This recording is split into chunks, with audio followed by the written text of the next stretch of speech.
Josh, I have already had an excessive amount of caffeine. It is first thing in the morning. You have an airbrush tie. Your button is buttoned up, so Buttongate is alive and well. This is important.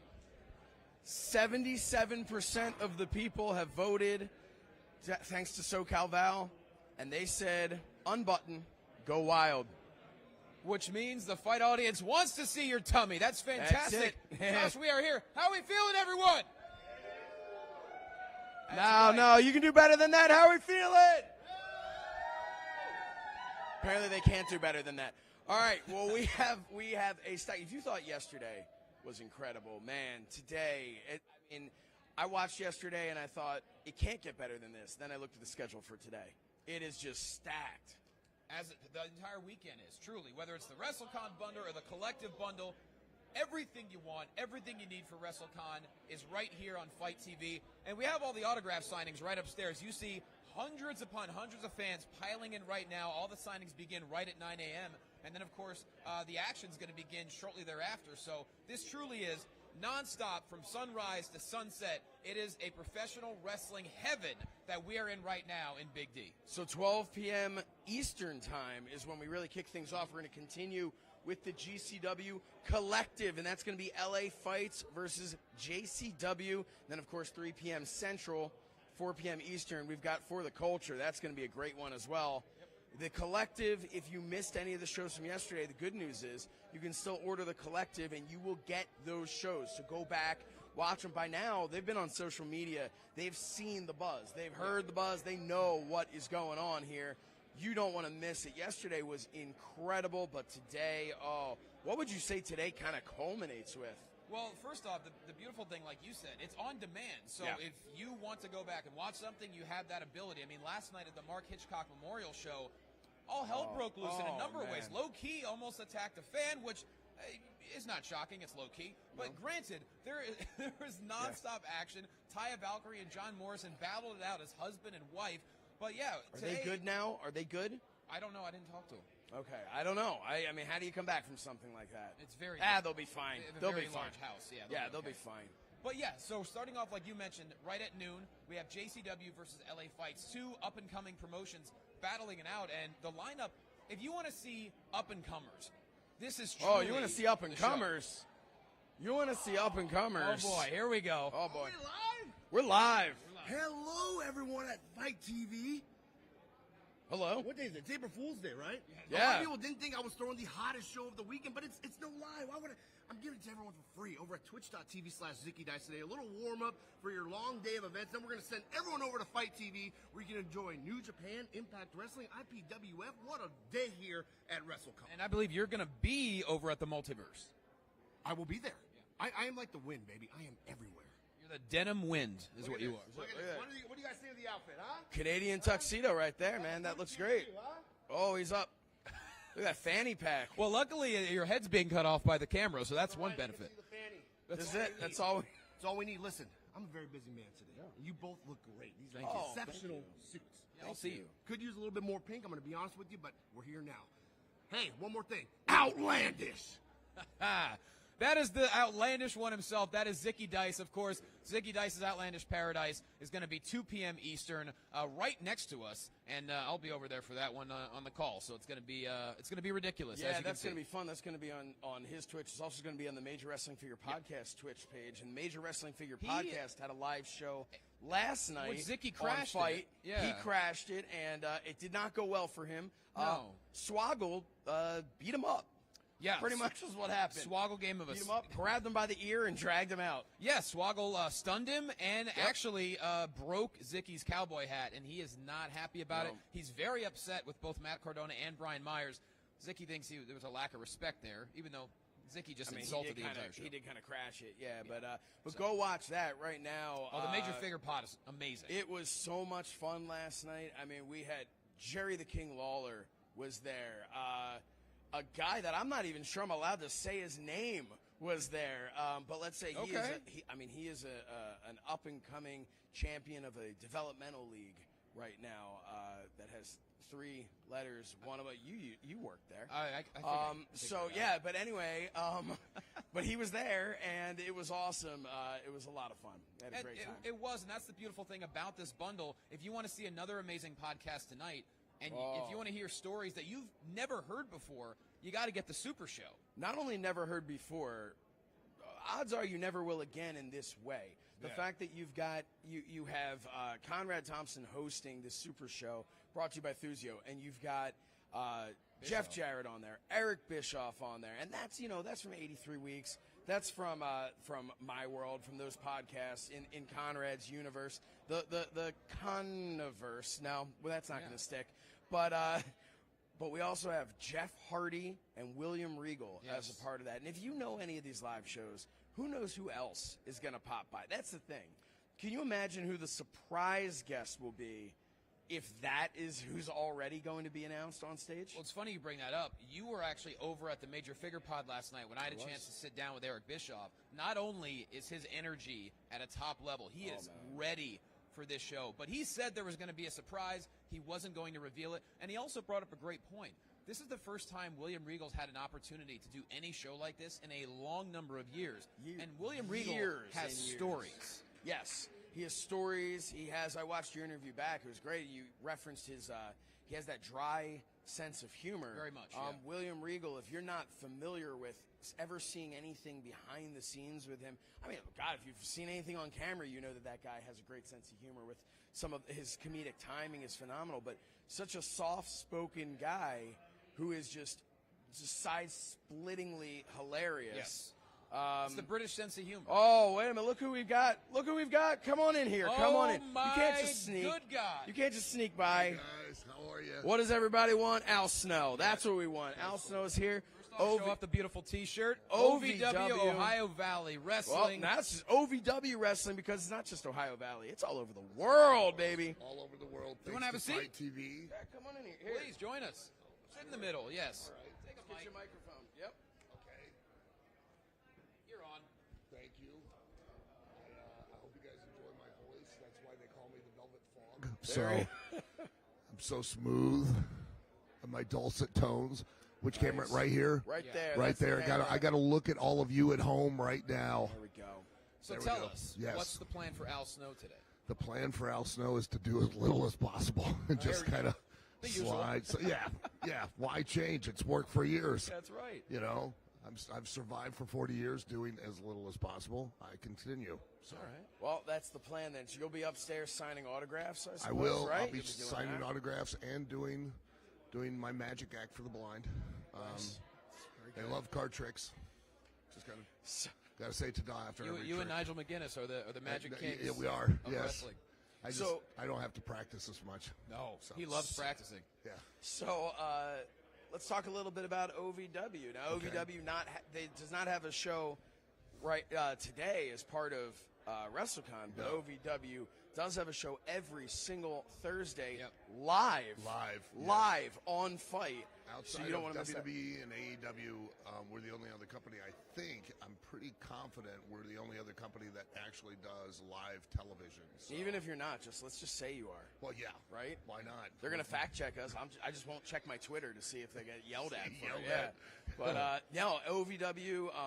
We had the opportunity FITE to be down there. Yeah. Just a couple months ago, and if you haven't seen OVW in a while, obviously you know it. You hear all about it. There's even the Ruthless Aggression on Peacock. They have that where they talk all about OVW. True. And all the people that came from there, little known guys like John Cena. It didn't amount to much. Not much. Batista, Brock Lesnar, who I think he's got a match this weekend. He's got a ton of potential, that kid. Yeah, I tell you. he's I'm looking for one of big these days. things for him eventually. But if you are not familiar, if you're like, oh, I remember OVW from back in the day, well, today, man, there is some incredible, incredible talent. And if OVW has ever proved anything, it's that they create the stars of tomorrow. So that you want to check that out live every Thursday on FITE. Yes, thank you guys very much. Hey, I appreciate that. I'm just here to plug whatever I can, and I If love anybody OVW. has any interest in OVW, they can go to ovwrestling.com, or if they have interest in our training school, which is the only actually accredited as a trade school for professional wrestling, sports entertainment, and broadcast in the world. by the State Office of Proprietary Education, then they can go to aswa.live. Yeah. Which and is if so you cool. want to find a champion who will brag about himself constantly, just find Jesse Goddard on social media. True. Even if That he is doesn't true. have the belt. Even if he doesn't He's- have the title right yeah, now, if he doesn't he have still that- brags champion, about yes, it. Yeah, all he the still time. brags about it all the time. So, I mean, the fact that it's accredited, that's something, I mean, the two of us, like, how much would you have loved to have had something like that from a broadcast standpoint where you could say, because that was always, like, I never knew a way to, I had to kind of work my way through the back door to get into being able to do any broadcasting in pro wrestling. I Yeah. didn't know how to do it. You want to be a pro wrestler, you know, go to wrestling school, right? And Right. you go to a good wrestling school.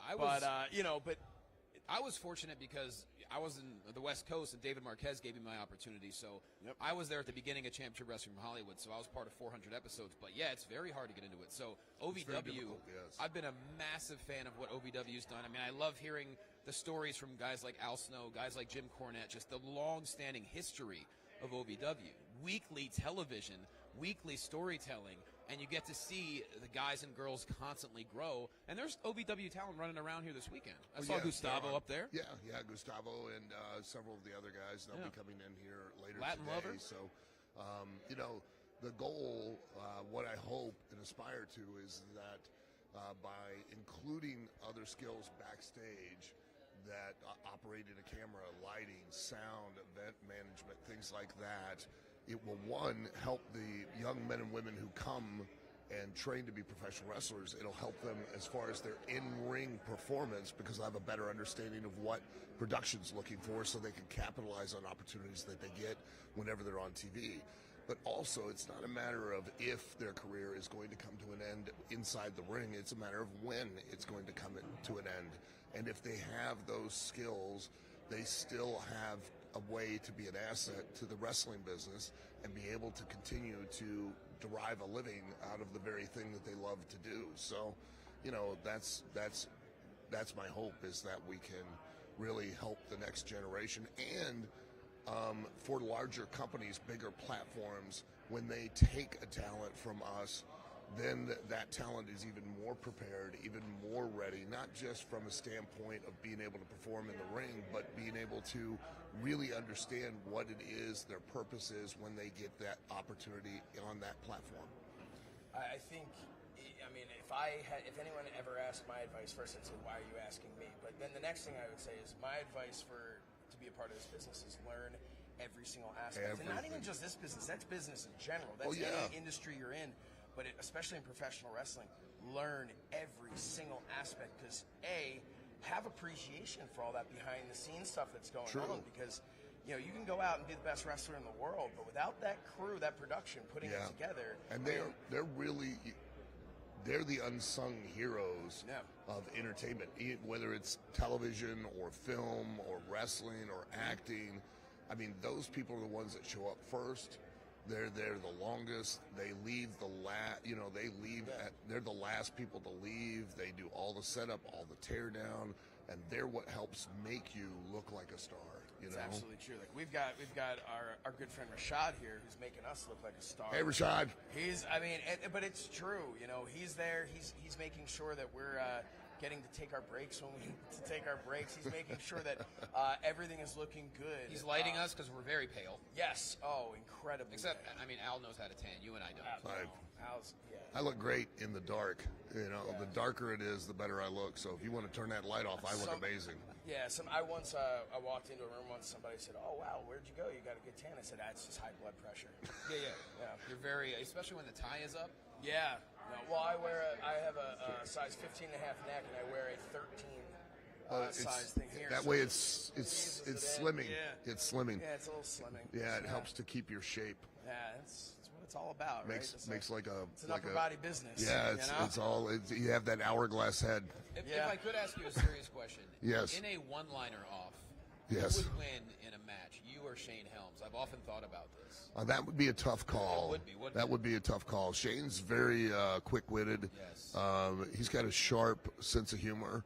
But I think I could hold my own. You're I'm a pretty good confident. storyteller, especially in 140 characters or less, I've noticed. So that's why I've often wanted to ask this question. All right, because I'm very good in very brief amounts. You know what I mean? The shorter the time limit, the better I am. Okay. My wife would even say that. So. So this is my example of it. Like here's and just advice to you guys. Like the best way to win a woman is to make her laugh, and my wife laughs every time I drop my pants. So. Here's a good Shane one-liner that I still laugh about to this day.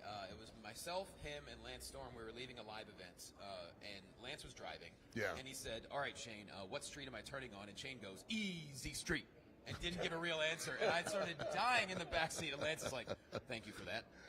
And Lance's non-reaction makes it even better. And the best part of Shane's face, he looks and goes, "Easy Street."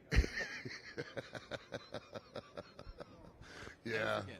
Yeah, those are good times. Absolutely. Yeah, So just what's simple next? ones. What's next for you? What's going on? What's coming up with OVW? Well, we are working our way. We just had Fight Night, which we had filmed on Tuesday. On the rare time that we don't do live television. There's some stuff going on this week. Yes, a little busy. There are a few things that are going on that I knew that were going to be a bit of a conflict. So. We did it on Tuesday. So Fight Night aired last night on Thursday. So now we're going to work our way towards April 30th in our big pay-per-view that we'll have on Fight. And then from there we just keep working on forward into the next television event, and then from the television event to the next pay-per-view event. And what's your, I can't remember exactly, it's something like 100,000 episodes or something. What big milestone do you have coming up? In September, we will have our 1,200th consecutive weekly episode of television. That's unbelievable. Yeah. And when it comes to live television, that's invaluable. Oh, yeah, there's a certain unquestionably. someone who's famously known for saying nothing bad can happen on live television. And in wrestling, I really do believe it's true, because you find out what you're made of. You go into a next level that you didn't know you had when you're on live television. True, and again, part of my motivation, is for doing live television is the appeal of doing live television, but it's also, again, preparation for these young men and women, because typically they're not going to get that experience. They're not going to get that until they're in a place to where it's a sink or swim type of situation.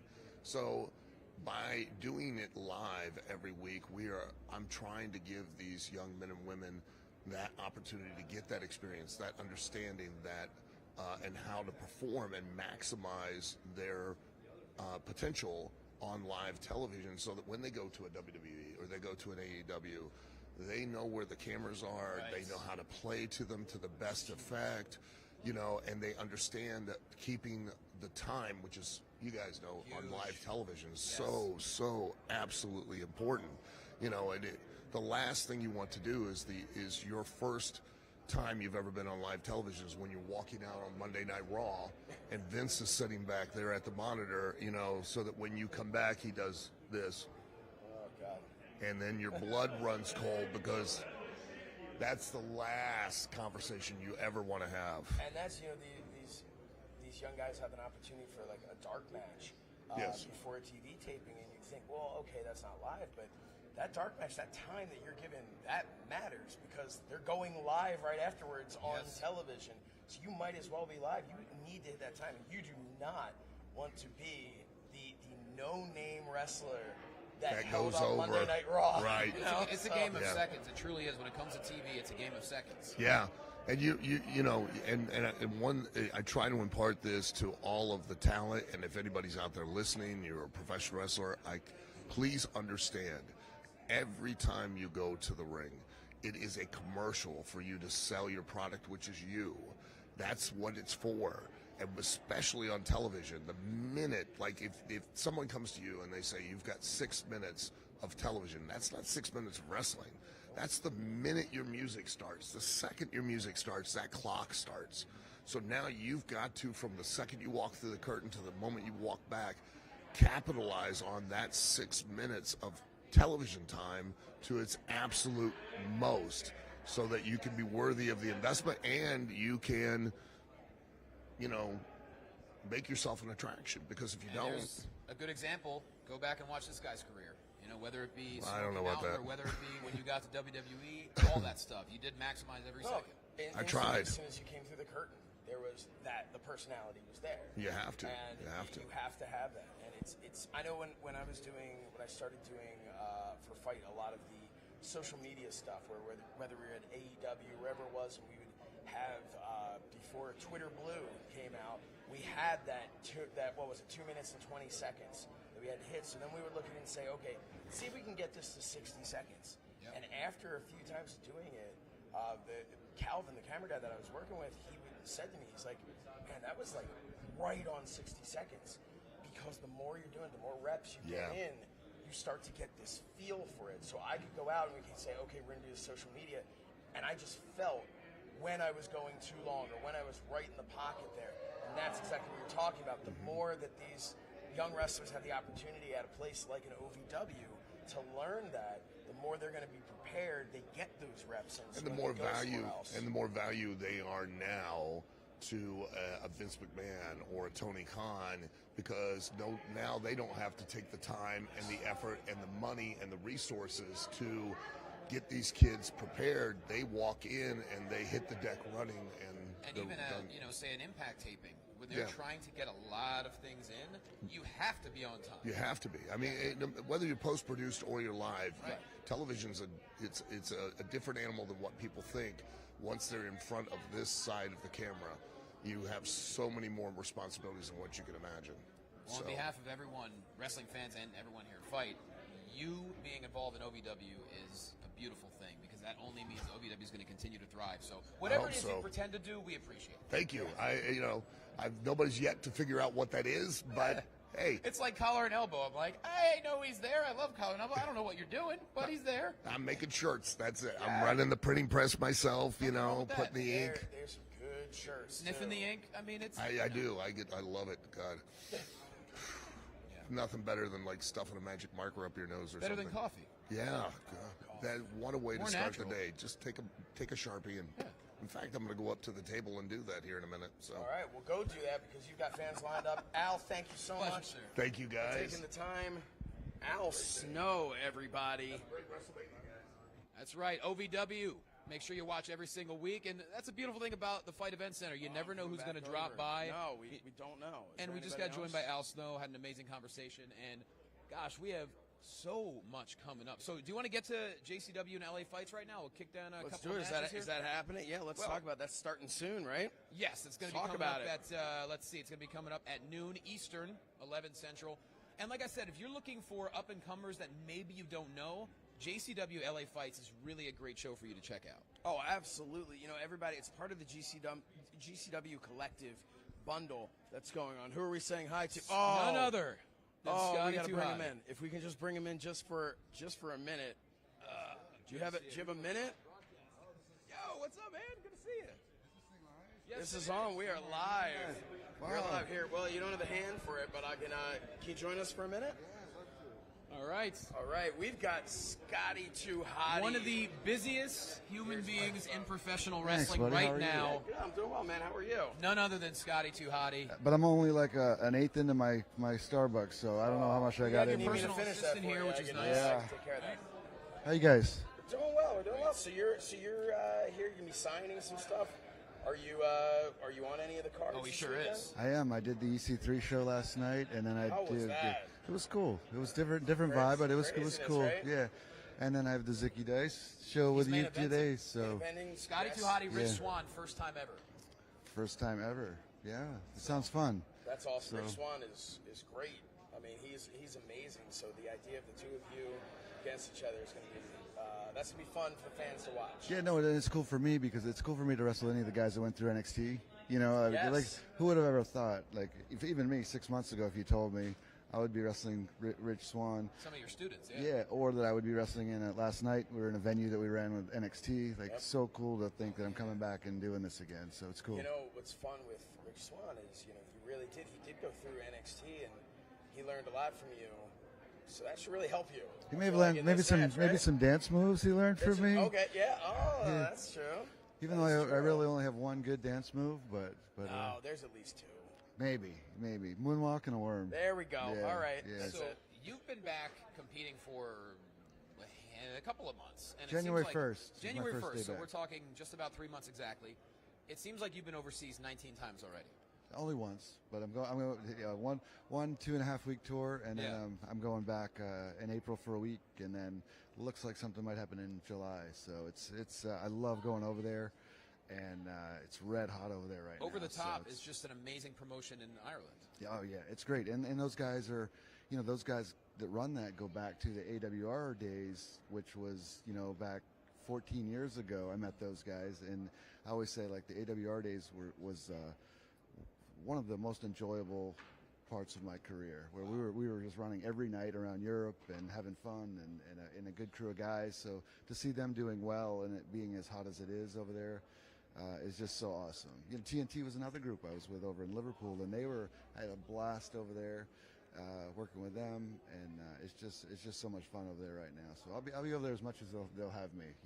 Now, obviously, you've stayed in amazing shape over the course of your career, even as a coach, the performance. I don't know, dude. I had Whataburger at 2 a.m. this morning. I don't feel like I'm in amazing shape. Yeah, when in Texas, you got to have some. I'm doing the best I can to suck my gut in right now. So That's me. Aren't we all? yeah. So how does it feel now? You've obviously competed a number of times, but how do you feel in general compared to, say, 15 years ago? So physically, I'm much better right now than I was on January 2nd after that match on January 1st with Joey Janela, where after 6 years I went 35 minutes and did stuff that I don't normally do. I feel better. I just realized after the show in Wales a few weeks back, I woke up in the hotel the next morning and it dawned on me, like, I feel okay today. Like, so it's the conditioning's coming along. I feel better. Is built back up in your body. It's amazing. Vitamins and collagen does wonders, What's collagen? You put it in your coffee. Oh, okay. Yeah, okay. it's great for you. I skipped collagen. I went right from high school to WWE, That's all I got at 9 o'clock in the morning. After following days. Al Snow and his one-liners, that's perfect, actually. Yeah. But no, it's I'm having. I keep saying this has been the most special time of my career. The experiences that I've had, it's been overwhelmingly emotional at times, and it's just things happening that I did not expect to happen.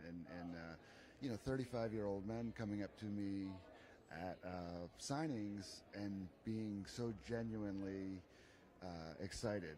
And to see their emotion and them getting emotional makes me emotional, and it's been overwhelmingly cool. And I would imagine too, you have 2 kids. One of them is your assistant today. Yeah. They're actually old enough to enjoy this run. Yeah. Obviously, I don't know if either one was alive when you were WWE. So Keegan was 2004. He was about 3 years old when I left WWE. So last night he got in the ring and did the worm with me, nice. which was cool.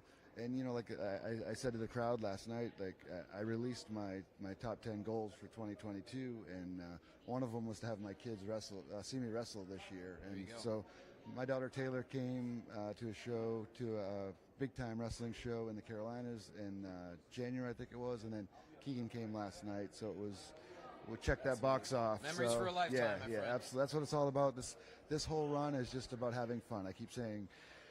The money could be there, but if it's not fun, I don't want to be a part of it. And that's what I told Zicky. I said, dude, if it's not fun, I don't want to be a part of it. And that's the first thing. It's going to be fun. Yeah, When we spoke shortly after the new year, you said, you're like, I'm all about having fun. I'm open to anything. Yes. I said, all right, that's good to know. Yeah.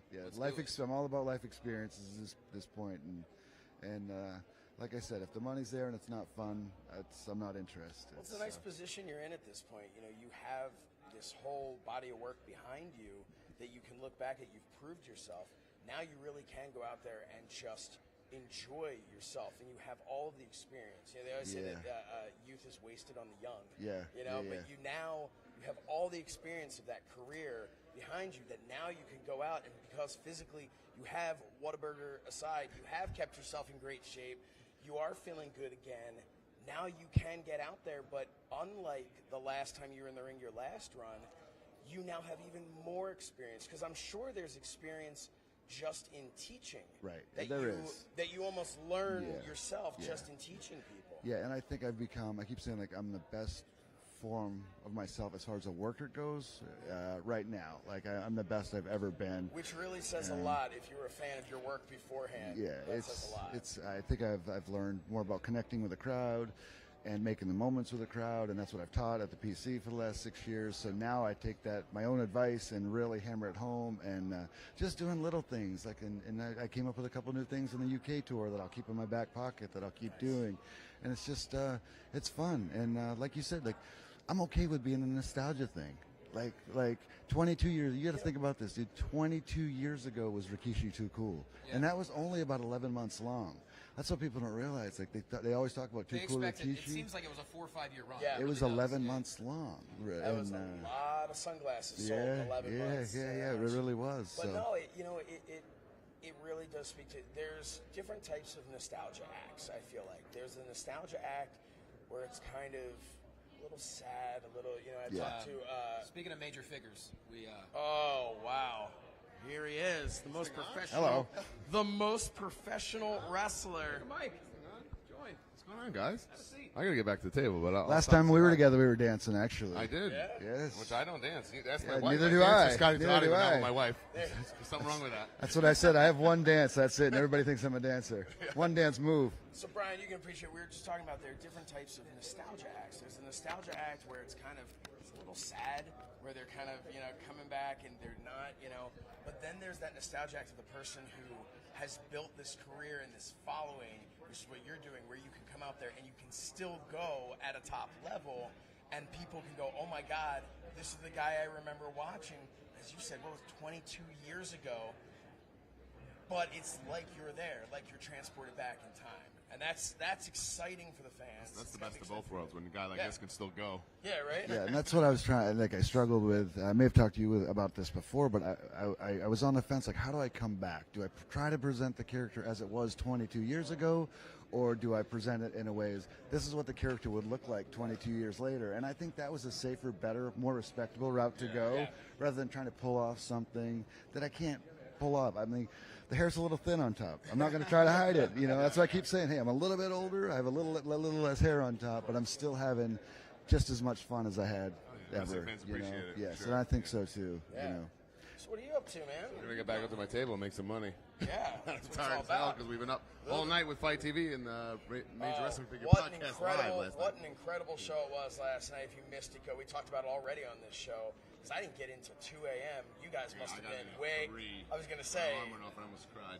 Because there was when I left, they still had a huge line that they were doing signings. Scotty's been. He knows what he knows. Yep. The deal. Yeah, I haven't been up there yet, but their show was. You talking about your show? Oh yeah, dude. We did the one in Orlando, and it was so much fun. Yeah, It was. this was cool. This was Live 12. This was the first time it was ever open to the world to be able to see. Yeah, that's it's always awesome. just whoever's in the room gets to see it. And of course, your that's Patreon awesome. gets to hear it. Yeah. And this is the first time everyone got to see it live. Yeah. It was a great night. It was Yeah. a lot of fun, a lot of cool reveals. What action figures do you have coming out? I don't have any unless these guys Let's are putting do out something something. about that. Yeah, Those are major that I know I was of. gonna say, But- because you had some bendies back in the day that by that point you know how rare that is? they were very You know how rare bendy is? stretched. I've never even seen when we House talked about payment. this. Yeah. Not my house payment, but somebody. Very rare. It's so rare that I don't even have it. Yeah, I've never even seen it. Well, the it's price is too who nuts. was it? Tommy Dreamer said something to Broski about the Greg Valentine. Like I love that story about how much he paid for that Greg Valentine figure, and Dreamer was like, you could have given him like $100 and he'd come to your house. Oh yeah, he said Greg Miller wrestled in your front lawn Yeah, it's for that funny. amount. Yeah. Like, several times over. By the way.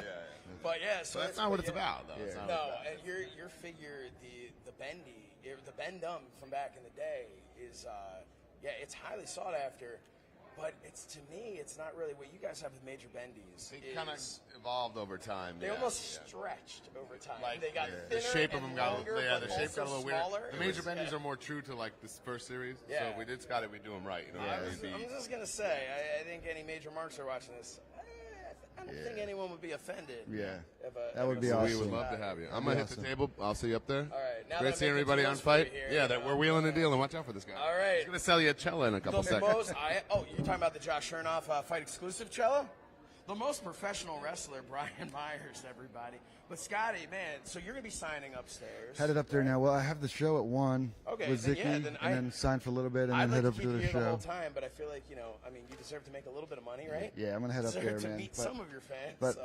always good to see you, Hey, dude. great to Since see the first you. time at Disney World, First right? time at Disney World, my Yeah. senior class trip. It's the 22 first time years ago, bumped in- right? Oh, my God. That's crazy. Yeah, and this That is dude, crazy. man, the first time I met him, we went to, Middle East in 2016. yeah. All right, so that beats Disney World, I think. Yeah, it was pretty right? cool, right? We met in Disney Yeah. World. You guys Well, went to it's the Middle interesting. East. He had just been hired to go to the Performance Center, and we were waiting to find out if he could do it. They said, yep, I can go to the Middle East, then I go right to work. And That was my last independent thing that I did before going full-time as a coach at WWE, actually, yeah. what So a- talk what a about way full circle. So now here we are back here And we again. became so- colleagues for a year over there, and now I get to call a Scotty 2 Hottie match, which never thought I'd be able to say that. Yeah, pretty Amazing, cool. Right?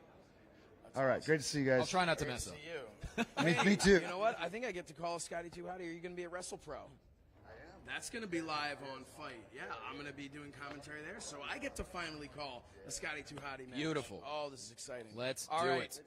All All right, right. great to see you. Thank you, sir. It has been an outlandish morning. We've had Zicky Dice. We've had Al Snow. We've had Scotty 2 Hottie. We've had Brian Myers. My God, what a start to the day. Yeah, I mean, we are just, I feel like upstairs everybody's talking. There's got to be a back door, guys. Just go around. They're just going to grab you and put you on air. Guys, find another way to get upstairs if you want to sell any of your stuff. So, yeah, no, we appreciate it. And that's what's so cool about where we're set up here. WrestleCon outside the International Ballroom where AAA took place last night. What else have the Which had a very controversial ending, which we're not going to tell you what it was, but you need to check it out as part of the bundle. It involved Jeff Jarrett. I'm going to put that out there. Jeff Jarrett. So you're saying, wait, Jeff Jarrett, why was he? Well, He he's got a wasn't bit on of a the history, that's for sure. Let's, yeah, you're going to want to go and take a look at that. What a great day of action we had yesterday, but today. Yeah.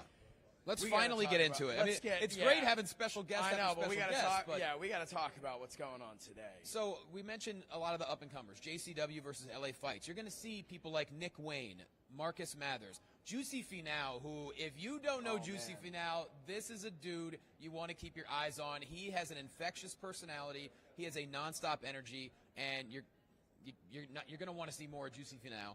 Also, we're going to have Sandra Moon and Billy Starks, two young rising stars, which is going to be a great match there. B-Boy and Grim Reefer.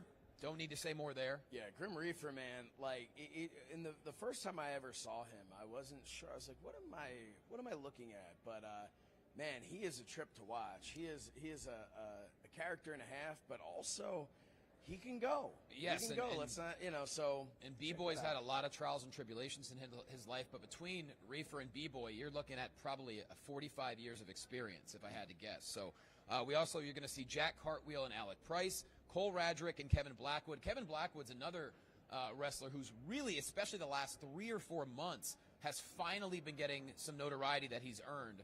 Tremendous athlete, great striker, and is a very intimidating personality. So if you haven't seen Kevin Blackwood, make sure you check him out as well. And you're going to see Charles Mason and Dark Sheik. And Dark Sheik, there's no one like her. No, not at all. And I think that kind of speaks to the entire card here. This is it's part of the GCW collective bundle, but it's a slightly smaller promotion, but just as big of a presentation. What a great opportunity for some of these talents that maybe you've never seen before. Yeah. Now you have that opportunity to see them. And the best part about it is this isn't the last time you're going to see them. You're going to see a lot of these. Now, of course, you have your Grim Reefers and all who you've seen on a large scale before, but there's a lot of talent you never have, but you will be seeing them popping up in GCW in a larger spotlight. Mm-hmm. So now's the time to say, hey, I remember them when. This is great. And LA Fight's a good example. You heard Paro say yesterday how much he loves LA Fight. So when you have two promotions battling it out, that's what WrestleCon is truly all about. So at 4 p.m., you're going to see GCW for the Culture 3. I want to get over to the Collective to see this show. Yeah. I hope I can do it. We already mentioned it yesterday. It's hard to say what the main event's going to be because there are so many tremendous matches. To me, it's got to be Hitmakers taking on Shane Taylor Promotions. That's going to be a 6-man battle. That's going to be fantastic. Shane Taylor Promotions, they kind of, We'll see what happens with the relaunch of Ring of Honor. They almost got the legs cut out from under them because I feel like they were just building and building and building. And I think that is going to be that. I agree with you. That's going to be the match to really keep an eye on. But the rest of the card, you have it here. The rest of the card is just, I mean, can we talk about JTG versus Rich Swann? We were talking about Rich Swann earlier, but JTG and Rich Swann, two of my favorites. And a little fun fact, because I like to say this to put myself over. My last match I ever had was against Rich Swann in his first match. And I'm going to guess you lost. I won. Okay. Yeah, that's right, Rich. Well, I won. And as I like to remind Rich every single time I see him, technically, if I beat him, that kind of means that every title he's won since then, I'm like an honorary champion. So I like to consider myself like an honorary, like, Cruiser X Division World Impact. You're about TNA to get it. He's going to cut off the stream champion. soon. I'm just saying, look, facts are facts, right? I'm just going to ask a question. Facts are subjective sometimes. Have you ever defeated the Impact World Champion? No, of course I haven't. Yeah, I mean, but I did. I mean, you know. Anyways, for the culture. About a decade before he won the title. Yes, you're going to see when he was JTG. just a young child. But yeah, it's still. JTG has not aged. He's in tremendous shape. He and Rich Swann. Maybe better shape than he's ever been in, honestly. Quite possibly, yeah. Also, you're going to see one of my favorite women in professional wrestling, Trisha Dora, is magnetic. If you don't know Trisha Dora, she's all over WrestleCon. Make sure you watch her if she's going to be competing. Her and MJ Jenkins. MJ, one of the most entertaining wrestlers you'll be able to see. It could be a first-time ever match as far as I know. Impact Knockouts World Champion Tasha Steelz taking on Big Swole. That's going to be hard-hitting, guaranteed. That is. Tasha Steelz, you know, I remember talking to her right before she won the opportunity to challenge for that Knockouts Championship. And she was just, one thing I walked away from that was just the focus. She's a star. That she had. Tasha Steelz has been ascending. She's been a star long before anybody realized that she was a star. Yes, no question about that. You're also going to see AJ Gray and Darius Lockhart. Once again, we all saw AJ Gray battle John Moxley at Spring Break. Yep. And I'm not going to say what happened, but it was physical. So we'll see if AJ Gray's at 100% today. And Darius Lockhart, another star on the rise. If you don't know his name, you're going to know it after this weekend. Absolutely. You know, you mentioned AJ Gray in the match that he had before. A lot of people now, as we get into day 2 here of FITE Fest, a lot of people have already competed, and they have competed in some hard-hitting, physical, sometimes bloody matches. Like a brutal tournament. Yeah, it really is, because, this is day 2. It's new matches. Yeah, that's not part of a tournament per se, but it is, in a sense, that way. And that's where it starts to, you can look at something on paper and go, oh, well, this guy, he's got it. He's obviously my pick. Well, what if he wrestled maybe twice yesterday already, and his opponent hasn't? His opponent's fresh. And that's something we talked about going into tonight's Ring of Honor show. I mean, let's talk about that, right? Tonight's Ring of Honor show, we have FTR against the Briscoes. Well, the Briscoes, they wrestled last night. They sure did. And not a GCW Tag Team I was going to Championship say, and well, they didn't just waltz around Texas and slip on a banana peel. That was they went and they had a hard-hitting, violent match, and now they have potentially the biggest match of their entire lives. Yeah, Ring of Honor tonight. World Tag Team Championships are on the line, and Supercard of Honor not available with the bundle. You could buy that separately. But if there is any single pay-per-view that will be worth every cent, it's going to be Ring of Honor, Supercard of Honor. Obviously, it's been a very cloudy recent history for Ring of Honor. But one thing we know that's guaranteed, tonight is truly going to be historic. We're talking about the Briscoes and FTR. That is a match wrestling fans have been waiting years for. We did not know if it was going to happen. No. Tony Khan purchases Ring of Honor. He puts together the card. Boom. It's going to happen. Yeah, we're getting that match, and we're getting so many more that are just matches fans have been clamoring for. They've just been waiting for these opportunities. And if there's one thing Tony Khan loves to do, it is kick that forbidden door down.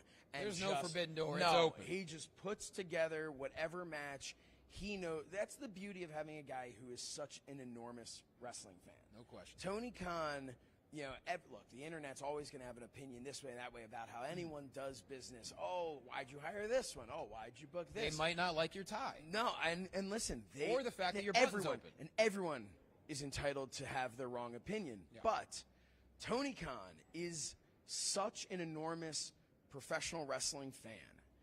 You can't deny that. So when he puts together a show, you always say, oh, I wish the promoter would listen to the fans. Well, now the promoter is the fan. He is a diehard fan. He is a diehard Ring of Honor fan. And that's a huge thing, too. Not just wrestling fan, but he is a fan of Ring of Honor and Ring of Honor's rich history. Yeah. So now he is going to be bringing all of that together and has the ability with his AEW locker room to be able to create these dream matches, these dream opportunities. So, yeah, you don't want to miss it. Not a part of a bundle, but very, very, very much truly historic. Right here on FITE. You're going to want to watch that. Go order it right now. Yeah, and just about every title will be on the line. You have Josh Woods defending the Pure title against Wheeler Yuta.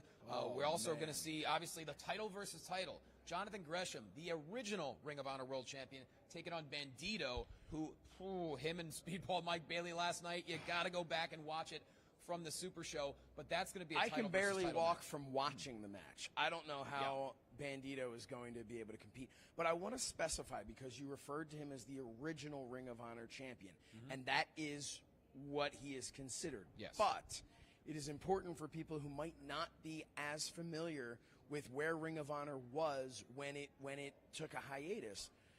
Bandito was the Ring of Honor World Champion. Going into Final Battle. Right. Unfortunately, he was not cleared to be able to compete at the event. But this was Final Battle. We didn't know if Ring of Honor was ever coming back. Tony Khan didn't own it at that point. There was just speculation all over the place. So they knew they had to have a match. You had to end. You couldn't end without a Ring of Honor champion standing tall at the end of the night. So what they did was they took Jonathan Gresham, who was, I believe, going to be challenging as it was for the championship, and they brought in Jay Lethal, a guy who is we mentioned Mount Rushmore the Ring franchise of Honor. of Ring of Honor, right? So they bring them in, and the winner would be the Ring of Honor World Champion. I guess the interim Ring of Honor World Champion was the thought process. But then they took it one step further, and they brought out the original Ring of Honor Championship belt. And That's Lord Crew right there, looking There like you a go. cowboy. They brought out the original Ring of Honor Championship belt, and that is why he's called the original Ring of Honor Champion.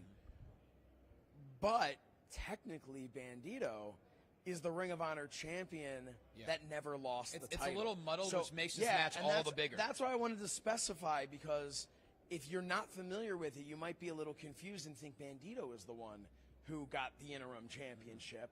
But no, it is in a lot of ways, Jonathan Gresham, there's the Ring of Honor Pure Championship, which really kind of pays homage to what Ring of Honor was in the very beginning. But in some ways, Jonathan Gresham has taken it to make the original Ring of Honor Championship again. And Jonathan Gresham, obviously a former Pure And that was champion. his plan. Gresham has been defending the title everywhere, whether it be Terminus or whether it be multiple other promotions. So these are two athletes that have so much pride in what they do. Jonathan Gresham, part of the foundation. He believes that he is the face of Ring of Honor, and it's hard to argue that over the past couple of years. Whereas Bandito, there's nobody like him. We've never even seen his face. No, and that match is worth the price of admission alone. On top of that, we're going to see polar opposites. We're going to see Willow Nightingale and Mercedes Martinez battle. Oh man, that is going to be an incredible match that you don't want to miss. Mercedes Martinez just firing at both of them, honestly, but she's just firing on all cylinders right now. Has that in different renewed, ways. Yes, Mercedes yes. Martinez has an even bigger chip on her shoulder due to recent history. That's where I'm going with this. Yeah. Whereas Willow Nightingale has just been gradually ascending and just hustling and working hard and building her name,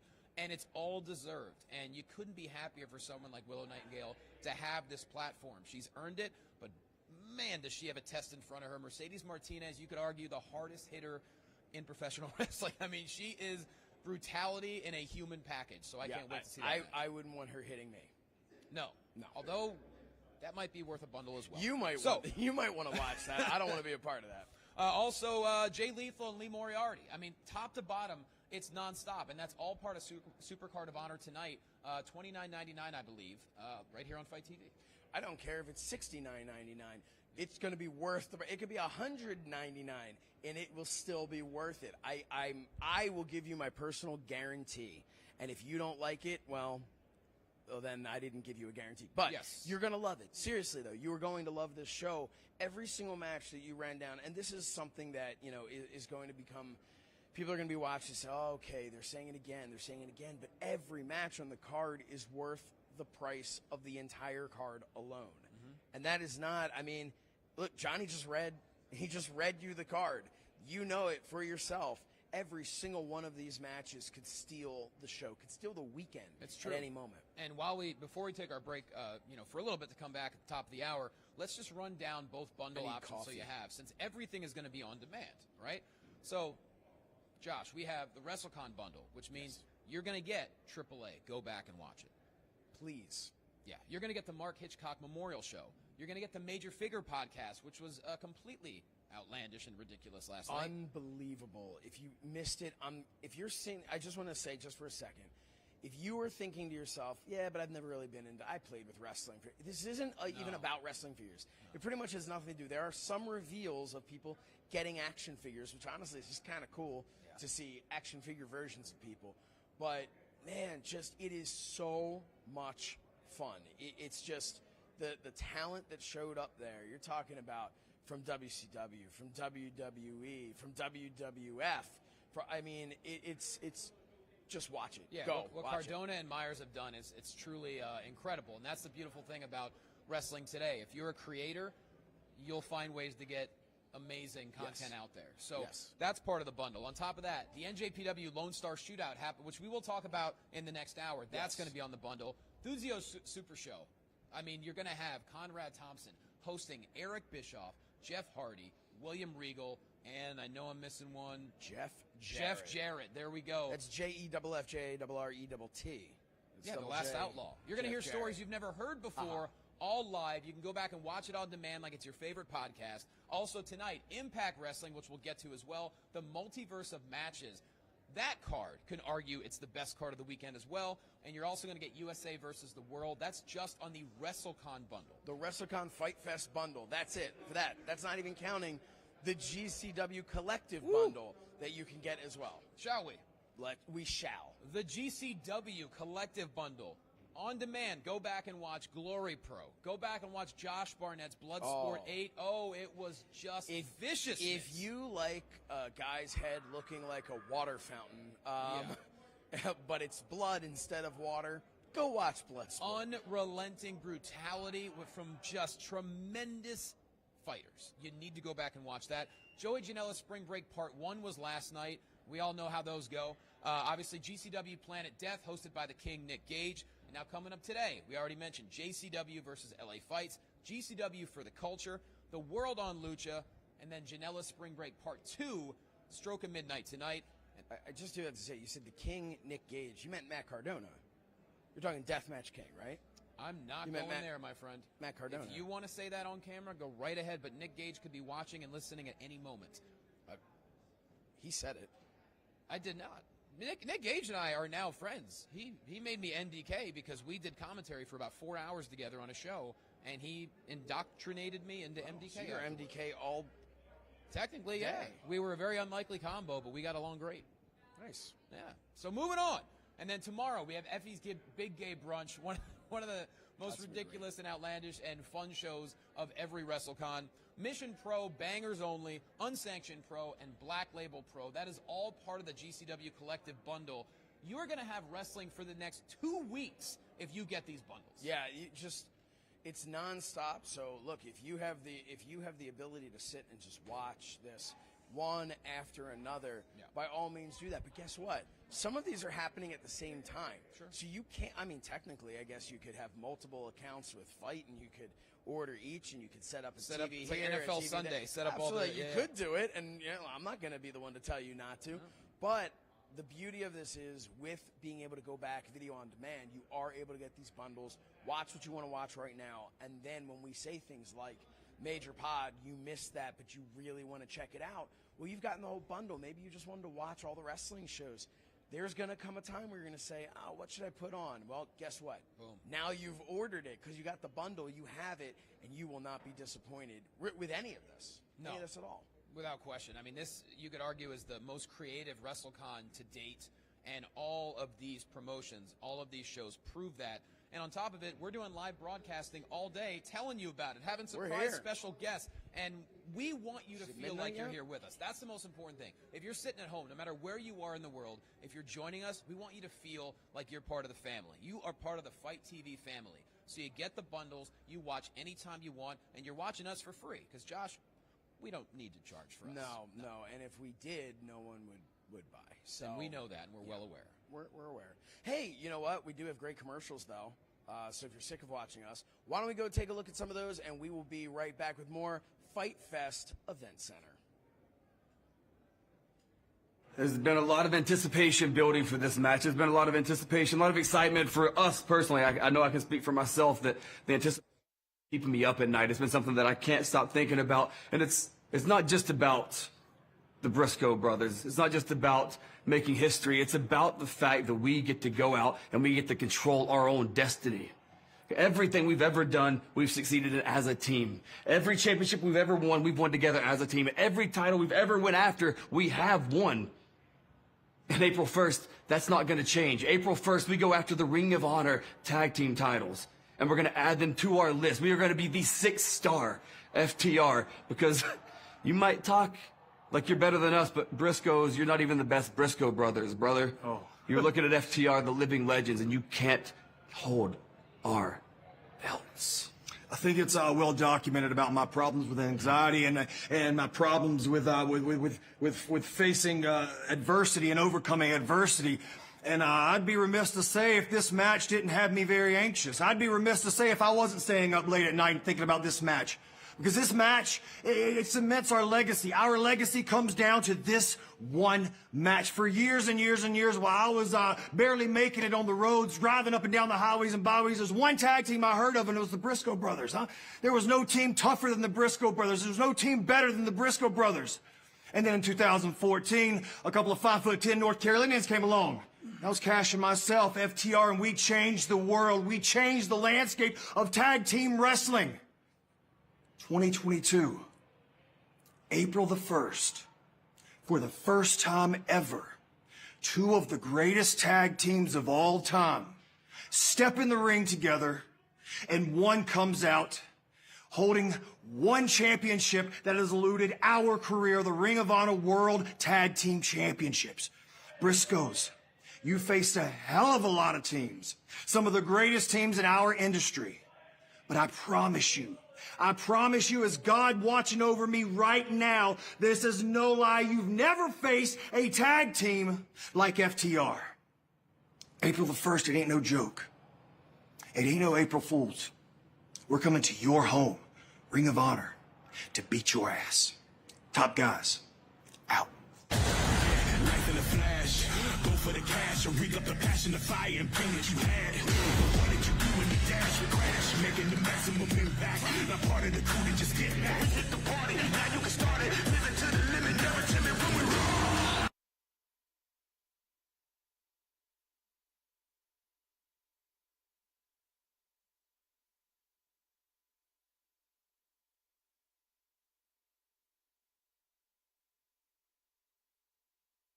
So the year of 2022 has been the year of firsts for Swerve, baby. First time competing in AEW. First time competing in New Japan Strong. And now, my first time ever in my 13-year career competing in Ring of Honor. And with that brings a first time ever matchup with the talented, athletic, superior Alex Zane. Now, Alex, there's a lot of flyers in this world. There's a lot of athletic, talented individuals like yourself. I used to be one of them until I started hurting every last one of them. And you're going to be no different. I told you, I'm bringing a whole different type of flavor to Ring of Honor and the industry itself. That's just not going to start with you, and it's not going to end with you. But I look forward to the matchup. April 1st in Dallas, baby. Supercard of Honor. turning Dallas into not only whose house? Swerve's house.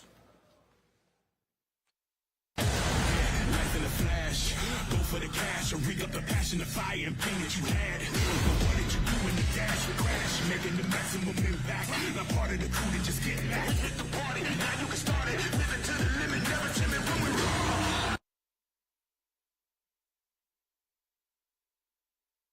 What up? You know who it is, Scorpio Sky. You know, before I was a member of the Men of the Year and an AEW champion, I was in Ring of Honor, winning the 6-man tag team championship, winning the World Tag Team Championship, and of course, standing in the center of the ring saying, "This is the worst town I've ever been in." Those are some great times, and I consider them a turning point in my career. So I'm waiting to see who's going to be the next one to step up and take their career to the next level in Ring of Honor.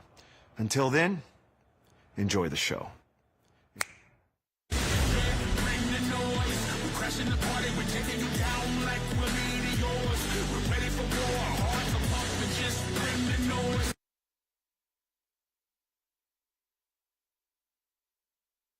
Is a proving ground. To be there, you have to be the best.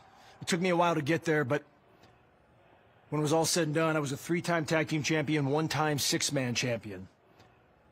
So you can't tell the story of Frankie Kazarian without telling the story of Ring of Honor. And as someone who was from the very beginning a part of Ring of Honor, the man in the main event from the very first show, Fallen Angel Christopher Daniels, I know that the one thing that is not going to change about Ring of Honor is the desire for the people coming down that aisle to show their very best in the Ring of Honor ring. That has always been the hallmark of Ring of Honor wrestling, is the excellence in the ring from bell to bell. And that's not going to change. And now that this Super Card of Honor in Dallas, Texas is taking place, the new era of Ring of Honor, the one thing that's not going to change is how hard each wrestler is going to fight to show that they belong in a Ring of Honor ring.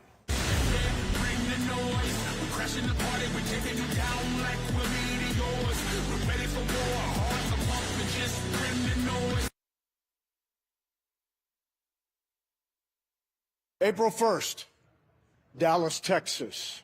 I used to talk about Dallas, Texas in a lot of different ways, but I was always coming to be in the ring.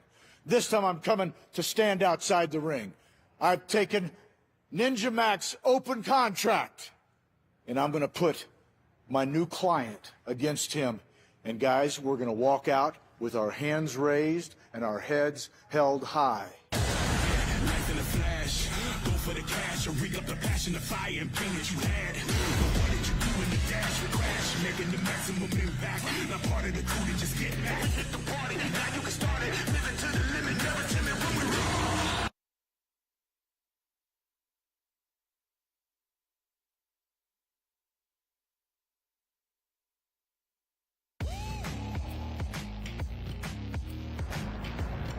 What's up, party people? This is the Schmo. Just rolled up to the Fairmont here, Dallas, Texas. We got FITE Fest 2022. Here we go. 3 action-packed days right here on FITE.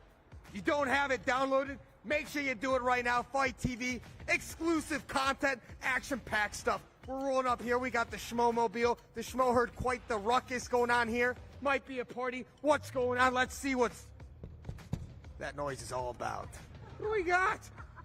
Cal Val! Oh my gosh! I tell you what, Schmo, the party has already started right here at the Schmo-mobile. We are so excited, just like the FITE TV fans are. 3 full days right here in historic Dallas with a star-studded lineup. Oh, yes. Talk to the Schmo. Yes, I will talk. Well, look at this. Yeah. We travel in style right here at FITE TV, and there's so much to look forward to. I gotta be honest, that is crazy in there. There's more people? I'm telling you, it's crazy in there, just like this weekend is gonna be. Have a look. Have a look.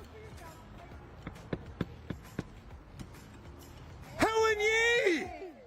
You know what? I am so excited for this star-studded weekend. I mean, there's so much going on, from GCW to Ring of Honor to Impact Wrestling to all the wrestling legends that will be here stepping foot in Dallas. And we'll see Helen Yee right here at the Fairmont. Here we go. Of course. But is there more noise going on in there? Hello. It's a party in there. More Check it out. people?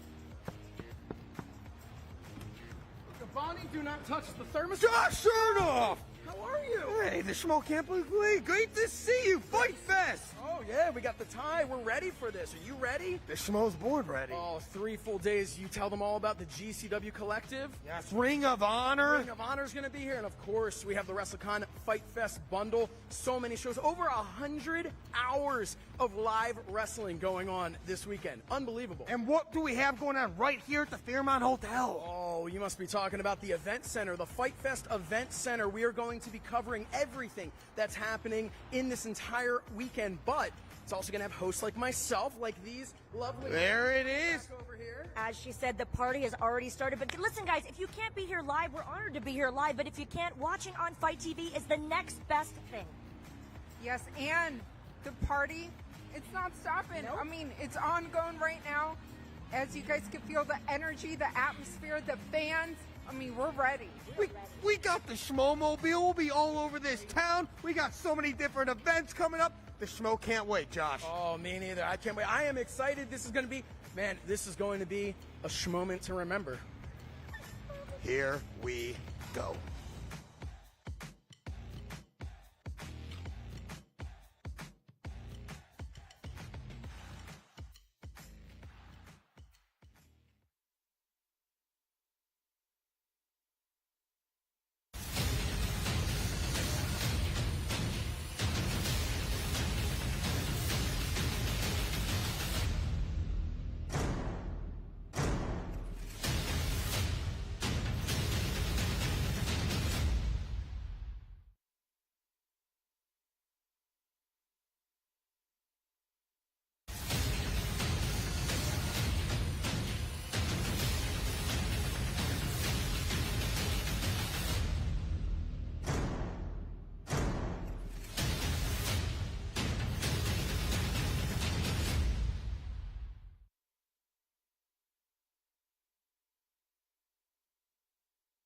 Wrestling podcast, but hate all the ads? Well, you can get all the great podcasts early and ad-free at adfreeshows.com. It only starts at $9 a month, but you get exclusive series at adfreeshows.com like Title Chase, Eric Fires Back, Conversations with Conrad, and tons more, and a chance to interact with your favorite podcast hosts every month. See for yourself why thousands of other wrestling fans say adfreeshows.com is the best value in wrestling. adfreeshows.com.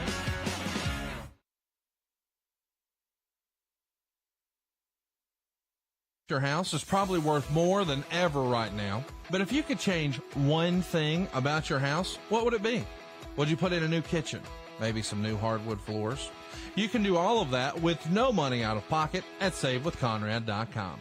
Use your equity to make your house worth even more. You might even be able to get a lower payment too. A better house with a lower payment without moving?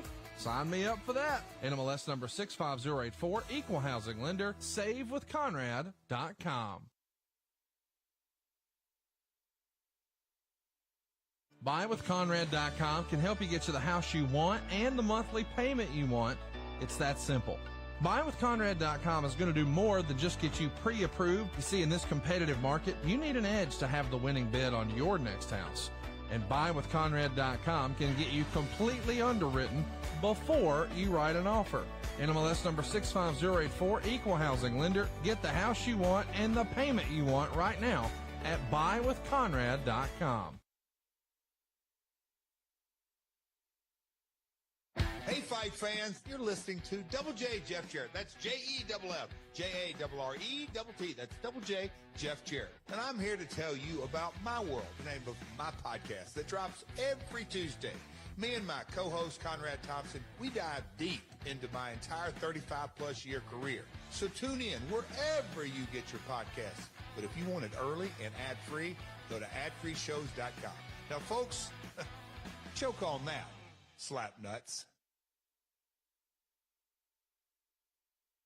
Hey, everybody. Eric Bischoff here, WWE Hall of Famer and host of 83 Weeks, the podcast that drops every Monday morning. Now, 83 Weeks, it's a deep dive into the highs and, yes, the lows of my 30-plus years in the professional wrestling business. New episodes each and every Monday, wherever you get your favorite podcast, or get it early. And hell, get it ad-free at adfreeshows.com.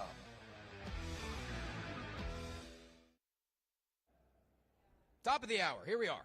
We're back. This is the FITE Event Center, and WrestleCon Day 2 is already...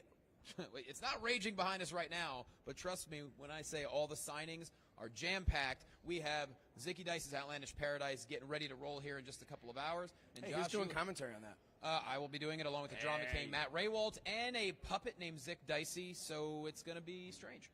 That is what you could expect from it. But, man, it's going to be fun. But you know what's coming up a little bit later tonight? Yes. We talked about it earlier, Conrad Thompson. Thuzio brings you the Super Show And live. if people are wondering, let's tell them about Thuzio a little bit, because I think we need to be a little clear. Thuzio is fantastic. Oh, they're great. They're actually a sister company of FITE, believe it or not. Yeah, we're all part of the same family under the Triller umbrella, and Thuzio is doing a great job putting on these incredible events, and one of those incredible events is coming to you as part of the FITE Fest Wrestle Con Bundle, and that is Super Show Live. And the beautiful thing about everything being under the Triller umbrella is Triller has proven itself to be a chameleon when it comes to broadcast. You never know what you're going to get from a Triller broadcast. Yes, you're going to get all types of combat sports, but you're also going to get theatrics. You're going to get crossover from pop culture icons. And, of course, you're going to get things like tonight, the Thuzio Super Show, where as a wrestling fan, Josh, you can't go wrong by tuning in and purchasing this podcast. No, and that's why, FITE now, we refer to ourselves, that FITE is live sports and entertainment. Because for a while, FITE was associated with pro wrestling and combat sports, and that was really where, that was the core of it. But FITE is so much more than just physical fighting. It's that competitive spirit, right? So FITE is now live sports and entertainment, because nowadays people love things like a podcast. People love, we have music, especially with Triller. We have all kinds of great musical acts. But tonight, you are going to see Super Show Live. Conrad Thompson is going to be hosting this. And if you ever seen these things, Conrad sometimes just sits back, and he is like a fly on the wall, just enjoying himself. But Conrad has a way with words like none other. He has a way to really bring these stories out of people. And you are going to have the main, just again, if you missed this earlier, the main show, right, is Conrad Thompson, Jeff Jarrett, Eric Bischoff, Jeff Hardy, and William Regal. And I already know, I can guarantee you, I know of at least one surprise guest that's going to be there. Eric Bischoff guaranteed it last night when I sat down with him that there was going to be at least one special guest. Obviously, he did not reveal it. No, so what if his special guest and my special guest are actually two different people? Could be. And the beautiful thing about this is, yes, WrestleCon, it's all about action. It's all about entertainment. And the fans are going crazy. They have all of the energy. But sometimes you just want to sit back and relax. And you want to have a story time. Yeah. And that's the beautiful thing about this bundle is you get a little bit of everything. And you can watch the Thuzio Super Show, which is a group that we have not seen. Well, we've never seen them together. Never. But if you look at, William Regal, obviously he just had a change in his career path. So now he has the opportunity to do a show like this for the first time in a long time. You look at Jeff Hardy. I mean, he's had a roller coaster of a career. And now he recently has gained the freedom to do whatever he wants. He recently made his first appearance on AEW television, which is historic, to team up with his brother once again. So those two guys alone is incredible. But then you add Eric Bischoff, who's got stories galore, who's got experiences galore, always has something new to sprinkle in that we haven't heard before. And then you have Jeff Jarrett on top of that. And this is what's great about it. So you have Eric Bischoff, who was running WCW. You have Jeff Jarrett, who at a time was running TNA, right? Not to mention Global Force as well, which there's got to be stories there because that was a very polarizing promotion as well. Yes, but what I'm talking about specifically is you think about Jeff Hardy's time in TNA, Jeff Hardy's time in the WWE while Eric Bischoff was there. So you don't know what type of stories they can have, of interactions they had backstage or on the road that maybe you never saw before. William Regal, of course, he can talk about the time with Eric Bischoff or Jeff Jarrett in the WWE, but he can also talk about the time in WCW with those gentlemen, talk about his time in WWE with Jeff Hardy. So you also don't NXT. know. I mean, William Regal was the general manager of NXT for how many decades, it feels like? Close to a decade. And yes, obviously William Regal was the on-camera general manager, but he was so helpful to so many athletes backstage. He would fly all over the country and internationally to scout talent. Yes. And he brought in some of your favorite NXT superstars over the past decade. So while, as you put it, while general manager on air, yeah. in reality, he was even that much more involved in the creation and success of that NXT brand. So for him to be able to talk about think of anyone that's come through NXT, he's got a story, I'm sure, about every single one of them. And it's exciting to think about what these I guess we'll talk about the 4 of them, not counting Conrad, but even the 5 of them, what they can, because Conrad has done so much business with so many of them. So it's really exciting to be able to hear about it. And I don't know if a lot of people know this, but some of these guys, like Jeff Hardy and Jeff Jarrett, are really close personal friends outside of the business. Their families are friends with each other. So there are so many stories you don't know what you're going to hear, but also just the camaraderie of these people. And then the surprise guests as well, which could just, you have an idea of what you think they're going to talk about, surprise guest comes in, turns it on its head. So that's going to be a blast. Yeah, it really is. And the beautiful thing about Conrad, the way he hosts, a good host always cheeks. knows. Beautiful things is cheeks. Yeah, right. A beautiful host, a great host knows when to just lay out and let the story take place. And what you're going to feel like if you're watching this from home, you're going to feel like you're right there in the theater. And that's the cool thing about the Truzio Super Show, along with all the action. No, it's going to be, man, this weekend is just unbelievable. It really is. You know, we're sitting here, we're talking about it. The fact that we were able to talk for an entire day yesterday just about how excited we are, and then we're back here again talking about how excited we are. The whole reason we're here is to get you excited. If you're on the fence and you haven't picked up one of these bundles yet, the FITE Fest Wrestle Con Bundle at FITE.tv, or of course the GCW Collective Bundle at FITE.tv, or of course the standalone Ring of Honor Supercard of Honor event, we want you to go right now and do it. But if you're somebody who has gotten these already, why are we here right now? Well, because we still have 45 minutes until our first in-ring match starts. So we're here to just pump you up and get you ready. This is just a fun, exciting day. And man, let's talk about it. We'll go through it again. What's starting in 45 minutes? Well, we already spoke last hour about JCW taking on LA Fights, but now we're going to get into NJPW Lone Star Shootout. We had a chance to talk to Rocky Romero yesterday, who's been a massive influence, a star for New Japan Pro Wrestling for essentially almost 2 decades now. Yes. I don't have all the matches for you, but I have a couple of great ones. So we're going to see Jay White and Speedball Mike Bailey. It seems like Speedball has no time off this entire weekend. No, well, I mean, he's very fast. Yes, he certainly is. We're also going to see a very hard-hitting matchup. We're going to see Chris Dickinson, the Dirty Daddy, taking on Tomohiro Ishii. Man, that is, Ishii is, if you've never seen him before, he is on another level. He's a bulldog. He is. Human bulldog. Yeah, he is on he will just run through you. This is going to be very hard head. Yeah. Yes. Oh my God. This is going to be a fun one to watch. I'm going with him on this one. And I've seen Dickinson now a few times as of tough yesterday, dude. And he is motivated because he just came back from injury, and that injury happened. There's never a good time for an injury, but it happened to him at a really bad time, just when things were starting to skyrocket for him. He couldn't compete at Hammerstein Ballroom. He couldn't defend the United World Championship. So he is ready to make a statement this weekend, and he's got a chance against Ishii. We're also going to see Blake Christian taking on Jonah. You want to talk about polar opposites right there. Look no further. Yeah, that's going to be great, too. Jonah already has proven himself this weekend. Jonah, I mean, he is, again, you talk about these people who have that chip on their shoulder, that they're out here with something to prove. He made it pretty clear on social media. Man, Jonah is, he is here to make a name for himself, and I can't wait to see it. And also, we're going to see Team Filthy. So anytime Filthy Tom Lawler is involved, I'm on board. He is one of my favorite stars in professional wrestling today because he does not give AF, as the kids like to say. Yeah, I mean, I don't really, my kids are a lot younger than that, so they say things like, "Where's my milk?" Which is what kids should say. Yeah. Can I have juice? It's exciting. It's an exciting life. Hey, you know what's exciting? You know what's really exciting? The I'd love most to know. exciting part of the entire day for me Look what was just delivered to me. Hey now. Coffee. Oh, that's really hot. Okay, so I'm going to wait a minute. Give it a couple of minutes. So I don't keep on burn talking. myself on air, but I've got coffee now, which means if you thought I had energy now, then you feel differently than me. But I am just excited.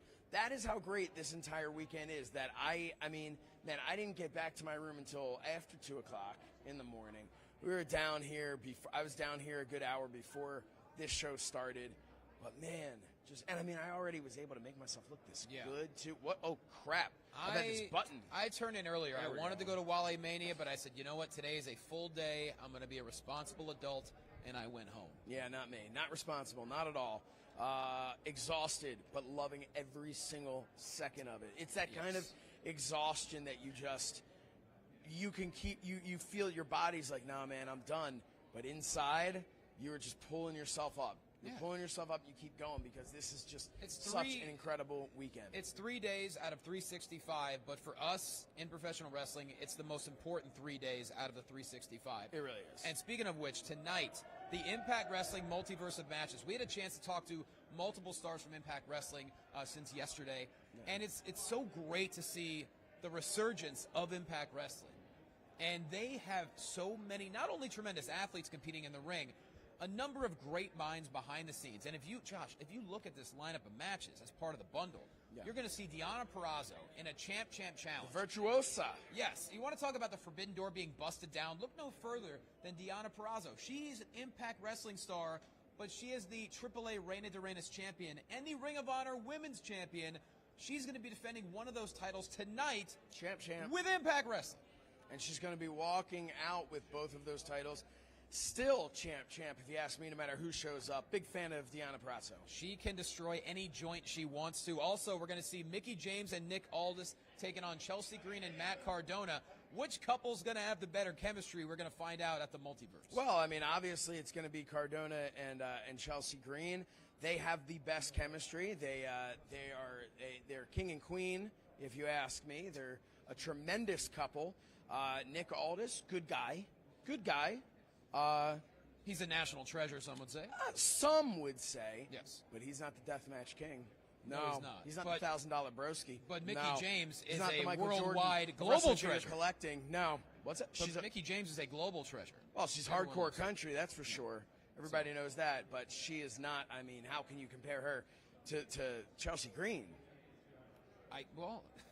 They've had some issues recently in Impact Wrestling, so we're going to leave it at that. Could you believe that time when Mickie James tried to? All that was happening was Matt Cardona was running. Mickie James tried to grab him and tried to power bomb him and fell backwards, and he inadvertently landed with what looked kind of like radio silence, but that's not what happened. There's nothing inadvertent with Matt No, Cardona. she picked him. I saw a still image where she was holding him up for a power bomb. The gall of her, the gaw, if you will, and she she fell backwards because she wasn't strong enough to hold him. What did Cardona tell you last night at the Major Figure Podcast? That's between me and him. Okay. Anyways, that's the first time ever matchup you're going to see at the Multiverse. Also, the Knockouts Tag Team Title Fatal 4-Way. You're going to see the Influence defend against Tasha Steelz and Savannah Evans, Havoc and Rosemary, and Giselle Shaw and Lady Frost. So very exciting match there. Who do you even pick out of all of those people? In a Fatal 4-Way, the odds of Influence retaining are not very good, especially when you have Tasha Steelz, the Impact Knockouts champion, and the very destructive Savannah Evans. Plus, Lady Frost. Don't sleep on Lady Frost. I'm not. She's very motivated. Her and Giselle Shaw, the two newest knockouts, they have something to prove. And then, of course, Havoc and Rosemary, Decay, always capable of pure decimation. Yeah, Decay, man, you talk about on another level. They have just been tearing it up in the world of professional wrestling. But I look at this and I think to myself, one thing that Impact, going all the way back to its TNA roots, one thing they've always presented better than anybody else, some would say, is their women's division, their knockouts division. And you could argue Rosemary one of the greatest knockouts of all time. You could argue that. You could argue that about a lot of the people on that card. Even a Mickie James, no Chelsea Green, but even a Mickie James. Sure. You could. So you've got so many incredible female talents on this card, but incredible men as well. People are sleeping on Impact, and I don't know why. But if you ask people, you watch Impact, I haven't seen it in a little bit. Now, And look, if they've you got a don't- following for sure. And if you don't have Access TV, it's simple. Impact is amazing on social media, whether it's YouTube, whether it's Twitter, whether it's Instagram. Just follow on socials. You can catch up on everything. There's also that little app called FITE. Boom. Go to FITE. You want to go watch some classic Impact Wrestling. Man, that's where you want to see it, right here on FITE. And we've got some pay-per-views coming up. And you're going to see... But one of them is the multiverse of matches. And you're going to see some classics. You're going to see Chris Sabin and Jay White. Wow. You're going to see Eddie Edwards, Tomohiro Ishii, who's a very busy man this weekend, Alex Shelley, once again, Speedball Mike Bailey, and this, a match that Impact Wrestling has innovated. We are going to see an Ultimate X match. Trey Miguel, the champion, going to be defending against Chris Bay, Vincent, Rich Swann, Willie Mack, and Jordan Grace. How is that going to go down? You have to watch the multiverse to see it all top to bottom. Jordan Grace getting in the mix there. I mean, she is just a force. Former to be digital reckoned media with. champion as well. Yeah, and then she lost brutally to Matt Cardona, the current digital media champion, current NWA Are World you trying to Heavyweight get on the champion. Cardona payroll? What exactly? Oh no, Matt Cardona's a. I'm wouldn't suggest I'm trying to get myself a major bendy. What are you talking about? You're really on this Josh Shernoff action figure Well, role, aren't look, you? I mean, when the fans demand it, I provide it. That's all I can do, right? Do your kids count as fans? Depends on the day. Depends on if I'm getting them juice or milk. Juice and milk. Yep. They want That's those it. action figures. So that's the multiverse of matches. Plus, you're going to have a nice little surprise after the event if you are joining us live for the Impact Wrestling Multiverse of Matches. But that's not it, Josh. There's another broadcast after that tonight, and that is going to be Joey Janela's Spring Break Part 2.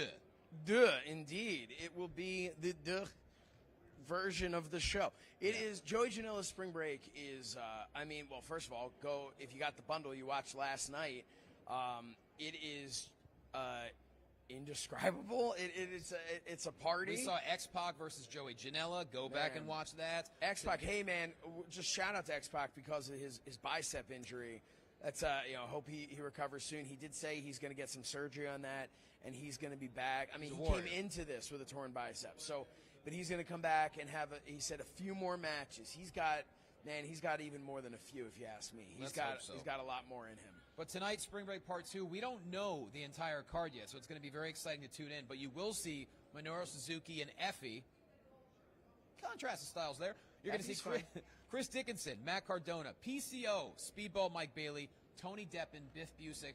And that's just a few of the matches you're going to see at Spring Break Part 2. Plus, knowing Joey Janela, he's probably going to make an appearance.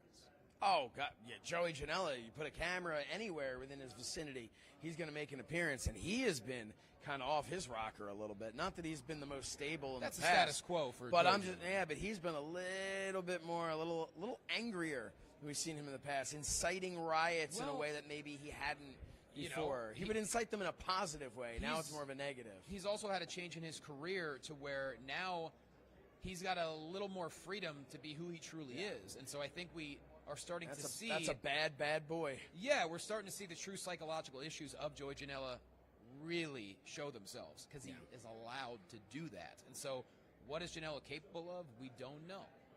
So that's why you got to watch. But again, let's talk about some of the, the talent that you named. Some of these names are names that we've been saying all day already for other shows. And again, it comes back to that. That's what's kind of fun. You mentioned it almost being like a tournament in that regard.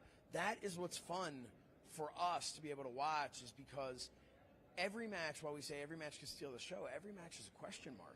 Because so many people have been involved in so many other matches in the same day, in the same weekend, sometimes in the same weekend and in the same day, yesterday and today, and then they have another match today.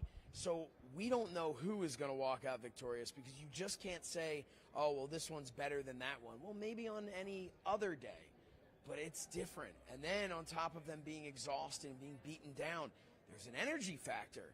We talked about before, hey, man, we're a little bit tired, but the light comes on. We start talking about these shows. We start looking at these shows, and boom, we're awake. And it's all about supporting professional wrestling. So whether you get the Wrestle Con Bundle, the Collective Bundle, or both, you're supporting so many of these athletes. You're supporting so many of the promotions, and you're supporting FITE TV. There's nothing like FITE TV. So when you see our energy, we are truly excited to be here because FITE TV brings you entertainment like no other company. And that's why Triller is involved. That's why Thuzio is involved, because it's a beautiful family, and there's so much happening this weekend that if you make the purchase, you can go back and watch this many times over. Yes, it's going to take you some time to get to all the shows, but guaranteed you're going to be entertained, and you're going to find some new favorite stars. Yeah. What else do you have to do? What, a job, family? Come on. You have wrestling to Let watch. FITE TV be your babysitter. Yes, absolutely. Well, wait, no. Because you're putting FITE TV in front of the kids. Whoa, wait a minute. Oh, my God. Oh, boy, hold on. Is there enough handsome to go around in this? This is a lot of handsome. This is a lot of handsome. Have What's a up, seat. guys? Great to see you What's again. up, man? How are you? What's up? Josh, sit down. You guys ready for this? Or Josh what? Matthews, you look like you're TV ready. No, my wife is TV ready. She's back She's there. always TV ready. She's We know ready. that, She's yes. ready for tonight. Multiverse of matches. It's going to be We amazing. just got done talking about the whole card. It's Talk amazing. about it again. Well, I mean, Let's if you guys just went through it all, what do you guys No, most- get out of here. We All got to right, go through So it. you got the Knockouts World Tag Team Championship match. You've got all these matches four-way, taking place. You've got Ultimate X returning, and it all happens live in, what are we, like 7-8 hours lost away? track. It's going to be absolutely Let me know. amazing. You guys just been holding it down. It's down either here, it's man. either 7 or 8 hours or an hour from now, or it happened yesterday. I can't even tell at this point, but I am excited for it. The multiverse of matches, and the cool thing about the multiverse is the concept behind that is because we really don't know what's going to happen here. Anyone could be walking in there. We talked about Deanna Perazzo and having this open challenge, and I think Champ is walking out Champ, Well, but we don't know. I mean, yeah, it's possible. We're here in Dallas. Everyone is here in Dallas. Anyone could be walking out there to face her. You don't know, right? And she issued this Champ challenge several months ago. She's been successful in it. She actually defended the both championships in one match not too long ago on Impact. So I think all the things that Deanna is doing right now is next level. It's innovative. It's innovative, and what's going to happen tonight is somebody's going to accept this, and we're all just going to wait and see who it is together. It's going to be absolutely amazing. To your guys' point, everybody is here. I mean, I just walked past any number of legends that could accept this challenge tonight, so it's going to be amazing. And I'd like your opinion on this because I mentioned this a few times this weekend. If you're looking for a perfect example of the, quote, forbidden door being bust down, look no further than Deanna Perazzo. She's a star in Impact Wrestling holding the AAA Reign of the Reigners Championship and the Ring of Honor Women's Championship. That wouldn't be possible even 6 months ago. No. Everything that has happened since the Forbidden Door opened up, since Kenny Omega came to Impact Wrestling and became world champion, and then Christian Cage, and everything else that's taken place, the Good Brothers going over to AEW and coming back, it's just been wrestling right now is at a different level than it's ever been. And I think if you're not accepting of what's happening, then you're kind of on the outside looking in, and that's not a veiled shot at WWE. Look, they have their own universe. They've always wanted their own universe. Look, we've been there. We know what it's like, and we're excited for what we're all doing. Yeah, for the rest of us, it's uncharted territory. It's going to be absolutely amazing. I'm going to leave you guys. Sorry to interrupt your broadcast. We've got a production meeting. We've got a show tonight. Thank you guys so much. And FITE TV tonight. Tag team title Multiverse defense. of Hello, matches. Impact Wrestling. Don't miss it. Don't miss it, guys. Enjoy. Thank you so much. All right. Thank you. See you, Josh. Josh Matthews. There man, you go. what a The FITE great Event Center. first You name. don't know who's going to come by and say hello. It's a beautiful thing. But yeah, the multiverse of matches tonight as part of the bundle. You need to watch. I love what Impact is doing, and it's going to be truly a great experience for everyone involved, live and watching live on FITE. Like I said before, don't sleep on Impact. And the nice thing is, maybe you haven't seen it in a little bit. Maybe you've been debating, should I pick up an Impact Wrestling pay-per-view event? Well, that's the beauty of the bundle. Do it. Is because there's going to be some. First of all, you're going to love it. If whatever you decide to get this bundle for, you're going to love everything that's in the bundle. Yeah. But go right now, the FITE Fest Wrestle Con Bundle. You want to pick that up. Trust me, you don't want to miss this. We're having conversations. What's better than a mystery, right? And we also talked about, a strange tag team match with what? Oh, boy. Okay. Oh, boy. Frankie Baby. What's happening? One of the hit makers in the house, please. Sit down. Front and center. All right. AJ Y'all gonna make Francis. me late for my Uber Eats. Can I give you a grand introduction? Is that okay? Yeah, go ahead. I present to you, live on FITE TV, the freestyle, the former NFL star. Yeah, he's got the bank account. Yeah, he's got the ring skills. Yes, he's got the power. He is Maryland's own. He is Frankie Baby. He is Frank with a $. He is AJ Francis. How you doing? Thanks for having me. Oh man, thanks for being That was here. off the cuff. That was great. I can't freestyle, but I can do that. That was really That well was done. the freestyle, it just didn't rhyme. You know what I'm saying? That's That was all. really well done. What's We'll up, be man? on Fight TV later, you know what I'm saying? I know you are. For the culture. That's you know right. what We I'm just saying? got done talking. I think. And we still in the show, just for anybody that's interested in understanding that type of evidence that's going to be presented later. And I was saying it's hard to choose what the main event for the culture is going to be, but in my mind, It's Hitmakers versus STP. That's what it is to me too. Yeah. I mean, we might not go on last, but we be main event no matter what time we go on. That's Now just is that's not what he said earlier. We He know said you that and wasn't. Tahuti are going to be competing. Is Brianna going to be with you guys? Yes, Brianna's up there now, right now, Beautiful. looking beautiful as ever. You know what I'm saying? Glad last night she was supposed to be here, but you know she coming from Colombia. A lot of people don't know Brianna don't live in this country. Not anymore. Okay. No, you know, so she was coming from Colombia, and she loves to, you know, she's like all my black aunties that I have in my life. You know what I'm saying? They decide when they're gonna show up when they want to show up. You know what I'm saying? So you know, she wasn't here last night, but she here now, and that's all that matters. There you go. Now, how have things been for you? It's been a whirlwind, 4 or 5 months. A lot of unpredictable things have happened. But you, Swerve, Tahuti, and Brianna, you've taken life, you know, by the collar and said, no, I'm not Yeah, you didn't held disappear. Nah. Yeah, you didn't just fade off. You know. Because what we created ourselves can't be taken away. Right. Ain't nobody help us create Hero. Straight up. Only thing anybody helped us with was blocking. Yeah. Here's where the camera's gonna be. Here, this camera's on you. This camera's on you. Fans can tell authentic when they see it. And There that's it one of the is. reasons Hit Row had such a meteoric rise. Yeah, I mean, we made the song. We presented them the song. We said, here, we want to use this. We wrote all our promos. We designed all the clothes that we wear. We did that. So, like, when you do it yourself and you leave, you know, WWE, but you did it yourself, it's not hard to keep doing it. Yeah. And it's, go ahead, Josh. No, I was just gonna say you can't deny talent. You can't, and I'm not just saying this because you're just a massive human being next to me, but the reality is the fans connected to you because of the talent. Like you said, you provided the song. You said this is who we are. The fans, they resonated with that. Yeah. Like, they appreciated that. And you can't deny it. So wherever you go, that's going to happen, and the fans are following you. They're excited to see what's next for each and every one of you. So it's exciting. I wanted to tell you, actually, you know, you were in my old neighborhood. What neighborhood was that? So I grew up right down the street from Bill Apter. Okay. And you were in Bill Apter's house. I was in his basement. Convincing him to. You went down to Apter's Alley. I did. Which is where I got my start back on the microphone in this business, in Apter's Alley. So, yeah, first, did he bring you into that other room and make you do karaoke with him? No. Okay. To be honest, I Good. barely fit in that basement. It is not.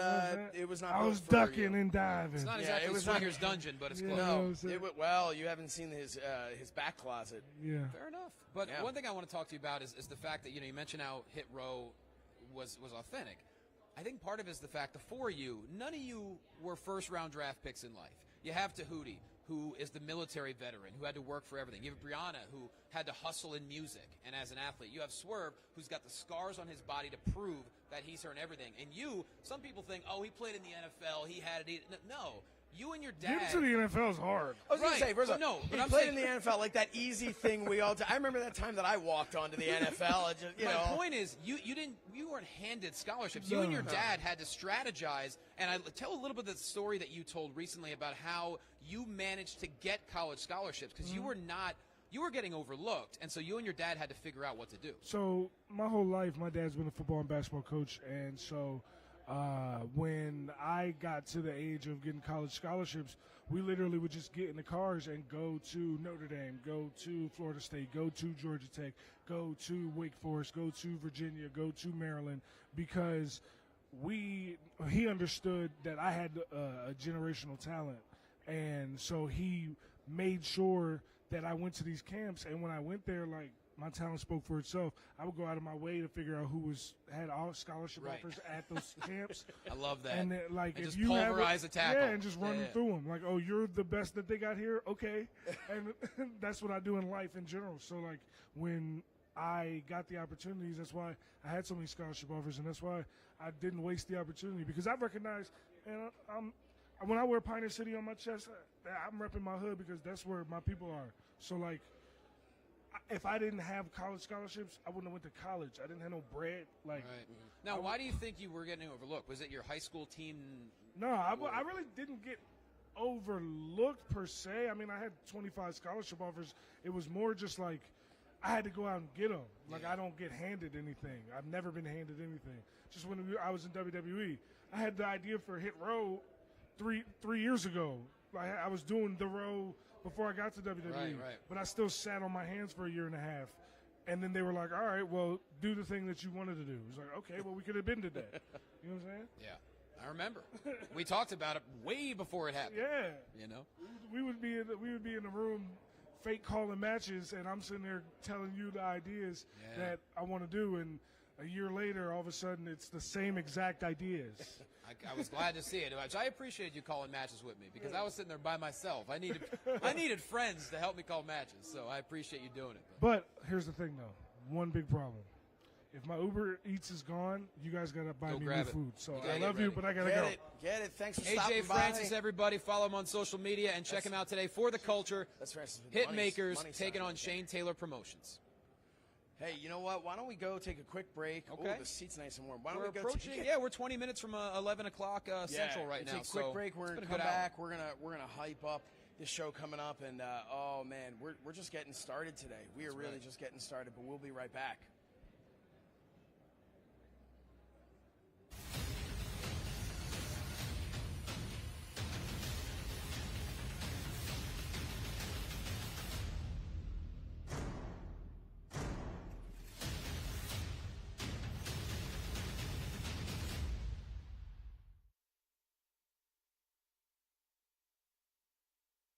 Do you love wrestling podcasts but hate all the ads? Well, you can get all the great podcasts early and ad-free at adfreeshows.com. It only starts at $9 a month, but you get exclusive series at adfreeshows.com like Title Chase, Eric Fires Back, Conversations with Conrad, and tons more, and a chance to interact with your favorite podcast hosts every month. See for yourself why thousands of other wrestling fans say adfreeshows.com is the best value in wrestling. adfreeshows.com.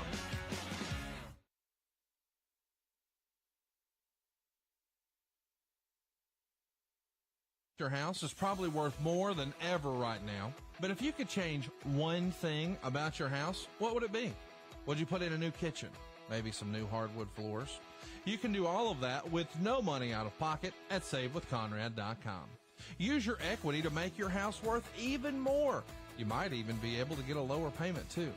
A better house with a lower payment without moving? Sign me up for that. NMLS number 65084, Equal Housing Lender, SaveWithConrad.com.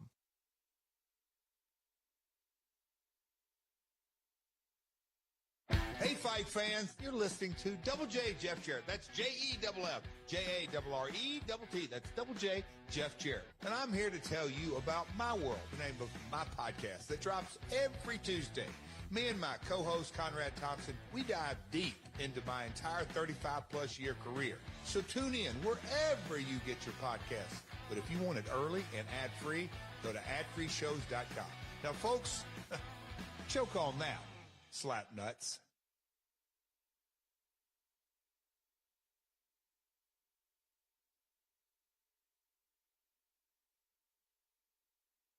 AdFreeShows.com has two can't-miss events this April. April 5th, the Njpw will join Ad Free Shows members to watch his WrestleMania 8 title match against the Macho Man Randy Savage 30 years later. And then we'll celebrate 25 years since Barely Legal 1997 with Taz and Sabu joining us for a live watch-along on April 14th. This is your chance to watch your favorite wrestling moments with your favorite wrestling stars exclusively at AdFreeShows.com.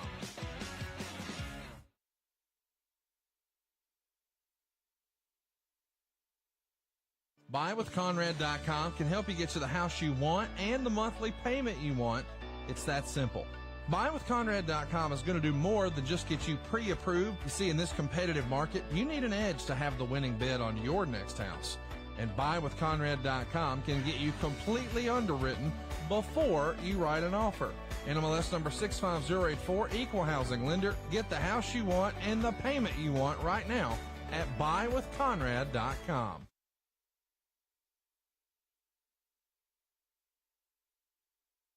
Hey, Fight fans, you're listening to Double J Jeff Jarrett. That's Jeff, Jarrett. That's Double J Jeff Jarrett. And I'm here to tell you about My World, the name of my podcast that drops every Tuesday.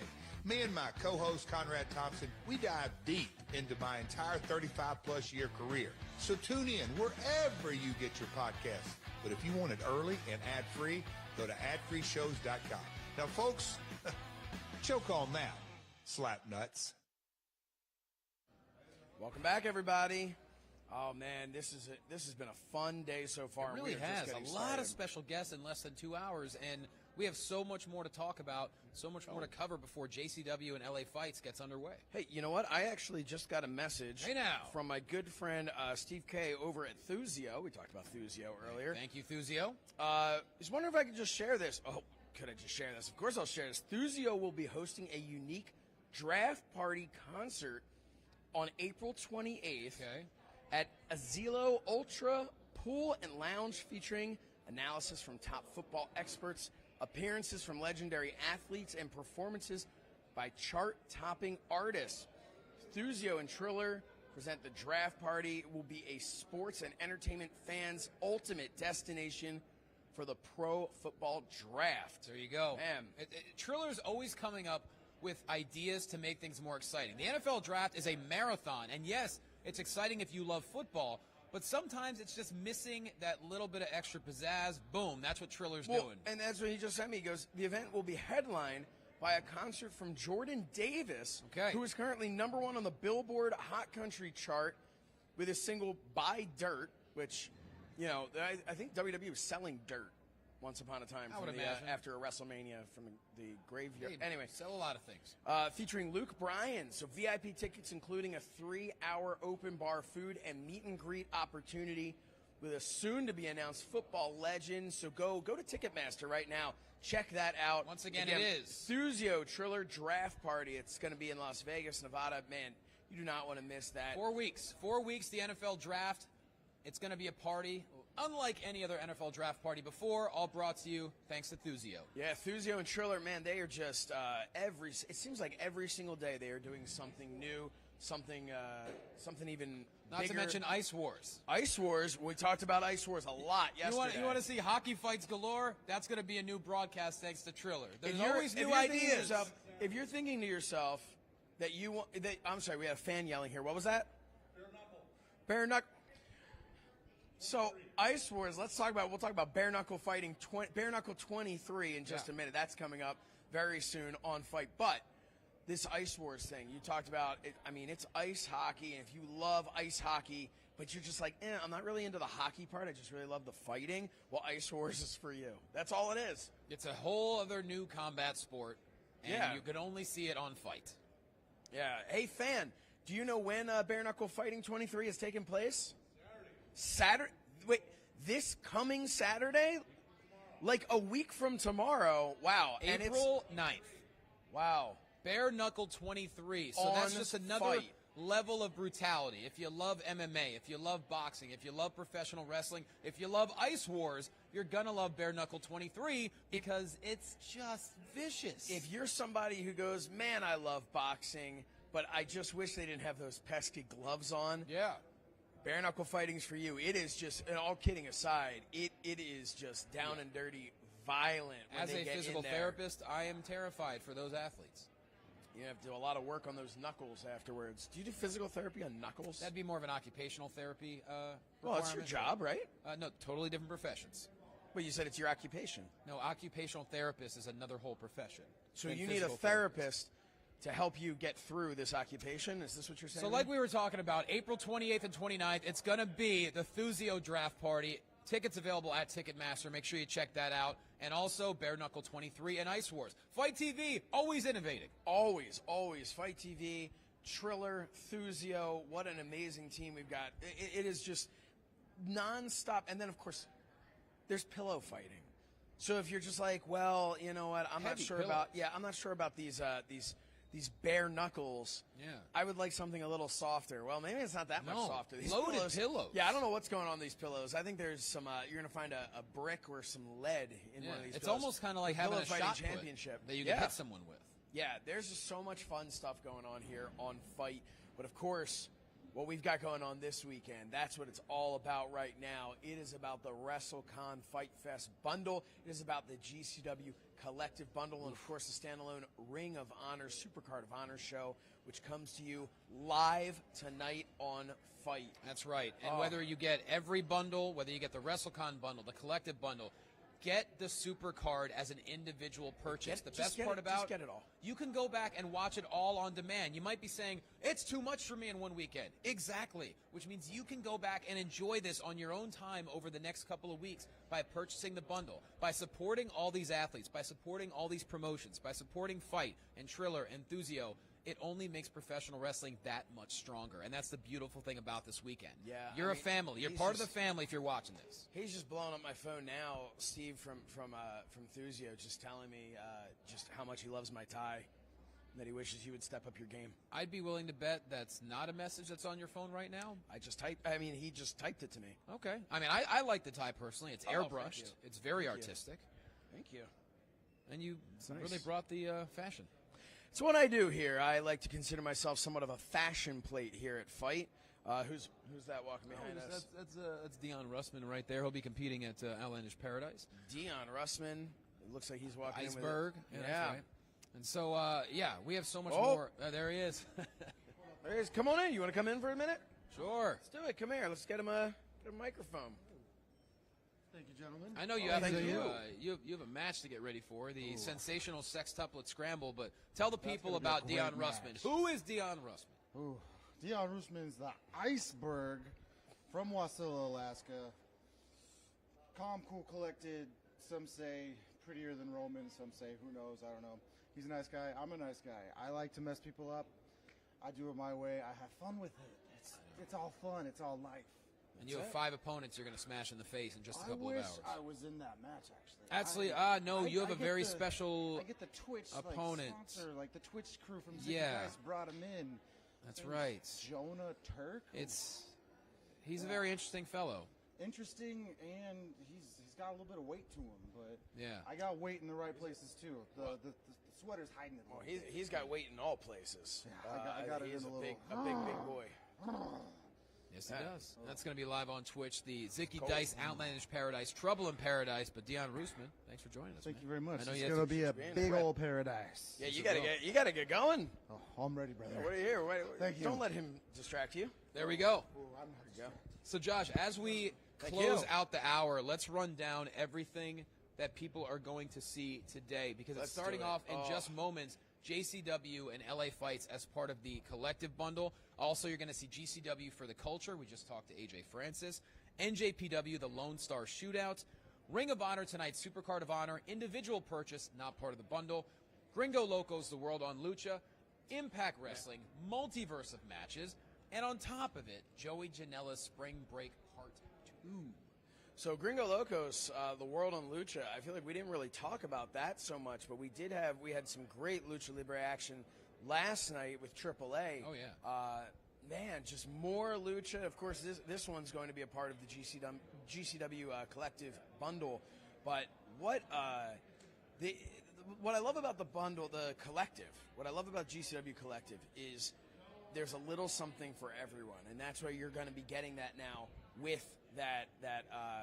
with the Lucha, the World on Lucha. You're going to have that opportunity to see that style. Of course, Effie's Big Gay Brunch, which comes to you tomorrow. It's a party. There's just, man, there's so much on the Collective that is worth. You're going to see Effie and Pimpinella. I mean, that's what you're going to see at the Big Gay Brunch. You're going to see come Paro and Dark Chic. That's what you're going to see at Big Gay Brunch. You saw Paro yesterday here. He joined us. That was a big boy. He is a monstrous individual. He likes to hurt people. He does that almost on a daily basis, but he's also a brilliant mind. That's why I'm so glad he joined us, because if you're looking for someone passionate about professional wrestling, look no further than Paro. Yep. And he'll be competing at Big Gay Brunch. And like you said, Josh, there is something for everyone. If you love professional wrestling, if you want to find new promotions that you want to become a fan of, WrestleCon has you covered. Absolutely. You see behind us right there, that's That's W. Morrissey standing behind us. Cass XL, whatever you want to call him. He is a massive individual. He's a big guy over there, and he's meeting and greeting right now, but he's a part of this weekend as well. Look, and what a great story. Oh, yeah. For him. I mean, he's he looks overcome in tremendous shape. Yeah. He's really, I was going to ask him if he wanted to come over here, but he's a little too big. I'm a little nervous. That's the thing, is everyone is so busy right now in the middle of their signings, running here, beard. running there. So we've been lucky enough to have, 5 or 6 special guests in our first 2 hours today. Yeah. And you never know who's going to come by. It'd be great to talk to W. Morrissey, but he seems to be running. We already got bombarded by Zicky Dice. That's always a possibility at any moment. What I do want to do is I want to see if we can get our team over here to get us all set up, because I want at the top of the hour, I would love to jump right in to the collective, right in to show you just a little sneak peek. Yeah. Because I feel like if we give you a taste, just a taste at the top of the hour, that's all you're going to need to join in. So can we do that? Can we maybe we have the water boy over here. Yeah, maybe if he can get that going, set that up for us at the top of the hour, we are going to bring you the beginning of this of today's collective. And the beautiful thing about JCW versus LA Fights, it's full of rising stars. Maybe it's wrestlers you haven't heard of before, but you're going to become fans of. We already mentioned some of the matches last hour. You're going to see Nick Wayne and Marcus Mathers. Big Vin and Juicy Finau. That's probably about 700 pounds in the ring between those two. God, that's a lot. That's a lot in the ring. Man, I hope they step carefully right over where it says SoSaysShernoff.com. That's right. It's going to be Sandra Moon taking on Billy Starks, B-Boy and Grim Reaper, Jack Cartwheel, Alec Price, Charles Mason taking on Dark Sheik, and Cole Radrick taking on Kevin Blackwood. It's going to be a lot of young, hungry competitors who want to make a name for themselves, and what better way to do it than on FITE TV at WrestleCon? Yeah, there really is no better opportunity for this young talent. No better opportunity. We're talking to like Scotty Too Hottie about it. There's no better opportunity than this weekend for talent of any age, of any level in the business. Dream to matches showcase are happening. themselves. Yeah, this is to have this opportunity to show the world what it is that they have to offer, what they still have to offer, and then this young talent getting to work with some of the veterans here. They learn so much coming out of this weekend, not even just working with them in the ring, but upstairs right now at those signings, which you would find if you're here, you'd walk around and you would see that a lot of the young guys talking to a lot of the veterans in the business and learning. It's invaluable. It is, because you know what, especially nowadays, things are different than they were back in the territory days where everybody was making towns and they're spending time in the car, and the young guys in the car with some of the older guys who were telling them about the business. And that's really a lot. If you listen to a lot of old-time wrestlers, they will tell you that they learn most of their stuff in the car, and even more so than in the ring. So that's another opportunity that some of the young talent has in a weekend like this at WrestleCon, where they can pick the brain of some of the more established talent. They can learn, and that's why everybody comes out of this weekend a winner. Everybody comes out of this weekend more energized, more knowledgeable about wrestling, and enthusiastic. Exactly. If you were losing a little bit of a motivation, if you were kind of out of the loop, this is the perfect way to jump back in. Yes, there's going to be a massive event at Dallas Stadium, of course, and we hope you enjoy it. But absolutely, if you get the bundles, if you buy Super Card of Honor, if you get to watch the Thuzio Super Show, it's going to re-energize your love for professional wrestling. It's going to re-energize your love for storytelling, for competition, for physicality. There's everything you could ever ask for here at WrestleCon, and this is such a special event, and we're honored to be here. Absolutely. I mean, I couldn't have said it better myself. It is this weekend is my favorite weekend of the year. Absolutely. It really is. It's a family reunion of sorts for so many people to be here, but it is just so much fun for us to be able to talk about this, because at the core of it, Johnny, we're wrestling fans. That's of course. it. Yeah. We are just enormous wrestling fans, just like all of you. We have the opportunity to talk about this, and we want to hear from you as well. So talk to us on social media. Go to @FITE TV. Tag us, #FITEFest, and tell us, what are you most looking forward to about the rest of this weekend? What did you enjoy? What did you enjoy as part of the collective bundle, or as part of the FITE Fest WrestleCon bundle? Tell us, #FITEFest. Let us know. Maybe we can read some of that on air a little bit later today. Yeah, we want interaction. So if you're in the live chat, be vocal. If you're on Twitter, Instagram, Facebook, wherever you're watching this, let us know that you're enjoying it. Let us know what you've enjoyed the most out of all the action you've seen? We already mentioned JCW and LA Fights, which we're going to get to in just a moment. Don't forget, today, GCW for the culture. We got New Japan Pro Wrestling Lone Star Shootout. Tonight, Ring of Honor Supercard. We already spoke about that. Don't miss it. You will regret it. Yeah. If you miss that, you will regret it. I guarantee you this is one that you are going to want to say, I was there, I watched it live. And if you can't be there physically, that is why you are here with us on FITE TV so that you can watch it live. And if you're one of those wrestling fans that says, I would love to see Ring of Honor make a comeback, I want to see Ring of Honor be on weekly television again, you make that purchase for Supercard of Honor, you're only helping that cause because we need to see that people want Ring of Honor back full time. And we know they do. And Yes. we know they do. And right now I feel like we're preaching to the choir because everybody watching this right now, I feel like maybe you've already bought it. Because I know if you were watching us talk about this, there is no way that you can't be as hyped as we are about this. And again, coming up in just, less than 60 seconds. That's right. We have LA Fights versus JCW kicking off the collective. And as soon as that starts, we are going to throw to that because we want to give you just a little bit of a sneak peek. That's right. That's the benevolent people that we are. It's going to be a good day. Get your coffee, get your pizza, put some eggs on the frying pan. We got you covered at WrestleCon on FITE TV. Yeah, we're going to be there in just about a moment. Oh, man, we're counting down. Rashad, tell us, how much time do we have until we go live Shout there? it out. Rashad is the Iron Man.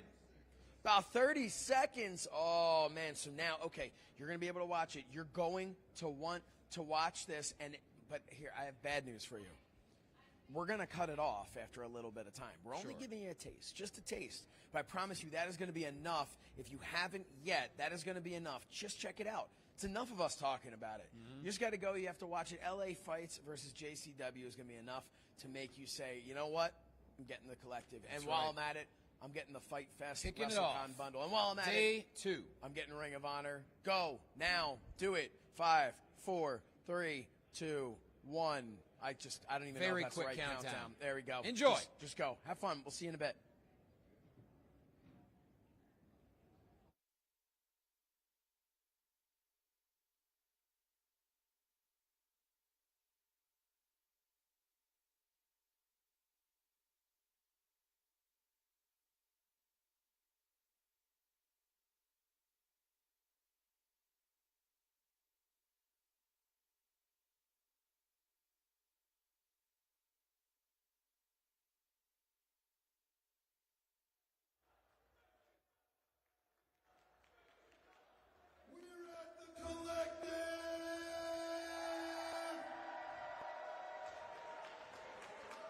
It is day 2 of the collective, and we are starting it off with JCW versus LA Fights. My name is MLJ, representing Jersey Championship Wrestling. My name is Jordan Castle, representing LA Fights. But I know none of you people came here today to listen to us talk. Y'all came to see some fucking professional wrestling. Who's ready for some fucking professional wrestling? So Jordan, why don't we get things started with an 8-on-8 ultimate survival turf war. Scheduled for one fall. Well, this is Nick Knowledge, accompanied, as always, with the lovely Veda Scott. And shortly we will be joined by one Jordan Castle. He's repping LA Fights in the ring right now as their personal ring announcer. And we have MLJ as well, repping the East Coast, repping JCW. And what a way to kick off Introducing first team number 1, representing Jersey Championship Wrestling. The team of Yo-Ya, Janai Kai, Edith Surreal, Bam Sullivan, Brandon Kirk, Slade, Ellis Taylor, Charlie Tiger, and Jordan Oliver. And Team JCW is in the house, represented hard for the East Coast. This is going to be an amazing way. Very apropos entrance music they have chosen to represent Jersey Championship Wrestling. Doesn't get any better than that.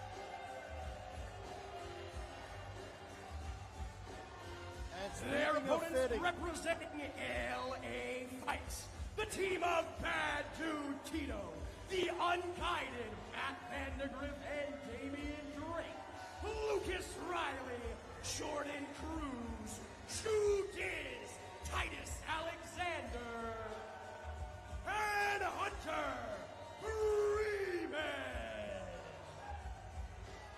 and this is an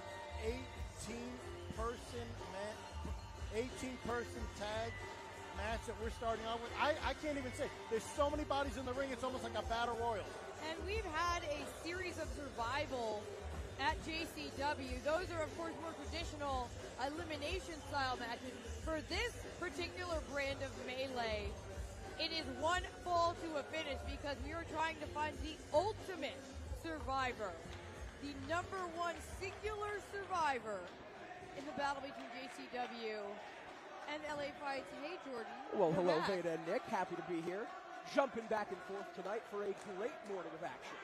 Absolutely. That will be dominated by JCW. Well, that remains to be seen. You guys got the cute little T-shirt gimmick going. That's cool, but I really think LA Fights has this one in the back. You guys got Slade and Bam Sullivan on the same team. They were beating the hell out of each other at Planet Fitness. Oh.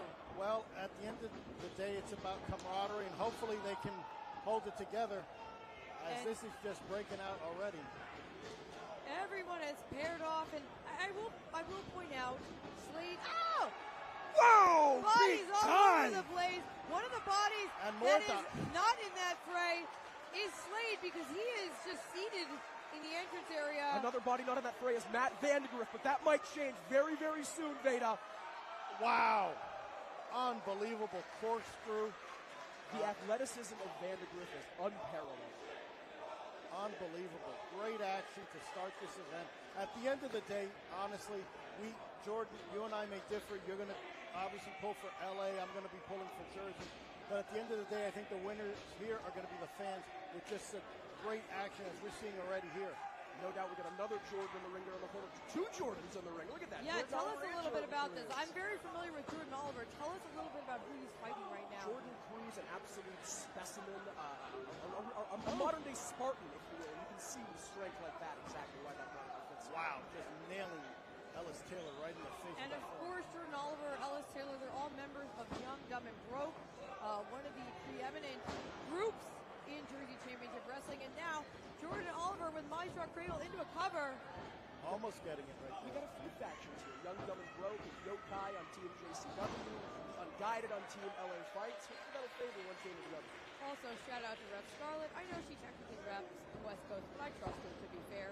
Excellent official. Calling it right down the middle. Wow. And who do we have in the ring right now, Jordan? That is Jew Diz taking the boots to Jordan Oliver here. Picking him up, hoping to slam him down with authority. Look at the power. And he does. Like it was nothing. Another pinball attempt.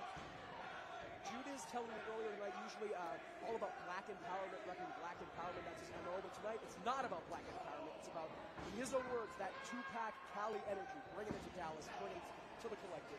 Edith Surreal now bringing an elbow to his face. And Edith Surreal, Nick, you know, one of our absolute favorites. Edith Look at this. using her own body as a weapon. Ending up in a bulldog right there. Edith really showing off here. Here is one of the meanest, nastiest dudes, not just on the West Coast, but in all of independent professional wrestling. Bad Dude Tito. Man, we just saw last night in Bloodsport.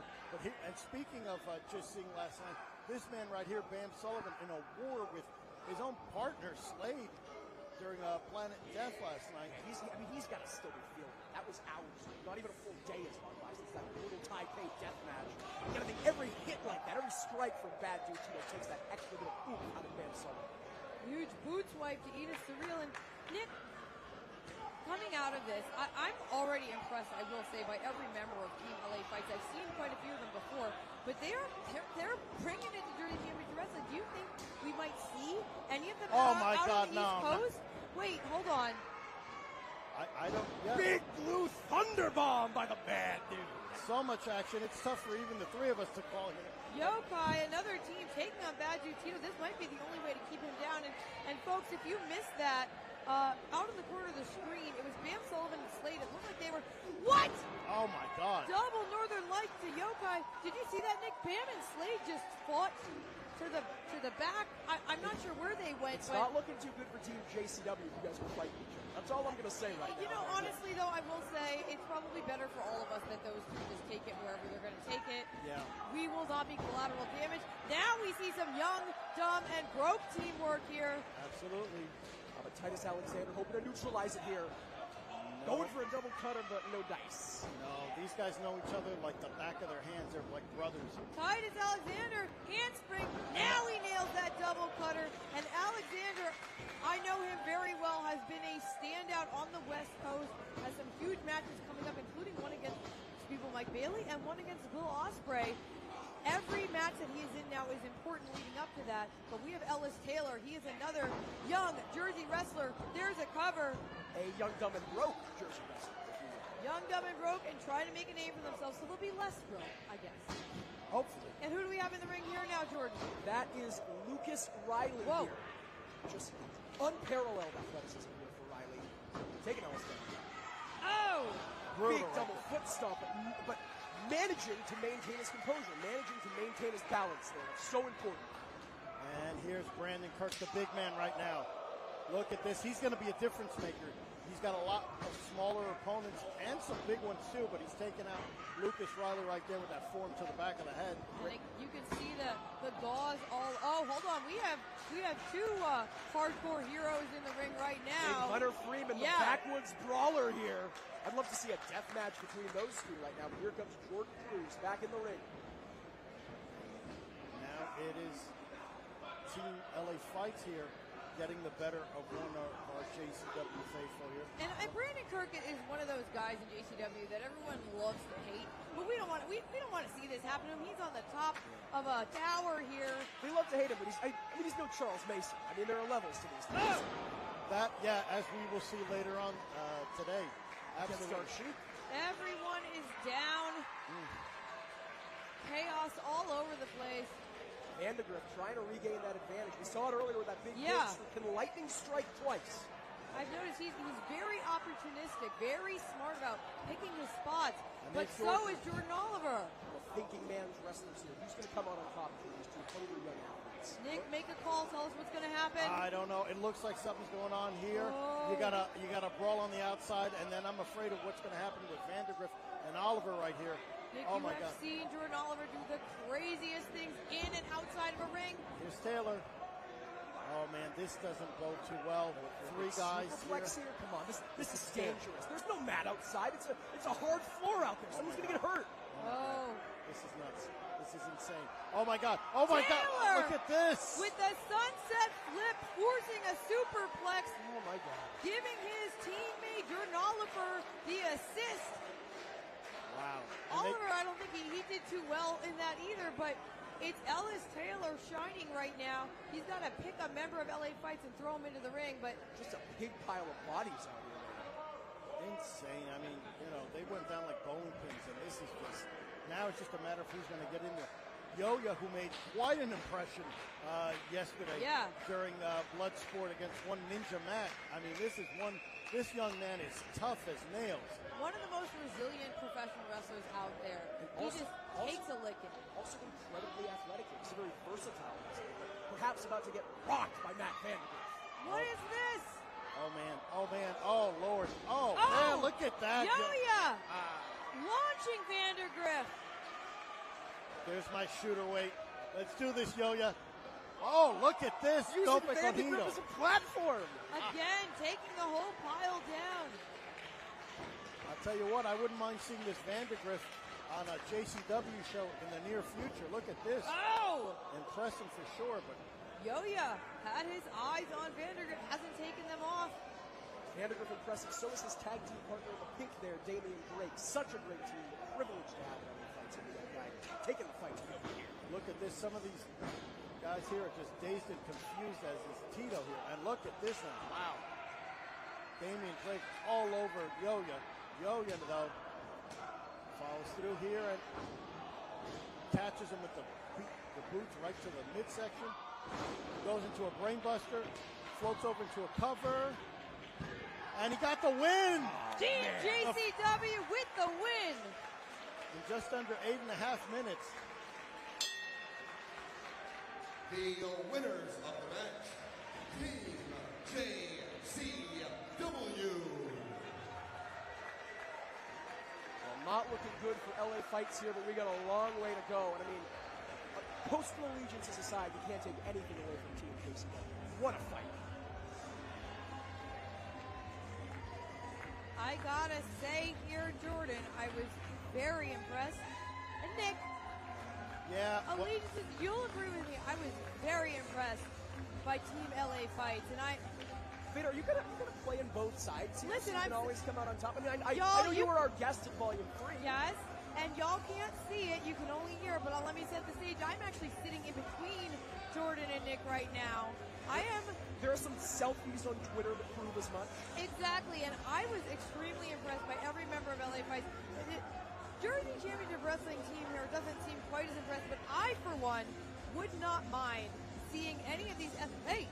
Well, okay, maybe not Hunter Freeman because he just almost threw a chair at me, but I would not mind seeing any one of them in a ring in Jersey. You know what I think it is? I think it's the shirts. I think the shirts brought it together. That's what led to the victory. It's the unity. Nick, we need shirts. Yeah, we do. You have a JCW shirt, but I mean, we need like announcer shirts. Yeah, we do. Well, you really are playing with it. Nick's got the JCW shirt. I have the LA Fights pin. Where's your swag? I'm wearing tie-dye, which is the best. I mean, it is, but no coastal allegiance here. Once again, play in the middle. Yeah. When we get those uniforms, Nick, I'll have one made for you. Thank you. Appreciate that. So, with that said, that could be the match that determines the entire show because Team JCW just pulled out a victory. But no.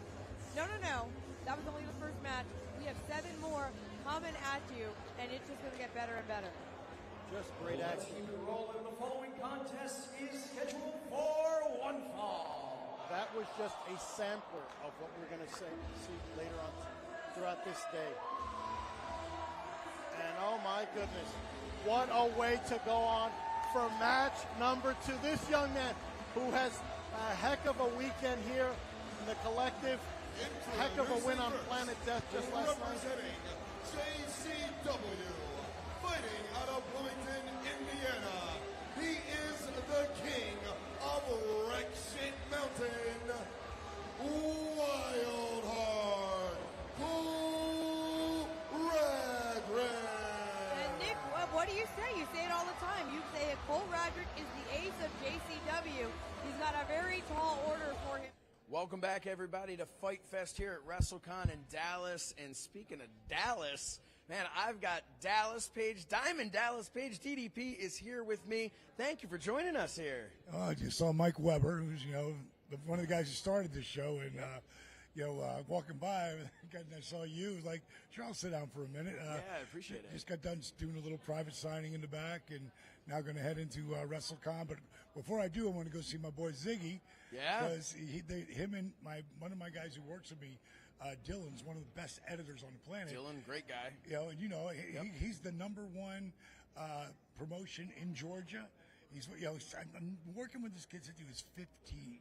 Wow. And he became one of my editors. He's one of the top editors. He's got a great Southern Honor Wrestling that's in Conyers, Georgia, and he's running the back.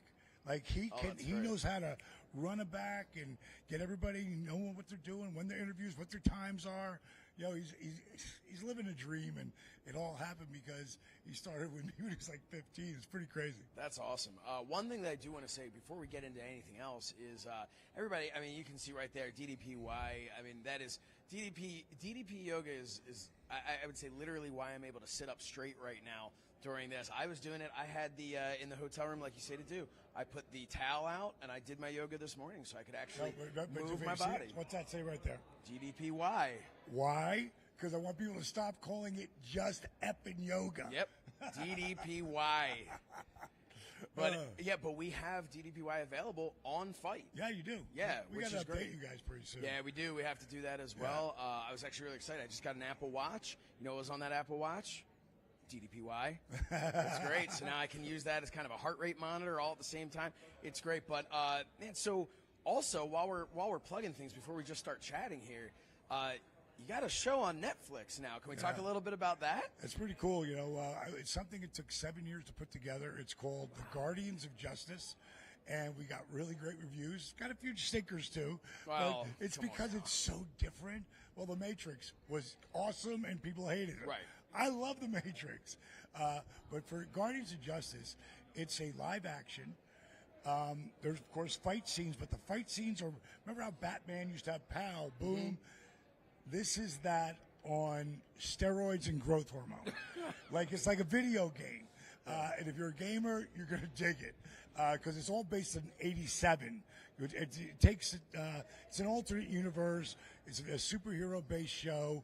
And I play Nighthawk. I was going to say, let's talk about your character a little bit, because you mentioned Batman before. Yeah. There's some visual... It's a satire. This is satire. Similarities there, but it's very cool. Very cool look. I had a lot of fun with it, and it didn't start out that way. Adi Shankar, who is the developer of it, and he calls it Adi Shankar Experience, he did Castlevania, that's on Netflix, which is huge, but he was a producer for Walk Among the Tombstones, which is on Netflix right now. That movie's amazing. But Killing Them Softly with Brad Pitt, The Gray, Judge Dredd. Yeah. But he never had the control. So he started putting his stuff up on YouTube, and he called it Bootleg Universe. And he did some really cool stuff there. That's what Guardians was supposed to be for YouTube.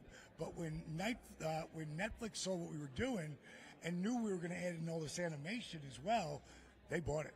Yeah. And they put it on. It's a Netflix original satire. If you don't get the word satire, you're going to go, what is this? No, but check it out. Absolutely go and check it out on Netflix. It's fun. I remember when the first time I saw the trailer for it, I actually saw the trailer. I didn't know you were in it. And I'm looking, I'm like, I know that voice. I can tell that voice, and I'm looking at it. And I took it down here, too. Yeah, and then I look, I'm like, I know this. But no, it's awesome, and I'm so happy for you. You're having all of this success post your entering career. Dude, I'm going to be 66 in a couple of days. I don't buy it. And when Jericho, we did Jericho's podcast, which I love, and he's, I said it to him. I said, we'll talk about this, and we'll bring Adi in as well. It's a great, if you're a Jericho fan, get on there and listen to that podcast. But because Adi's on it as well, and Chris is like, in the beginning, he's like, I'm like the voiceover part, like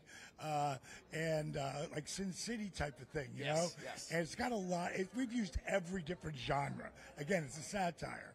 And Chris was like, and then I see you, and then they get that entrance and. You're like the lead of this thing. I didn't tell him. And Nighthawk is kind of like if Batman, Batman never gets older than 40. Right. He doesn't drink, he doesn't smoke. Nighthawk, he's in his 60s, he drinks, he smokes, he fucking takes painkillers because he needs them. He friggin' kills for the greater good, and he has no problem with, he's kind of a fascist, little bit of a friggin' narcissist. It's a lot of fun. And like I said, we're really happy with it. The other thing I want to point out, it's got 8 different types of 2D animation, 3D animation, and claymation, all worked into this thing. I didn't even know there was 8 different types of 2D animation. It's very, very cool. So definitely go check it out. I'm really happy for you with it, and I wish you success with it because it is really it's a fun thing to be able to see. Satire is something that I'm glad you said satire because people would kind of check this out and go, well, I'm not entirely sure what I'm looking at, but satire, it's one of my favorite mediums. I love it. I enjoy it very much. So, okay, I want to talk to you a little bit about last night. I was over at the Major Wrestling Figure podcast. They had a live podcast here on FITE. It was part of our FITE Fest bundle. And their big main event, their big surprise, was Buff Bagwell came out. Oh, God, yeah. So I want to talk a little bit because we're seeing on the internet, I mean, you have helped so many people. Of course, famously, you helped Scott Hall and gave him, I mean, man, you gave him a hell of a decade of his life. Gave him that. When I look back at that, I'm not as sad. It was tough. Yeah. Me and Jake talked about it on our podcast, Which DDP Snake I do Pit. want to say, if you didn't check out that episode, please do.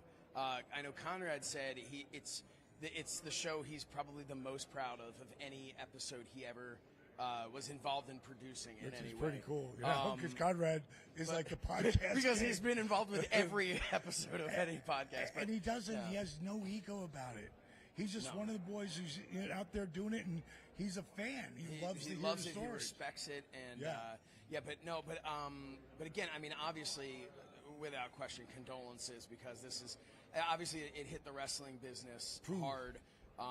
But on a personal level, of course, I know it hit you hard, and I don't want to I don't want to take you down here, but I do think it's important to praise what you were able to give to a friend and give back in a lot of ways, because you talked about the give and take of your careers with each other. So to give back, but he gave me a lot too.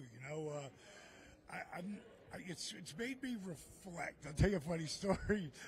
When I was talking to Kimberly, when I knew they were gonna take him off the ventilator and stuff, and she was like, he's been in your life for 30 years. And then she says, you said, oh, God, where do you see this guy? He's such a stud. Well, you've said a lot of people are studs.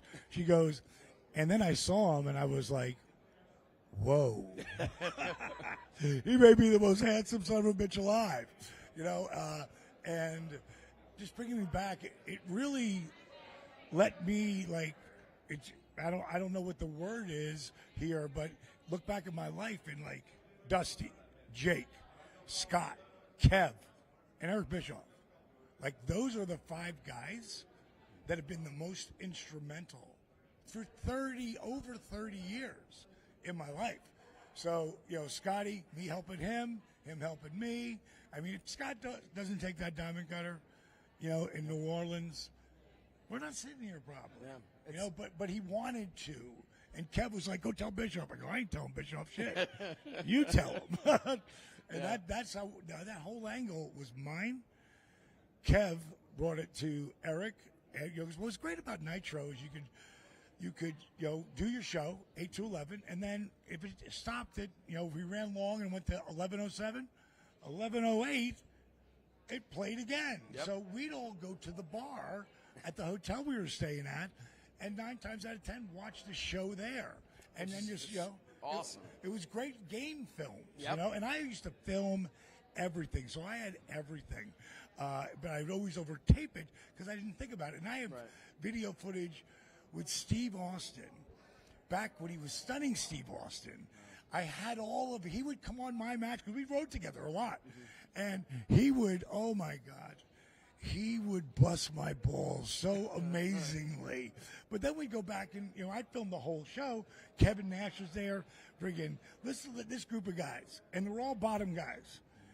Austin's up close. He's the middle, Right, but he's still at that glass ceiling. He's not getting. Yeah, he is nowhere near there yet.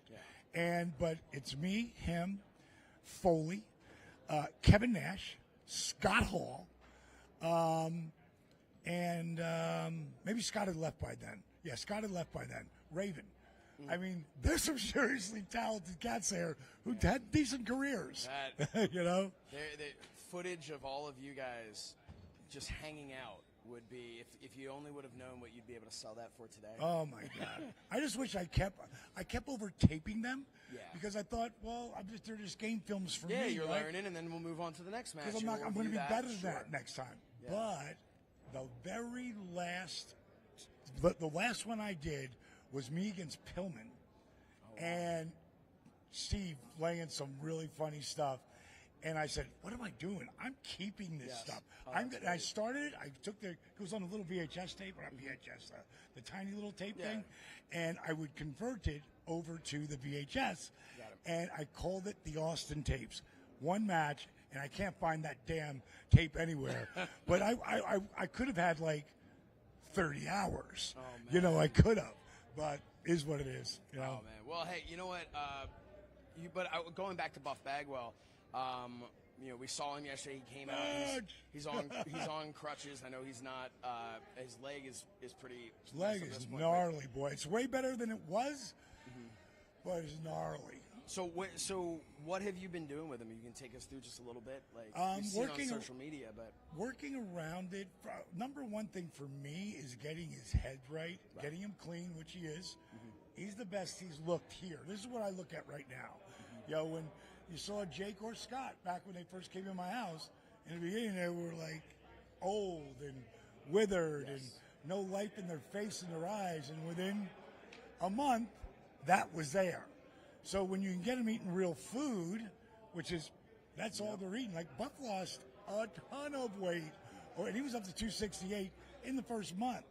So just the mental, the food, the story you tell yourself, like what's your why? Like why are you here? Like Buff asked me for 9 months to please help him, and I said, I love Bagwell, but I'm not moving him into my regular house like I did with Jake.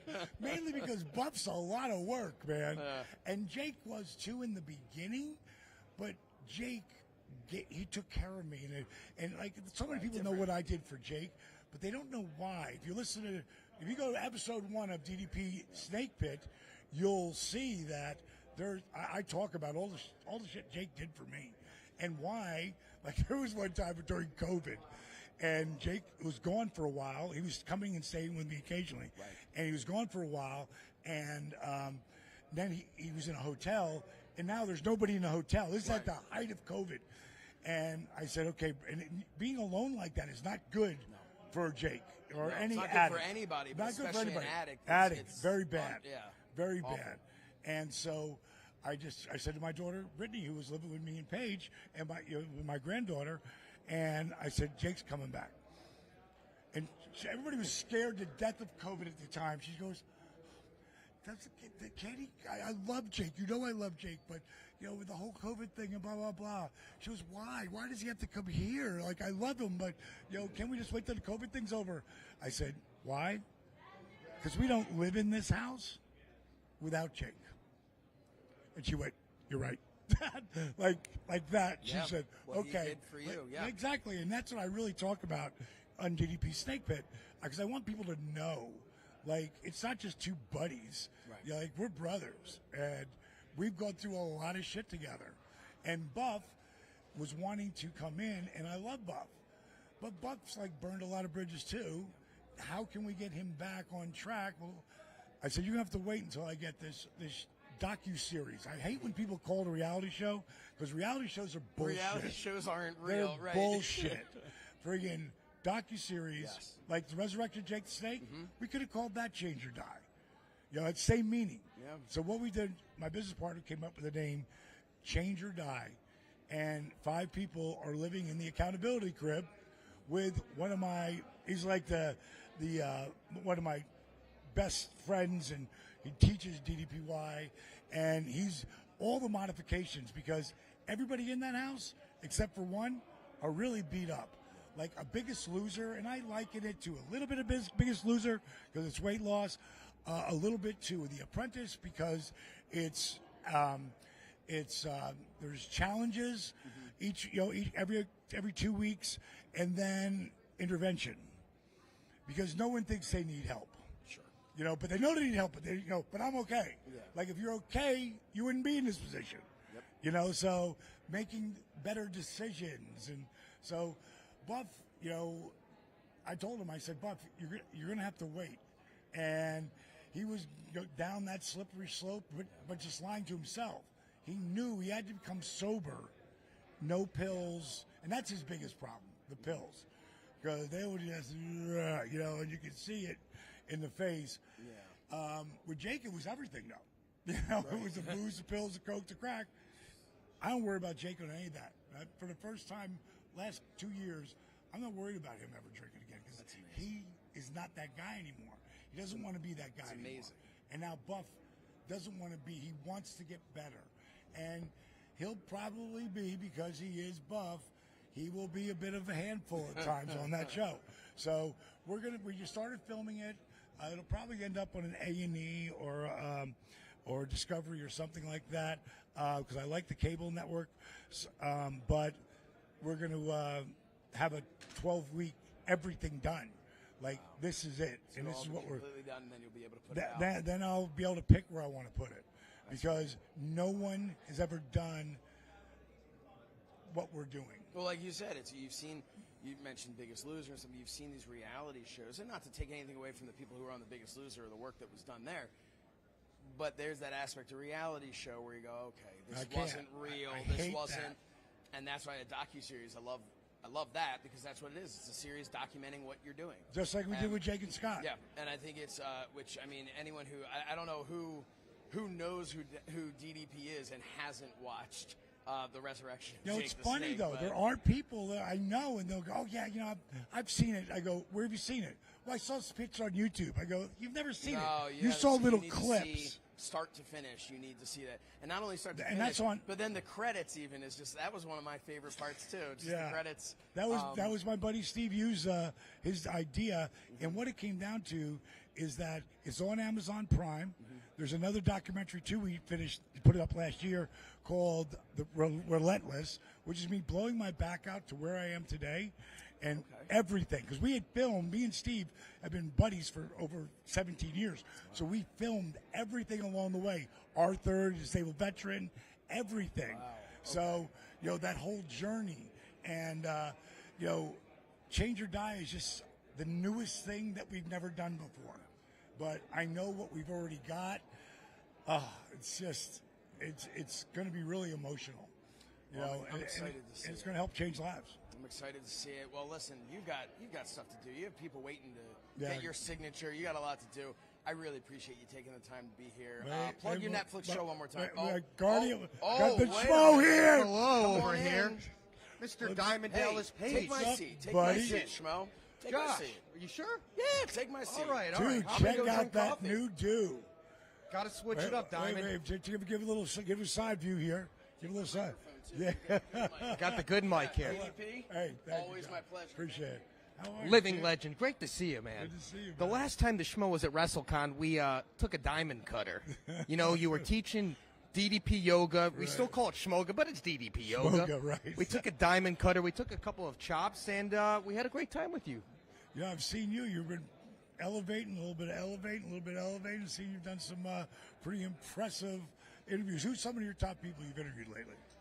Well, the Schmo just literally came from WWE's media junket, and we just interviewed Becky Lynch, AJ Styles, and someone who's going to be going up against a punter in Austin Theory. He's got the Sunday match against Pat McAfee. So those three this morning. That's interesting.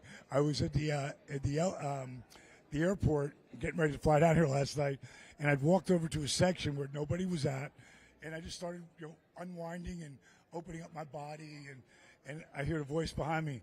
That's a good way to get a diamond cutter. And I turned around, it was AJ. There it is. There it is. But someone just like you, yourself, you didn't get all the credit early on in your career. You had to really work your way up. And AJ Styles is someone who's had to cut his cloth, get that recognition later on in the career. But Diamond, man, mid-30s, your success, and later in life, it's unprecedented, and that's why you're the Hall of Famer. Dude, it's been a great ride, and it's just beginning. Going to be 66 what's today, the 1st? Yes, April Fool's Day. So, no fools, though. I'm April 5th. I will be 66.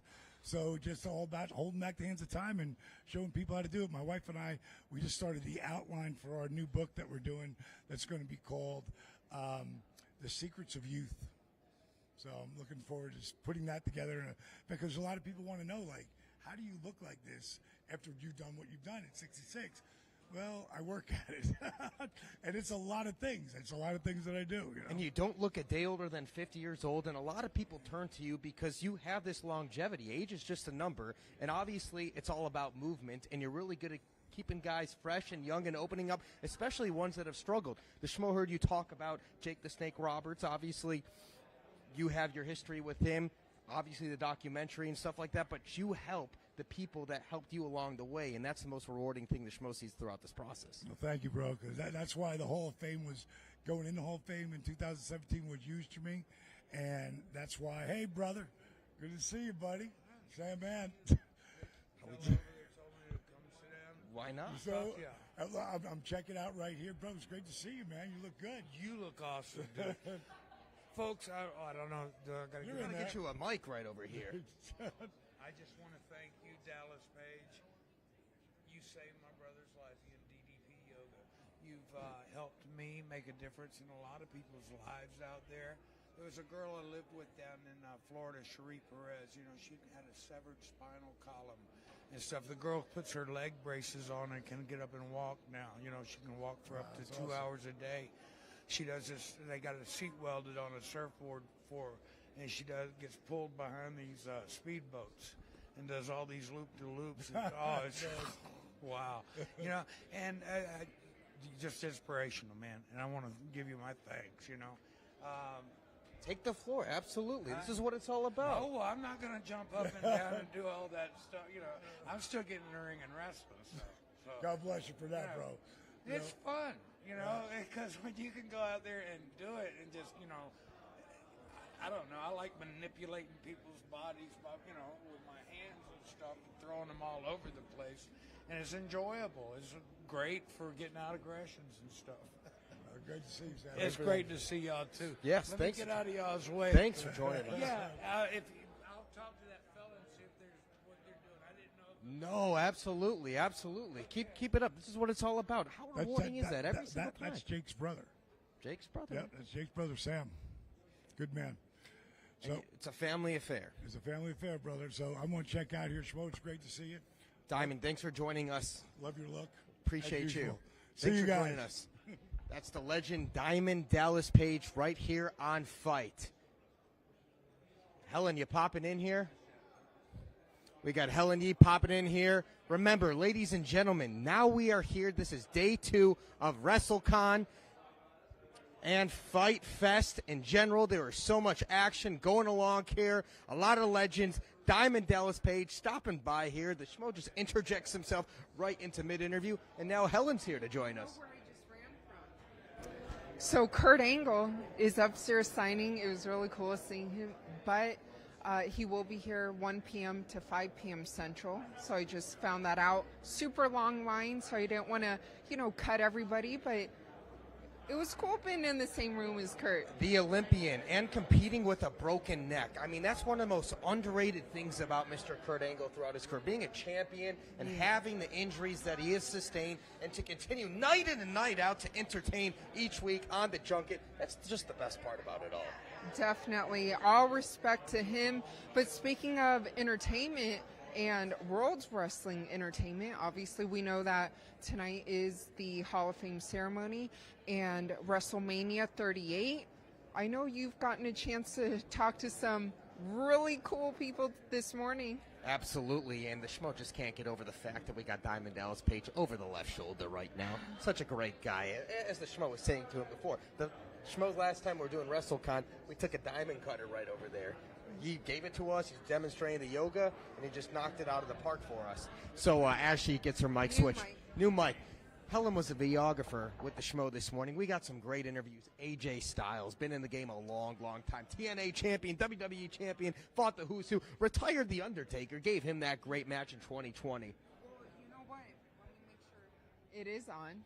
Got to double check. But what was cool was yesterday, and this was not by script, okay? Yesterday you asked me what my WWE or my pro wrestling ring name would be, and I told you that I go by the Hulk. When I was younger, when I was a swimmer, people just called me the Hulk. I wonder why. But now, this morning, AJ Styles, he gave me a new nickname, and I thought it was pretty cool. Share the nickname for the audience, Helen, because you're going to be broadcasting it all over social media. We know that's coming. Quadzilla. Quadzilla. AJ Styles nicknaming Helen Yee Quadzilla. That's a great ring name. That really is, because yesterday I was telling you, too, I wanted something simple yet sophisticated.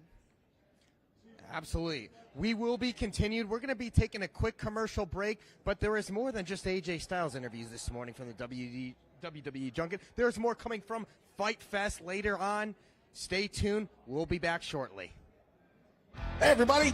Eric Bischoff here, WWE Hall of Famer and host of 83 Weeks, the podcast that drops every Monday morning. Now, 83 Weeks takes a deep dive into the highs and, yes, the lows of my 30-plus years in the professional wrestling business. New episodes each and every Monday, wherever you get your favorite podcast, or get it early And hell, get it ad-free at adfreeshows.com.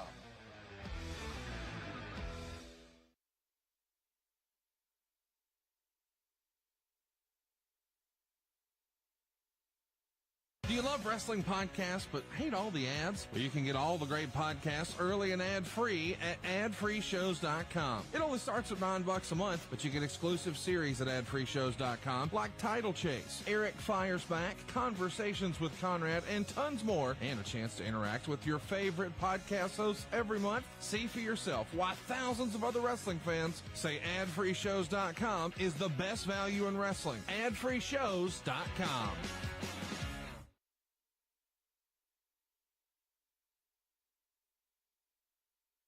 Hey, Fight fans, you're listening to Double J Jeff Jarrett. That's J-E-F-F, J-A-R-R-E-T-T. That's Double J Jeff Jarrett. And I'm here to tell you about My World, the name of my podcast that drops every Tuesday.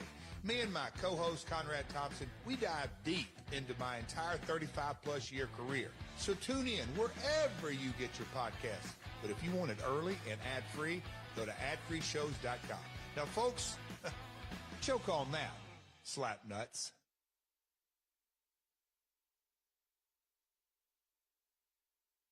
BuyWithConrad.com can help you get to the house you want and the monthly payment you want.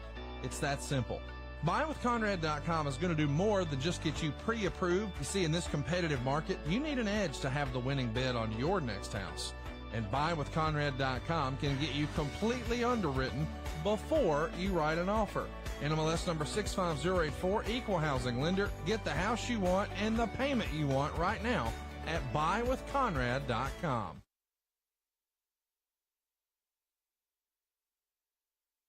Your house is probably worth more than ever right now. But if you could change one thing about your house, what would it be? Would you put in a new kitchen? Maybe some new hardwood floors? You can do all of that with no money out of pocket at SaveWithConrad.com. Use your equity to make your house worth even more. You might even be able to get a lower payment too. A better house with a lower payment without moving? Sign me up for that. NMLS number 65084, Equal Housing Lender, SaveWithConrad.com.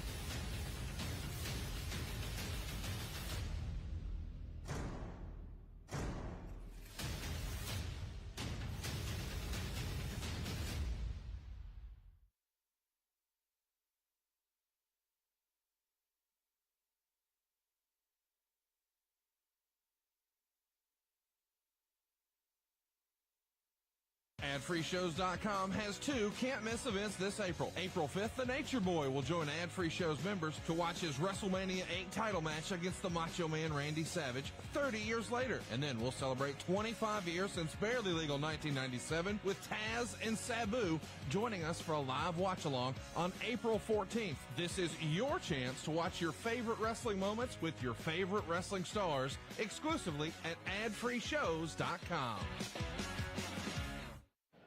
Welcome back, everybody, to FITE Fest. Man, we have had some great stars on. Just a minute ago, we were chatting with our good, close personal friend, the Nature Boy Ric Flair. He is here. He is in the building. Yes.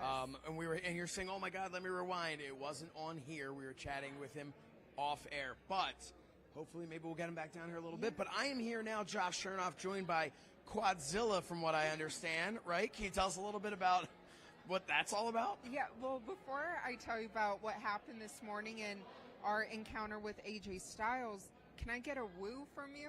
From me, I just woo! Hey, there we go. Great. That was good. That was pretty good. Round of applause for pretty Josh. good. That might be the first woo I've ever done. No way. I wasn't sure if my voice was going to be able to handle it. It was going to end up like the Kurt Angle, the woo woo. Remember he was trying to do that? What's crazy is I just saw him upstairs too. Kurt Angle? Yeah. Oh yeah, great what guy. What a legend. Good athlete. Good athlete. Oh my gosh. Kurt Angle. Yeah, just good. I always thought he was a solid wrestler. No, Angle's amazing. Who do we have? Who's this? Who is this? Who is this? In a hurry. All right. Anyway, Quadzilla. Let's talk about it. But oh no, wait. What did you want to talk about first? AJ Styles. Right, so AJ Styles called you Quadzilla. Why? Yeah, you know what? I was honored. So what had happened was I was helping the Schmo set up the camera, the lighting, the framework, and AJ Styles just did an interview, so he's coming over towards us, and he's just like, I guess, looking at my quads, and he makes a remark like, my quads are nicer than his and a lot of men and women that he's seen. And he's like, but don't worry, it's a compliment. And he's like, Quadzilla. So I was like, you know what? I'm honored. Just run with it. Yeah. You're Quadzilla now. Yeah, but I told Quadzilla. him, because he asked me where I got these quads from. And I got to say, I mean, besides the fruit and vegetables my parents made me eat when I grew up. Which means you're 7 feet tall or whatever how the story goes. Yeah, I mean, 6'11", but close enough. But from a lot of swimming, you know, and a couple of squats. So just a couple. She only did a couple of squats. That's it, kids. Just do a couple squats, and you will get massive thighs, or quads rather, not thighs. Well, I guess you'll get good thighs too if you do squats, right? Yeah. I mean, squats are good for the lower region. Yeah, that's all I know. It's all about the lower region, but it's an upper body business, kids. Yes. That's what they always tell you, brother. All right, so you and Schmo were going around. Schmo got some great great chats with people. Can you throw us to one now? Can you tell us a little bit about what we're going to be seeing? Yeah, so AJ Styles, we all know that he'll be wrestling Edge, the legend. I mean, man. A new version of Edge, too, man. How many versions? Edge is like a cat. Like, how many lives does he have, right? So he spoke about what's to expect, right, at WrestleMania 38. Becky Lynch, I mean, she's always great, right? She's always on point. How's her hair looking? I was just going to tell you, it's looking fresh. I think she pulls it off. Don't you? She can handle it. Sure, why not? And then Austin Theory. We spoke to him, and he had a couple nice words to say about his opponent, Pat McAfee. Interesting. Well, which one do you want to go to first? Since we started with AJ, and since he's on my good side, talking about, you know, quads. Quadzilla. We got to throw it to him. Let's do it. Take a look at this. Schmo and AJ Styles. This is the Schmo with the Pro, with one of the greatest wrestlers of this generation, the future Hall of Famer, the phenomenal one, Mr. AJ Styles, in the flesh, WrestleMania 38. How we doing? I'm good. Yeah, you're very excited to be here. I am very excited to be here. Yeah, this is going to be good. Well, you faced a lot of legends, man. Now you got Edge. What are your expectations for the matchup here for WrestleMania against Edge? I expect a very entertaining match, a grueling one. You know, two guys that don't like each other. It should be really good. Now, it's no secret, the Taker, he's being inducted into the Hall of Fame this evening. You gave him such a memorable last ride, the Boneyard match, man. When you reflect on it and knowing that man's getting inducted into the Hall of Fame, what are the emotions and the feels when you see that guy get that induction? Well, listen, we all knew it was a matter of time before he's inducted to the Hall of Fame. And to be able to have one of, the last match with him, it's special to me, and I love seeing it. What's the best advice the boss man, Vince McMahon, has given you throughout your journey here in professional wrestling? Wow, advice. He's not really given me advice. He's just told me what he wanted from me. So, and I think that was him telling me that he doesn't want to see guys that can do what I do. He's got plenty of those, but seeing that pit bull, that's what he wanted, and that helped me in my career. As someone who's cut their teeth in the regional circuit, to see how strong that game is right now to date, how rewarding is it to see you and to give back to the younger generation of professional wrestlers? I think that's what we should do. As being veterans, we should always give back and help, younger generations get to the next level. Obviously, a lot of people, at least early on in the career, compared you to Shawn Michaels. But who's one guy that you wish you could have wrestled with when you look at all the legends and the overlap that you could have had in your professional career? Eddie Guerrero. He's right. I think he's one of the greatest to ever, do what we do. And unfortunately, I didn't get the opportunity to work with him. But there's other guys out there. I mean, Shawn Michaels. I tried to get Triple H in the ring. Things didn't happen. But I can always look to those guys. To watch tapes and whatnot, and hopefully become better as much as I can at my, age, I guess you could say. Now, you're a Southern guy. The Schmo knows you like your barbecue. What's the best barbecue joint when you come here in Dallas, Texas?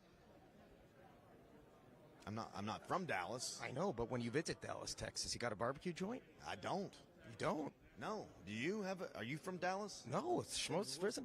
We're going to have to figure it out. Terry Blacks just went there for the first time. It was great. Yeah. Well, Terry Blacks it is then.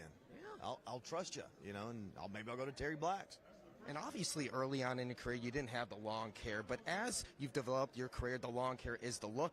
Isn't it harder to groom that thing after grueling matches and stuff? It is. It's all over the place after the matches. It's clumping together. I now have a newfound respect for women's hair when you just going down the road with the windows open. Now I know, and I didn't. This is something that had to happen. You run out of shampoo and conditioner easier, too. Yeah, so you got to have it. The conditioner is very important. So, yeah, I get it now. Obviously, we can go to you for the hair advice because you got a lot of it. You got a final message for all the AJ Styles fans out there worldwide? Well, it's something I've always said throughout the years. I would be nothing without you, so thank you for being fans. He's the pro. I'm the Schmo. WrestleMania 38. We're out. Well, that was fun. Yeah. That was a great interview. No shock, the Schmo. Nobody brings it like the Schmo and AJ Styles. Favorite barbecue joint? Yeah, well, what's your favorite barbecue joint Oh, of there all was a time? place, Lucille's, out in Las Vegas. And I think there's a bunch of them in various places. There's one in California. But I used to go get the, back when I ate meat, I don't eat meat anymore, but when I was eating, well, look, I gotta worry about my health. You're vegetarian or vegan? No, pescatarian. Oh, so I'll eat so fish. you eat fish. Yeah, I just Okay. don't really eat the other meat. But I love the tri-tip sandwich that they had. Lucille's is amazing. Lucille's tri-tip sandwich, unbelievable. It is what could get me back into eating meat. Although I'm pretty sure the last time I ate it, that's what made me say, okay, I don't think I can eat meat anymore. No, but say behind us, I don't know if once we came back, if you saw, we had it was some Trish Stratus, Lita, and Dr. Britt Baker, DMD. We're all back over there, and we missed them. I know. We missed but them. it's okay because stay tuned to FITE.tv. Download the FITE TV app because you never know. They may be hopping on But you the know show. who is going to be hopping on in just a few minutes? Cal Val. Yes, one of my favorites. I'm sorry. I'm going to trade Trish or Lita or Britt Baker for Cal Val any day of the week. Yes, and I can't wait to bring her on in quite a few minutes. But earlier we mentioned this morning, the Schmo and I, we were at WrestleMania 38 Media Day. Obviously, everybody just saw the interview with AJ Styles. Yes. Now, Austin Theory, he'll be wrestling against Pat McAfee this weekend. And I have to ask you, I mean, you've been in this business for quite a while now. It's about 20, way too many. Way too many years. I don't know that I want to talk about it. Okay. just doing the math. A couple of years. God, 23 years. Only, business. hey, not bad. So, people right now, I was 15 when I Oh. started. People are doing the math. They're like, wait a minute, how old is this guy? I was going to say you started when you were 2. Yeah, You're born into the thank business. Thank you. But yeah, 23 years in this business. That's unbelievable. But I loved every second of it. And that's why you're such a pro. But speaking of Austin Theory and Pat McAfee, what do you make of, like, for example, Pat coming into pro wrestling? Even Logan Paul will be seeing him at WrestleMania as well. Like, what do you make of these guys coming in now? So, this is just my opinion. So, I've never been a fan of the people coming in who don't respect wrestling. And I won't even say what we do. I did it once upon a time at a low level.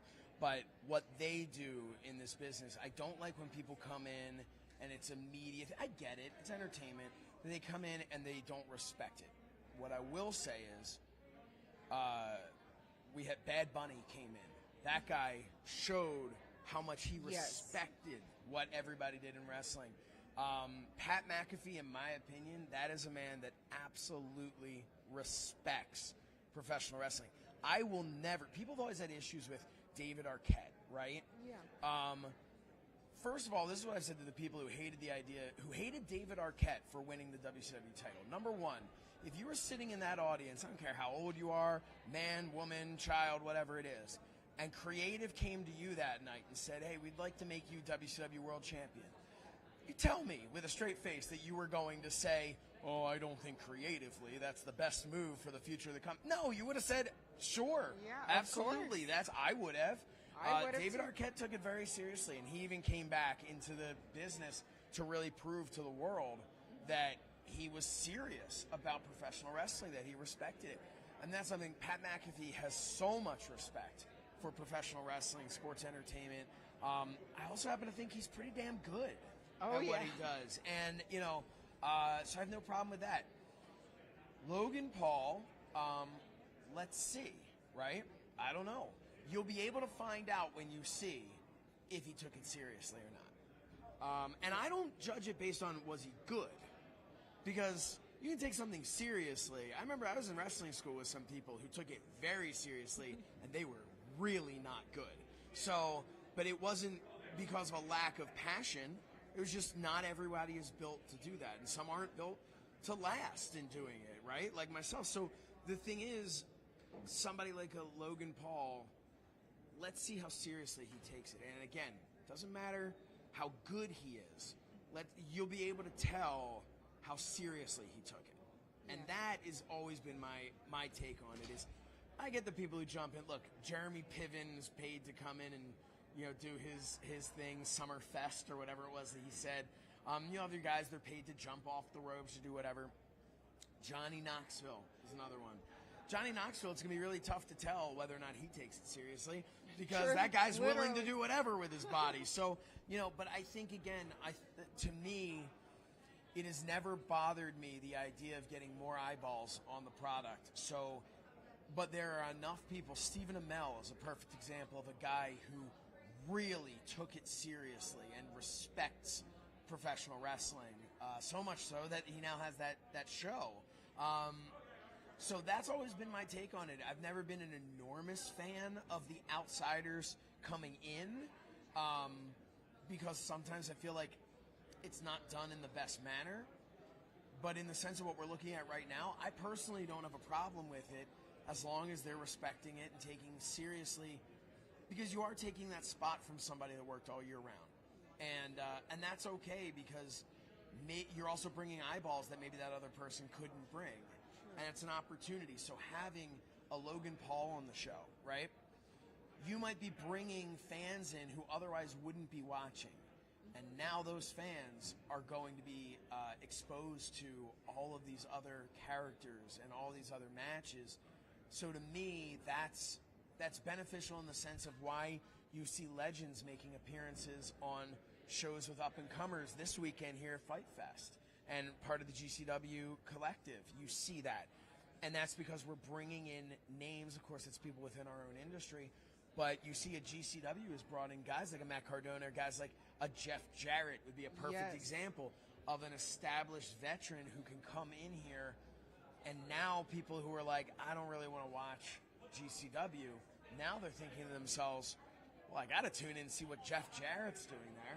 Absolutely. And once they see that, then they see that other match with this guy and that guy and whatever, and then they're hooked. Then they see an Effie, and they go, I didn't even know what an Effie was, but now I love it, right? So, to me, it can be like anything else in this world. Like social media, for instance, could be used for such good. You see social media where people are raising money for charities. People are bringing awareness to really important causes. And then you see the overwhelmingly toxic side of social media. Oh, yeah. So, in the same respect, it's all about how something is presented. It's how something is treated. And we as people, we can treat anything well and anything poorly. And whatever you put into it is what's coming back out. So that's my stance on it. But the Schmo spoke to Austin Theory. So why don't we find out what Austin Theory said about it? And you see what just walked past us. Yeah, Cal Val. Cal Val. So we're going to go to this. We'll check this out. And when we return, I'm going to get out of here. Things are going to get a lot prettier because I'm leaving. Cal Val's coming in. But Quadzilla, great to spend some time with you. You too. I'm sure I'll see you in a couple minutes. Yeah, right? I'm not going anywhere. They can't get rid of me. All right, go right now. Austin Theory and the Schmo. This is the Schmo with professional wrestler Austin Theory, 24 years young, up-and-coming phenom. Look at the traps on this guy. How we doing? I'm doing pretty well. How are you doing? The Schmo can't complain. It's WrestleMania 38, Dallas, Texas. No complaints in the world. No complaints at all. You know what? I do have one complaint. I wish I had glasses like that. I really do. Well, you're only 24 years young. You got a long career ahead of you. Maybe you can have your own glasses line, and maybe they'll be blue, green, any color of your choice. I like how this guy thinks. The Schmo. Talk to the Schmo for a second, man. You got a big Sunday matchup against Pat McAfee. This guy's been talking so much smack against you, man. Obviously, he's got the professional football career, but look, man, he was a punter, man. He didn't even get onto the field and tackle guys, man. Why is this guy going to be no match for you Sunday evening? Here's the thing. Everybody's asking Austin Theory, how are you preparing for Pat McAfee? What? Is that a real question? How do I prepare, the 24 protege of Mr. McMahon, preparing for Pat McAfee? I main evented Madison Square Garden with Brock Lesnar. I survived last in the Elimination Chamber with Brock Lesnar. I was in the Royal Rumble. I was on the winning team for Raw at Survivor Series. Pat McAfee does a podcast and tries to act like The Rock. So you tell me the comparison there. Come on, Schmo, tell me. Like, it doesn't exist. And obviously the guy walks around acting like he smelled what The Rock is cooking, but he's got nothing on The Rock. That was so good. That should be a T-shirt. That should be a shirt. I just hope that Pat McAfee realizes after Sunday that he's not as cool as he thinks he is. He's not as cool as this guy. And he's trying to get on the A side of the boss man, Vince McMahon, and obviously you got a great relationship with him, man. He's hand-selected you, man. To be as young as you are and to get hand-selected by him, that's got to feel great. It feels really good, and, you know, you have to expect the unexpected, and that's all I do. And Pat, he doesn't know how to expect the unexpected, and that's going to show this Sunday. And what kind of selfie do you imagine all the fans worldwide are going to see this Sunday with him on the canvas? So have you ever seen like a big piece of crap on the floor? I hope you haven't. Well, the Schmo almost stepped in a big piece of crap walking over here this morning. People don't pick up after their dogs. Oh, I didn't know if Pat was laying on the ground. I didn't know. But yeah, so big piece of crap, this beautiful face, WrestleMania, all these beautiful people in Dallas, Texas, from all around the world, including yourself. Piece of crap laying right there on the floor. I'm going to smile real big. Hopefully Mr. McMahon's around. Maybe he'll be there. I don't know. Maybe he's in the selfie as well, giving me the, you know what I mean? Selfie it up. Pat McAfee, take his crappy self back to his goofy show.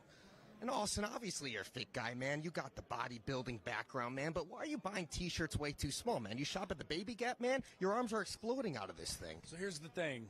Doesn't matter what shirt I buy. All the sleeves are like this. And there's nothing I could do. I was born this way. It's a condition. Please just bear with me, guys. I know it's really hard to look at, but, you know, we'll get through these tough times. When you envision yourself holding a gold strap within this organization, who do you think you're going to be facing to beat? You know, honestly, I think it's the Tribal Chief. The Tribal Chief, he's on a course that nobody can touch right now, and I noticed that. And, you know, I get it. People are super excited for Brock Lesnar. He's an animal. He's a beast. Anytime I've been in there with him, it feels like I'm in the middle of a tornado. But the Tribal Chief, man, I think that's the one that I'm going to have to take the title from one day. Absolutely. And can we get a final message for all the Austin Theory fans out there worldwide? Yes. First of all, Pat McAfee is a piece of trash. Austin Theory is going to walk into WrestleMania with his hand held high, and the last thing you're going to remember is A-Town down. He's the pro, I'm the Schmo, WrestleMania 38. What? We're out. And we are back being joined by the lovely, the beautiful, and very pink. Very pink. Cal Val. Hello, gorgeous. How are you this morning? Girl, you're looking beautiful. You're rocking it. And look, I love all the different cowboy hats. I mean, every day you're rocking a new one. There's a lot. Well, you know what? We were talking to FITE TV and we said, listen, we know that we love a theme. So every day I thought I'd wear a different cowboy hat. Because it's that big of an occasion. I think a specific cowboy hat every day is necessary. I love it. Thank you. How have you been? How's your morning? My morning's great. You know, we did some interviews this morning, yes. And then got to check out Wrestle Con. Ric Flair walks by. No way. Lita and Trish. I did see Lita and Trish. Yeah. Love them. Yeah, and I saw you yesterday at WrestleCon. Yes. Getting to meet your fans and Yes. everything. What was that experience like? It was so much fun, and I'll tell you, first of all, it's like a reunion, because a lot of us have worked together for years. So to see everyone that I haven't seen in forever, for me, just from the wrestling community, is great. But to meet the fans, there's a lot of new people that I met, and people from all over the world are here, because that's how big of a deal WrestleCon and FITE Fest is. It's a global event. People wait for, years to do something like this. So to see everyone so excited, you can't help but just feel the love. What was your favorite moment so far? Ooh, oh gosh. You know what my favorite moment was? This is going to sound funny. So there is a guy, his name is, I think it's at Rick WWE Sign Guy, and he's always in the front row. He has a red hat, and he's become famous because he's front row to every single WrestleMania, every single Raw. And meeting him, I said, can I have a picture with you? And he was like, really? I said, yes. So my husband spotted him first, and then after I took a photo with him, all the fans wanted their photo too. Wow, that's incredible. Man, imagine going to every single... It's a commitment. Yeah. It's a big commitment. It's a job. Yeah. It's a career at that point. Yeah, it is.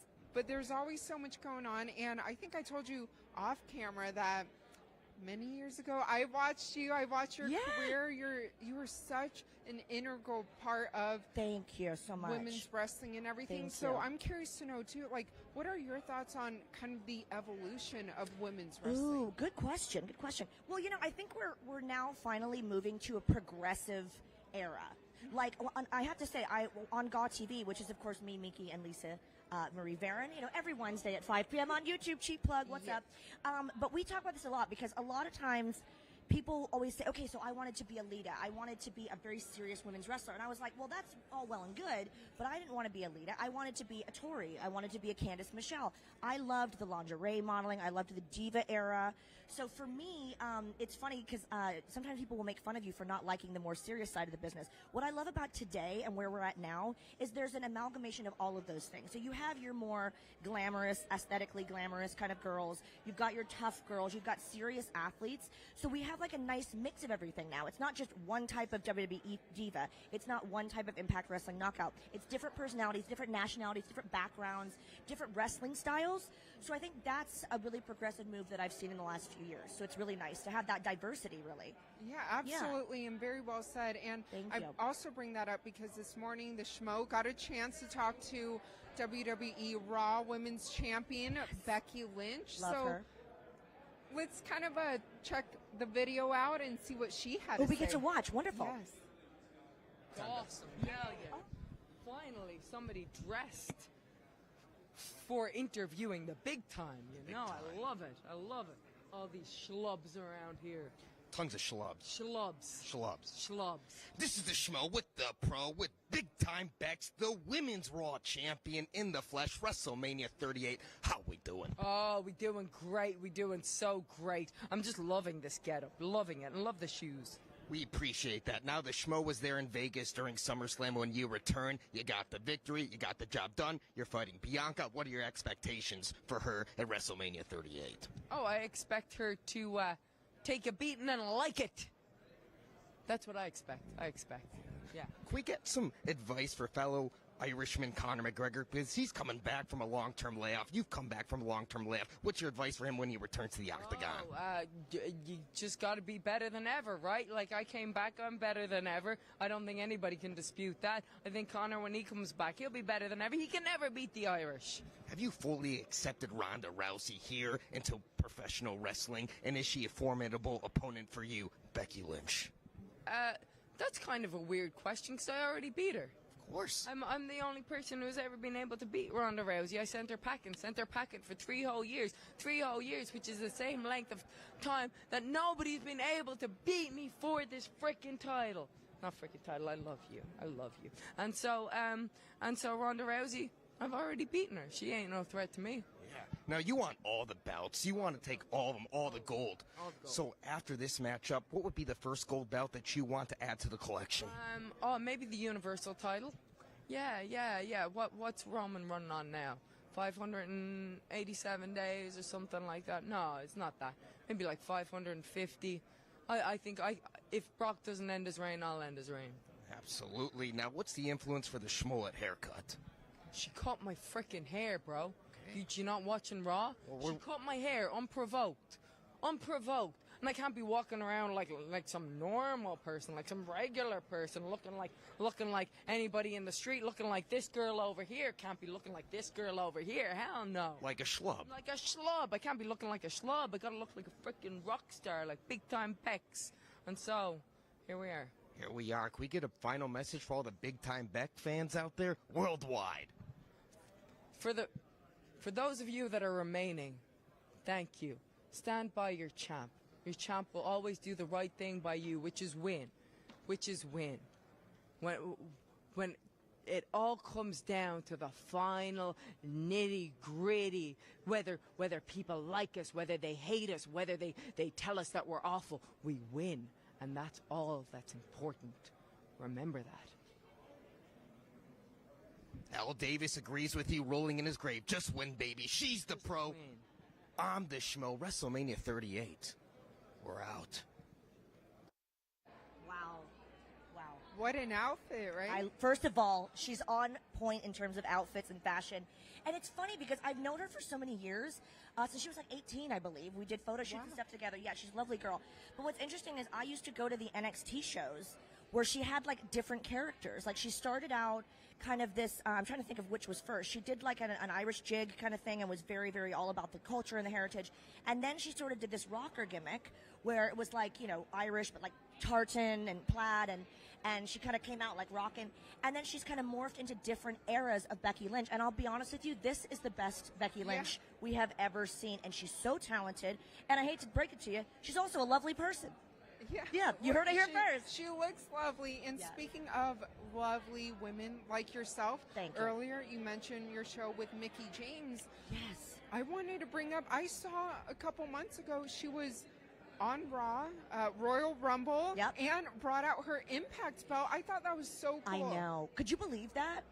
You know what? Back then, no. I know. But 2022, amazing. Anything can happen. Well, the cool thing was, I mean, it's one thing for her to go back into the Royal Rumble, which, by the way, that is my favorite pay-per-view of the year. All due respect to WrestleMania, Royal Rumble, I always say to people, hopefully you'll agree.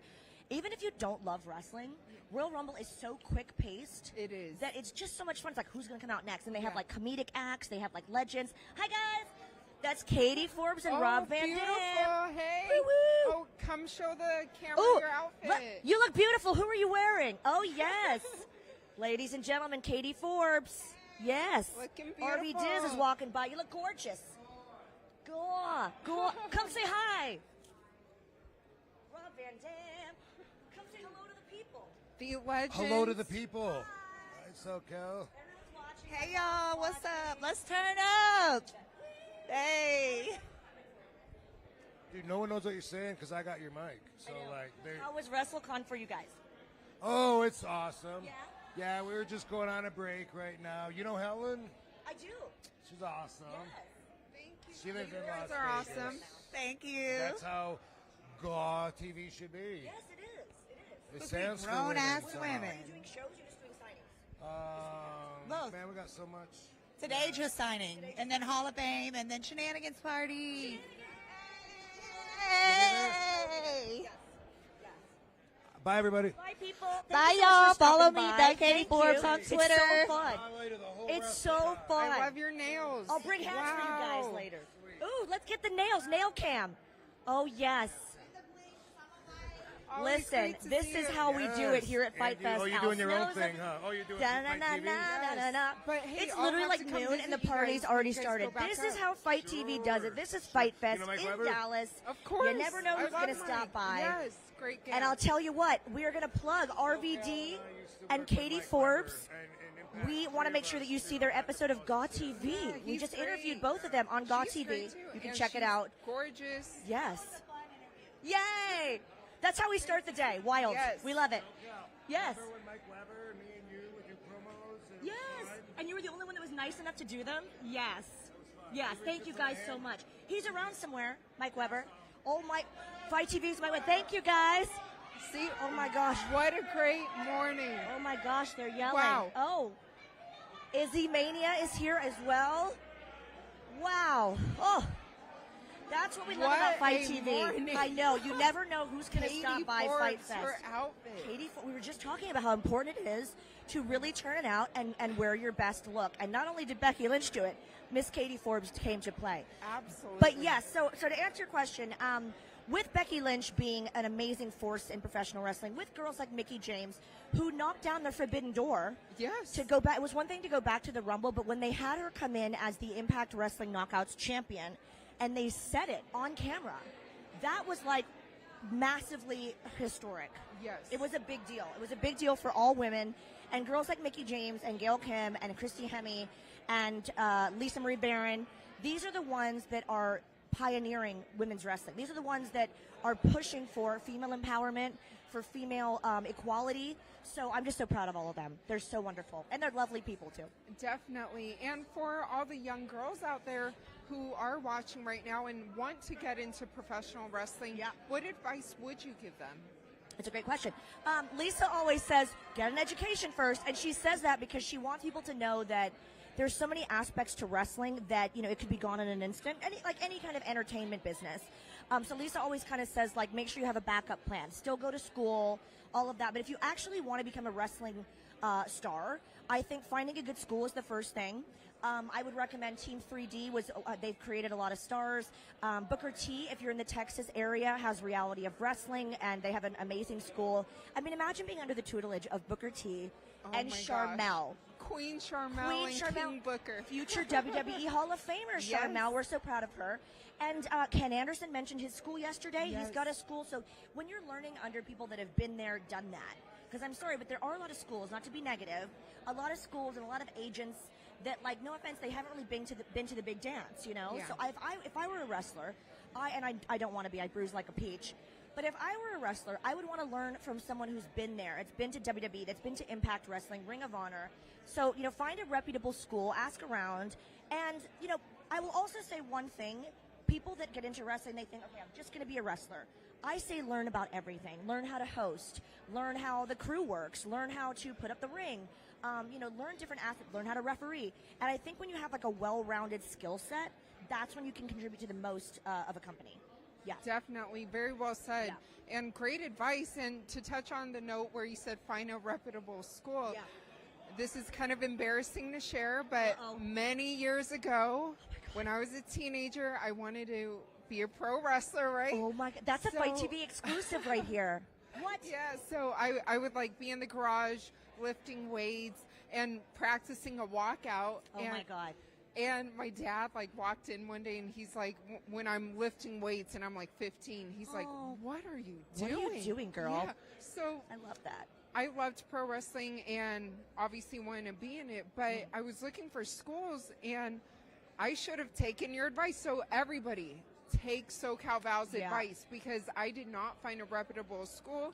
Long story short, was a scam. And it like left me with such a sour taste. That's so I sad. stopped my pro wrestling dream. I hate to hear that, and that's so sad because it But happens now to a we're lot here, of people. so But now we're here. I feel even better. She made it to the next dance you. anyway. Well, I'll tell you what. This is something that Lisa mentions also. Is like fans that want to be wrestlers will come up, aspiring wrestlers, and they'll say, "I really want to be in wrestling, but you know, I don't have a school near me." And Lisa just sort of looks at them because at least back in our day, we said it, we're old school.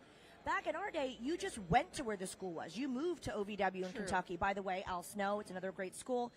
You moved to Atlanta to be at the power plant. Like, you moved to places and you sort of uprooted your life because you wanted it that bad. So I think there's something about today's culture that sort of wants that instant gratification. You're right. And I'm sorry, but you have to work for it. You really have to work for it, and you have to, you know, sacrifice a lot of things. People don't realize that. They just think, okay, well, I want to be in it for all the glamorous reasons and this and that. And with me, I think they always go, oh, well, you know, did you have like a sister in it, or did you have like a boyfriend in it? And I'm like, no, I was there at 16 years old going to independent shows. When TNA came into town, I happened to live there, thank God. Then I had to fly myself back and forth on my own dime for a while. And I would come up to the show with my little VHS tape of my managing that I'd done. I say this because it was only not even a year, I don't think. And my little resume that I printed out, and I had it with me every show to see if I could give it to anybody that would maybe take a chance on me. And it took a while. I then did, not to like tell my whole story, but you know, I did production assistant, then I was ring girl, and I kept doing more and more, building myself up. But you have to start You have to be ready, and you have to start kind of small, and you'll get there eventually if you put the work in. But I'm glad that you're sharing your story, because I feel like you said, especially in 2022, in this digital era that we're in and of social media, people do want that instant gratification. So it's like they want to be the next Cal Val, but they're like immediately. Yeah, they're expecting to be that tomorrow. So I'm sure all the fight fans out there appreciate listening to your story of I hope so. Man, it's a grind. It's not that you got there in a week. You know, it took time. You had the VHS. I don't even know. Do they still have I don't them? think They even had them have when I was growing up. Yeah, I don't think they even do. It would be like a DVD, I suppose, now. Even then, it's more like a, flash drive, or you would just email someone or whatever. Yeah. But it's, those are the things that, some people do catch breaks, and some people were modeling and then they were seen by somebody, or they were a bodybuilder, and that does happen, and there's nothing wrong with that either. There's nothing to discredit anyone that sort of got there faster than anybody else that's been working and working. But you can't just sit around waiting for someone to knock it. I've made jokes to people like, do you think Vince McMahon's going to just come knock at your door? Hey, you know what? You on the couch, come over here. No. It is an aesthetic thing. It's working out. It's learning your skill sets. And again, I'm not a wrestler, so it's a lot of training. But for me, it was also like, as a host, you study tapes and you watch yourself back. And every time you're horrified and you say, I could have done better. I'm still doing that to this day, and it's been like 20-something years. But, You're amazing. Thank you. But you keep learning. You always keep learning. Definitely. Yeah. Now, today, another great day here. Yeah. Obviously, so many great guests already kind of popped on in. Yes. And so many fans. They're all excited. Wrestle Con Day 2. What are your huge. expectations today? Well, if yesterday was any indication of how wild it's going to get, it was so much fun. But today, I would say, is probably the biggest day, the longest day. Everyone, honestly, everyone that I've met, wrestler-wise, that I've known forever, they are signing for a bit here at WrestleCon, but they all have shows to go to. They're all wrestling, Mickie James included. So I actually came here with Mickie James. You'd think she dressed me compared to how I'm looking right now. Yeah, Mickie James. Yeah, so Mickie James and Nick Aldis are on the Impact Wrestling show tonight on FITE TV. Multiverse of matches. If I can't actually sneak in to be there live, I'm definitely going to be watching on my FITE TV app, because they make it so easy to watch on the FITE TV app. But it's Mickie and Nick, and in the car with them, all they were talking about was how they cannot wait to beat up that couple. I think Mickie referred to Matt Cardona as Clown Donuts. Clown Donuts. That's creative. So she's really excited to get her revenge on Chelsea Green, who completely turned on her, dastardly Chelsea Green, and Matt Cardona. But it's husband and wife, versus husband and wife. That's so personal. Can you imagine? I want to ask you, I can't imagine. I know. When a lot of these matches have a personal, someone has a personal vendetta. Yeah. Sometimes it's about revenge.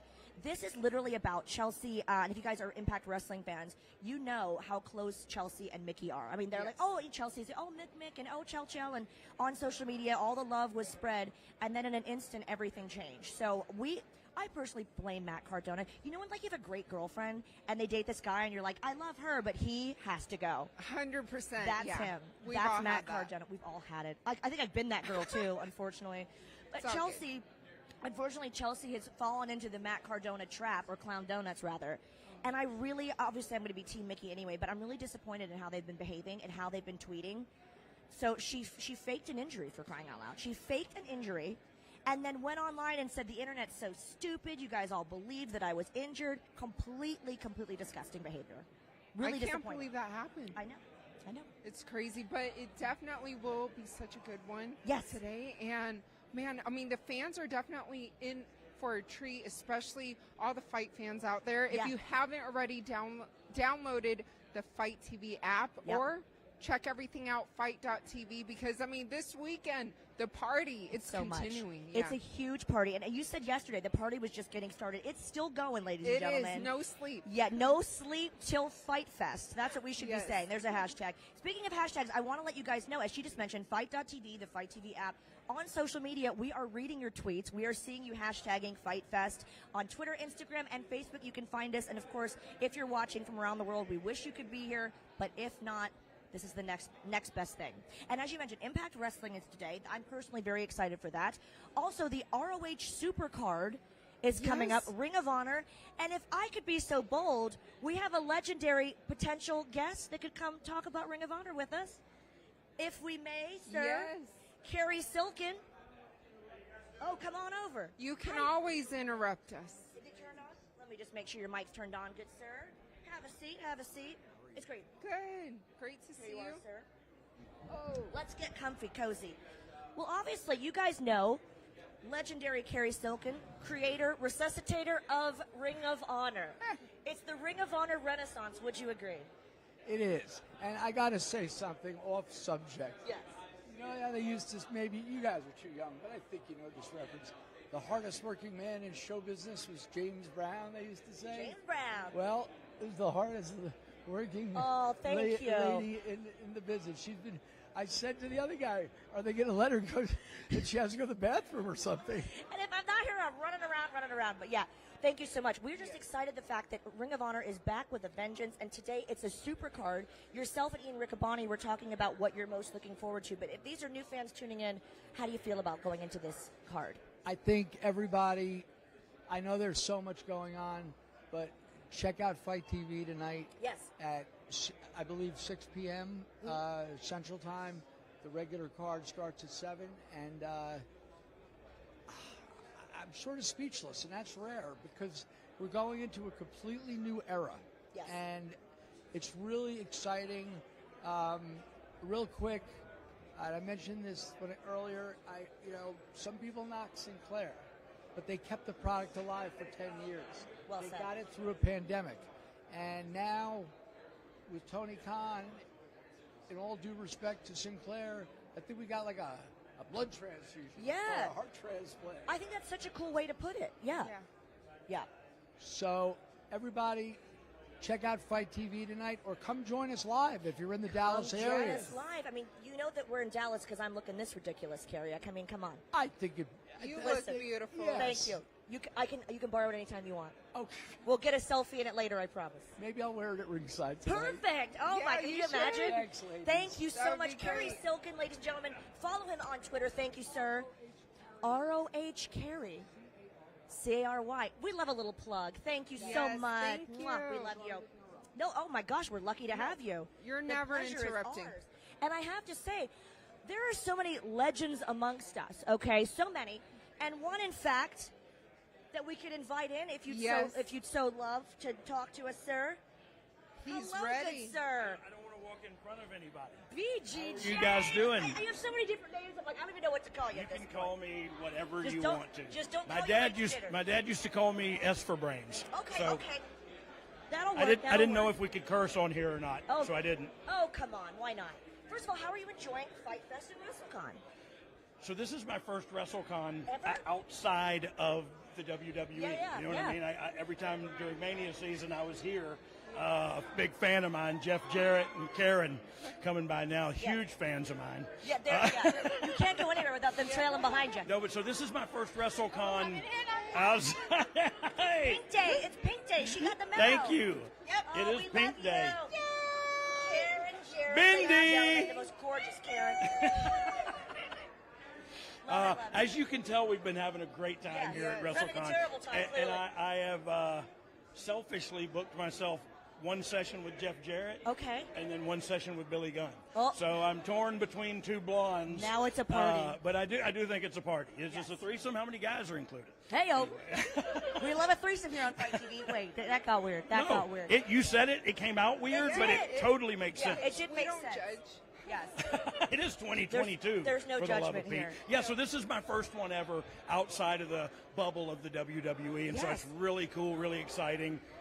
About to get back at it out there again, and just meeting everybody and seeing a lot of my old friends. Isn't that so fun? Man, it is so cool. Just some people that I've been up and down the road with, you know Yes. what I mean? So it's exciting for me. Yay. Well, we were just talking about a lot of aspiring wrestlers, of course, are tuned into FITE TV. We're talking about Ken Anderson's school and, finding a reputable school. As far as the talent that's younger now, is there anyone that's sticking out to you that you've maybe met here, that you've seen? Well, you might look, have that it factor? None that aren't signed already. Oh, yeah, You know okay. what I mean? And so all the ones I've seen that I thought, man, there's money in this guy Yeah. or this girl, all of them have been signed. Well, even some of them. I mean, which ones do you kind of think have I'll it? tell you who I really love. Her name is Zoe Stark, and she's do you know Zoe Stark? I've heard of her, yes. So that's her WWE name. I don't know what she was on the Indies prior to that, but she's the best female wrestler I've ever seen in my life. I love. Wow. And I'm not even What a kidding. statement. From you, that is amazing. She's an incredible in-ring performer, and she's a sweetheart. I love so that. really, yeah. It's what's not to love? You know what I mean? The total package, because Yeah. everyone says, we were asking Charmel and Booker T, who have a wrestling school as well, Right. and I said, well, okay, so is it just athleticism? Is it the whole package? Is it the skill set you can interview as well? Do you have to be sort of a well-rounded performer? So to me, that's it's kind of a sad commentary on the industry, because you will meet so many people with it, but they don't have good bodies. They're not good in the ring. Right. They're not, you know what I mean? Yeah. Whatever the case may be. And then you'll meet people that have great bodies and can work like a machine and do all these, but they don't have it. And Isn't that that it is, interesting? yeah, it's very interesting, and you can't articulate what it is. You know what I True. mean? It's- It just it- is. It yeah. is what it is. The it You know what I factor, mean? yeah, that And intangible. I'll tell you who I love, and probably one of the most professional wrestlers, professional sports entertainers I've ever met was Adam Cole. Biggest Adam Cole fan Yeah, ever here. yeah, Yes, yeah. Adam Cole, Great. baby. Hey. Adam Cole, baby. Yes. Yes, baby. Love him. Yeah. Total package again. Total package, and it. What matters a great deal that people don't know is you got to be the right person, the right human being, because a lot of these companies, you may find a great athlete, like artists, like smart people. Sometimes they're eccentric, you know what I mean, and they do eccentric things, and so man, how do I do that and keep employed, you know? But man, it's so fun to see this next generation. Yeah, Adam's a professional. He can I love cut a that you promo. mentioned him. He can cut a promo. He can do it in 1 minute. Yeah. If you say 1 minute, he can do it in 2 minutes. If you say 2 Yeah. minutes, and he'll never skip a beat. Totally. He's the most respectful and professional guy I've met in a long time. I love that you just said that. He is such an Yeah. amazing guy. We've had him here on Fight TV interview before, and he's professional. He's lovely. He's all those ticks, boxes are ticked. Yes, big he's fan. the right human being. That's He why I is. hated to see him go from the WWE, but I know he's got a decent platform to Yes. perform on. Hey, do you guys know Midian? I do. Hello, gorgeous. Hello. I don't know what to do with my hand. Yeah. You might not recognize him with his clothes on. Oh, that's why. Oh, we're getting We're kisses from feeling the everybody. love. This is See, the most beloved gentleman right here. I did not. I'm sorry. EG. We know we have to get back and meet all of Yeah. your fans. Yeah. First of all, thank you for stopping by. No, thank We're you big guys. fans of yours. Thank you guys and I for just having love to me. hear your insight about the progression of Oh wrestling. yeah. It's fun. Look, I'm not good at anything, but at least I can wrestle. You're great, okay? He's modest. There's Thank that. you guys. At least Yeah, there's thank- that. Thank you guys. Oh, thank you so much. You Yeah, enjoy yeah. the rest of WrestleCon. I'm going Thank to. you, good sir. We'll take Deal. that mic from you. Pleasure. Thank you so much. We'll come say hi later as well. What a gentleman and a scholar and a legend indeed. Can you imagine being Adam Cole and hearing that BG James, Road Dogg, not only gives him the seal of approval, but praises him in that manner? That was so cool. And I could not agree more. Funny story. Mike Weber is right over here. I know. They were COO just Mike talking Weber. about Mike. We did an interview with Adam Cole. I think it was in Las Vegas, just to show you a little bit of a funny story about how professional he is. On the interview, I was doing it with my phone. We were kind of just backstage doing it casual style, and the audio didn't work on the interview. It was like a 2 or 3 minute interview, right? Yeah. And I said, "Oh my God, I'm so sorry. Can we do it again?" He's like, "Whatever you need, whatever you need." Second interview, audio also cuts out. Same mic? Yep. Everything was just going haywire. Third time I came over, I was like, Adam, he's like, it's whatever. He's Val, Mike, whatever you guys need. I'm just honored to be here. Blah blah blah. A lot of other people would have been annoyed or a little like, oh God, Val. He was that just shows you the kind of like performer and guy you'd want. Like if I was running a wrestling company, I would hire him in a heartbeat. He'd be my guy, right? Yeah. Who would you hire? I love stories like that. Yeah. And last comment about the audio situation. When I first started in this business, I had my own radio show, did everything myself, but I had somebody help me with audio before. Yeah. And I was interviewing Mike Tyson. Oh my God, how intimidating was that? He was so nice. I have met him. He's the nice. nicest man. But he's Mike Tyson. Yeah, and then I go back to the radio station. I'm like, yay, one of my first interviews ever, Mike Tyson. Can't wait to broadcast it. Don't tell me. No audio. No. I know. I was that's like my heartbroken. nightmare. Yeah. I know. Sometimes I'm like, The video, yeah, it could be a little blurry because it'll, cover some of my acne scars, my pimples, but once It's the an audio interview with goes- no audio. It's not usable. God, Yeah. I feel your pain because that's happened before. Like, I've done shows where, like, forgot to press record. Like, it happens, but I have literal nightmares about stuff like that happening. I and get it so happens. paranoid now. I'm like, okay, make sure, double check, triple check now. Well, we're all about positivity here at FITE Fest, so I will say this. At least on your resume, you can say with all honesty and integrity that you interviewed Mike Tyson. Yeah, That's well, very cool. And speaking of positivity, a couple years later, I was doing on-camera interviews, and I interviewed him on camera. Great video. So and you got great to do it audio. again. Yes. Oh, don't we love a happy ending, FITE Fest Yes. watchers? I love it. I love it so much. Speaking of happy, we told you guys yesterday that Joey Janela, his parties are always crazy. Yes. Joey Janela's spring break happening later today. I cannot wait for that one. That's a lot of times what the fans talk about the most when they come up and say, oh, I'm here for FITE Fest. I'm here for Joey Janela's spring break. It gets wild over there. Yeah. Yes, hope you guys can tune into that. Also, Impact Wrestling, Ring of Honor, as we mentioned, with the legendary Carrie Silken, who's so insightful and so, I'd use the word hopeful, about where Ring of Honor is headed next. Josh Shernoff and I were talking earlier yesterday about how Ring of Honor has had so many different eras, but this is probably the most exciting one yet, with Tony Khan buying the company. So Ring of Honor is something that everyone's discussing on social media. If you're going to pick anything to watch today, listen, we have a lot of amazing things. GCW, but I want to say I might be looking forward to Ring of Honor and Impact Wrestling the most. I Maybe. agree. Yeah, and because I heard that there's going to be a couple surprises on there too. Well, I'm a little worried about that, Helen, because it's also April Fool's Day. You are right. Oh Right? my gosh. Yeah, I was scrolling this morning on Instagram, just checking all the Wrestle Con news, the updates and whatnot, and I don't even know what to believe today. I know. Some of those headlines, I'm like, that can't be right. Yeah. But there could be some tomfoolery. All you have to do to be in on the joke is make sure that you have FITE TV on all day, watching GCW, watching all of the amazing matches from Impact and Ring of Honor. We're going to take a quick commercial break, but there is more to come from FITE Fest right here in Dallas, y'all. Yeehaw. Do you love wrestling podcasts but hate all the ads? Well, you can get all the great podcasts early and ad-free at adfreeshows.com. It only starts at $9 a month, but you get exclusive series at adfreeshows.com like Title Chase, Eric Fires Back, Conversations with Conrad, and tons more, and a chance to interact with your favorite podcast hosts every month. See for yourself why thousands of other wrestling fans say adfreeshows.com is the best value in wrestling. adfreeshows.com.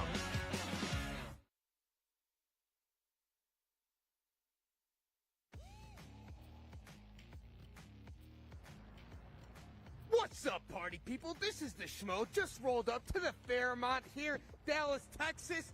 We got FITE Fest 2022. Here we go. 3 action-packed days right here on FITE. If you don't have it downloaded, make sure you do it right now. FITE TV, exclusive content, action-packed stuff. We're rolling up here. We got the Schmo-mobile. The Schmo heard quite the ruckus going on here. Might be a party. What's going on? Let's see what's that noise is all about. What do we got? Cal Val! Oh my gosh. I tell you what, Schmo, the party has already started right here at the Schmo-mobile. We are so excited, just like the FITE TV fans are. 3 full days right here in historic Dallas with a star-studded lineup. Oh, yes. Talk to the Schmo. Yes. I will talk. Well, look at this. Yeah. We travel in style right here at FITE TV, and there's so much to look forward to.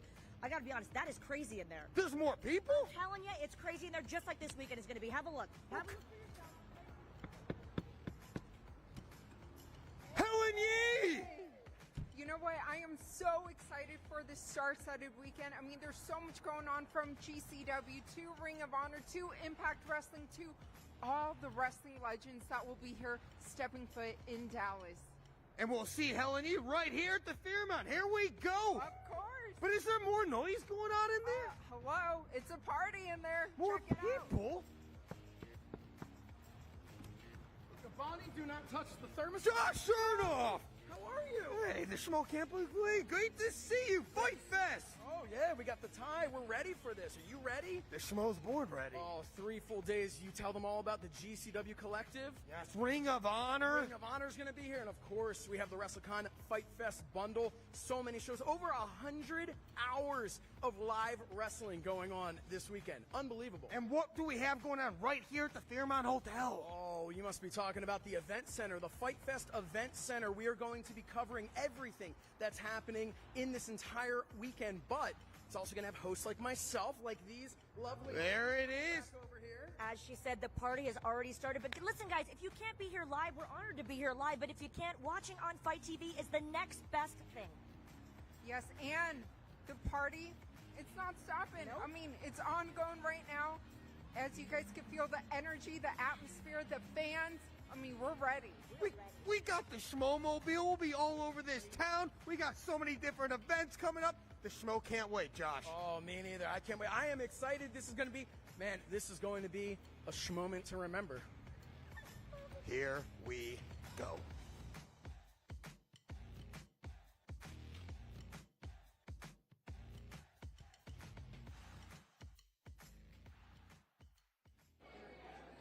Oh, here we are. Yes. Back again. FITE TV.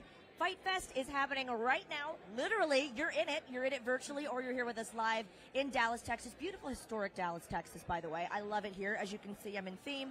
And we have so much to look forward to on day 2 of FITE Fest. Is there anything you're particularly looking forward to, Helen? You know what? For this being my first ever, not only WrestleMania, but Wrestle Con, I'm just excited to see all the wrestling legends that are upstairs. And earlier, I kind of briefly saw Kurt Angle. He had a super long line, but of course he did. Kurt Angle. Have you met him yet? No, he's so lovely. He's lovely. He's one of those people that when he talks to you, like he talks like really intensely to you, and it's like whoa, and you just hang on every word because he's Kurt Angle. Yeah, really cool guy. Who have you met that's been lovely so far at WrestleCon? Well, first off, you. Oh, I mean, no. hello. Thank you. Lisa Marie. Yes. She's amazing. Yep. Yeah, I saw Mickey James. I saw Lita, Trish. I mean, Cool, I've right? seen them quite a few times. And yeah, just growing up and loving, especially like women's wrestling and kind of like what we talked about earlier and just, you know, the evolution. Something else I wanted to ask you as well about that. Sure. What do you make of, for example, like Paige Van Zandt and like Ronda Rousey kind of crossing over into pro wrestling now? Good question. Well, it's interesting because MMA for me, it's funny. With all due respect to MMA, for me it's a little violent. It really is. Like it's like watching wrestling with the blood. When I was doing Ring Girl, people would laugh because I would always cry. Like when someone's hurt, I get upset, and I'm very sensitive. So with MMA, I'm always like, oh, it's a little violent for me, for my personal taste. But I love seeing a crossover because the fans are already watching both. So usually you'd think, okay, they'd be amazed that, you know, Paige Van Zandt would come in or Ronda Rousey. But what's interesting is, and I hope this hasn't happened with them, I don't know either one personally, but I do know a lot of guys that have come from MMA into wrestling, or a lot of guys, conversely, that are from football or other sports that come into wrestling.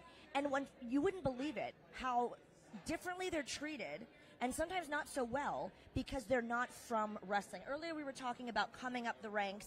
You know, you do your first show, then you do bigger independent shows, and you come up and you, what do they, you know, they have a term for it, I forget, but it's like, you know, oh, there it is, paying your dues. 100%. Paying your dues. Yes. So people go, like, they'll treat someone differently that, again, was a model that came in and just got on TV, or somebody that's a football person, or somebody that's been busting their ass in MMA, which should be commendable. But there are some people in wrestling, not good ones, that will say that they didn't pay their dues coming up in wrestling. But that's so silly. In 2022, what we want is diversity and acceptance and inclusion. So especially coming from an MMA background, they deserve just as much respect as wrestlers that have come from a independent wrestling background. So Ronda Rousey and Paige Van Zandt, hopefully they've had a good welcoming. But I mean, even I will say Ronda did have some moments where the fans were a little bit mad.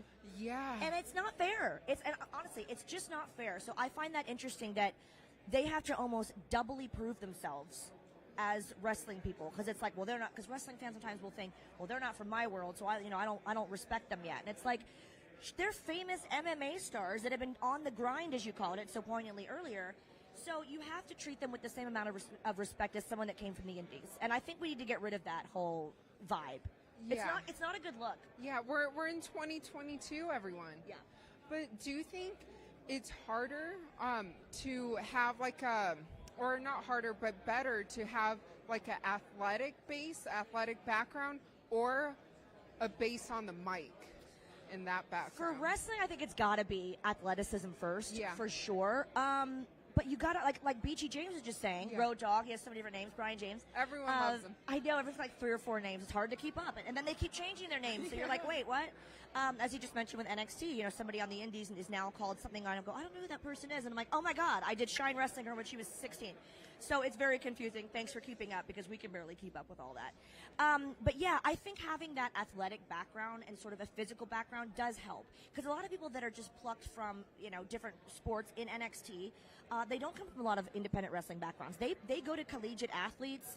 They have people with boxing backgrounds, football backgrounds, a lot of girls in gymnastics. That's really helped them out. Yes. A lot of girls in you know, different sports, volleyball. They've got the size. Track and field. Track and field, 100%. So for that reason, that's something that WWE actually looks for. And I agree with that. I think that's smart because they can take someone who has the physicality and maybe the physique. Because I'll be honest, that's what a lot of wrestling is. It's still an aesthetic business, and that's okay. Not so that we're excluding any sort of different body types, but you know, a lot of times you have to be. It's more of a cardiovascular thing, and you have to have that cardiovascular strength to keep up with everyone in the ring. It's really a cardio workout.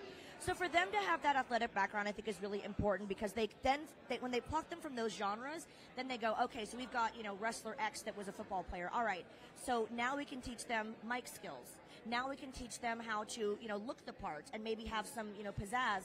Not everybody, like BG James said, not everybody can do it, but a lot of them, they shape and mold into these amazing superstars that you see today. Yes, and you're definitely one of them. And thanks. Accomplished so much in your career. When you kind of reflect on everything that you've done so far, which moment are you most proud of? Ooh, that's very good. She's asking the tough questions here, ladies and gentlemen. Thank you, Helen. Well, thank you for that. I think, I mean, if it boils down to this, I think getting signed to a big company at like 18 was a big deal because I was doing independent shows and I was there with my little resumes and but to be contracted to a big company like Impact Wrestling where I was for 9 years, literally grew up in the company. So when you see the guys and, you know, even RVD comes over, like I was there for so long that I literally was like a teen, then early 20s, then mid 20s. It was so weird. That's cool. It's so crazy because I feel like everyone's little sister. Like AJ Styles was just on the TV, and I was like, "Oh, it's AJ." I've been in a wedding with AJ, Tracy and Frankie's wedding, Kazarian. He's like my big brother. Love him to death. All those guys, you know. But yeah, growing up in a company like that's amazing, and to be under contract for that long, that was a big one for me. After that, I ended up moving to England. My husband's British, and I've been there for 6 years now. But like the first or second year I was there, I kind of thought, well, I'll try to do presenting in other genres. You know, maybe I'll do like fashion. Of course, I love fashion, things like that. But then wrestling just kept coming up, and then I got an opportunity to do WOS. It's actually on FITE TV. Yes. Nice plug there, Val. Download the app. Yeah, it's on FITE TV. World of Sport Wrestling, which if you are familiar with the UK scene, World of Sport was around in like the 70s and 80s. It was a big show. We had one season on ITV. It was a big network, and I was the first female commentator. And for that reason, thank you. For that reason, I was like, wow, I'm representing the ladies. I'm a girl's girl, as you can tell. I'm head to toe pink. Not that it's a gender-specific color. By the way, we're very woke here on FITE TV. You could be wearing pink. I hope you are. Nick Aldis is in pink today. Yes. He sure is. NWA legend Nick Aldis. But I'm a girl's girl, so for me to like have any sort of wow, I was the first female anything was like, that's pretty cool. That was a special, like, touch my heart kind of moment. And I was sitting there between the two guys, and I had to hold my own, which one of them being Wade Barrett, Stu Bennett, who is totally amazing. And then the guy to my right, Alex Shane, was a very seasoned commentator. So I was like, I want to hold my own with these guys and show that women can do this as well. And I was proud of what I did. You always pick yourself apart. You know, Helen, when you watch back. Yes. You're always like, why did I touch my hair, blah, blah, blah. But for the most part, I was proud of it. Yeah.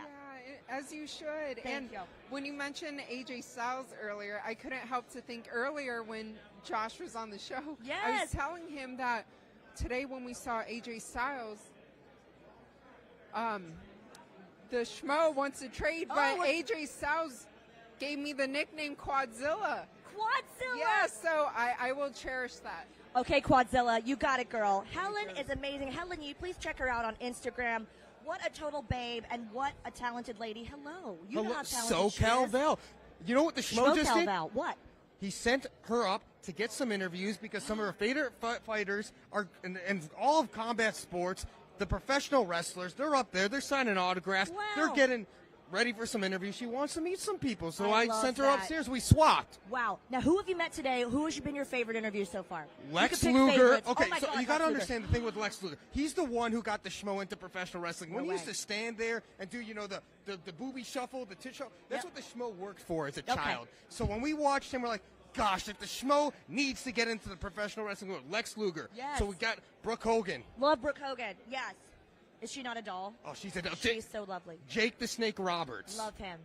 So many What a legends. legend. The Steiner brothers. Yes, they're both here. Hall of Fame tonight. Oh my God, I did see Scott Steiner. Did not know his brother Rick was here. Rick and Wonderful. Scott Steiner in the flesh. Hall of Yes. Fame. Big day. Yes.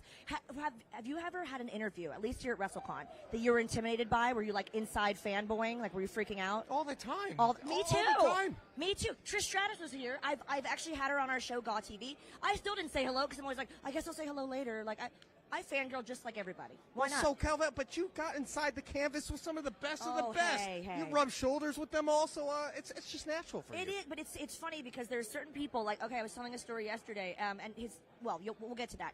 Telling a story yesterday that I was backstage at WWE, and like Mr. Flair comes in, hi Val, I'm like, hi, how are you? And all the guys that I love, they're very, very famous wrestlers, but I've been around them for so long. I was like, hi, hi Mr. Flair, whatever. And then Aiden English was at ringside, who at the time was an NXT guy. He was very new, but I was like, I can't meet Aiden English, and I was really intimidated because I was such a fan of his work. And I still to this day have not physically met him. He is a fantastic commentator for Impact Wrestling. I believe he'll be there tonight for Multiverse of Matches that you should have already ordered, by the way. Come on now, on FITE TV. But it was interesting for me to be like fangirling over someone that was not like at a Flair level. But to me, I honestly just loved his work, and I was like nervous to meet him. I can totally understand Yeah. the Schmo can relate. You just brought up Ric Flair. His line is out the wazoo over there. The Schmo wants that interview real bad. The inner fandom's coming out. Yeah. Come on. Have you met him? We just briefly. Okay, he's the lovely. Rolex wearing. Yes. Alligator shoe shining. Well. Two-timing. Jet flying. Kiss, steal your girl. Yep. I mean, Wheeling and dealing. Wheeling, dealing. Yep. Well, I have to say, he, like you, I want to commend you, understands a look, right? Like, Jimmy Hart, I'll give a shout out to Jimmy Hart, once told me, he said, we're talking about different people's outfits, and he said, if you dress like you belong in the audience, you'll wind up in the audience. So someone like you and Helen that you dress to the nines, I think it's an important part of the business, don't you? 100%. It's all about the flair. It's all about the look. And you just brought up Jimmy Hart. Does that guy walk around anywhere without the megaphone? No. Nope. I was with him in Iraq. He had the megaphone every moment, and true story, this is a FITE TV exclusive. Of course. We had to wear helmets. You know, it's Iraq. There's some crazy stuff going on. He, his coiffed hair. He has very lovely, luxurious, illustrious coiffed hair. He would wear the helmet like this over the hair. He didn't want to put it on because it would mess up his hair. He would risk a bullet rather than mess up his own coif. That is a superstar if I've ever seen one. It's commitment, and that's why he's still in the game. It's commitment to his hair. It sure is. It sure is. Talk about what you're wearing, who you're wearing. Yes. Other than it's yourself, really. Well, the Schmo tie's the self here, the right Schmo here. tie. But this was the Schmo debut. This is the Down Under, the first time wearing this. It's so good. UFC 243 in Melbourne, Australia. They got the Schmo. Wow, you got your logo inside. Yeah, Wow. Hey, we got to go big time, Yes. You got to look the part. You got to feel the part to be the part. We can't be the Schmo if we're not just to the gills and not sporting the shades. Yes. Good question I have for you, if you don't mind, if you would indulge me. So we were talking earlier about MMA and wrestling and crossovers, and you having the background there. Do you think that wrestling influences MMA, especially in the sense of talking? Like a McGregor, 100%. right? Honestly, the fighters that are making the most amount of money, right? Yeah. The ones that are getting the deals and stuff like that, they got to be charismatic on the mic. You bring up the cream of the crop, Conor McGregor. Yeah. He's obviously the notorious and the most Yeah. notorious mixed martial artist of all time. He's But if amazing. you look at the guys that are successful in today's day and age, Yeah. the ones getting the brand deals and whatnot, Colby Covington comes to mind. Yep. Obviously, he's not the champion, but he was the interim champion. Yeah. He hasn't been able to win the welterweight strap, but he's got all the influences of the professional wrestling. But listen, so Cal Val, what is the tie to all this? It's Dan Lambert. You know what he's doing, AEW, which you can check out on FITE TV. Dan Lambert, American Top Team, Coconut Creek, Florida. He's a big wrestling fan. If you look at those guys and the involvements, the Jorge Masvidal, the Junior Dos Santos, even Paige Van Zandt, the mixed martial artists getting involved in the game, all connected to Dan Lambert and American Top Team. Colby Covington, too. May the Schmo ad. Yes, May the Schmo ad. Love it. I think it's true. I think especially the ones that, like, I see, you know, I'm a Twitter fan, so I see, like, all of the headlines, blah, blah, blah. Even Tyson Fury. Yes. He's very entertaining. How need could you to not be. love him? Yeah. He's one of the most charismatic interviews the Schmo's ever had. Oh, how was that? Oh, the Gypsy King. He is stellar. See, listen, that guy gets it, the pro wrestling gimmick. And true insider fact here on FITE TV exclusive. Yeah. The Schmo and Tyson Fury shared the same designer clothing. Claudio Lugli, they're in the UK, and they also work with WWE stars. That's right. Yes, they Claudio do custom Lugli. shirts. Custom. I go to a lot of fashion shows there, and they are always on point with their printed shirts. If you don't know Claudio Luglia, right? Yes. Amazing brand. And there's a few guys, even in darts, that are sponsored by Claudio. Yeah. Absolutely. They're spanning the globe. All decked out and exactly what they got to do. I mean, Claudio Lugli, they're imprinted with the WWE. They got that licensing deal. The Schmo was just in London. They were just in London before we came here to Dallas. We were there for UFC London. We stopped over at Claudio Lugli, and they are decked right up there, top to bottom, in their studio of all this great WWE stuff. I love that so much. The thing is, like, I think it's the total package. We just had the amazing BG James here, who was discussing kind of like what it takes to be a pro wrestler. I would say MMA too at this point. It's not just athleticism. Would you agree? It's that intangible it factor. And who do you think on the scene has that, other than yourself? On the scene in mixed martial arts? Yes. Well, I brought up Colby Covington. That's just an easy sell right off the bat. Henry Cejudo, who the Schmo does a podcast with, he's a former Olympic champion and a champion. The only thing that's working against him is his stature. He's only 5'4".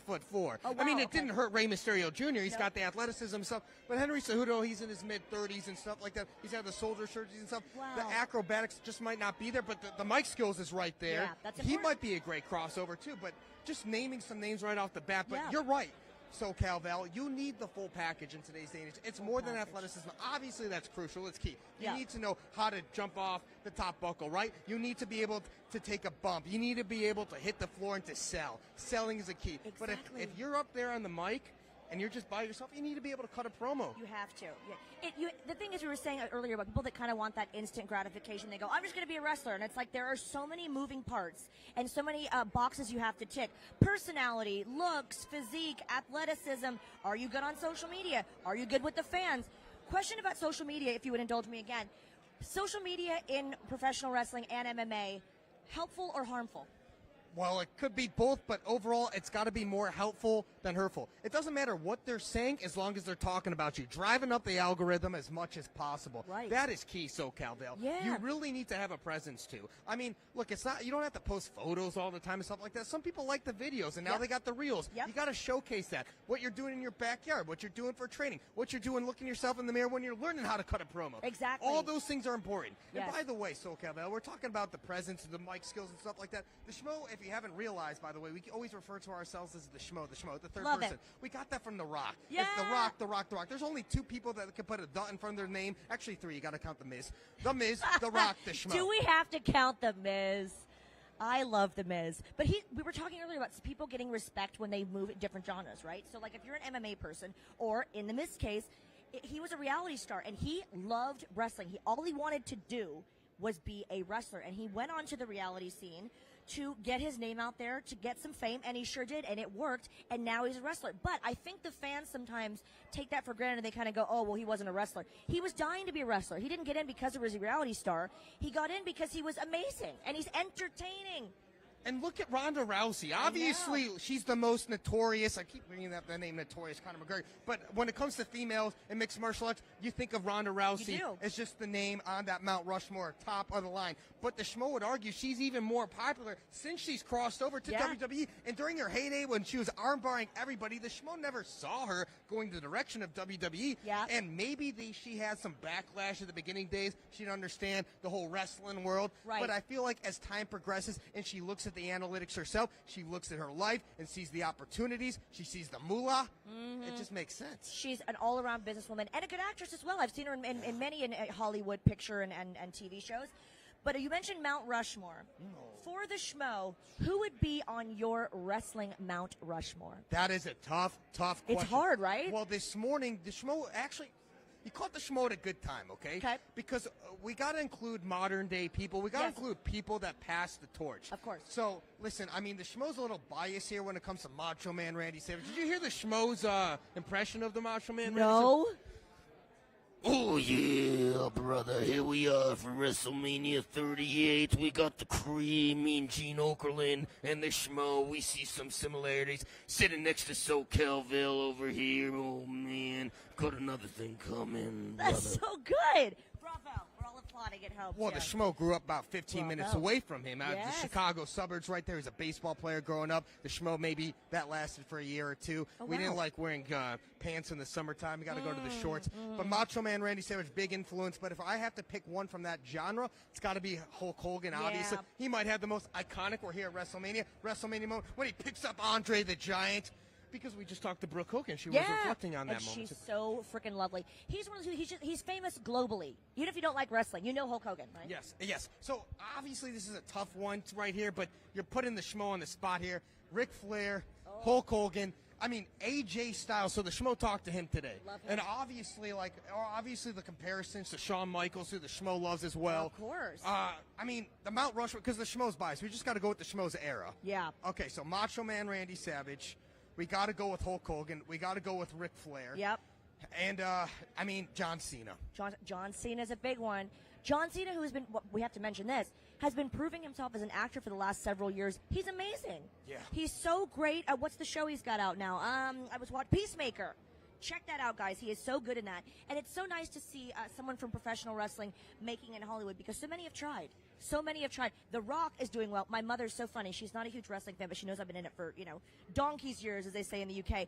And she always goes, that friend of yours, The Rock, he's doing very well. And I'm like, Mom, I don't know The Rock. I've tweeted with him, but I don't know The Rock. But she has a point. It's just like when somebody from wrestling does well in Hollywood, it just kind of makes us all feel like grateful, 100%. And The Rock, you speaking about him in mixed martial arts, all the shoes that these fighters wear now, they have Project Rock. They struck a deal with him. They were able to make some money with him. And listen, he's a huge fan. The Schmo was there in Madison Square Garden when Jorge Masvidal won the BMF title, and he beat Nate Diaz. And The Rock was the one to wrap around the BMF title right around the waist. And a lot of, the hardcore, the diehard mixed martial arts fans were like, why are they making a belt for this? They're making a BMF, a baddest motherfucker. But the influences, sorry for swearing, I know this is a G-rated show, fine. my bad, but the influences of professional wrestling and mixed martial arts, if you argue they're not there, they are there. How can you argue they're not there when you look at a belt that's named after the BMF and you got The Rock putting it around the winner's waist? Exactly.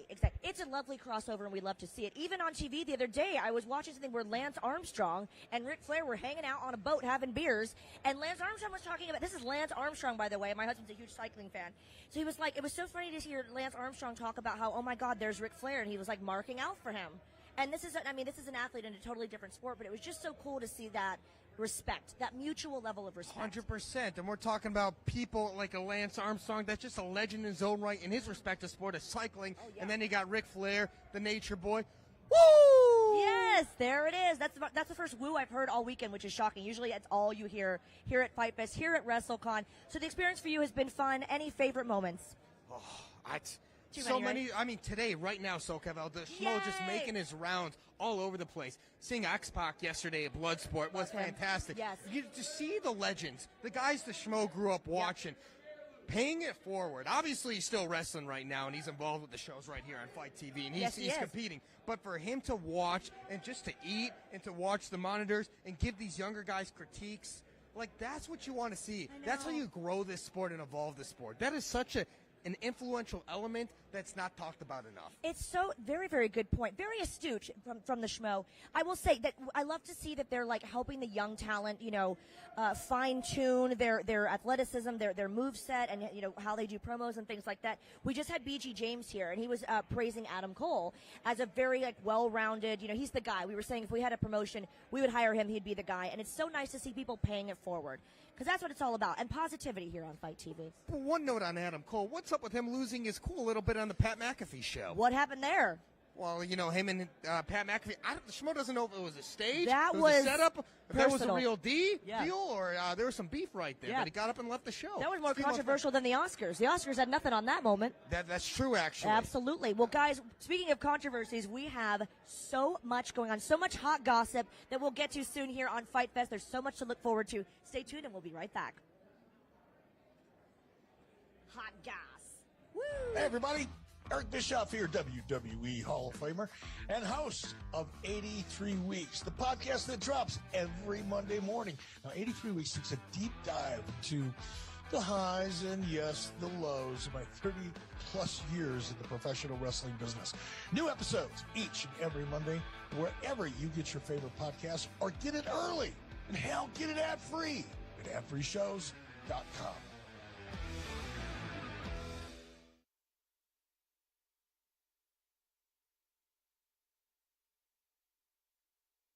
Hey, Fight fans, you're listening to Double J Jeff Jarrett. That's Jeff, Jarrett. That's Double J Jeff Jarrett. And I'm here to tell you about My World, the name of my podcast that drops every Tuesday. Me and my co-host, Conrad Thompson, we dive deep into my entire 35-plus year career. So tune in wherever you get your podcasts. But if you want it early and ad-free, go to adfreeshows.com. Now, folks, choke on that, slap nuts. Conrad.com can help you get to the house you want and the monthly payment you want. It's that simple. Buying with Conrad.com is going to do more than just get you pre-approved. You see, in this competitive market, you need an edge to have the winning bid on your next house. And buyingwithconrad.com can get you completely underwritten before you write an offer. NMLS number 65084, equal housing lender. Get the house you want and the payment you want right now at buyWithConrad.com. All right, Fight Fest. I have a frog in my throat. Oh, dear. That just happened. It's because I'm so nervous to talk to Maria. Hello, let's try that again. Don't be nervous. 3, 2, all right. Okay, Fight Fest, Fight fans. Here we are in beautiful Dallas, Texas. In case you didn't know where we are, just check the hat. Yeah, you know. Check the hat. That's quite the hat. Yeah, it also blinks, but I don't want to give people, like, dizzy spells. Yes, just in case. Well, I am such a fan. Just pass it out. I'm about to pass out from your beauty because look at how gorgeous Maria Kanellis looks. Thank you so much. You I'm look just beautiful. glad that we're all in pink. And Karen Jarrett was just in pink too. I mean, Yeah. head to toe hot pink. We Oh, got yeah, the no. memo. I saw her across the room and I went, Yeah. wow. Yeah, she's beautiful. It's so gorgeous. She's like intimidatingly beautiful. Yeah. As are you. Oh. Before things get creepy, I do want to ask, first of all, how are you enjoying WrestleCon? I'm enjoying it very much. It's nice to see everybody. Yeah. I feel like there was a couple of years there where we didn't get to see our friends and our family, our wrestling family. So I'm so happy to be back. So happy to have you here. And I want to say, we've been discussing GAW TV and WrestleMania. This lovely lady donated an amazing garment to us for WrestleMania, which benefits Tag Me In United, all in honor of our dear friend Daphne. So thank you for being a part of the cause. Of course, and the dress is from it's from the final battle from Ring of Honor. Amazing. So yeah, before it was bought out by AEW. So it's kind of special. It's nostalgia running wild. And we appreciate that because we're so happy to have anything. But the fact that you've donated something that's a collector's item. Molly Holly donated her WWE Hall of Fame dress. Oh, wow. Swear. Yeah. Charmel donated a gown from King of the Ring. Okay. Mickey donated something she wore at the Spike TV Awards. So these are dresses with a lot of memories, and they're going to make great collector's items. Yeah, it's for such a good cause. Thank you so much. Yeah. She's gorgeous, and she has a generous giving heart. What else could you need, ladies and gentlemen? Well, you mentioned Ring of Honor. Yes. And right here today on Fight TV, we have the ROH Supercard. We've been talking to the lovely Ian Riccaboni and the legendary Carrie Silken. Okay, yes. Yes, about the evolution of Ring of Honor. And you've really been there pioneering for the women in Ring of Honor. So talk about your Ring of Honor career and the new era of Ring of Honor. It really was an incredible year last year because the Ring of Honor women's division had been away. There hadn't been a division in a couple of years. And then when they brought me back in, it was to head up this new women's division, to crown a new champion. And I didn't know what to expect. Mm-hmm. I was so lucky and blessed to have Bobby Cruz by my side. And yeah, we came up with a tournament and gave 16 women opportunities in order to be in that tournament. It ended up being 15 total that were in the tournament. And we crowned Roxy, who now is working for WWE. And she was our first champ as a Ring of Honor Women's World Champion.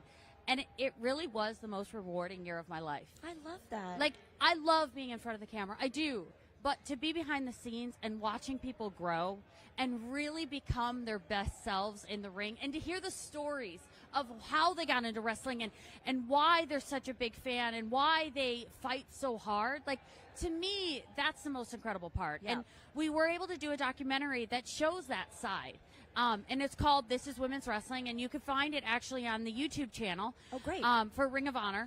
And it's a documentary about those stories. I love that. And really just, giving the behind-the-scenes look at what it takes to be a women's wrestler in this industry. And the sacrifices you all have to make. The sacrifices, the missed events, the bumps, the bruises, and just the emotional toll that it takes. Yes. And, I mean, it really was incredible. There were so many fascinating stories and just heartfelt stories. I love that. So, yeah, you can catch it on Ring of Honor's YouTube channel. It's called This Is Women's Wrestling. And because of that, I've now partnered with Pro Wrestling TV, and we're going to develop new shows. Yay! And I can't wait to make the big announcement, but right now what I'll say is I'm excited for the next adventure. Ooh, we love a little bit of intrigue. Color me intrigued, why don't you? Yeah, just follow my social media over the next couple of weeks, and I'll be making an announcement. So Can't wait for that. Yay, thank you for dropping that knowledge here. I will say, speaking of sacrifices, now you're a mom. I am. As Mickie James is. That's something that people kind of just go, oh, yeah, they're moms. That's a huge sacrifice that you're making, being on the road and away from your little ones. It's a juggling act. Yeah, I'll bet. And then what is also strange is, there's a certain way we talk when we're out with wrestlers, and we might throw a few, F-bombs and whatever. Allegedly. And so we talk about, things in a different way when we're wrestling, and then I go home and I'm like, oh, wait, I can't say that. Wait, no, I can't do that.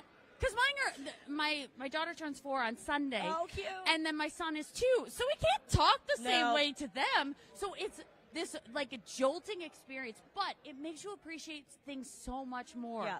Because everything through their eyes is brand new. Yeah. Everything is exciting. They love wrestling. My daughter's favorite is Roxy. And it's just my son, he thinks he can wrestle now, and he throws at 2 hard his chops. career. And I'm like, no, we cannot do that. But Daddy doesn't, but Mommy Daddy does but it. we don't let them Yeah, sit. We you're let a them terrible watch influence. a little bit, but not like, we don't let them watch the matches. Yeah. And so I'm like, where do you guys get this from? But they are performers. And so watching it through their eyes and like how they love the sparkly outfits and all that kind of stuff. Yeah. It's just, it makes it new again. Yeah. And it makes you so excited to go and do these adventures with them. Yeah, I love And, that. Yeah. That's so cute. Yeah. Well, speaking of sparkly outfits, I'm just going to mark out for a moment. Oh, yeah, no, that's You were one okay. of my favorites because we were talking earlier about how people especially women's wrestlers, I wanted to be a Lita, I wanted to be a Chyna. I loved the glam and the glitz and the photo shoots, and this one never disappointed. And I have to say, it's really unfortunate we never got to work in the same company together. I know. Because what the hell? Well, hey, we're timing. Here. I know. We're here today. We're making up for it right now. And maybe there'll be, we kind of work in Impact together. I was thinking that. Yeah. Yeah. We kind of do. And I think people actually appreciate your guys' commentary better than our commentary. Oh, my God. Ooh, did I just say It is so funny that you say that because we have hopefully it comes across that we have so much fun. Oh, yeah, you guys look It's like it. hilarious, so much fun. I want to join. And by the way, anything that we've said off color, it's because Lisa told me to do it, and I was afraid of her. Oh, yeah, you're So going to at put least- it on yeah, her. it was Lisa. Uh-huh, But okay. mentioning Impact Wrestling, that's tonight, multiverse of matches here on FITE TV. Yeah. You strike me as such a girl's girl and someone who really, really genuinely, intrinsically believes in female empowerment. So how is the Impact Wrestling Knockouts roster? How is that the camaraderie backstage? How is everyone there? What's amazing about the Impact's locker room, and I say this all the time, Impact is for everyone. Yeah. It's like we were all these broken toys in different places, and we all come together. And then we can express those stories when we're on air and when we're on camera. Yeah. And I love that about Impact because I've gone back there twice as a broken toy. Yeah. And both times it was right after Ring of Honor. And it lifts up your spirit again. And the fact that there's fans for everyone there too. Like, I say Impact is for everyone. I mean in the ring and the talent, but I also mean the fans because the fans come from, whether they watch WWE or AEW or have always been an Impact fan or really wants that strong style or women's wrestling or whatever it is, there are fans there for everyone. So there's the camaraderie of us backstage, but then there's also the camaraderie of the fans themselves. They're like, oh, you're my people. Yes. I'm going to hang out with you. And I we're love gonna have that. fun. Yeah. So that's what I love about Impact. And because it's that open door, You know, everybody talks about the forbidden door, but I really feel like Impact is the open door for fans and for wrestlers. Very well said. I Thank agree you. with that. And I'll tell you what, in terms of the Knockouts division, too, there's so much diversity, so much amazing talent. I won't tell him if you say anything good or bad, but who have you been keeping your eye on as far as the girls there? Who do you love? We won't say who you hate. That's for another come show. on But are there, now. you being such an amazing veteran of the business, I know that sounds like such an old word. Oh, that's okay. Hey, I we're- don't mind. we're I am grizzled vets. happy that Yeah. I am 40 years You're old. honored, see? Still doing this. 40. Doing it looking like this. Hello, moisturizing. Damn. thank Damn, you. girl. Her skin. This is some HD skin right here. But no, I mean, as far as the knockouts, are there some that you go, wow, like they're going to be huge stars? They're already stars, but I mean, they just have that intangible it factor. Yeah, I mean, Deanna, every time I think she's done growing as a wrestler and as a performer, she takes it to the next level and then to the next level. Yeah. And that's why she is the champ. And Champ.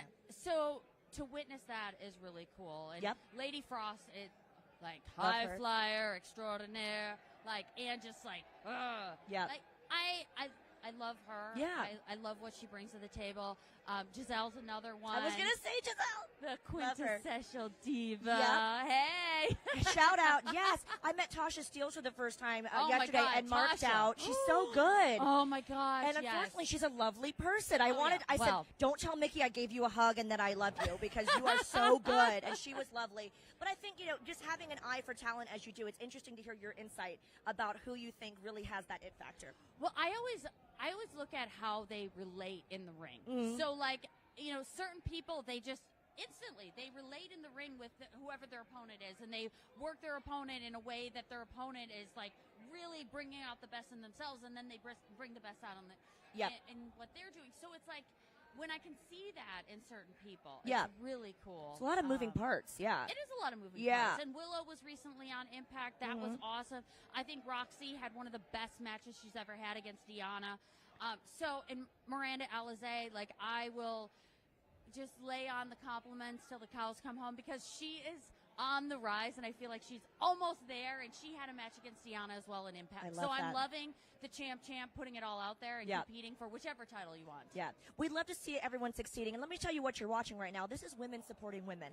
More of that, please. And there is more to come on FITE TV, FITE Fest. Maria, thank you so much for being here. thank I'll you, see you honey. upstairs. I'm Oh, going to go up yeah. there in a bit. She's got all her legions of fans waiting for her. And who wouldn't want a photo with this gorgeous woman? We'll be right back with more FITE Fest. Hey, Fight fans, you're listening to Double J Jeff Jarrett. That's JEFF, JARRETT. That's Double J Jeff Jarrett. And I'm here to tell you about My World, the name of my podcast that drops every Tuesday. Me and my co-host Conrad Thompson, we dive deep into my entire 35-plus year career. So tune in wherever you get your podcasts. But if you want it early and ad-free, go to adfreeshows.com. Now, folks, choke on that, slap nuts. Do you love wrestling podcasts but hate all the ads? Well, you can get all the great podcasts early and ad-free at adfreeshows.com. It only starts at $9 a month, but you get exclusive series at adfreeshows.com like Title Chase, Eric Fires Back, Conversations with Conrad, and tons more, and a chance to interact with your favorite podcast hosts every month. See for yourself why thousands of other wrestling fans say adfreeshows.com is the best value in wrestling. adfreeshows.com.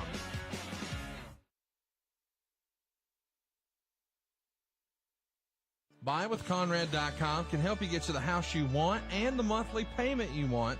It's that simple. BuyWithConrad.com is going to do more than just get you pre-approved. You see, in this competitive market, you need an edge to have the winning bid on your next house.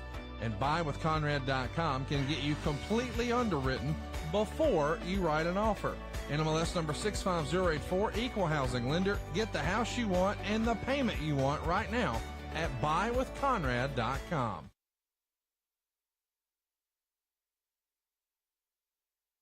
Your house is probably worth more than ever right now. But if you could change one thing about your house, what would it be?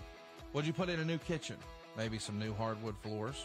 You can do all of that with no money out of pocket at SaveWithConrad.com. Use your equity to make your house worth even more. You might even be able to get a lower payment too. A better house with a lower payment without moving?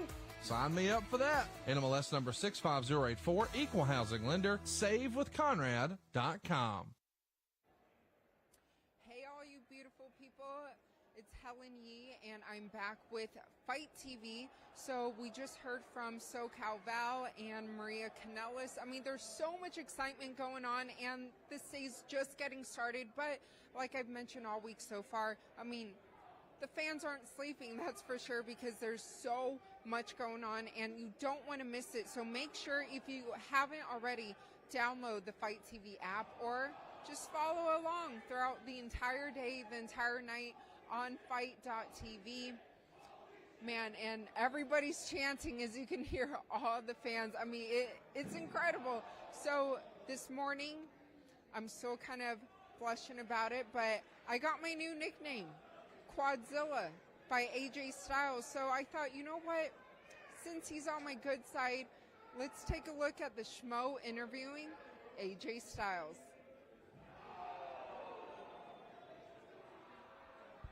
This is the Schmo with the Pro, with one of the greatest wrestlers of this generation, the future Hall of Famer, the phenomenal one, Mr. AJ Styles, in the flesh, WrestleMania 38. How we doing? I'm good. Yeah, you're very excited to be here. I am very excited to be here. Yeah, this is going to be good. Well, you faced a lot of legends, man. Now you got Edge. What are your expectations for the matchup here for WrestleMania against Edge? I expect a very entertaining match, a grueling one. Two guys that don't like each other. It should be really good. Now, it's no secret, the Taker, he's being inducted into the Hall of Fame this evening. You gave him such a memorable last ride, the Boneyard match, man. When you reflect on it and knowing that man's getting inducted into the Hall of Fame, what are the emotions and the feels when you see that guy get that induction? Well, listen, we all knew it was a matter of time before he's inducted into the Hall of Fame. And to be able to have one of, the last match with him, it's special to me, and I love seeing it.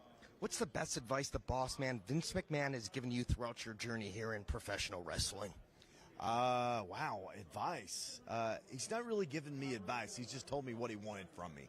So, and I think that was him telling me that he doesn't want to see guys that can do what I do. He's got plenty of those, but seeing that pit bull, that's what he wanted, and that helped me in my career.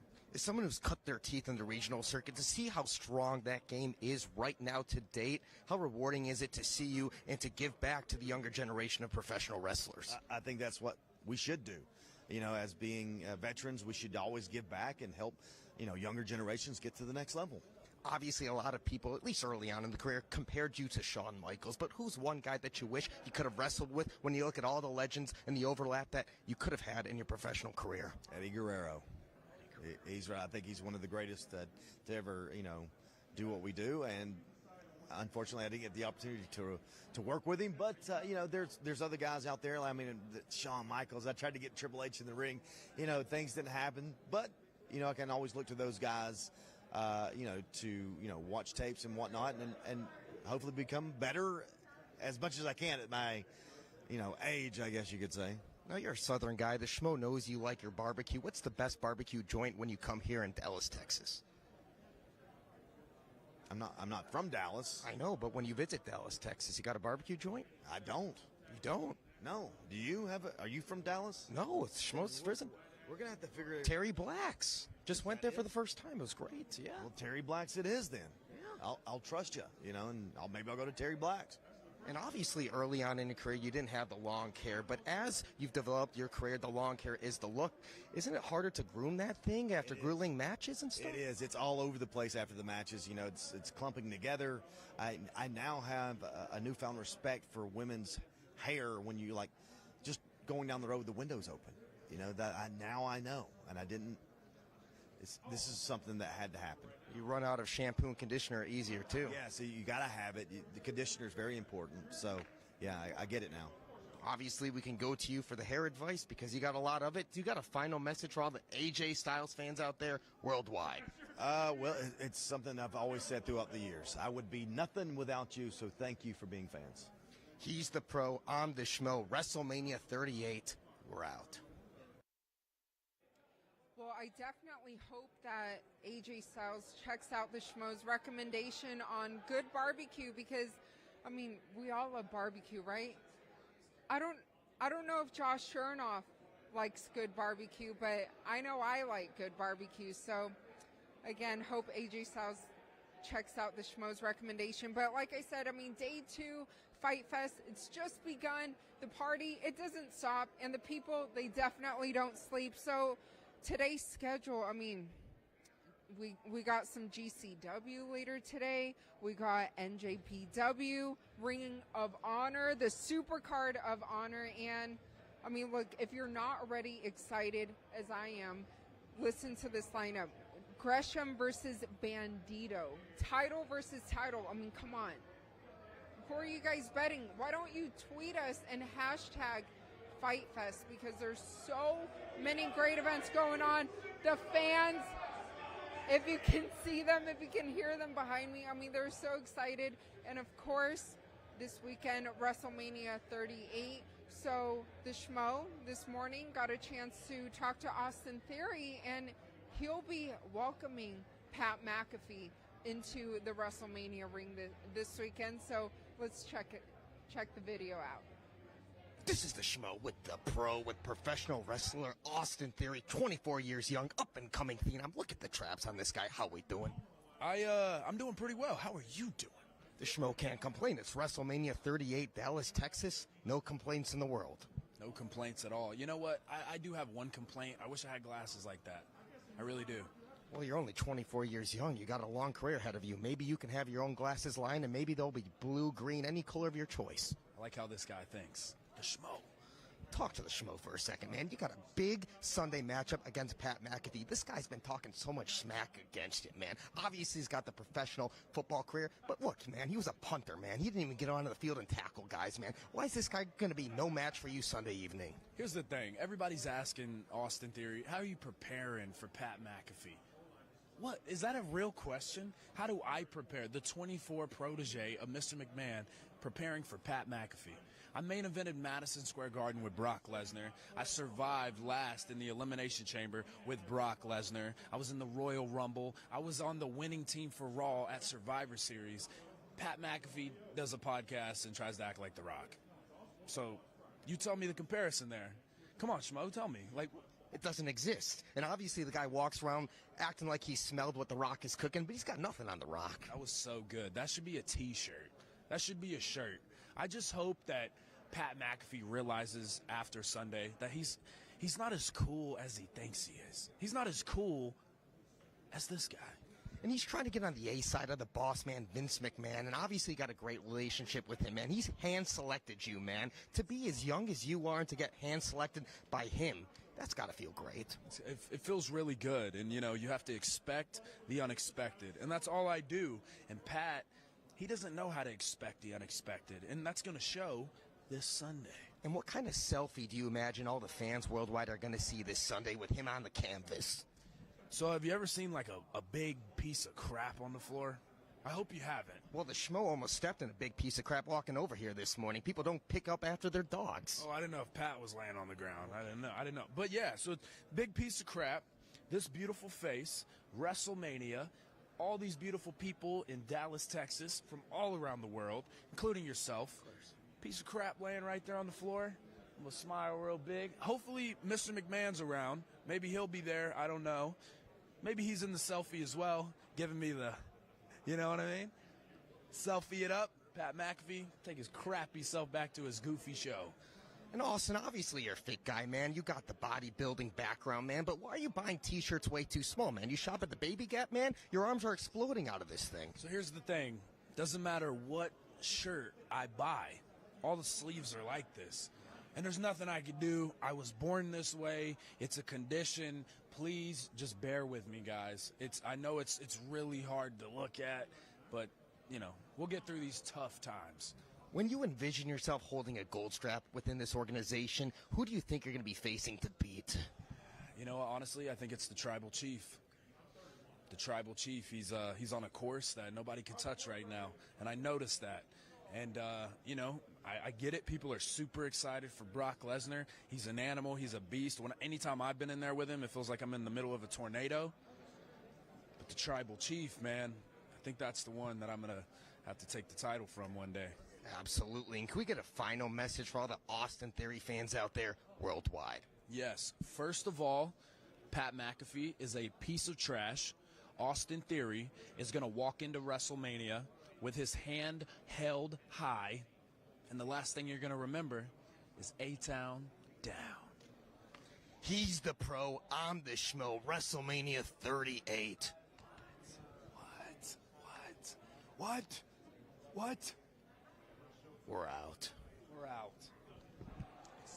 Man, Austin Theory, what a guy.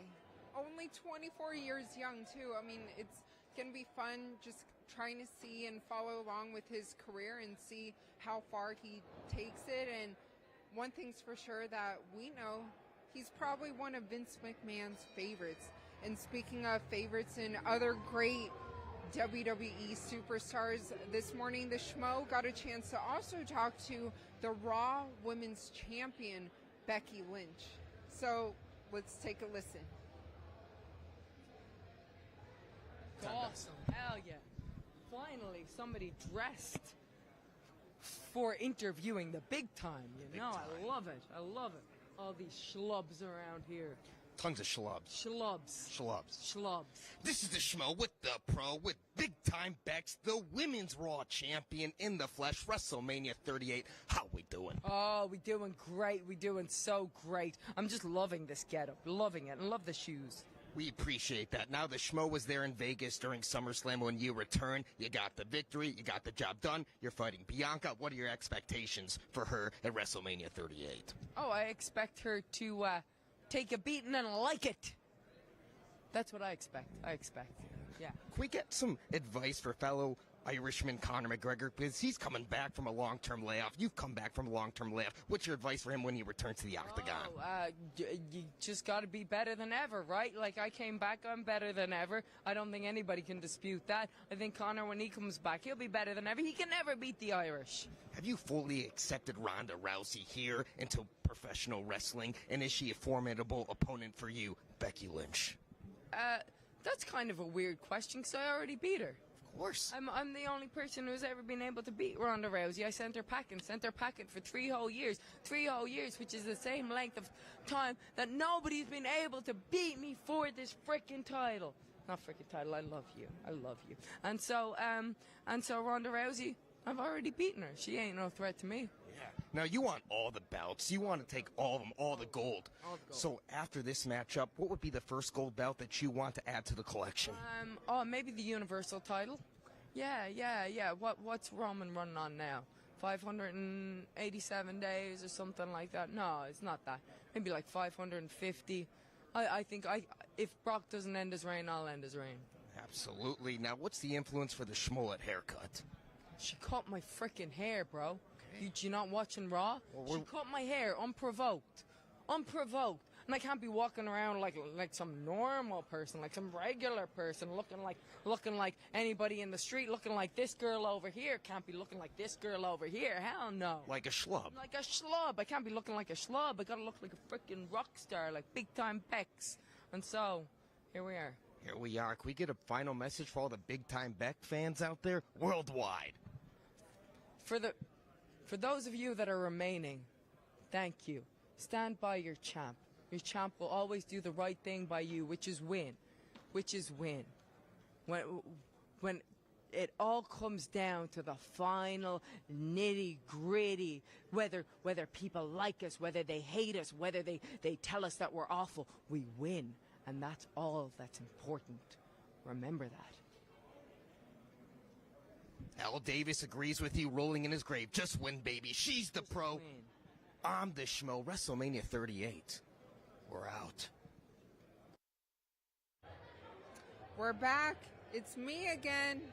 Hope you guys are enjoying the show and having a great Fight Fest, because I know I am. And being here, I mean, the environment in Dallas, Texas, the energy in this room and the energy from all the fans. Like, I don't know how everybody, literally, I mean, their energy, whether it's 9 a.m., 11 p.m., I mean, it's like literally like no one's sleeping, and I don't know how, because actually, you know what, I do know how.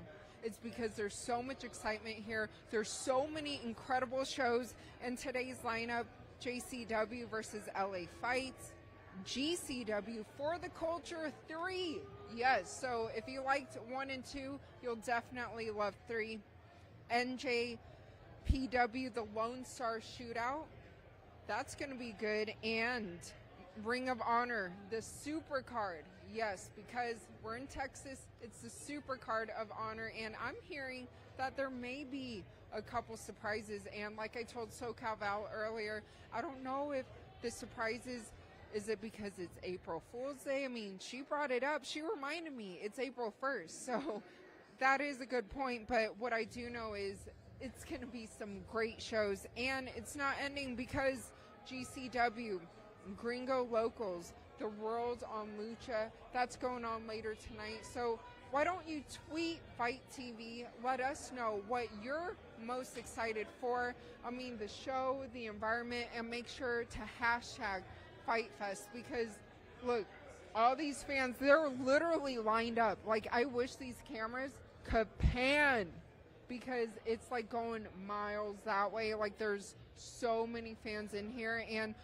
if you're not able to experience the electricity in Dallas, you can always experience the electricity from the comfort of your home or wherever you may be. So make sure, if you haven't already, download the FITE TV app or check it out, FITE.tv.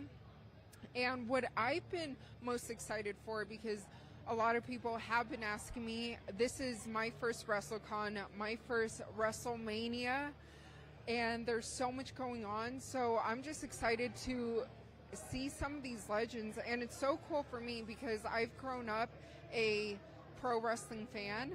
Many years ago, my younger brother and I, we used to try to, 5-star frog splash each other, right? Shout out to RVD. And it's just so cool that many years later to be able to see all these legends that I've grown up watching in one room. And I mean, a lot of these guys, so my dad never let me collect the action figures or anything. And you know what? It's okay, Dad. I forgive you now. But he did let me read some of the books. So I did buy quite a few of the WWE books or the pro wrestlers books as well. And so it's like being upstairs and kind of soaking it all in terms of the atmosphere, the environment, the fans. We have babies here. We have great grandpas and grandmas here. I mean, it's so incredible, the age range. I mean, pro wrestling, it keeps your spirit young, and even for me, it definitely brings out the 10-year-olds in me. So that's kind of been my favorite part of this whole experience so far in this FITE Fest weekend, which it's only day 2. There's so much more coming on, so make sure you tune in and stay tuned.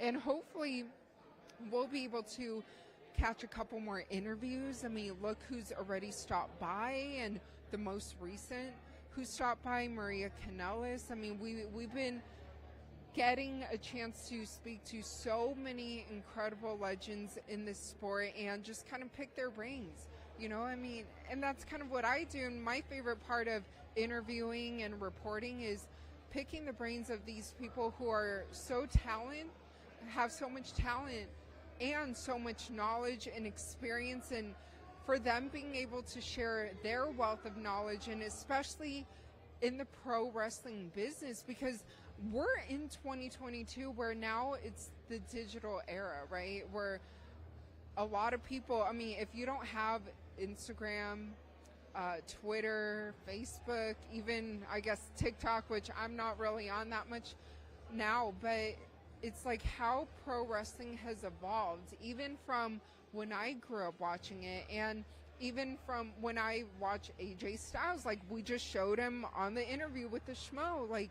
He was on Impact Wrestling, when I watched him, and he was, not with the WWE. And it's just so cool to see how everything's come together. And when I was talking to Cal Val earlier, the Royal Rumble, and seeing her good friend Mickie James run in with her Impact Wrestling belt. I mean, to see the pro wrestling community come together in this way, and it's just a beautiful thing, because it truly is what wrestling should be and what the pro wrestling culture should be. And it's become like such a great family atmosphere. And like I said, so many families here too. And it's so beautiful to see, and all these like kids and meeting their heroes. I mean, look, I was that kid at one point, you know, where I was like 10 years old and wanting to do this. And it's so cool to see that all these families, whether it's kids, whether it's adults, whether it's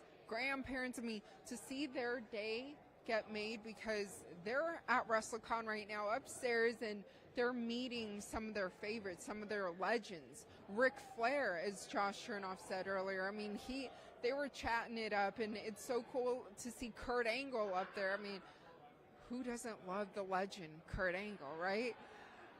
So this experience has just been so much fun, and literally, as you can see behind me, fans are running. I mean, they can't wait to meet their favorite legends.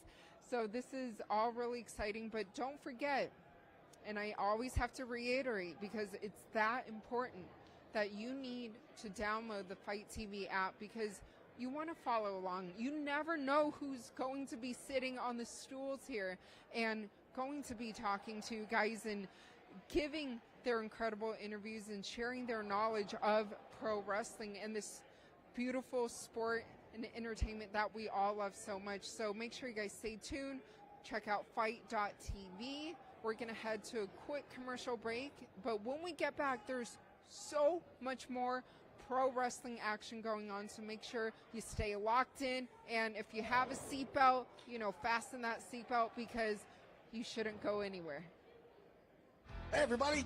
Eric Bischoff here, WWE Hall of Famer and host of 83 Weeks, the podcast that drops every Monday morning. Now, 83 Weeks takes a deep dive into the highs and, yes, the lows of my 30-plus years in the professional wrestling business. New episodes each and every Monday, wherever you get your favorite podcasts, or get it early. And hell, get it ad-free at adfreeshows.com.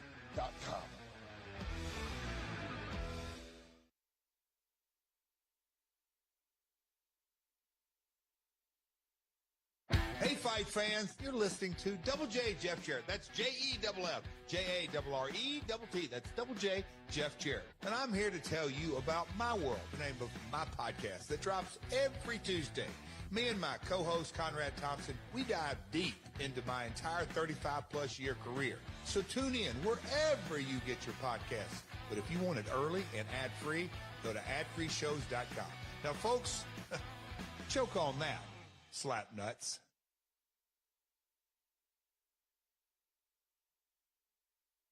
Do you love wrestling podcasts but hate all the ads? Well, you can get all the great podcasts early and ad-free at adfreeshows.com. It only starts at $9 a month, but you get exclusive series at adfreeshows.com like Title Chase, Eric Fires Back, Conversations with Conrad, and tons more, and a chance to interact with your favorite podcast hosts every month. See for yourself why thousands of other wrestling fans say adfreeshows.com is the best value in wrestling. adfreeshows.com.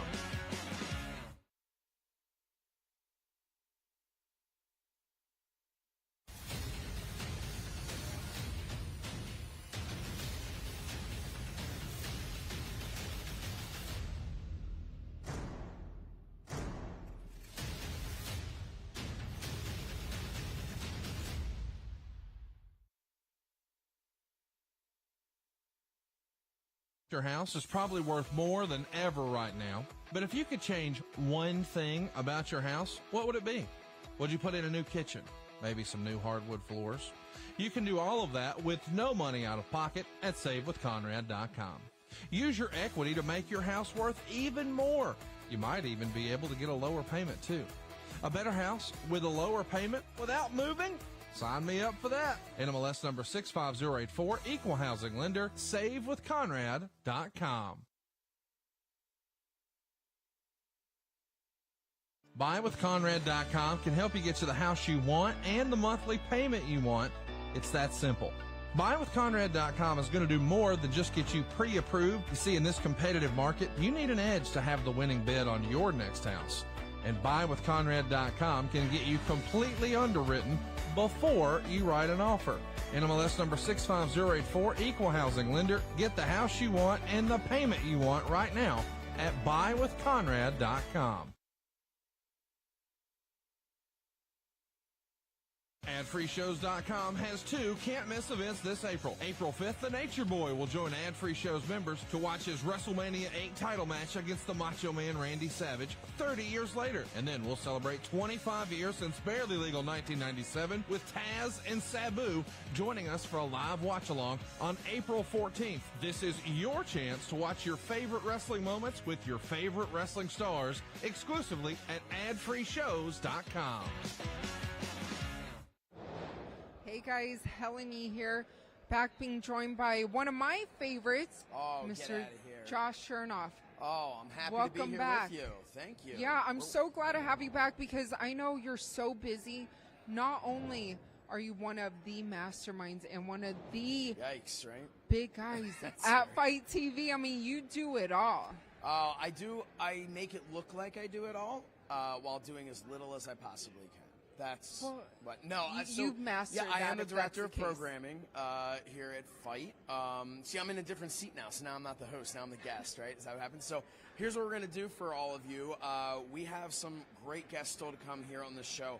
But yesterday we saw Kenny McIntosh. Yes. Right? He was here. Shout out he joined to Kenny. us. So Kenny, I love Kenny. Kenny was a guest on my show on FITE, So Says Shernoff, which, by the way, is an award-winning show. If I might put myself over, I was awarded Best Host by the IAW TV Awards, the International Academy of Web Television. Gave me Best Host for this year. And my wife just sent me a text that my award just arrived in the mail today. Wow. So congratulations. Yeah, so I said, well, you can take it out and take a picture of it. I don't know what it looks like. Hopefully it's nice. Hopefully you don't throw it in a bin like you did with your action figures. Oh, come on now. This is not going I in a bin. can't This get is over getting that on- one. You can't get over. You don't have any toys from your childhood that you put in a bin? No, you We leave just put it in the trash? box. Look, What box? So, you know, my Chinese, they keep Yes. remotes in the plastic bags. Like But they did that. So like That's like my I keep figures. everything like in, My figures in are the box. bagged and then put into a Rubbermaid container. Yeah, Each I mean one I is just individually you bagged. know you play with it a little and then you put it back in the box. That is not what. First of all, the action figure, you rip that box open, you rip the blister No, pack off. you got to delicately cut. Oh, That's how I listen was to her. raised. So what we're going to do now is we're going to show you just a brief bit of my interview. So I do a monthly show here on on FITE called So Says Shernoff. It began as a satirical wrestling news show. Where I would just kind of poke fun at the wrestling business a little bit, a la the Daily Show or the Colbert Report.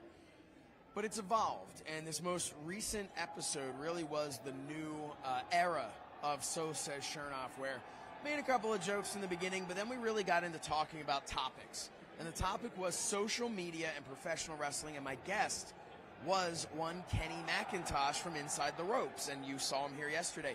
So we're going to show you a little bit of So Says Shernoff right now, and then we will be back with more here at FITE Fest.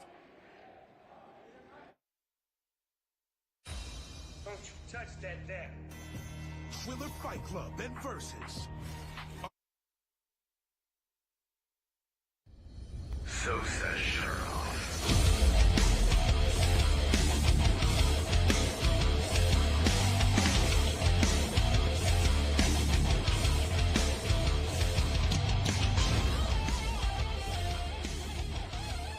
Welcome, everyone, to So Says Shernoff. I'm Josh Shernoff. We're doing things a little bit differently now. That's a new format here for the show, but I think you're really going to enjoy it. So let's get started, okay? Social media. It's brought us some wonderful moments in wrestling, like that time WWE on Fox planted the thought in your head that The Miz is a Nazi.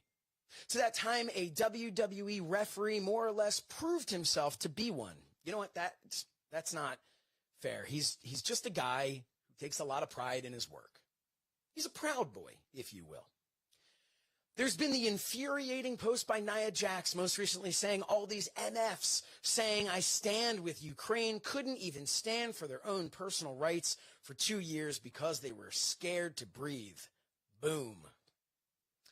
And for someone who just a year ago was so concerned about her whole, She must have gotten used to the discomfort with how frequently she shoves her head up there. But then we have fun ones, like Mansoor excitedly proclaiming that when he plays with himself, he's unstoppable. There are so many pluses, so many minuses to social media in professional wrestling. So that is our topic today. And joining me to talk all about that is the man behind Inside the Ropes, my good friend, Mr. Kenny McIntosh. Kenny, thank you so much for being here. Listen, it's like when you do the bat signal. When you put it out there, I have to come. So. I did. I said I didn't even give you a choice. I said, Kenny, on the call tomorrow. And I gave you like no notice for this either. None whatsoever. No, and so I really appreciate how quickly you I owe you one now. Well, see, people always think it's like you're being really nice, but what you're really doing is you're investing in future favors. Yes, that's exactly. Very, very well said. That's why you're successful. That's why Inside the Ropes has been so successful. All the guests that you ever had for those stage shows, I want to know now the backstory of why they all owed you a favor. So, but we can, you know what, we can talk about that another time. Sure, because today we're going to talk about the topic here, and we talked off air. You're kind of the guinea pig for this new version of So Says Shernoff, where I say, hey, here's a topic I want to talk about. Let me bring on somebody whose opinion I value, and let's have a little discussion, a little debate. You and I have never actually spoken about the topic of social media and pro wrestling, and that's kind of why I didn't want to go to somebody that I knew had the exact same opinion as me. I wanted, and maybe you do, but I wanted to really be able to debate this. So getting right into it, we're not talking about wrestling in the internet, because a lot of people sometimes confuse social media with the internet. Obviously, the internet and everybody was able to learn more about the inside of wrestling more than they could with just the old magazines or, you know, the newsletters or whatnot. But I'm really strictly talking about Twitter. I mean, it's really Twitter, right? Nobody's going on Facebook to talk about dirt or anything. So we're focusing on like these Twitter beefs that happen on wrestling, the way that people present themselves in professional wrestling. So right off the bat, what's your take on social media and professional wrestling? If you had to say yay or nay, good or bad, where would you fall? I'm going to kind of give like a Switzerland answer to that and kind of be in the middle, because I think there's good elements to it. Like, I think if you're a wrestler, for example, you need to be on Twitter. Mm-hmm. You know, I think that sometimes, and I mean no disrespect by what I'm about to say, I think if you're a wrestler who can't handle the heat on Twitter, then, you know, you need to learn how to be able to, because if you're going to get all the praise, there are going to be some horrible comments, and you should block those people and not deal with them. But I think that, you know, there needs to be a sort of thick skin when it comes to, and it's easy for me to say, I don't get people calling me all the names under the sun because nobody really cares who I am. But I'm sure if I was like, well, you care. At least you care, Josh. That's the one. But I think what we're finding is there's like three types of wrestlers on Twitter. There's the ones who rely on it, which I think is dangerous, because then you're kind of you're pigeonholing yourself just to Twitter. Whereas if you get over on Twitter, that may not parlay into the arena when you're wrestling, when you're trying to get over in front of a crowd. Right. Then there's the people who they use Twitter and kind of take what they can from it, glean what they can from it, but they don't depend on it. I think that's the healthiest way to be. And then there's the people who ignore it completely. And I think that's also very dangerous, because if you ignore what a portion of the audience is saying, then it's like CM Punk. I remember he said years ago, and this is not about social media, but I think the point still stands. He said, how do I know what's cool when I'm 35? Because he was talking about Vince, because Vince was 60, whatever at the time. And it's like, you have to keep you need to be on the pulse of what's going on. So wrestlers need to be on social media and, you know, looking at how people responded to a show or an angle or whatever. And I think kind of they need to be able to take something from it. So I think there's a middle ground that's good, but I think more often than not, somebody falls into one of the other two. Yeah, I think you said that really well, because I think there is, and then of course there's always that fourth one, which is Matt Cardona, who's managed to just take social media and really, but again, you know, Cardona is able to kind of continue what you see on TV or what you see in GCW and continue that through social media. But a lot of the time so I've always felt like social media, I have these two feelings on it. One, I look back, Bret Hart's my favorite wrestler of all time. And I think about how cool would it have been when I was 8 years old for Bret Hart to retweet me or to reply to a message that I put to him. Because you put it in the context of me as an 8-year-old, and you're talking about if I sent fan mail and I got a letter back from Bret Hart, right? That would have been the coolest thing in the entire world. I would have been over the moon excited. So I look at it on that side. I look at it and say, how cool is it nowadays that we can interact with these people? But on the flip side of that, something that made those people such larger than life personalities was you couldn't interact with them. You couldn't unless you were outside of an arena or you saw them at an airport or you happened to see them in person somewhere at a restaurant. Like that, I feel like to me, that is lost on today's stars and actually some stars from yesterday, because now that everybody's on social media, it's the great equalizer where it shouldn't be, right? It's an equalizer in the sense that the guy who's, 5'1" and weighs 75 pounds with a brick in his pocket is going to talk crap to Paul White where he never would in real life. So you've got that equalizer, but then there's also that equalizer of like, hey, we're all just having conversations. We're having fun. Oh, isn't it great that I can tweet CM Punk about this band that I like and he'll respond. So I do agree with you. There's a lot. Yeah. There's kind of two other avenues to it as well, which is, let's take Bret Hart as an example. And I'm just using him as an example because he is pretty much perfect. So yes, Bret is not who I'm talking about here. But I think one of the problems nowadays is that we're so, the US mainly is so divided politically. Yes. That when you have wrestlers following certain people, like there was a lot of times where like people, I can't believe this wrestler follows Donald Trump on Twitter. And it's like, when wrestlers start to open themselves up to who they politically lean to, what their opinions are, and that kind of stuff, you are alienating part of your audience by showing that. Like, I mean, look, let's get an example. I'm sure there were, maybe there's a kid who lives in New York who's queer, who grew up loving WWF. And I'm sure if that kid thought about it, they would think, well, Vince McMahon's probably a Republican, and they probably don't have my best interests at heart. But you don't think about it because you're not faced with any of that stuff. You're just like, I enjoy a product, I consume it, that's it. Whereas now, I think, like the most obvious example, I guess, and I'm not going to say where I sit on it, people could probably guess, but like the irony of Kane on Twitter telling us that we shouldn't be wearing masks, and that, the left or why Russia and the what, like he's getting into all this stuff, and it's like I don't want to hear Kane talk about that stuff. And it's even interesting. Though he's now a mayor. Kane, I was going to say Kane's and I agree. I don't want to hear Kane talk about that stuff either. As much as comedically, I love the irony of Kane being anti-mask. It's the greatest thing ever. But the problem is then when he comes back to wrestling, it's like, how can I? Right. If you are pro-mask, how do you cheer? When he goes back to wearing his mask again. Right. But like, well, now in fairness to Kane, and I think we all should have seen this coming a long time ago. It has been decades since he had a mask that covered his nose and his mouth.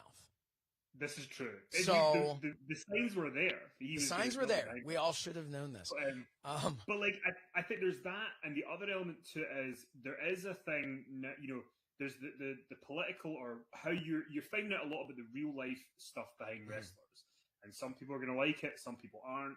But I don't think you really want to know that stuff because it's better when you don't. It's like if I go and watch a movie, I don't really want to care about what Robert Pattinson thinks of something. I just want to go, I want to see Batman, and that's it, and that's the end of it. So I think wrestlers need to maybe be more smart about, if I'm on Twitter, even if I'm portraying I am the real life person, you need to kind of play a worked version of your real self so that everyone can kind of enjoy it, because Twitter is a self-promotion tool for wrestlers. Yeah.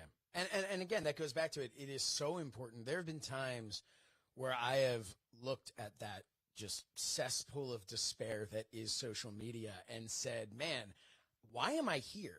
I want to get off of this thing. I don't want to be, no matter what I'm tweeting, and even if people aren't tweeting at me, I'm seeing these things that just put me in a bad mood, right? These things are just upsetting, and I want to go back to the day where I could kind of have my head in the sand. But the position I'm in right now, I don't know that my career would have gone as far as it has thus far without social media.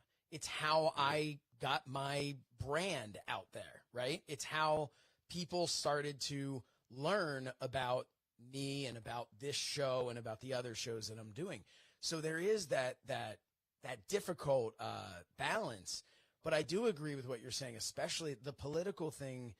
That has become, especially here in the U.S., all-encompassing.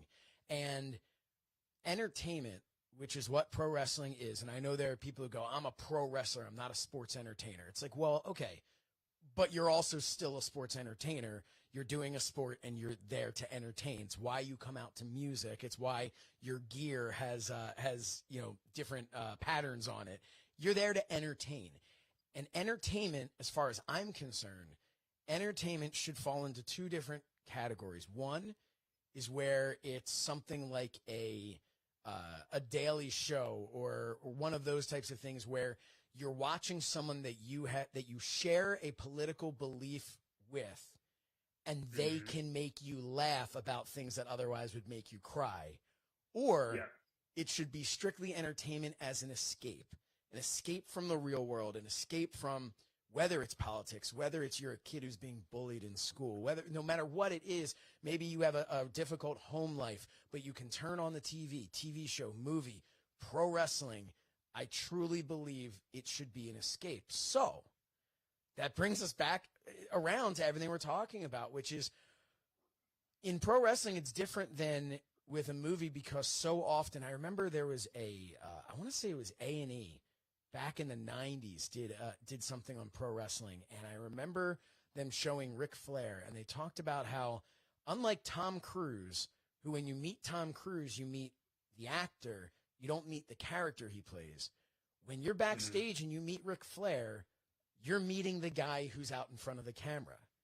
And that's a weird thing with pro wrestling, right? Like we're meeting that wrestler. We see them as that wrestler. So social media, how does a wrestler, in your opinion, how do they separate that? How can they say, okay, this is who I am? And then my other question, my long-winded question here is, how do you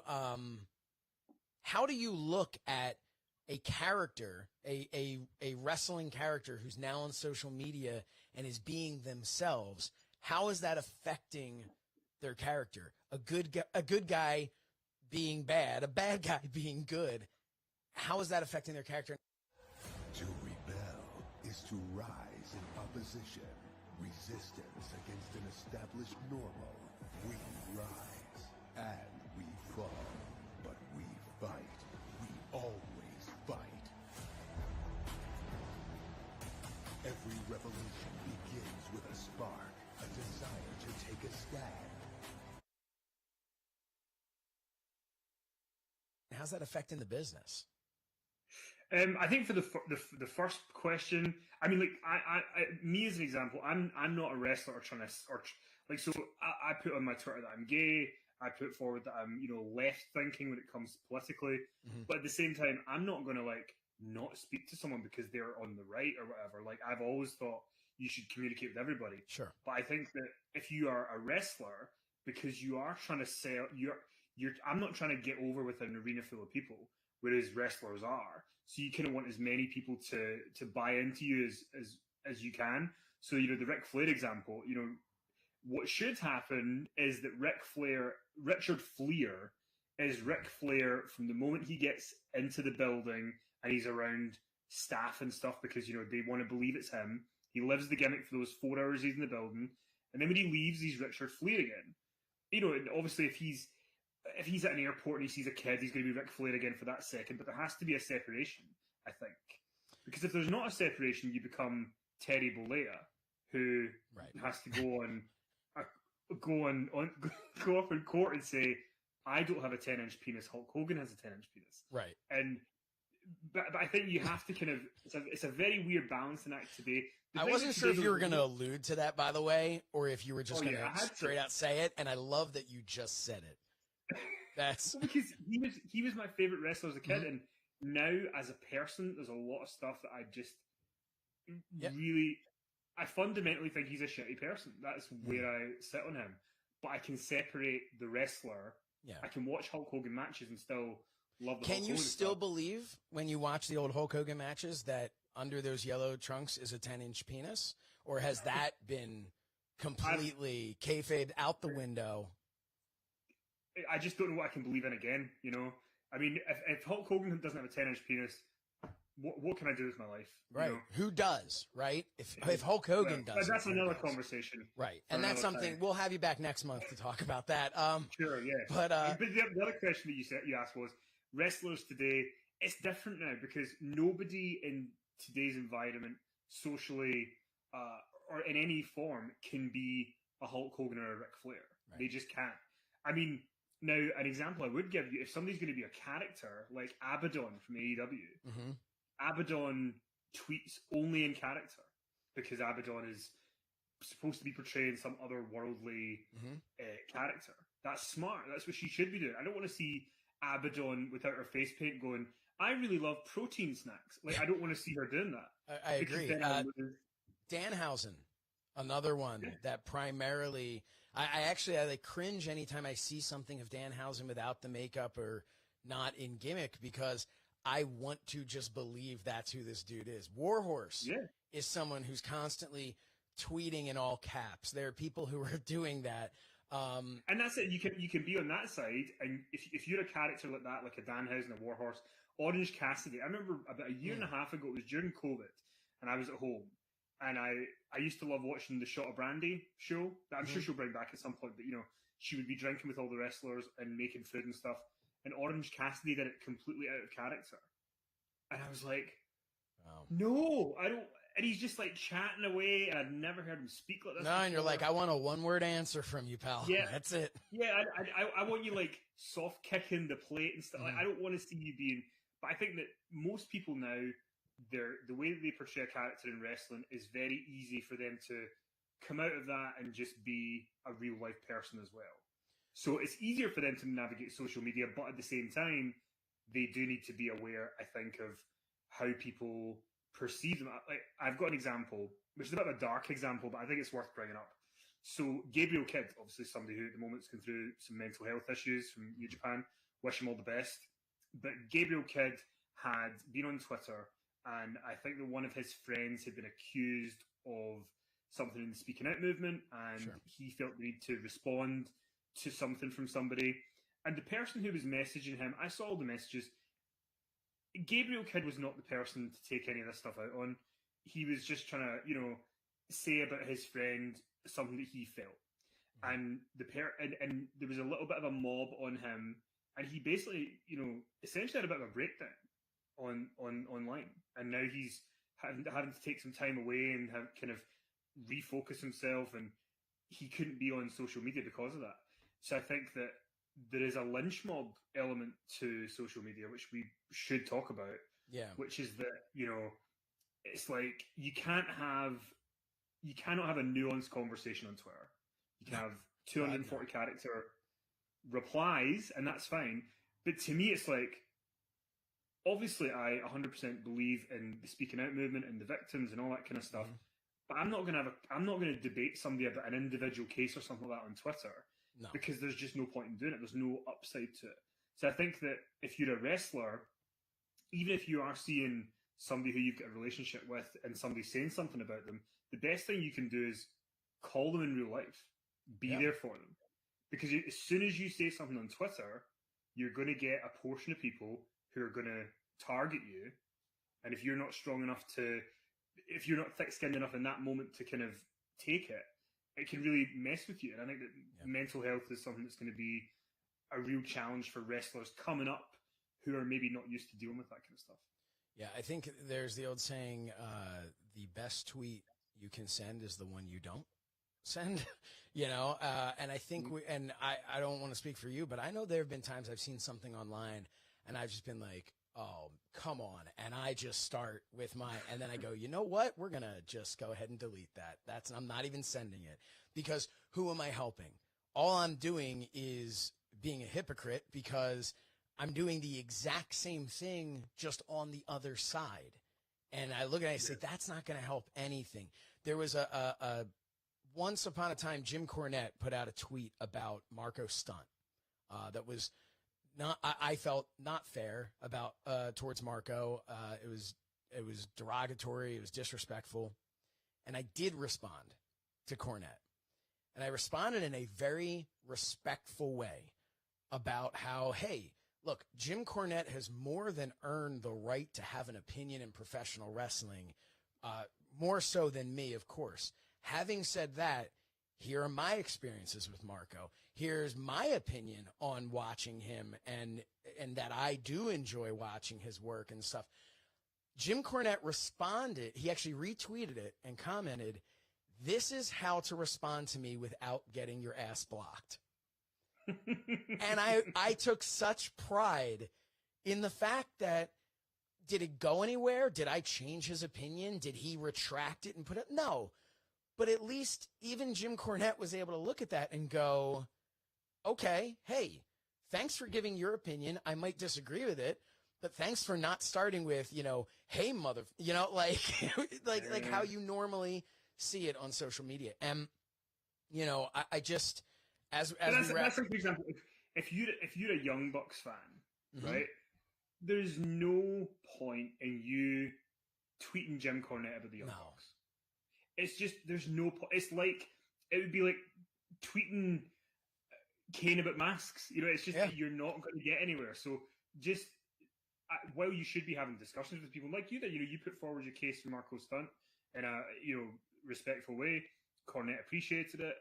But, you knew after that, I'm not going to change his mind here, but I feel like I've stood up for Marco Stunt a little bit. I feel like I've, put something out into the universe I think is worth being. And I tried to put something out that was positive, right?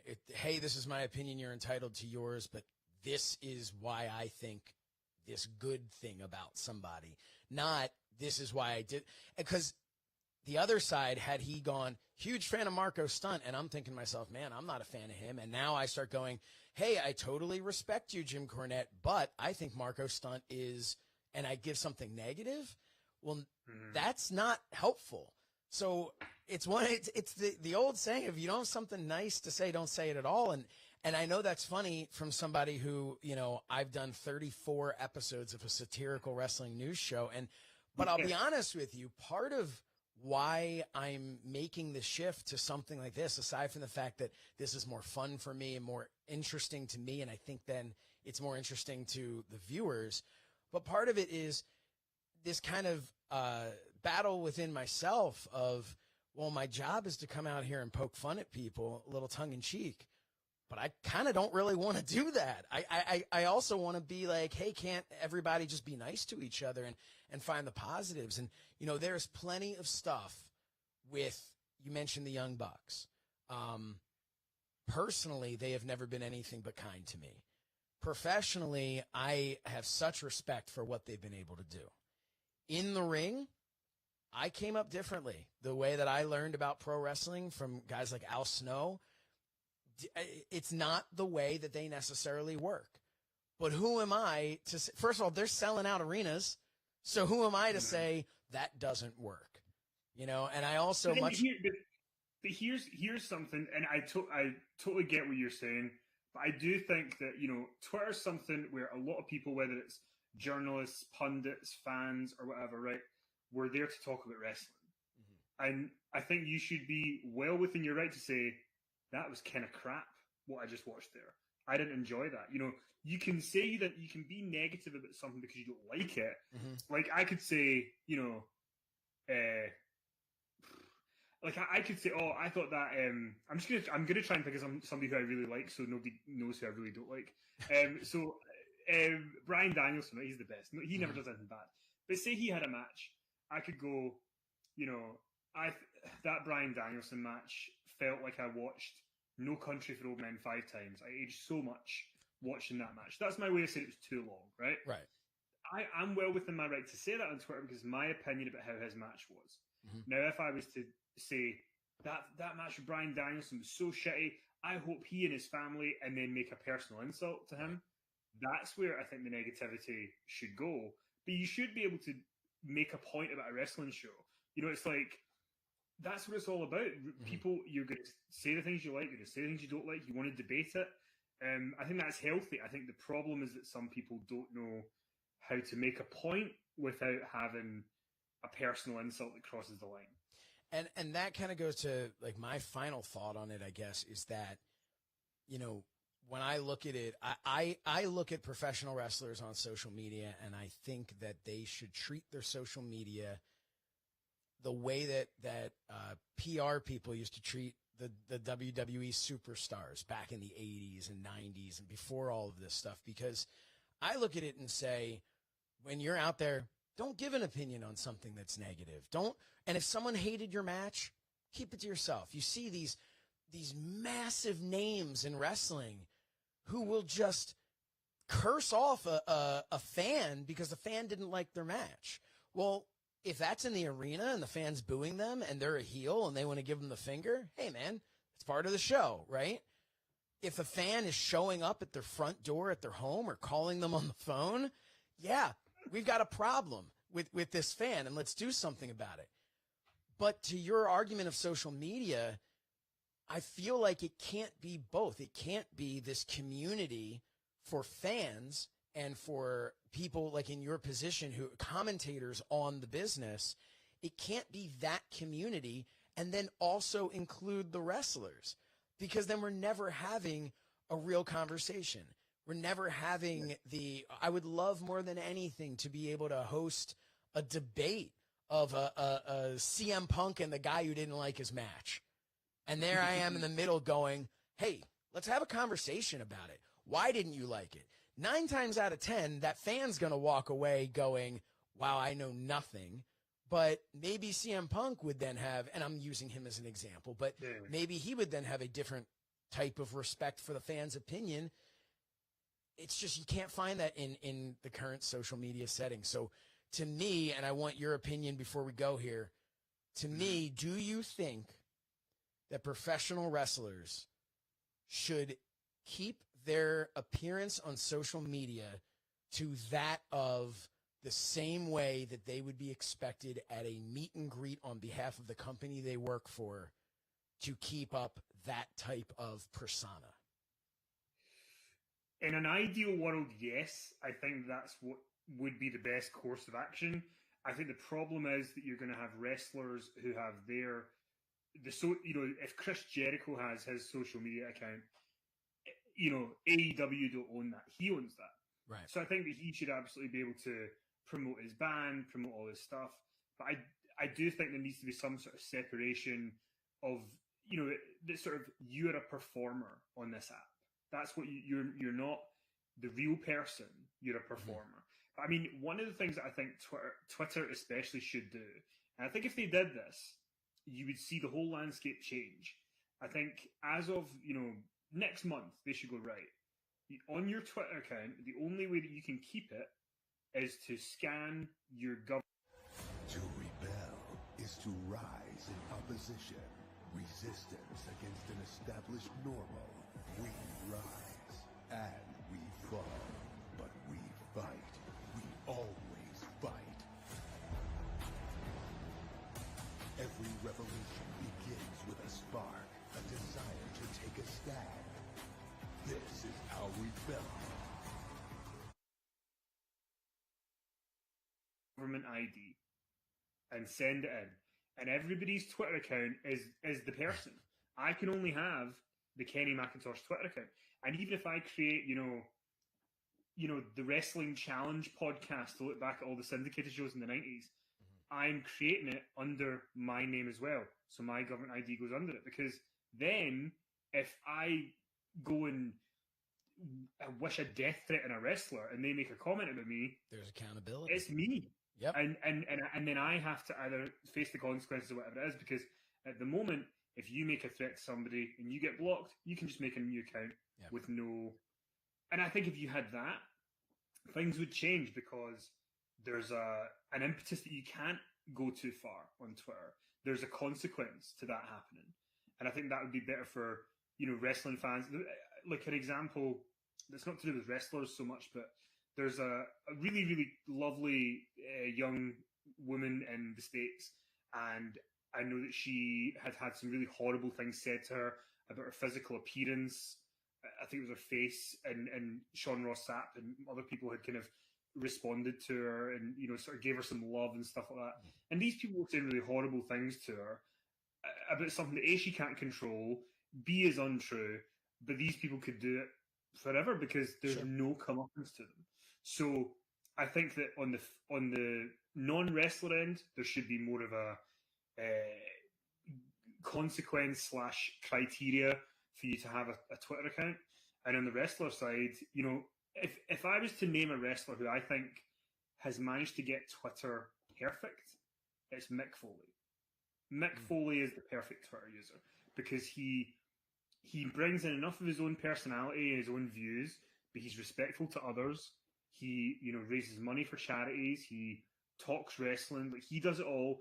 And nobody says anything bad about Mick Foley, because he runs his Twitter account in exactly the way that he should. Well said. I feel like we could go on for another couple hours talking about this, because there's so many intricate parts of this topic. But Kenny, I want to thank you so much for coming on the show and talking to me. I am absolutely going to want to have you back one day again to talk some more about this, or maybe some other topics, because you, my friend, you are a wealth of knowledge, and I appreciate you taking the time to be on my little show here. Well, look, I've got back here, I've got the bat signal.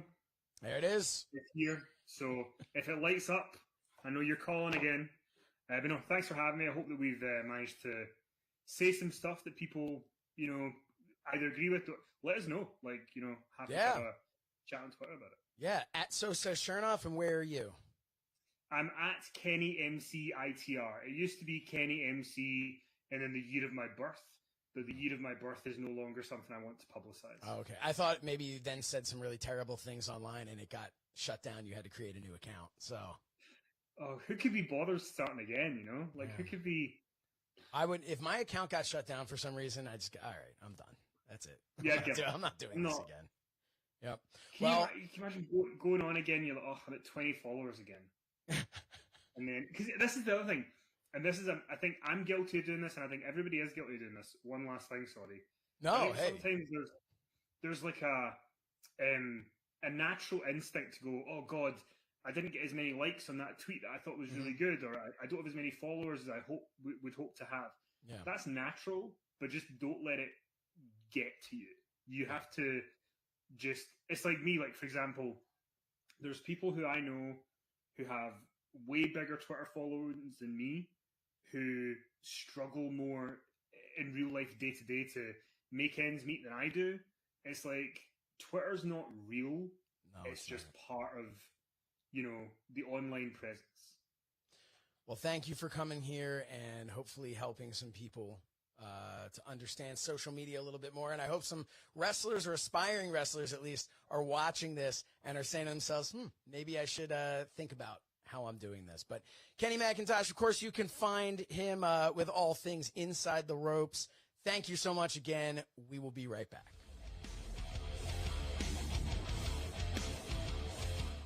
Hi, I'm Josh Shernoff from FITE TV, and this is my action figure by Cello Toys. Now you can recreate all your favorite Josh Shernoff moments, like that time Darby Allin wouldn't talk to me, or that time Matt Cardona wouldn't give me the information I asked for. Right. Tell us, why are you here? Well, I'm not going to reveal that information to you, Josh. with 3 points of articulation and a realistic scale when next to non-retro style figures, and an astonishingly unrealistic scale when next to your favorite Hasbros. Hey, who put that snake on me? Get the Josh Shernoff Fight exclusive action figure by Cella Toys. Available now at SoSaysShernoff.com.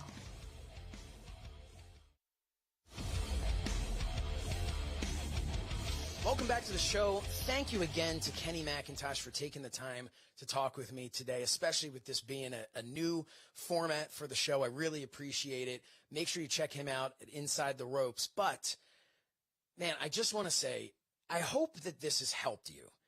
If you're a fan on social media or even a wrestler, I hope this is giving you something to think about, at least. If you're a fan, when you're on social media, next time you're going to say something to a wrestler or another fan, present yourself in a way that you would if you were at an arena or a meet and greet. And if you're a wrestler, the next time you go on social media, present yourself the way that you would if you were walking through the curtain. There is a reason that WWE calls the wrestlers superstars. And it's not just because of what Vince McMahon said on Pat McAfee about how everyone can be a wrestler, but only if you can be WWE superstars. That's part of it. There's branding there, of course. But it's because being a superstar, being a professional wrestler allows you to be larger than life.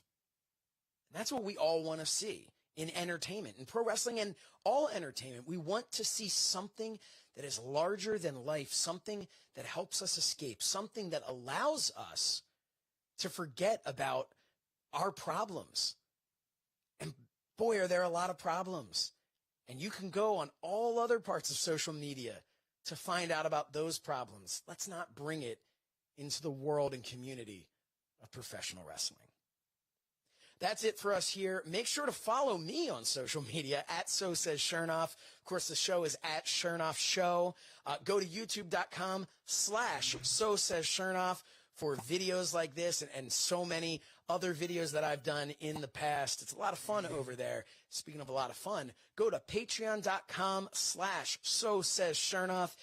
We have like a $1.99 tier that gets you this show early, but we have so much more. Behind the scenes trips to GCW at the Hammerstein, behind the scenes trips to my return to OVW. There's a lot of fun over there. And of course, on FITE, you're here. Check out our newest show on FITE, Talking with Friends. It's me and my friends talking about wrestling. If you like this, you're going to love that.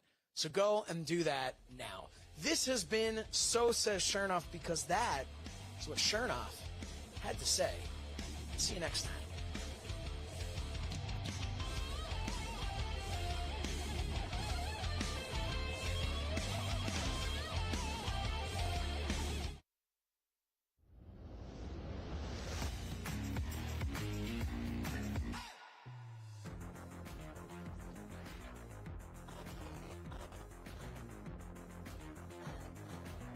Hello, everybody, and welcome to a very, very special Fight and Focus. I'm Josh Shernoff, and today I am joined by the COO and co-founder of FITE and my boss, Mr. Mike Weber. Mike, thank you for joining me on this show. Glad to be here, Josh. I love those red and white ties. Oh, thank you. Yeah, I was debating. I had like 16 FITE ties, and I wasn't sure which one. This is the one that won out. Hey, we have you here to talk about this upcoming FITE Fest event, March 31st to April 2nd, right here on FITE. It's called FITE Fest. There are so many different events happening. We're going to talk about everything, but I thought who better to talk to about this event than you, than one of the co-founders of FITE. So, Mike, before we even get into the event, let's talk a little bit about FITE and what everybody thinks of as WrestleMania weekend. This is not the first time FITE has had a presence in this weekend. Going back a number of years, I want to say it was way as far back as, was it Orlando? You tell me, where was it where you first had this? So we launched in February of 2016. The whole FITE went up. We started at 0 that day, and we've grown over the years and quite excited about it. We now are 6 years old. But we took the WrestleMania 32 in Dallas, and we're obviously coming back to Dallas this year. So we're coming back already in a full circle to Dallas. We were there. We aired just a couple shows. I think it was 1 or 2 shows, and we used it actually as a way to tell people about FITE. We launched in February. April was WrestleMania. Nobody knew what FITE was yet then. I stood on a street corner literally passing out FITE coolies to get people excited. And postcards with Jim Ross featured, who was our spokesperson at the time. And that's how we got started working there. Obviously, I have a background in wrestling. WrestleMania has been recognized for pretty much the whole 38 years now as the place where wrestling fans from all around the world come to celebrate wrestling. It's probably the busiest, biggest week of the year of wrestling. So at 32, we were in Dallas. 33, Orlando, right outside our friends at Wrestle Con. We did about 2 hours a day where we did interviews talking about the events going on and what's happening and interviewing all the top stars that everybody sees at Wrestle Con. 34, we're at New Orleans. We aired a few more shows, did a couple shows of our friends from WWN. And that was when Ring of Honor sort of got themselves on the map. All of a sudden, out of nowhere, they had 7,000 people at a show in New Orleans. And we were the distributor of that show. And then it really got real as it relates to FITE Fest. The first FITE Fest we did was in New York City when they played the MetLife Stadium. We did over 35 shows that weekend. We aired our first studio-type program to support the event. We're all over the city over about a 4-day period. That's back when WrestleMania only do 1 day. And it was quite an experience. We were all set, ready to go in Tampa. Of course, then pandemic hit. Literally weeks before WrestleMania was scheduled for Tampa there for 36. Everybody knows that event, turned into a no-fan event. Sure. But 2 nights is a great event. And then 37 last year was Tampa, still very limited when it came to fans. But this year, 38, here we come. We got a lot going on. Yeah, and you talked about that first FITE Fest. That was actually, I don't know if you remember this, that was the day you and I first met in person. It was the first event that I ever did for FITE, and it was so much fun to be a part of that. And now I am excited this year to be a part of, not only do we have FITE Fest, which kind of encompasses everything, and we'll talk all about that, but we also have going on every single day throughout the entire day, the FITE Fest Event Center, which I know I will be a part of. We'll have a number of other people because at some point I'm going to have to go to the bathroom. But we're going to be having this event. Can you describe for everybody what the event center is going to be like and why they're going to want to stay tuned to FITE throughout the day when they're not watching any of the great events that we have? So, starting March 31st on Thursday, and then Friday, April 1st, and Saturday, April 2nd, we're going to be going nonstop, pretty much about 10 to 12 hours each day, live from the floor of WrestleCon, where we're going to be interviewing all the top wrestlers that everybody has seen, upcoming wrestlers, and then, of course, wrestlers who are going to be appearing on our shows.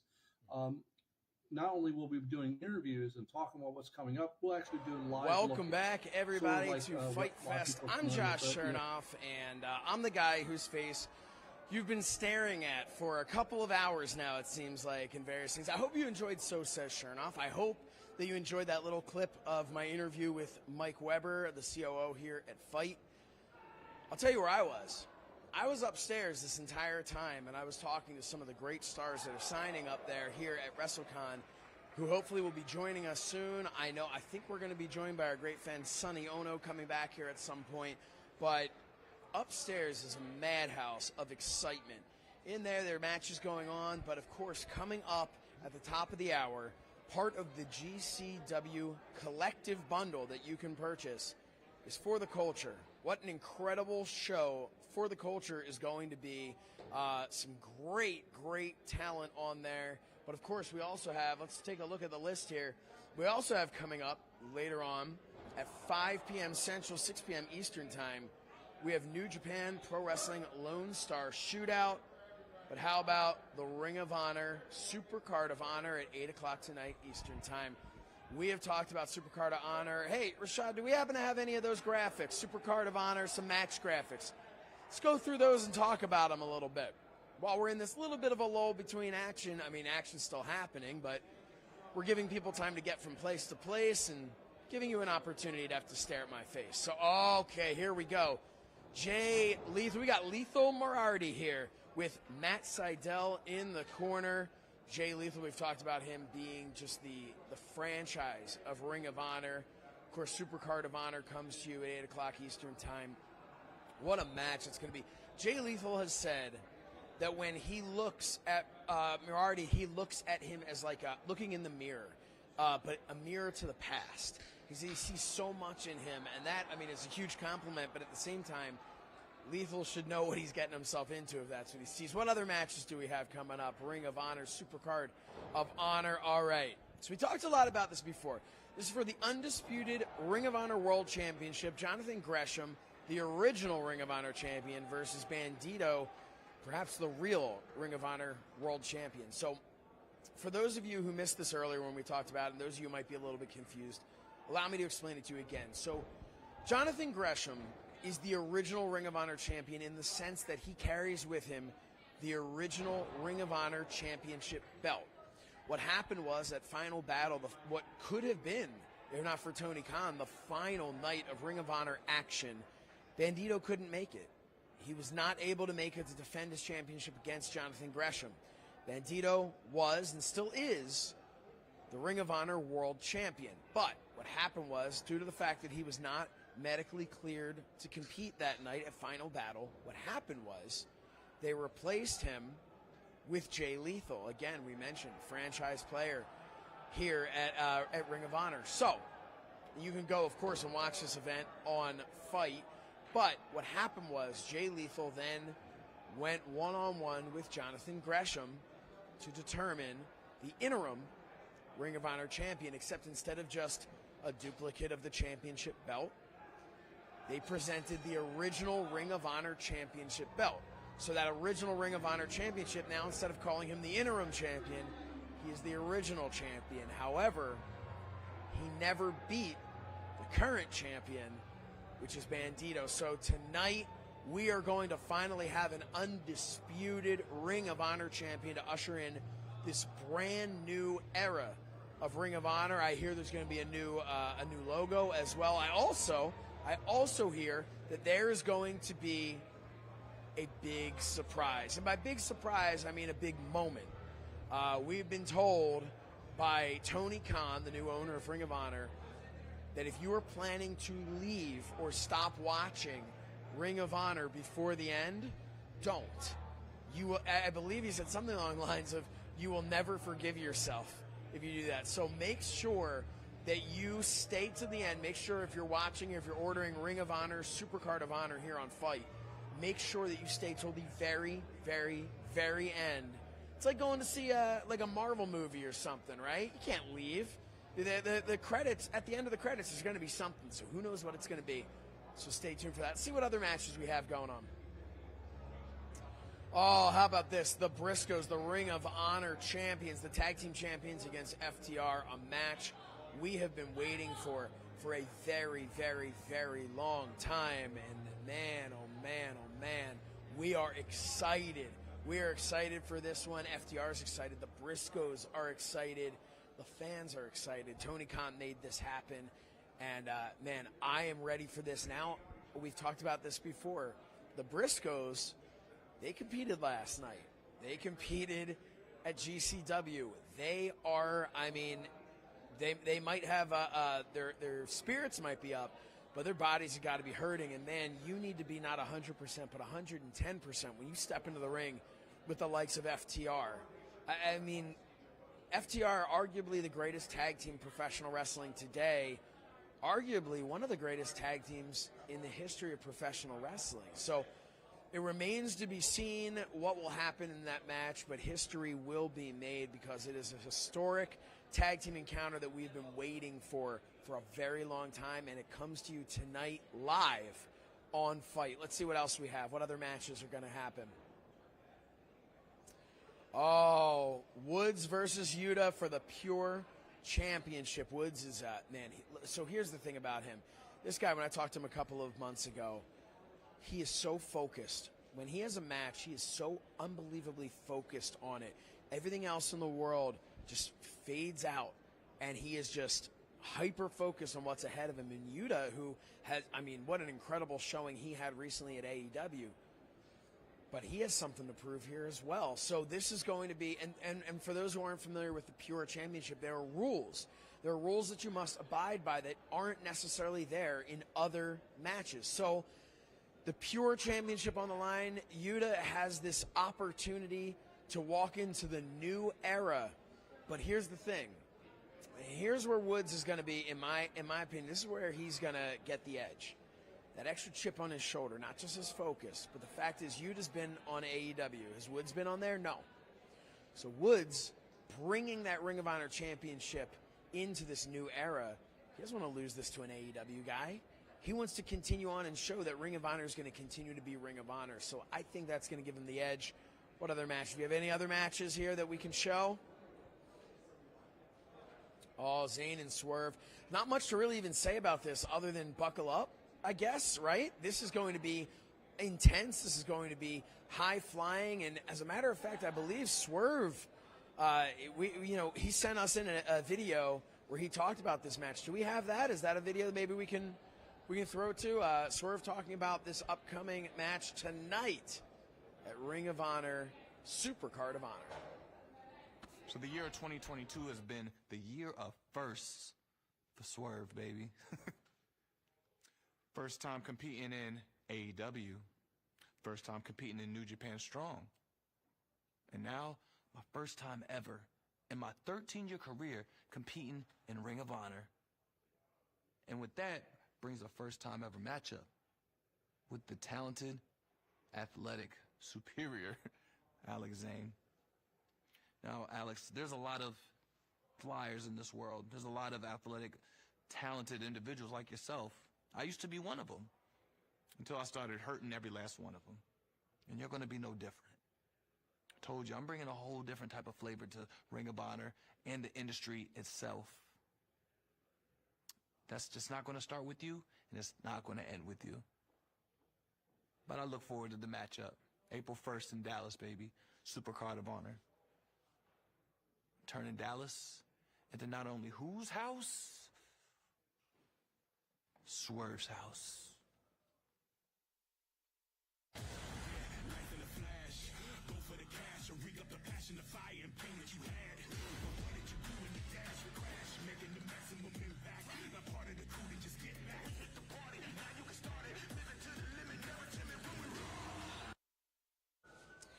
All right, well, there you have it. And tonight, again, that is going to be an incredible match at Ring of Honor Supercard of Honor. But we talked about some other matches. We have some other videos of people who are going to be competing. We mentioned the Briscoes, the Ring of Honor Tag Team Champions, going. I was going to say 1-on-1, 2-on-2, although it is almost like 1-on-1 because each team is so unbelievably tight. They work as a unit, and they are going to be competing against FTR tonight. The Briscoes versus FTR. We caught up with FTR. Why don't we take a look at that right now? There's been a lot of anticipation building for this match. There's been a lot of anticipation, a lot of excitement for us personally. I know I can speak for myself that the anticipation has been keeping me up at night. It's been something that I can't stop thinking about. And it's not just about the Briscoe brothers. It's not just about making history. It's about the fact that we get to go out and we get to control our own destiny. Everything we've ever done, we've succeeded in as a team. Every championship we've ever won, we've won together as a team. Every title we've ever went after, we have won.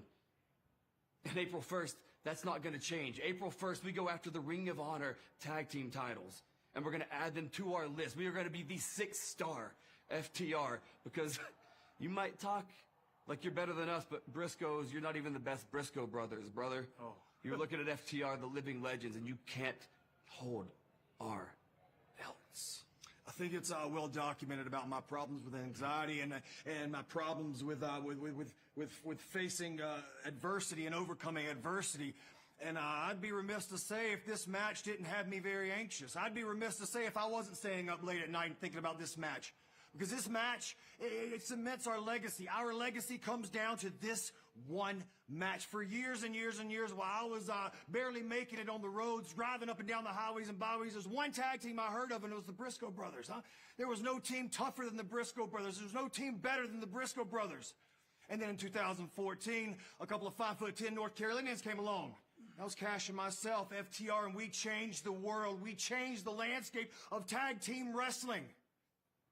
2022, April the 1st, for the first time ever, two of the greatest tag teams of all time step in the ring together, and one comes out holding one championship that has eluded our career, the Ring of Honor World Tag Team Championships.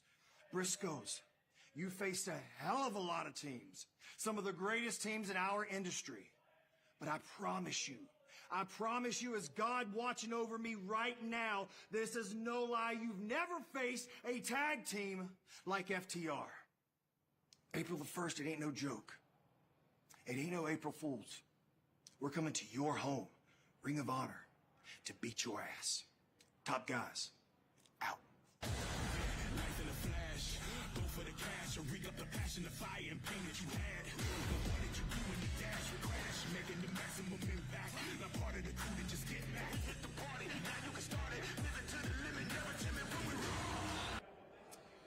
Man, I am so excited for that match. That might be the match I am most looking forward to at Ring of Honor Supercard of Honor.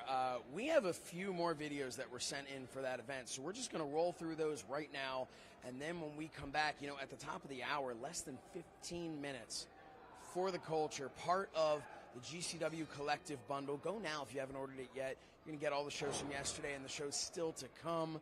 And we have shows like tomorrow, Effie's Big Gay Brunch. That is going to be, if you don't sleep on that, all right? But still today, before we go to those interviews, it is important to make note of the fact that we have so many great shows still to come, like Super Show Live.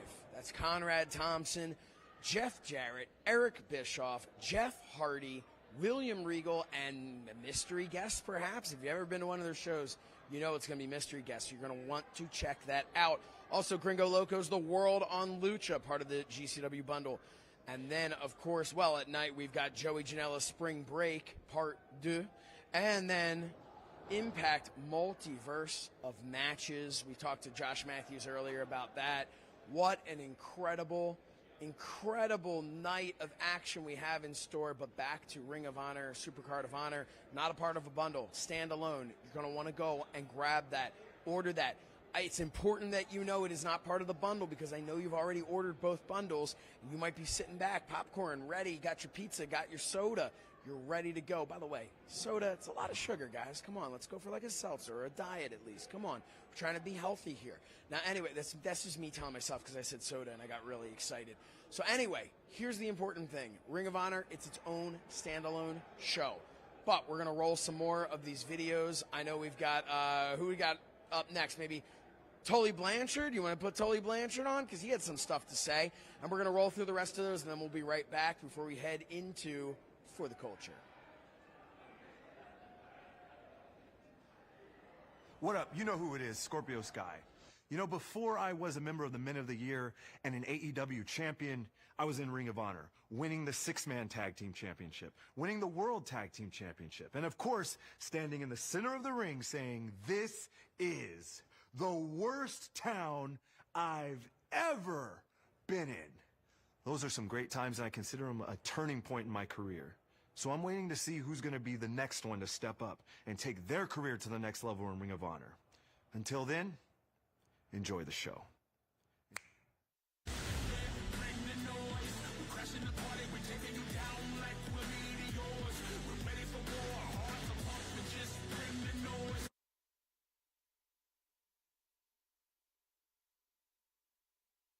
Ring of Honor is a proving ground. To be there, you have to be the best. It took me a while to get there, but when it was all said and done, I was a 3-time tag team champion, 1-time 6-man champion. So you can't tell the story of Frankie Kazarian without telling the story of Ring of Honor.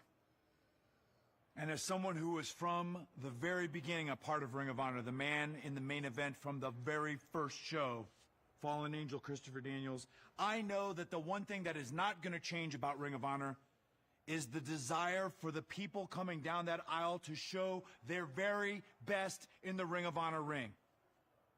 That has always been the hallmark of Ring of Honor wrestling, is the excellence in the ring from bell to bell. And that's not going to change. And now that this Supercard of Honor in Dallas, Texas is taking place, the new era of Ring of Honor The one thing that's not going to change is how hard each wrestler is going to fight to show that they belong in a Ring of Honor ring.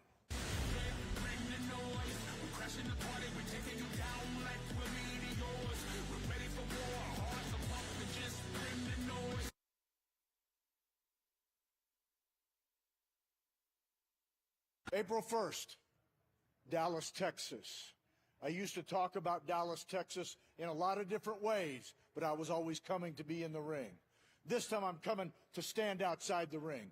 I've taken Ninja Mac's open contract, and I'm going to put my new client against him. And guys, we're going to walk out with our hands raised and our heads held high. Life in a flash, go for the cash, or rig up the passion, the fire and pain that you had. But what did you do in the dash with crash? Making the maximum impact. Not part of the crew to just get back. Hit the party, now you can start it. Living to the limit, never timid when we roll. We are here right now. This is FITE Fest, and man, you know, sometimes luck just showers upon you here. This is exactly it. Let me get you a microphone, sir. Hi, everybody. I'm Kevin Kelly. I'd like to talk to you about timeshare condominiums. There we go. And I will buy from you. So this is actually the first time you and I have ever met. I'm Josh Shernoff with FITE. Great to meet you. And this is the legendary Kevin Kelly. So we have some great shows going on. But why don't you talk to us a little bit about what you're going to be doing here on this show? All right, here today as part of FITE Fest. The Lone Star Shootout. It's a unique event because part of it is going to be live streamed on FITE, and then there's going to be some exclusive matches that'll be taped for New Japan Strong. Yep. That will follow. So the start time is, what, 5 p.m., correct? I believe it is 5 p.m., and I'm going to check just to make sure because I don't want to tell you the wrong thing. I've been getting nice and confused by Central Time. But we are going to be starting, 6 p.m. Eastern, 5 p.m. Central. 5 p.m. That was my problem, was the time. It's been throwing me off the entire weekend. And again, you know, when you've got Tomohiro Ishii and you've got Chris Dickinson, a whole host of stars, including all the stars, the New Japan Strong guys have started to become like household names. And yes. It's been wonderful to see. So we're very excited to be here as part of the whole WrestleCon experience. And it's just great to be here on FITE. Yes, and of course, this New Japan event will be a part of the FITE Fest WrestleCon combo bundle that you can order right now on FITE. I know I caught you as you were walking in. I don't want to keep you too long. I just wanted to be able to bring you on here, plug the show a little bit, and get a little FaceTime. This is really for me, so I get a nice screenshot that I can hang in my office. There you go. My longtime close personal friend, Kevin. Yes. Who I just met. Kevin Kelly and I would go way back to about a minute and a half ago. Josh was, calling in a favor for an old friend and said, please, complete stranger, come over here and sit with me. Do it. You're wearing a suit. You look important. I'll wave you over right as we're coming back live on the air so that you are now put in a position where you're on the air for everyone to see you either accept or say, I'm sorry, I don't want to. That was my plan. Thank you for going with it, being pleasure. a good sport. What are we throwing to now? Where are we going? Right now, we still have, For the Culture is coming up in about 6 minutes. So I think we're probably going to throw to a commercial real quickly, just so we don't have an awkward exit here. And then we'll be back to these poor people having to listen to me talk a little bit more. Yes, we had an awkward intro. We don't need an awkward exit as well. Kevin Kelly, thank you so much for taking the time here, just taking a minute out of your busy schedule. Do not miss New Japan Pro Wrestling. Tonight it is part of the bundle, FITE Fest and WrestleCon. Go now, FITE.tv, and get that. We'll be right back after this. Hey, everybody. Eric Bischoff here, WWE Hall of Famer and host of 83 Weeks, the podcast that drops every Monday morning. Now, 83 Weeks takes a deep dive into the highs and, yes, the lows of my 30-plus years in the professional wrestling business. New episodes each and every Monday, wherever you get your favorite podcasts, or get it early. And hell, get it ad-free at adfreeshows.com.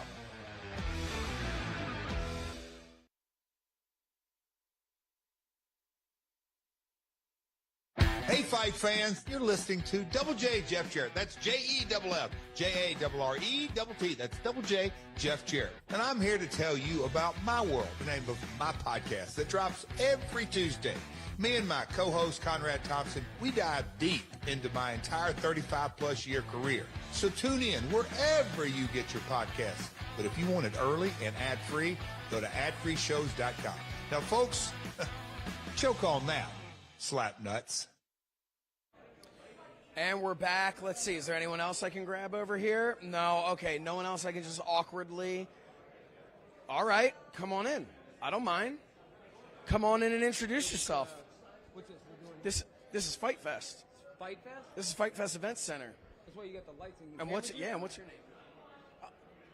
That's me on the TV. Oh, well. Introduce yourself, I'm all right, everybody in TV land. I am the front man, Jossie. Jacked, good looking, and most certainly touched by the hand of God. I am God's last gift to the professional wrestling industry. So where can everybody see you? Well, if you go right now they can see you. Right now you can see me on TV. I'm on TV land. Can you see that right there? That's you right there. Who's that handsome devil? That's Yeah. Well, see, if you wanted to, if you were at home and you had your laptop opened up and you wanted to Google something that you've never seen before, something that is going to revolutionize all of entertainment, you would type in on Twitter or Instagram at FrontmanJob. Or you would go onto YouTube and you check out my dope channel and all of my awesome vignettes. Now, regular people call them vignettes. Me personally, I call them mini movies because, hey, I'm a pretty big deal. You know what I mean? I saw you yesterday at the Major Wrestling Figure Podcast, did I not? Yes, you did, man. And you had come right off the plane. Just tell everybody what you were wearing. Well, everybody that wanted to comment on what I was wearing, they wanted to call it assless chaps. But, you know, I'd like to correct people because all chaps are assless. I was wearing standard Dallas, Texas garb. I had my cheetah print cowboy boots on. I had my leather chaps, not assless chaps, just straight up chaps, and I had a nice vest on. I was looking really damn good. I was rocking. Not a shirt to be seen under that vest, though. We should add. Sun's out, guns out. That's it.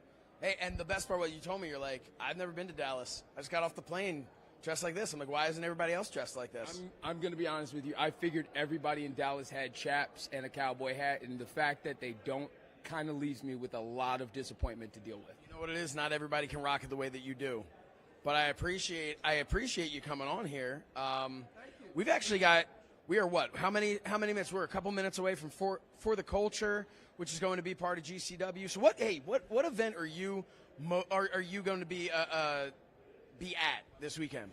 All this weekend, my WrestleMania weekend was dedicated to WrestleMania for one, but then also, more importantly, Trouble in Paradise. But For the Culture has a special place in my heart. I made my debut for them last year down in Tampa. I'm looking to eke out of here as soon as I can to make it over there. You gotta get going. We've got 2 minutes until For the Culture Listen, starts. brother, I got boys in the back waiting to change, man. I got matches to win. Do me a quick favor before you leave, though. Tell everybody exactly why For the Culture is a show that they need to be watching right now. Well, in 1 minute. In 1 minute, thanks. Well, For the Culture is the only place where you can see the light shine on the actual culture in all of its glory. And you get AJ Gray, a certifiable badass defending the pride of all of our culture. You get guys like Darius Lockhart. You get guys like JTG reminding everybody why he was Crime Time. You know what I mean? And it's the talent that you don't get to see normally, and we are highlighting them. And you know what? I'm looking forward to it. I think it's awesome, and if you haven't seen it, he mentioned last year. If you haven't seen For the Culture before, well, you're about to. We're going to give you a taste in just about a little under 60 seconds. We will be giving you a taste of it, just a bit, just a tiny bit, just a little bit. And then unfortunately you're going to come back to me. But you are going to get to see a little bit of it, and that's all you're going to need to see. And then you're going to go right ahead, and you're going to do this. You're going to follow exactly what I do. You're going to grab your remote. Well, you can grab your tablet too, but you're going to go like this, okay? You're going to click it. You're going to go right into For the Culture. Nobody else can see you can see what I'm doing, right? You're going to do this, and you're going to sit, and you're going to wait for it to come on. In just a matter of seconds, For the Culture is going to be there. Look at that. Oh, good. That's my cue. That's you. You got to go. You got to get out of here. Well, hey, thanks for joining me, man. I appreciate it. For the Culture starting in just about less than a minute, a couple of seconds away. I'm looking at it here. We got a little bit of a delay, but I think that it has started, so why don't we right now go to For the Culture.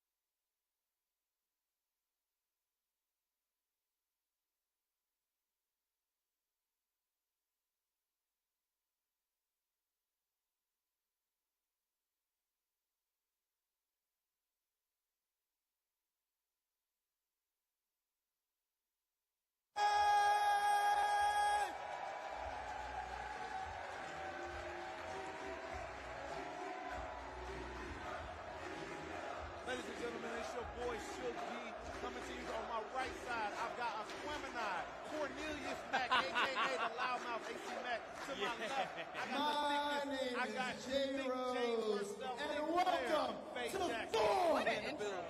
Big Flair. Y'all excited? I'm excited. Oh, this is going to be lit. Oh, baby. I'm your host and ring announcer on commentary. We got the one and only Shook D. And we got world champion from the SWATs of Atlanta, Georgia. Let's go. Mr. A.C. Mack. Let's go. Enough of the rap. Let's get it cracking. Hit me with some music. All right, we're going to our first contest of the evening. You know I had to come here for the ladies. Oh, yeah, but what about the Diva? You already know. It's about to go down. We're going to our Knockouts Championship match of the evening, and leading us out, the one who's still owed an apology, by the way, and you already know what that is. Swole coming through the building, ladies and gentlemen. There's we my coming lawyer. through like that. We coming through like that. That's my lawyer. Remember, that's my lawyer. I don't want not guilty. We ain't talking no court cases right now, okay? There goes my lawyer right there, Big You can Swole. always appeal. You can always appeal. Appeal what? Appeal what? She need to appeal to get this title tonight, and she's going to be going against Tasha Steele. Yeah. Very, very storied rivalry all the way back to Battle Club Pro. And now Tasha's the one actually putting something on the line with the Knockout Championship. This is going to be a hot one right here. Yeah, I'm excited. What a way to start it off. Very excited about this. And you seeing Swole, she's still Swole, but she's cut down, she's leaned down a little bit. I think she's dropped at least about 10 to 15. She's looking stout, she's looking trim, but all the pieces are in place. She's still built and functional right now. Yeah. Looking ready. Looking ready.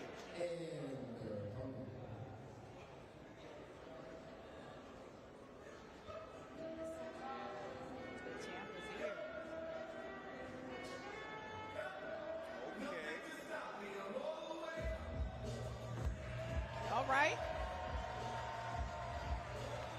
And it's hard to argue with the song. She is all the way up. Recently beaten Mickie James to claim the Knockout Championship. First ever winner of the first women's Ultimate X matchup. Tasha Steele is everything she says she is. Brightest star in the sky. And the first Afro-Latina knockout champion. Absolutely. Making history while we at it. Also my day one, Big Purr. Look at how focused these two ladies are. I'm so ready for this. Plus, on top of that, while I'm doing all the analytics over here, them edges are laid nicely. I know that's right. Big Purr on that. Shout out to the hairstylist out She there. is the champion. Champions got to look fabulous. At all times. Fantastic. Excellent. And look at her. Look Okay, at her. see. Look at She ain't had to her. do all that. She ain't had to Look do all at that. her. Championship intros, we're taking it down to the ring for J-Rose. Our opening contest of For the Culture is a singles competition scheduled for one fall. And it is for the Impact World Knockouts Championship. Introducing first the challenger to my left. Coming to us from Wick City, Florida. This is Big Swole.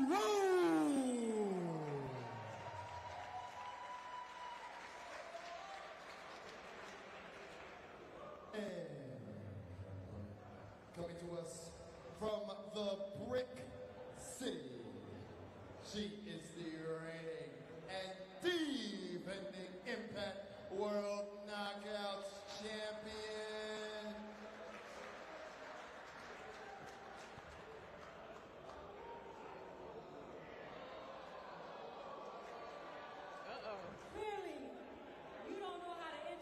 champion. Uh-oh. So let me do it You're for right. you Uh-oh is right right. here, right now. She's going to move out of your play. What's the... I am the Knockouts World Champion, the Flavor Gang leader, the Culture Queen, La Boricua Badass, the greatest that beats the greatest, Tasha Steelz. I know that's right. I love it. I love it. I know that's right. Take control. Miss Tasha Steelz, Big Purr. See, she's angling for another, but she's trying to show she can do anything in the ring. Literally anything in the ring. Multi-talented. So, again, as I was mentioning, as they were getting ready to come out, very storied history between Swole and Tasha Steelz. Battle Club Pro mostly being the area where they've had their most feuds. 2 matches so far, Swole beat Tasha Steelz every time. So now, instead of Swole being the one in the position to defend the championship, now we got Tasha putting up one of the grandest prizes in women's wrestling. Oh! And we're out the gate. She started off that. Okay, we here now. All right. And we out the gate with the boot to the face. I was trying to be, Right. starting this off correctly, but I guess not. Swole ain't playing about the belt now. Right. You She can't. want that. She want that. We trying to get this bonus money, if you heard what I mean. Who don't want to be a champion? I feel it. Springs in with the cutter, and they're coming out with the heavy artillery right off the gate. Again, these 2 ladies already know each other, so they're trying to get to it, and they're trying to get to it quick. We to the floor already. Look, dangerous territory. I don't think Tasha was expecting that off that. But I mean, especially if you're Big Swole, you're coming back to the indie circuit, you're taking select dates, you're going against some of the best women's talent that's out there. Recently having matches with Tootie Lynn Ramsey. Oh, okay. She's gonna let you know what's up. Tootie Lynn Ramsey and Trisha Dora recently being on her schedule. She's looking to pick up some big wins to let people know she out here. You know what I'm saying? Yeah. She's still hot in these streets. And she's smart enough to know that the Indies been thriving while she was in the big leagues, you know? Absolutely. If there was ever a time that you want to get back into it, low kick by Tasha Steelz. Now she's trying to assert her control. Ooh. Swole right in the post. Ooh, ooh. You see it kind of rocked her a little bit. She's talking to herself, trying to get back in the game here. And I mean, in all honesty, like, I know it looks crazy. I know she oh, Lord. She had a stanky leg over there. That got her good. Stanky You legs. see it. Legs was wobbling. Did you say stanky leg? It was not 2005. Look. She was having head trauma like it was 2005. I was trying to tell you. And I think Tasha picked the right maneuver if that's the case, because right now, Swole is just looking like she's not having that same cognizance in the match right now. She's glassy-eyed. Ooh. And she's giving the assault a big penalty kick.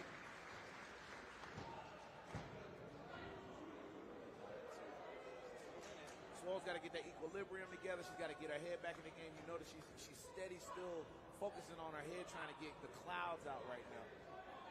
So Faye, you're friends with both of them personally and everything like that. Who you going for tonight? It's hard to pick. So you got my lawyer, you got my day one, also the judge. You know? Shout out to the lawyer. I mean, my lawyer beat my case, you know what I'm saying? Ain't that right, Suge? Why you bringing up old stuff? I'm just bringing up facts. We talking about facts, right? Double chop, and she's looking like she's busting out that New York karate style out that there. That New York attitude, too. Look at her. I gotta say, Tasha's attitude has changed since she got that Knockouts title. She's not losing it to anybody. Anybody. You know what I'm saying? You get a little extra money in the pocket. You know what I'm saying? You start acting different. You know what I'm saying? She can afford that Louis Vuitton when she goes to the store. You know what I'm saying? And you got to switch it up. It's harder to keep it than it is to win it.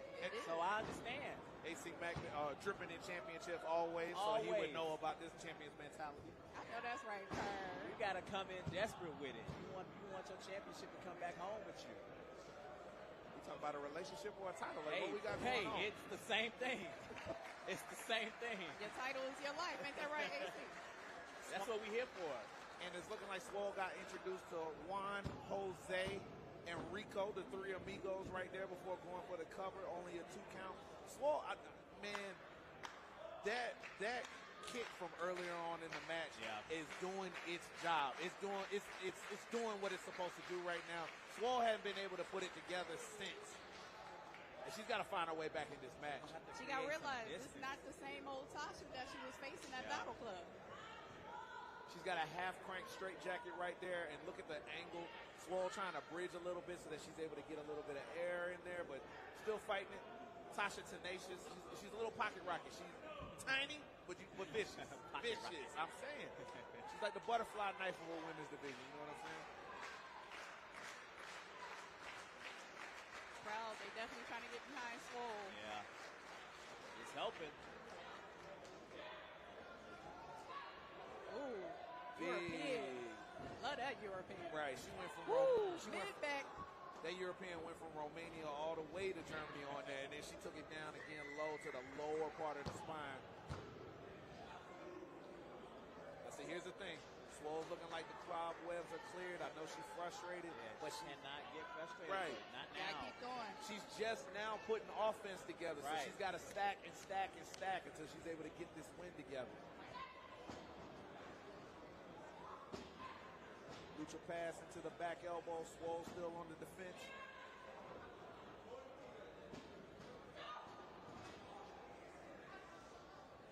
Going low, okay. Slide through beneath the legs, coming through, trying to go for the cutter. She might have caught her, though. She might have caught her. Let me see. Swole scouted that out. And notice there, Swole made sure she had control of Tasha before she sent her. She wanted to be the one to send her so that she could go ahead and mount this offense. 3 big chest checks, and now she's on top of it.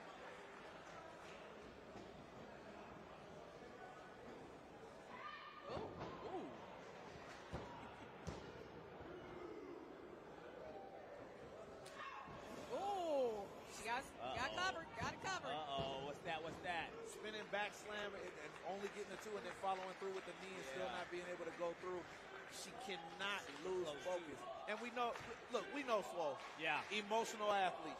Emotional person. Yeah. She's got to be able to dial in and lock in. Tasha, we know she's able to make it happen in the big match situations, whether it's on the indies or whether it's on pay-per-view. It's different for her these days. Exactly. For Tasha, it is any means to keep that belt. And again, if you're just joining us, hashtag FTC Dallas. Let everybody know that you're watching. Let everybody know that you're enjoying right now. You still can catch us on FITE.tv. Honda slaps going on. She's spamming the hell out of the weak punch button. Really?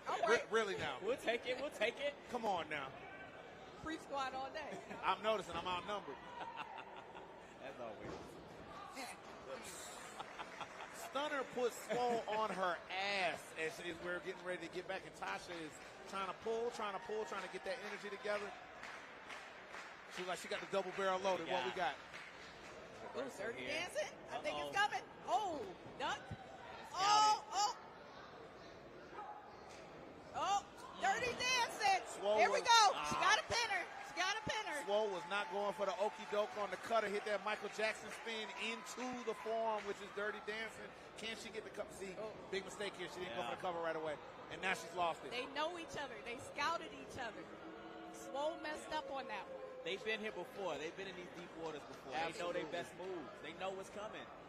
Tasha making a smart championship move, rolling out to the floor, because you cannot get pinned on the floor, ladies and gentlemen. Championships advantage.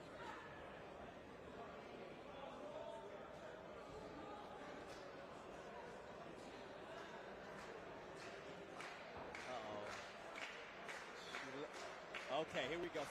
Oh, cutter. The cutter. What a counter. Wow. She's got to hurry up and catch. That's it. That was it. And that is a wrap, ladies and gentlemen. And steal. Hashtag and steal. Let's go to the official word. World Knockout Champion.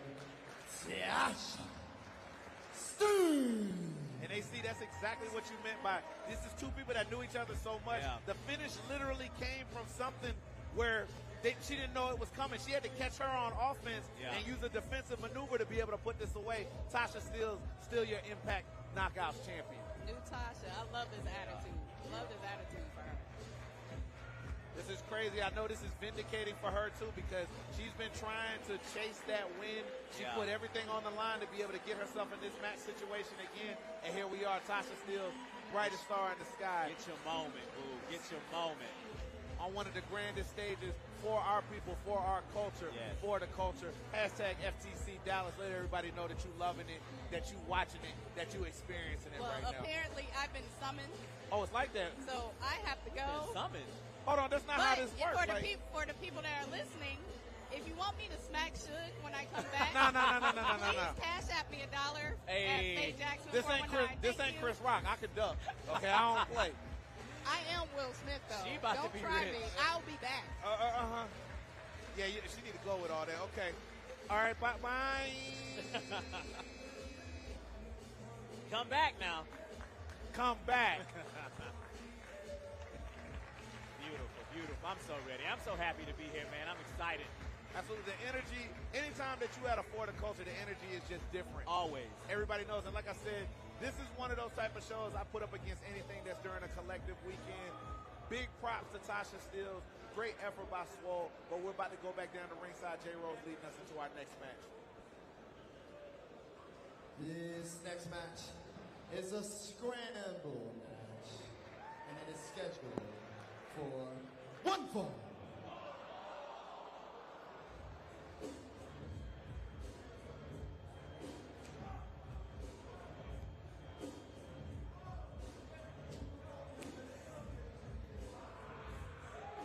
Okay.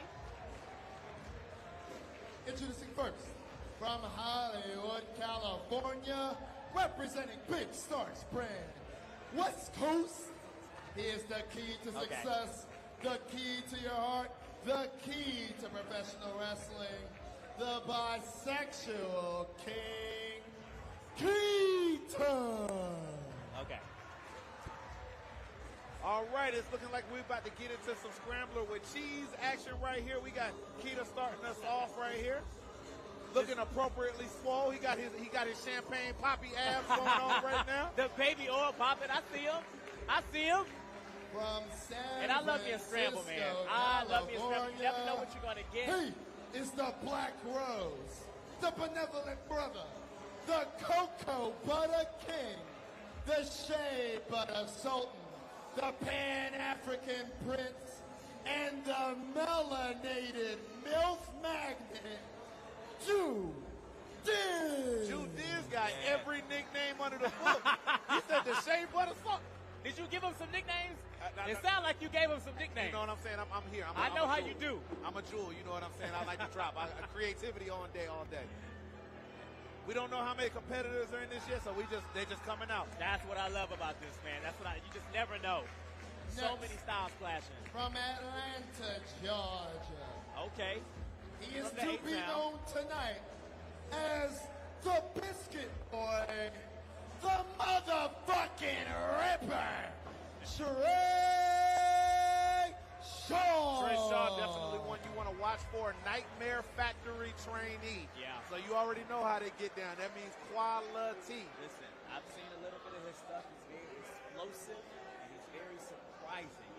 And this is a huge opportunity for him. Like, way to make something happen here For the Culture. This is where you come to be seen. Exactly. And when they're hungry and when they want it bad enough, you never know what they might do. And you a little scramble match god out here too. Like, like 2 of them under your belt. That's what I'm saying. You got to have eyes everywhere in your head. Ladies and gentlemen, Mr. Light Skin 2022 with the LL Cool J fit. All red. Representing the infantry, bad news, and tattoos, Kiali. Bravo! As seen on AEW Dark or hopping out your girl's window, Carly Bravo is that dude, another Nightmare Factory trainee and tag partners with Sean Dean in the infantry. Gotta keep your eye on him. And that's somebody that can make it happen. Wants it just as bad. This is about to be interesting. Oh, hold on. Andino coming out the Hustle Ambition. He gotta win. I gotta hear this song again. Underrated 50 Cent track. This gotta be Andino. That's crazy.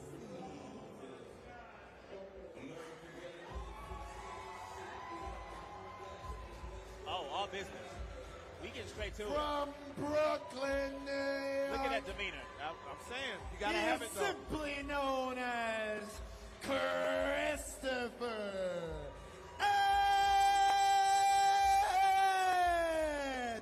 Dino. Representing Brooklyn, New York, recently training here and there with the world famous CB over there over there at his training school. I gotta tell you, Andino about that business. He's trying to get his name out there. Yeah.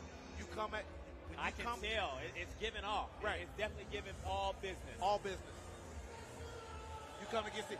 Ladies and gentlemen, I'm excited. Coming to us from Old Street. I'm excited. We got an international I was not ready. International He is the flavor. master of the half crab, and he is the reigning, undisputed British cruiserweight champion. And now he plays Michael Oku. Ladies and gentlemen, you are in for a treat if you've never seen this. The Schmo, Michael Oku, one of the shining stars of Rev Pro out of England.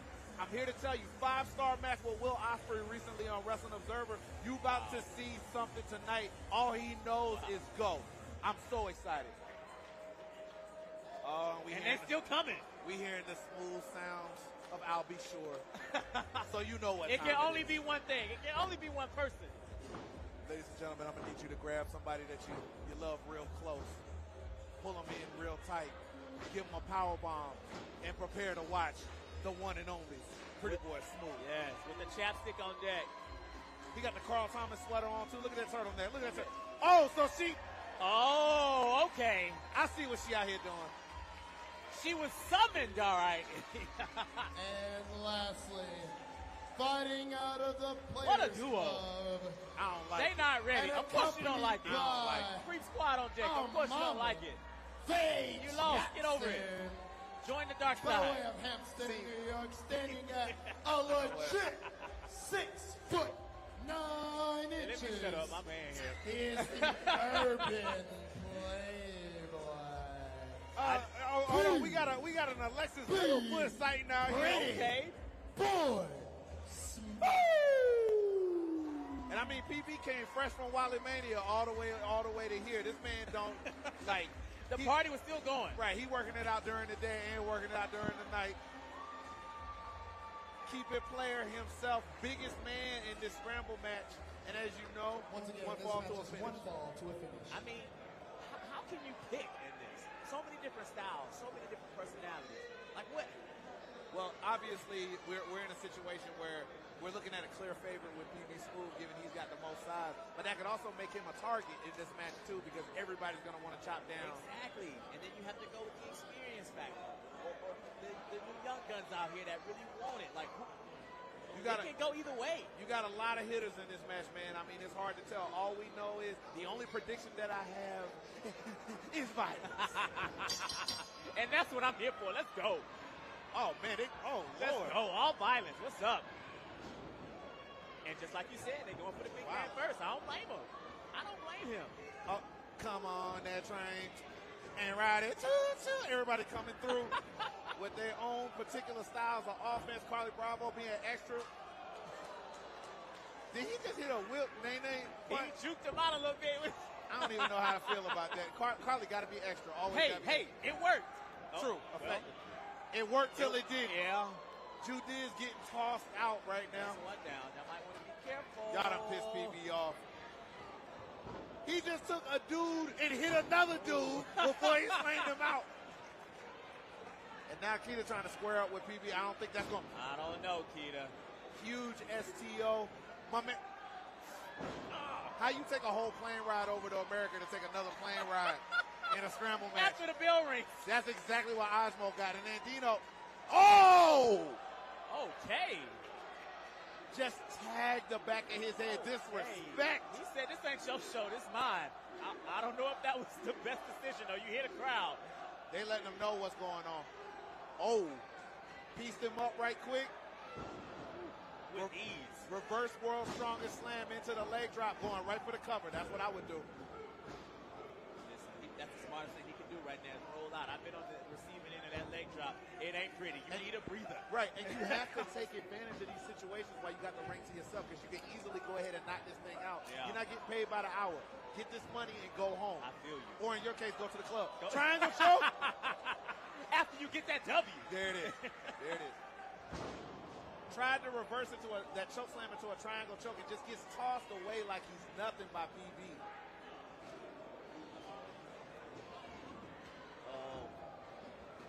Okay, stayed on the apron. All right, big man still holding on. Surprising agility right there. And he's out of there. Big step up into Guri.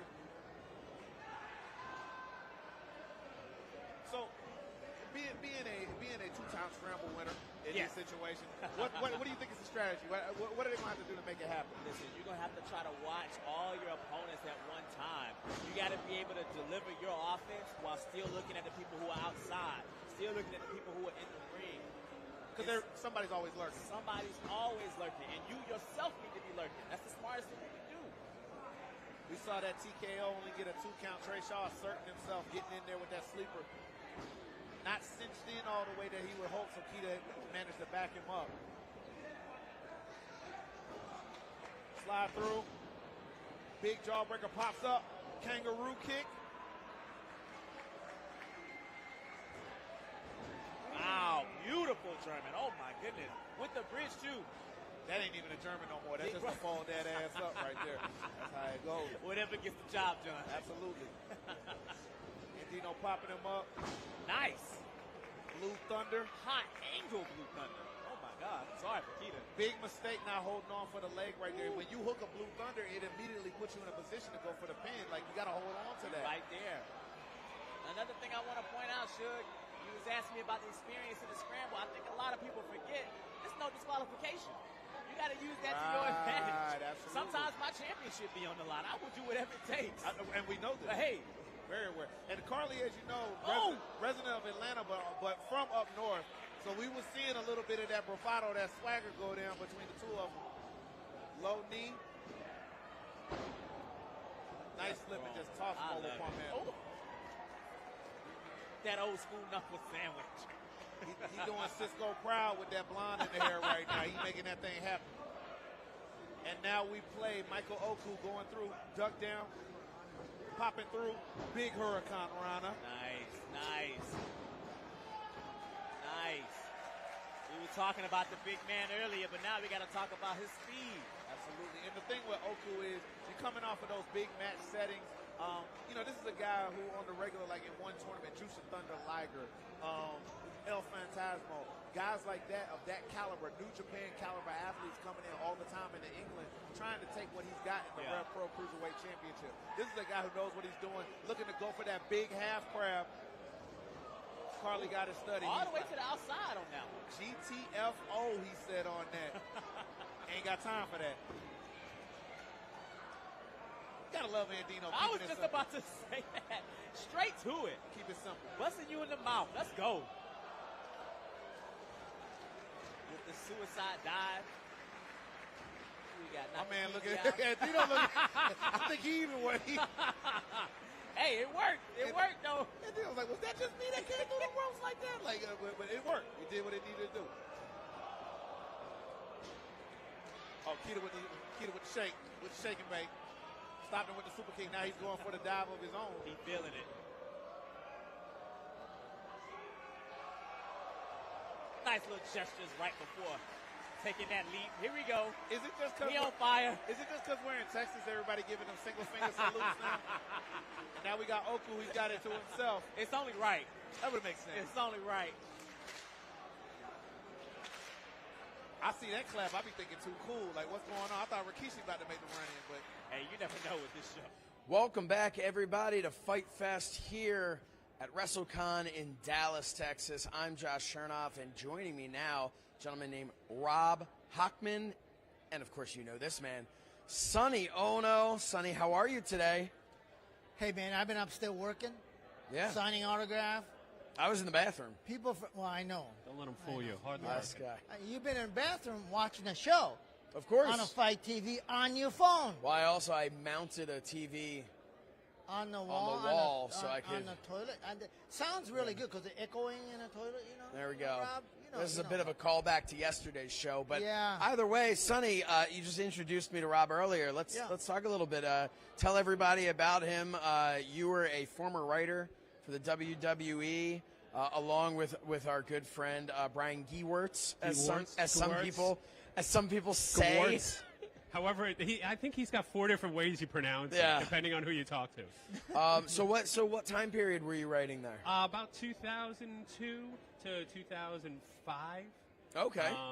Most notably with Crime Time, Yes. JTG. We met yesterday. We did. That's what happened. Right over Okay, there. and we had this conversation We yesterday. did. It has been a long couple long days. day. Yeah. Tell my legs know Yes. that right now. Yeah. But hey, so you got to work on the story of Crime Time, and of course, Shad Gaspard, who we tragically lost a couple of years ago, going into the Hall of Fame tonight with the Warrior Award. I can't think of anybody more deserving of that award.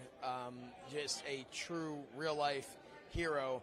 How does it feel for you seeing him being inducted into there?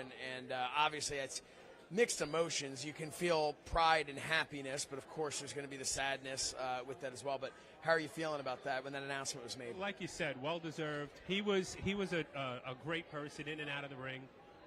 Really nice guy, and did everything for his family. His family was his life. Yes. And, as we know, the tragic story, he saved his son's life. What better way, But tonight is going to be special for Shad. Tonight's going to be special. I saw JTG upstairs. Yep. He actually was using our table for a little while, Yeah, so it was fun. He actually stole that. I was going to say, what's your assist? But we got to embrace, we got to hug, we shared a few stories about the good times, and that's what this is about. Yeah. We should really remember the good times with Shad and not just the tragic end. We should remember the good times, because there were a lot of good times with Shad. A lot of good times, and even the tragic end just exemplified the human being and the father that he was. I mean, it's like you said, you hate to see something like that happen, but I mean, the respect that I think everybody has, the legacy that he has left. What an incredible thing to leave a legacy as a great human being, and now to be honored in the Hall of Fame as well as both the human being that he was and the character that he was in television.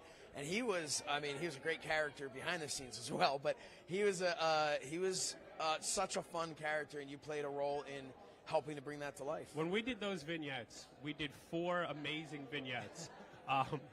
The first one when we knocked up the 7-Eleven, if you will. The funniest thing was it was Shad who had the idea to pull down the ski mask and start rapping in front of the camera. And I remember being back in the office after it was done, and they were like, "Why? That was the dumbest thing in the world. Why did you do that?" And we all looked at each other and said, "Because it was funny. Yeah. Who else would do that?" And that got us. I was off to the races after that, so it was a lot of fun. Shad always had such great humor and stories about everything. And I think tonight, like you mentioned, going in the Hall of Fame tonight, probably one of the biggest Hall of Fames with a guy called The Undertaker, which people may have heard once or twice. I remember him from back in the day. He did a thing or two. Yeah, a couple of matches. This will be fun for talented. Shad. This will be fun for Shad. Well, for Shad's family. I know JTG is very excited. And I hope Shad's somewhere looking down and enjoying it. Oh, he's loving it. Yeah. He's loving it. He's loving it. I hope they tell some good jokes, some good stories about Shad, because that's what he would have wanted. Yes. He wants the crowd laughing, not crying tonight. Well, I think it's honestly, I feel like it's going to be a little bit of both. There's no way around it. But it's going to be a great night tonight, and we have great night action here on Fight coming up. Sonny, what are you most looking forward to coming up today? Well, New Japan has the show, and I've been trying to track down Jushin Thunder Liger. Yeah, where is he? Well, he was here earlier. People are asking about. Okay. Yeah, and I think his horn got stuck in one of the fans' jacket or something. Oh God! He disappeared, and they just left. Maybe he got stuck in a cab. Yeah, pulled him away. So he's supposed to be back because everybody should join us because we got another day here at the Wrestle Con. That's true. And all the stuff that's going on. So if you missed it today, you can certainly come by. Still got tomorrow. Yeah, we still got tomorrow. So that's the fun thing about this too is there could be people all over the place, all over the country, all over the world who are watching this right now. Country might be a little bit easier, but let's say you're let's say you're even as far out as California, right? And you've been watching That's this. another you've been country, watching. isn't it? Isn't No, California no, in this country, California. You know, No, I I said within this country it would be easier. So let's say that's my fault for not clarifying. But California is a state. It's not a different country? Well, sometimes. If I spent some time in California, it definitely felt like I was living in a different country at times. That. There's so many Asian people in California. Yeah, there. I thought that was our country. I was not one of them. Did I miss something? No. Did we not win California? You would be welcome. You would be welcome. I know we should. You'd be welcome anywhere. I know we should have kept going after the Hawaii thing. I don't know what's happening right now, but what I will say is that there's still a whole other day of WrestleCon here, and the reason I bring that up is because if you are in another state and you're not too far away, maybe you're a few hours of a drive. Oh, maybe come on down. Just get in the car. Get in the car. Come What on, do you- seriously. what do you have to do? And California might be a little bit more than a few hours of a drive, but still. I mean, it's practically another country at this point. So Yeah, just tell your boss, blame it on COVID, just come on down. And I don't know if you saw the after party last night, but I can guarantee you Ric Flair's going to be holding one heck of an after party right over there in the hotel bar tonight. It's and after the party, it's the hotel lobby. Is Yep. what I found out. No, but it's Ric Flair. Who doesn't want to Nate for a night? You know what I mean? Bret the Hitman Hart. Bret the Hitman. Where is he? He's upstairs. All right. I'm going to go. No, I can't. I have to stay here. You got to work. Bret Hart, my favorite of all time. Bret the Hitman Hart. I thought you told me I was your favorite. What? Favorite manager. You were my favorite manager of all time. All right. Yes, I without just- question. All right. But I was his favorite writer. Yeah, that's right. There we go. yours, yeah. I'm your favorite writer. You're my favorite writer. See? There we go. Absolutely. Yeah, we're You buying want to write that. something for us now? So what else do we have going on? Of course, Well, New Japan. Rob has a great podcast. Perched on Let's top talk rope. about it. Perched on the top And rope. Was it like one of the top whatever? We're in the top 100 Yeah. in Chartable. Didn't you give Very 83 nice. run for its money for We one? beat 83 weeks for quite some time. Well, there you go. Wow. We also 83 beat, weeks we are also, up. We also beat the JBL podcast, which is Oh. very good. Nice. And we most recently had Neil Pruitt on there for 3 different episodes. I'd never heard of him. 3 episodes. 3 episodes. The guy could talk. The deal has that much story? When you go for 5 hours, you got to chop 5 it up. It's hours? only so long you can have a podcast for it. What was he? What kind of story was he telling? Oh, we had a lot of stories. Of course, It you know, wasn't. He's more than just the voice of the NWO. If you Oh, didn't know. that's right. That is true. Yeah, that's Neil Pruitt, right. great guy. I Really heard- enjoyed talking to him. I Haven't heard- seen him all day. Not right there next to me. Not handing us 20s to bring Yeah, him up. not right off camera at all. But Now, didn't Neil have the live? What does the show that he did with Conrad? The ad-free show. Ad-free shows. Yes, It's on one of the- ad-free one of the- shows. one of the he very did one first of one, was those. it not? Yes, it's been Neil and Mike Weber were the Yeah. two guests so Weber was far. on it too, yeah. Weber was What on does he it? call that show? What did he call it? No, ad-free shows, but he called the episode I itself. thought it was behind the curtain. Behind the curtain. I Behind think the that might be it. Oh. Ad-free shows. Yeah, cool kids only. Are you sure? Starting immediately after Neil and Weber's interviews. But yeah, it's no, but it was great. A great peek into I'm sure the multiple episodes that he did with your podcast are also a great peek into his story. If you really want to know what really happened behind the curtain, I mean everything from the fight that was going on in the ring that came behind the curtain and kept going, and police were called and all that stuff. That time Neil he pulled Goldberg's punk card. Oh yeah, And he heard took him about out. that. That's what I heard. Yeah, yeah. Neil Pruitt took out Goldberg backstage. Yeah, and that you one know, time. It's a that- rumor. That's what I heard. Yeah, that He's showing documented? us his broken knuckles right now from when Right. he hit Goldberg right in Yeah. the head. Yeah, It almost was similar to the MJF ring. It very was similar the way he just doing that. yeah he just Yeah. kind of showed that off. Yeah. Yeah, it was great. It's funny. Neil was telling me yesterday about how Goldberg, he's seen him back in the ring now, and he's just like, man, if I run into him in a hotel somewhere or Well, I think- anywhere in I Dallas, think one of it's the like reasons why it's happening Goldberg is again. not It's- here. Yeah, But they heard Neil was going to be here. Yeah, Neil's just- I think that yeah. Goldberg said, "Hey, I'll come, but you know, we if need Neil's Neil to there, leave, yeah. and we chose Neil over Goldberg. Of course, yeah. Actually, that's it. And you yeah. know, Goldberg is here. He- He's not physically. He's in Dallas. God, okay. Yeah, Seth Rollins he is actually looking for an lives- opponent. Seth Rollins You know, is looking for he an couldn't opponent. even come Neil here. Pruitt could be that opponent. And it's a driving distance for Bill. Well, they're just down the road at AT&T Yeah. Stadium. And, you know, he just didn't That's want it. to show up, so there you go. Nope. Did I just tell everybody who Seth Rollins' opponent's going to be tomorrow? Oops. Goldberg? I think it's who. I think My think bad. that's who everyone thinks. is gonna Spoiler be. there? My bad. Spoiler? Sorry, I didn't mean to do that. He wrote it Yeah, he wrote it. back in 2002. And they're just getting around. We- They're going we over came the up old with a notes. plan. We came up with a They're going plan. over the old notes. They flip through. They're like, all right. Oh, well, we got Goldberg as a surprise. Let's go Perfect. back to that old Let's just Hawkman use it. story. Yep. Come on, pal. Pull out the old Hawkman story. Oh, man. Can you tell us any stories of working with Vince McMahon? Not on camera. All right. We're going to go to a quick commercial break. No, we're staying here. No, Vince was great. Vince was a great guy. If anyone caught the recent interview with Pat McAfee, Yes. that was Vince to a T. That was Yeah. Vince the person, and not Vince the multi Mr. McMahon character, yeah. He never likes being called Mr. McMahon, even though all of us always called him that. It was always Interesting. Vince. You would always have to address him as Vince, otherwise he Wow. would throw you out of a room. Interesting. So, yeah. So, Well, once let's you got do that a little down- plug here.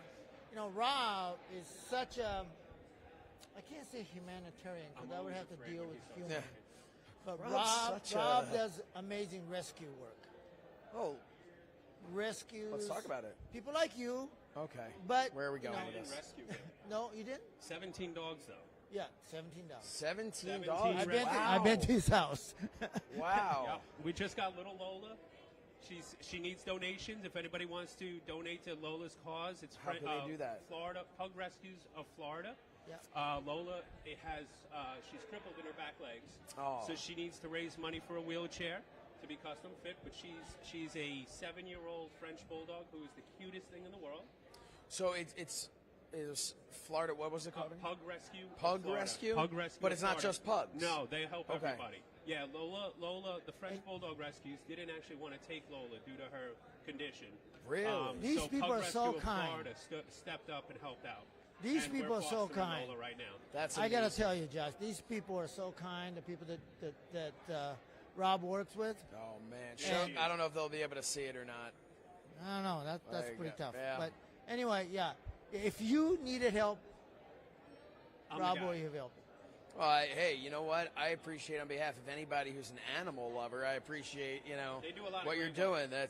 That's all. That's awesome. They do a lot of great work, and we love doing it. Yeah. 17 dogs, 20 chickens, 2 ducks, 2 turkeys, Wow. a pig. We got a little pig.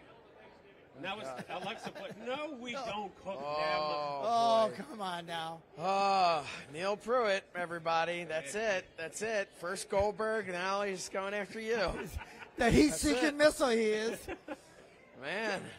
But gotta no, throw the side but, you know, jobs. I have a 3 wonderful, 2 Frenchies and a pug. They're all rescues, and Rob turned me onto it. You know, and Oh and, wow, yeah.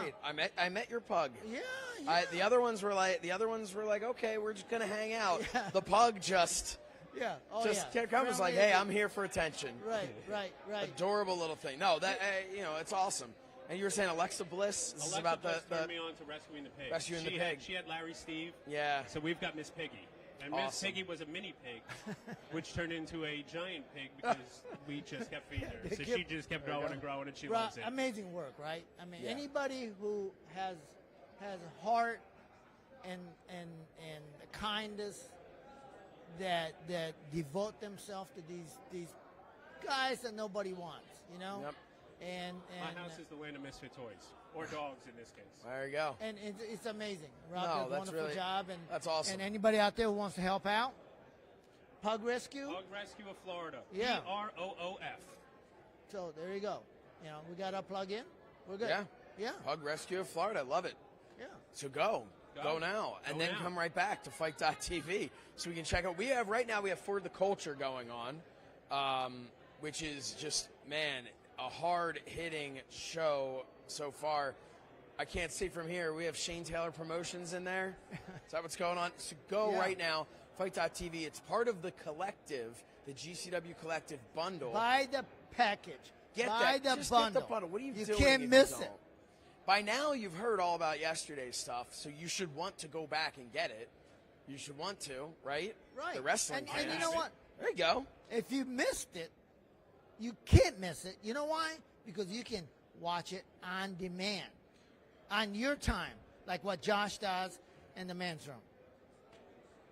Yeah, okay. Josh does not miss a lick, you know? I don't know. I don't know how you clean yourself in the bathroom, but listen. Yeah, we're talking about animals, aren't we? Okay. That's how my pug does it. Oh boy. Okay. Sonny's favorite wrestler is actually in this match right now. Who's that? Which one is that? The guy in the blue from Wrestling Treasures. Oh, Remember TJ? our friend? TJ? AJ. AJ. We did for fans who haven't seen the WWE Hidden Treasures. Oh. Where they go around, AJ goes around and tries to buy I have it. the Andres. You may have seen that Andre the Giant mask He was episode. bidding on that too. Yes. You know who won that Andre the Giant mask episode? He won the bid. I'm the guy who told Big Show and Mark Henry that we didn't come to play. Oh. Hi, Mark. Wait, Hi, wait Big a minute. Show. So you were on the episode? I was the guy that that's won. Right. When I said to you, you look familiar. I don't understand why. I know I was the guy the television. Okay. The Because I watched power on of the show. television. Hi, AJ. Sorry, we didn't mean to get you fired. AJ Honest was to here God. earlier. We didn't mean to get him fired. No.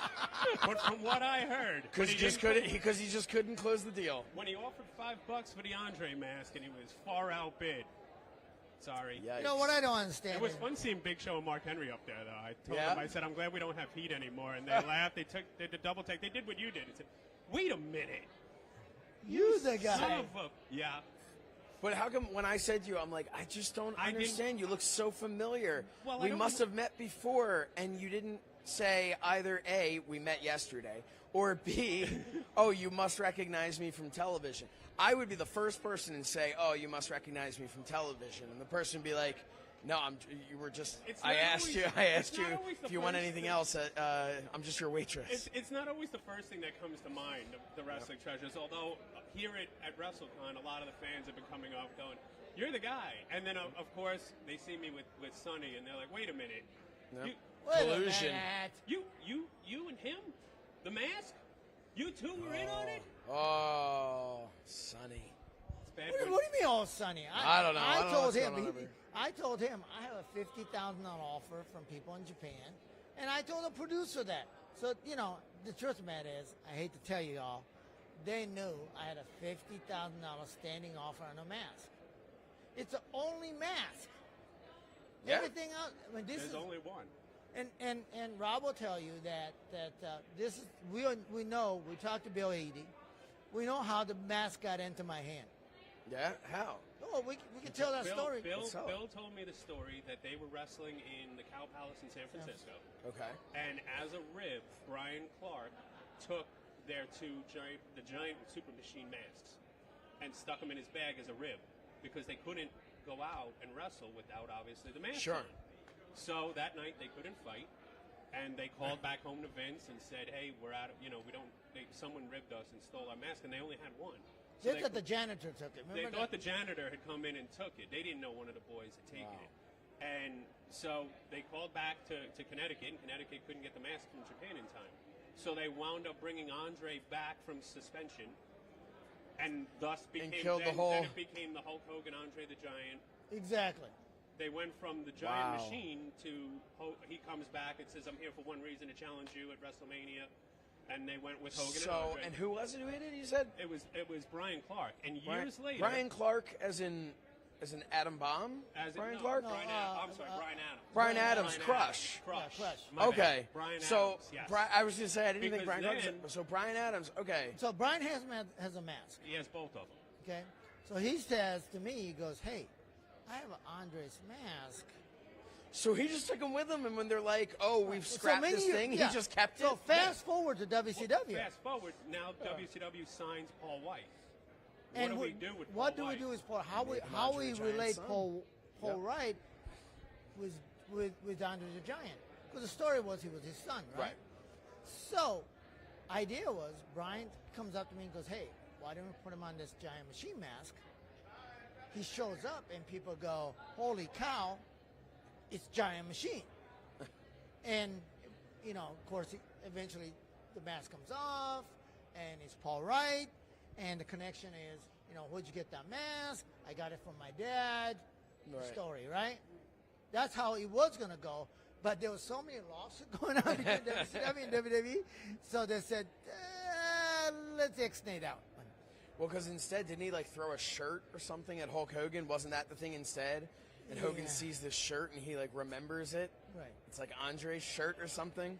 But so when Brian gave me the mask, I forgot all about it. Forgot all about it. And That's a literally, true, no, that is actually a true story because Sonny being from Japan, I collect wrestling masks. Okay. And I'd ask Sonny, can you call somebody in Japan and see if they can get me a machine mask? Because believe it or not, as crazy as this sounds, the Machines were actually my favorite tag team growing up.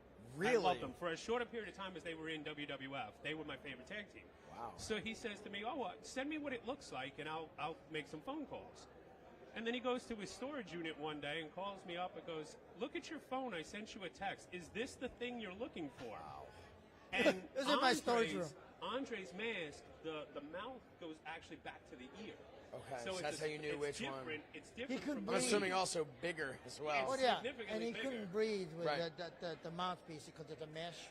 So they made his mask is much, the mouthpiece is much, It's much bigger. And that, So when I saw it, I said, can I have that? And of course, the minute I asked him for it, then he starts getting it appraised. Yep. So, and then it was off to the Hidden Treasures episode. Oh man. but this is the mask. The one I have is one actually from Cow Palace because we can certainly, figure out who we got it, how he got into my Sure. hand. And that's only really the real mask he wore. That's the only one he wore on WWE. And those that actually watched the WWE Treasures episode, there is a mask in Ellerbe, North Carolina that Andre donated, or that Andre's family donated when he passed away. When Vince called Japan to try and reorder masks, they never used them. But that that's was the the mask mask that that they he had reordered. in That's his the mask bag in the that was museum. never So worn. it's the real mask, but it's not a ring worn Correct. real He's mask. got the only ring-worn mask. And there's difference in value, like the championship belts, right? Oh, yeah. You can get a real belt that was made by Reggie Parks, let's say, right? And it's worth something. And even you say WWF ordered it, but it's going to be worth a lot less than if it was a ring used one. Sure. Oh yeah, and then this is it's unlike Ultimate Dragon, Rey Mysterio. They have millions Oh, and my thousands God, of masks, so many right? It's masks. out there, whether it's autographed, ring worn or not. This is the only ring worn Andre the Giant machine mask I have. Amazing. So there you go. Fight If TV you- exclusive. That's it. You heard it here If first. you want We're gonna it, cut that out and put that all over. Call all over the Josh. internet. I'll give Josh a piece. Yeah. And Works for me. I'm yeah. still looking for down payment on my home. So Yeah. here we go. I'll take a small 75%, and we'll go from there. Shouldn't I get a piece out of this too? Yeah, you get I one or got two. him. I got him to keep it. He didn't give it to AJ I'll take Francis. 75. We'll give you 24%. All right, fair enough. Does that work for you? How's that work? It's just math. You Don't know, worry about our it. math. We understand Asian math is Yes. number one, right? See, here's the thing. We do algebra at kindergarten. Your math is number one, as you said. -1 plus 2 minus 3. Josh, That's that new Common Core math. Yep, that's new math for something, everybody. I have no idea, and I don't know where to go from here. So, what I am going to say is thank you for coming by. I really appreciate it. We're here. We've got time to kill. We got more stuff to talk about. Yeah. Pop on by, Nitro everybody. Girl might show up anytime. I saw them walking by Oh. one time before. The Nitro Girls. We had 2 of the original Nitro Girls on yesterday. Sonny had been keeping them in his storage unit as well, along with the machine mask. And I've been. And he they let all them out. They're preserved very well. Have you seen how gorgeous they are? Yes, I they want to are. go in that hyperbaric storage I chamber don't that he's got. understand how they look as good as they look, and I don't mean that. People age. It's what happens. So I've aged 20 years since yesterday's show began. It happens, but apparently they missed the memo on that. Yeah. And I was they're- up there with Tori Wilson. Mhm. I'm telling you. She's gorgeous. Oh my God, Kelly. Oh. Candice Michelle. But Tori Wilson, honestly, she is the most beautiful, well-preserved.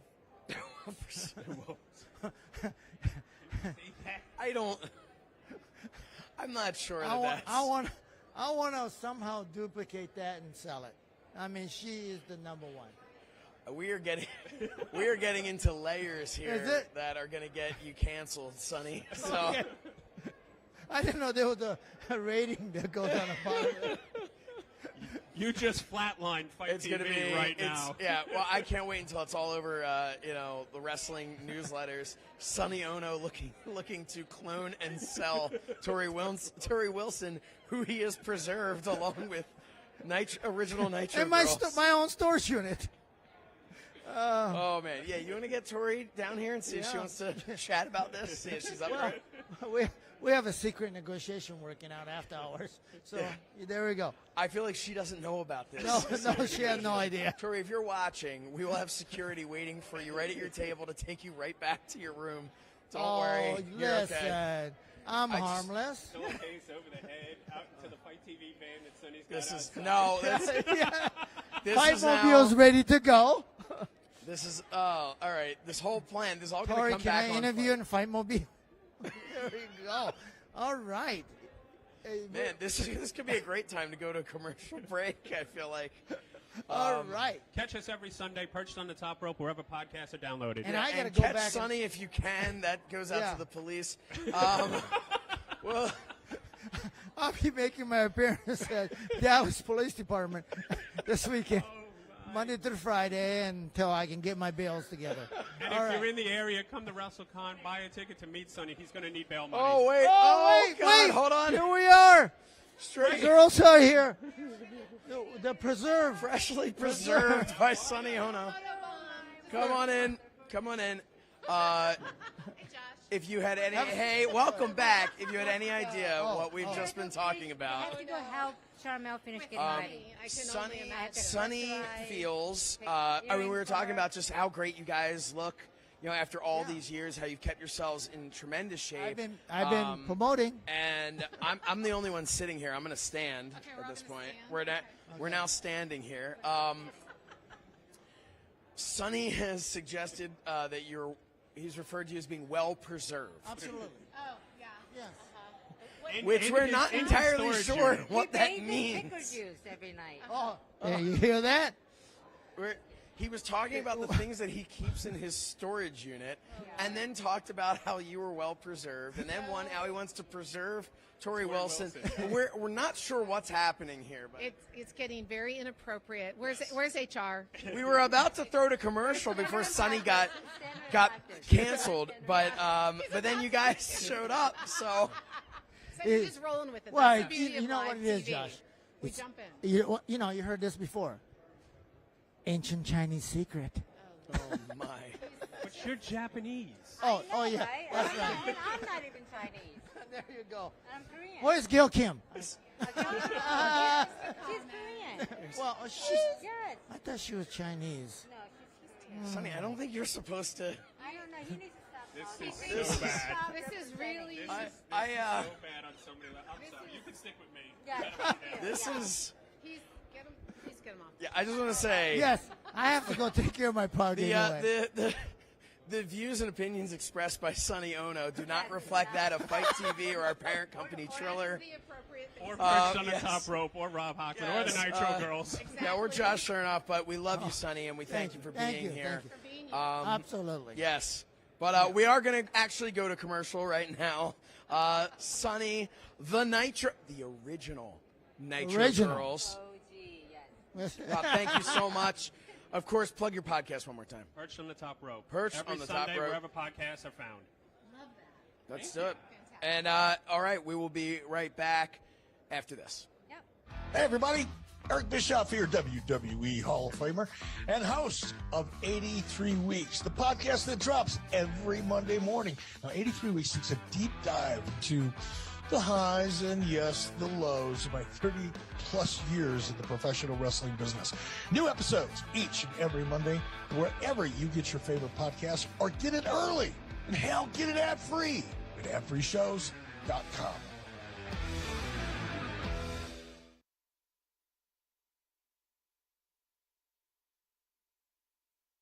BuyWithConrad.com can help you get you the house you want and the monthly payment you want. It's that simple. Buywithconrad.com is going to do more than just get you pre-approved. You see, in this competitive market, you need an edge to have the winning bid on your next house. And Buywithconrad.com can get you completely underwritten before you write an offer. NMLS number 65084, equal housing lender. Get the house you want and the payment you want right now at Buywithconrad.com.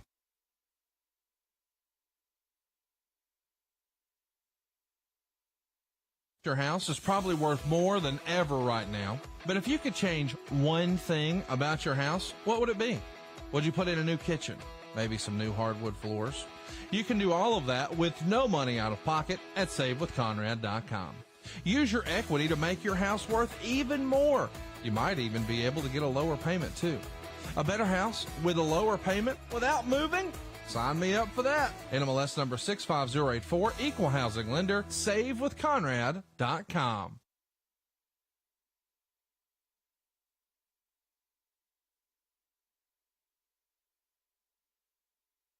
Hey, Fight fans, you're listening to Double J Jeff Jarrett. That's Jeff, J-A-R-R-E-T-T. That's Double J Jeff Jarrett. And I'm here to tell you about My World, the name of my podcast that drops every Tuesday. Me and my co-host, Conrad Thompson, we dive deep into my entire 35-plus year career. So tune in wherever you get your podcasts. But if you want it early and ad-free, go to adfreeshows.com. Now, folks, choke on that, slap nuts. The crowd 100% behind Trish. Uh-oh. Now, how will MJ react? Is she going to let them get to her, or is she going to stay focused? See, and that's where she's going to make mistakes. She ain't got time to worry about what they're trying to say. Let them talk after you win the match. That's my thought process with MJ. Let them say whatever they want to say after you walk out with the championship. I know you know about it. Oh, baby. Oh, baby. People be mad at AC. Trish slipping it through. Woo. Over the palm, baseball chop right there. Ooh. Giving it right back to her. Letting her know I'm still in this.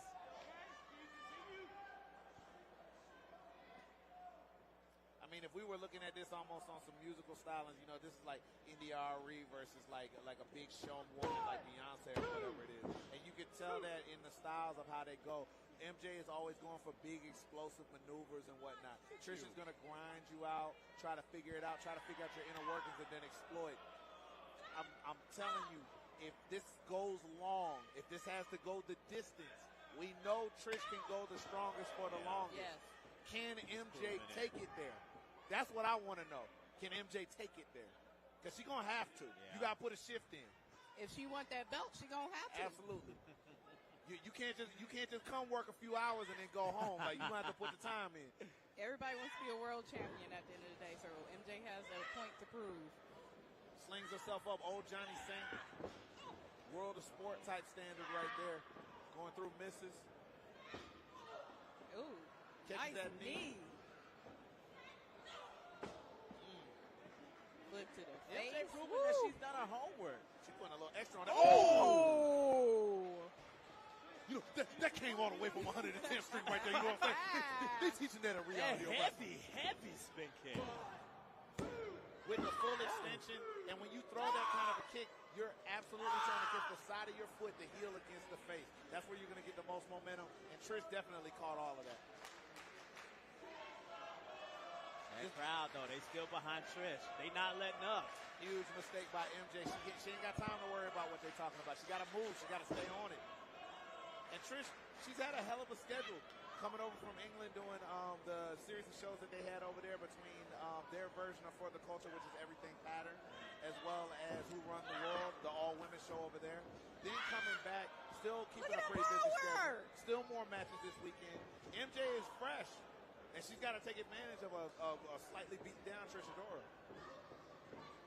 Well, she's proving it right now. Yeah, I was going to say, so far that's been the case. She's got her in the trio. Whoa. Is that what we call it? That's what I call it. Noted. Not with the boot scrapes. Okay, that's just disrespect right there. You see that she's taking the side of her boot and the kick pad and just straight scraping Trish Adora in the face. You already know by any means necessary. I hear you, but I mean, you gotta play it that way. I'm sorry. Championship is on the line. Do you want it? I hear you. You just hate to see it like that sometimes. There's just some stuff you don't have to do. The hair pulling, it doesn't have to be all that. Okay, she's got it in, but a little bit too much air in between that or whatnot. She wants to try to lock that hold or at least be able to get that arm firmly within the cup of her elbow to be able to get that circulation off. Somebody like that, somebody like Trish, that's dangerous. She will exploit it. Yeah. She will exploit it. Because all Trish needs to do is find the weakness, and that's it. Right now, MJ's on the back. Yeah, look at that. Boy, that ring smells like shea moisture and cocoa butter. Thank I God. love it. Thank God. Thank God Gotta for love wrestling. us. Thank Gotta God love for us. wrestling. Thank God. I love it. I smell it from here. Yes. So many tubs in the back. Right. So many tubs. If nothing else tonight, you're going to see some moisturize, hopefully. Oh, hopefully. absolutely.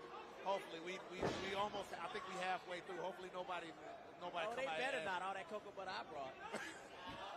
There's no excuse. No excuse. Now she's working her out. Now she's got a better grip. I'm still wishing I could see like a Gable grip or something like that as far as it goes with her having this headlock tightly cinched in, but we'll see what's going on. Look at Trish's eyes, though. There we go. Now we got a grip. But she can only get so much because, of course, she got to have that manicure, which might work against her. She's just back to her feet. That's dangerous. Absolutely. And look at the strong thighs. Dojo trained, ROH dojo, so they do Japanese squats all the time. So she's going to be able to get that lateral. Oh. Backpack stunner. Very Absolutely. nice. Yes, Faye.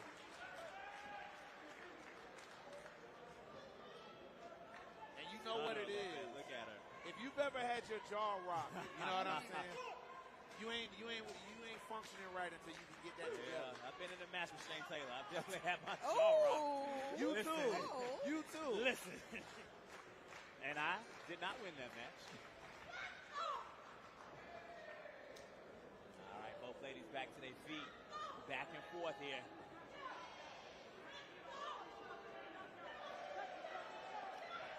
Trish with the upper hand. Power up. There we go, Trish. Warren. Oh, nice crossbody. And she keep going. Yeah, you got to. You got to. I love how she came to the middle with the crossbody instead of high. It knocks the wind out of your opponent. Yes. So she's still trying to put it together. Snapmare into the knee.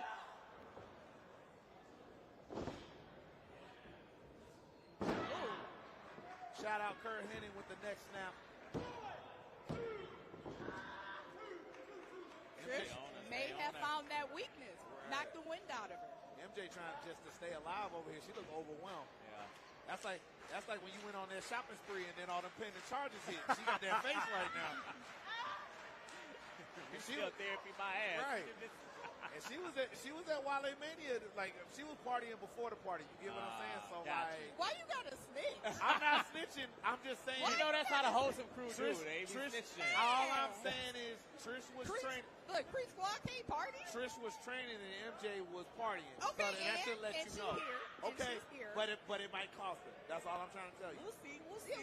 It's still match ain't over. Look at this. You got a party after you won. Ooh. Sidewinder slam. Man. No, that might have knocked the wind out. Okay. All right. I wish she had come chest to chest on that pin. MJ can't get upset. If she wants this belt, she got to keep going. Right. Got to stay Got her focused. down. You Got need her down. quarters now. Emotion is starting to get the best of her. She's coming out the sleeves.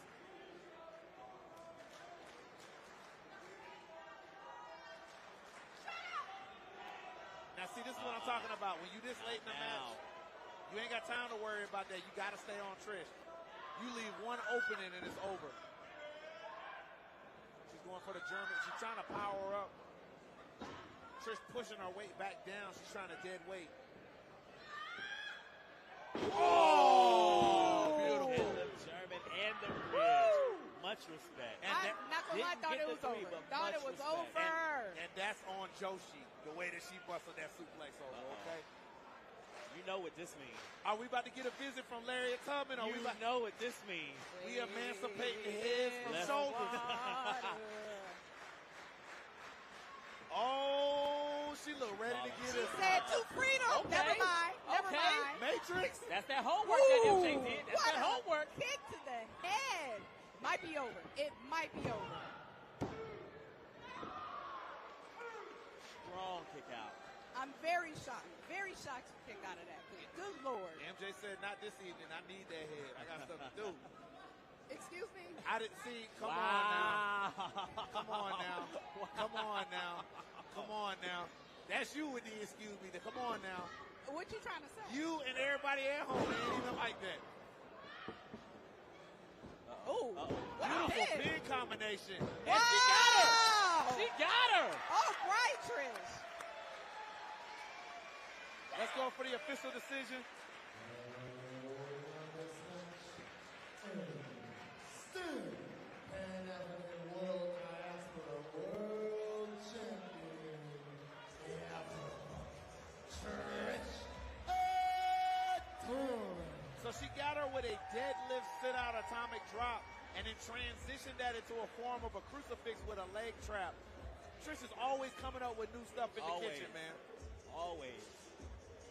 And the Very title, impressive. My God. and the title stays home. Are we going to be able to see some respect, some Trish is reciprocity with MJ? Or so humble. But I want MJ Jenkins to be proud of herself. This has been one of her first matches back since she got released almost 2 years ago. And held her own. She did fantastic. I hope she knows that. She should definitely hold her head high. Like I said, she did her homework. She came ready to play. She wanted that championship. She did her homework, but you got to come for the extra credit if you coming for the queen. That's all I know. There's a whole different breed out here. That's a T-U-F-F. Tough. Tough if you want to try to get at that, man. Whole different breed Credit out is the here. right word. Well, I see my sugar daddy in the crowd. I'm going to go holler at him because I need some money. How many bills you trying to pay? Don't Like, worry what's about all going on? that. Okay. All right. Okay. All right. So y'all have a good night. Summoned again. She trying to get an old man with a boat. Ladies and gentlemen, we about to have an experience of two different sorts. I want you to imagine a scenario where I'm trying to have you imagine a scenario where you're at a concert and you got D'Angelo on one end of the bill and you got DMX on the other. That's exactly the kind of match that you're about to get tonight. Because I don't know where to go. Because this is Darius Lockhart versus AJ Gray. And I'm going to tell you, this is a match I never thought I would be able to see. Yeah, but it's long overdue, though. We've been waiting for this. For the culture bringing it to you. And my guess at this time, St. Louis's own and one of the heads of Team Ambition, Mike Outlaw. What's going on, my guy? What's going on, Shug, man? It's good to be here for the culture. You already know what's going on. And right now, we have a classic on our hands. Darius Lockhart. I don't see how it can't be. Right, it's an instant classic. Glad to have you here, Mike. I'm excited for this. He's two of my favorite guys. And this is exactly what I talk about when I say it's a difference in mood. Darius Lockhart completely slows the mood down in the room, and it works. How many wrestlers can just come out to R&B vibing, moving at his own pace, and everybody is just caught, captivated by what he's got going on? Recently coming from a touring schedule, tagging with myself over at Progress Wrestling for Everything Okay, Matters. I see you. Hell of a run, you know what I'm saying? We had a few matches, did a little bit of shopping. You know, he had to get the Balenciagas, I had to get the Super Drop. But you know, my man is ready to wrestle. He said that he was going to catch that flight home and be here. I love it. I'm glad he's The Revolution. We are glad he's here. Our revolution. And as you know, recently competing in the Crockett Cup against Austin Aries, Colby Carino, Homicide. He's been lighting the NWA up recently, but he's going to have a challenge. As much as he is as a technician, as much as he is as an underrated striker, you are going against not only the GCW Extreme Champion, but one of the best big match wrestlers that you will ever see on the independents. And one of the hardest hitting. Right. Just coming off of a match with Mox just last night. It ain't even been 24 hours. And his opponent. Let me tell you something. He's set. It's about to get real ignorant in this room real quick. He's definitely set. Stop. And watch this crowd, ladies and Notice gentlemen. people love AJ. So let's see this. Dial up the Waka Flocka. It's about to go down. We going to Grove Street right quick. We got a vibe. Let him have this. Let him have this.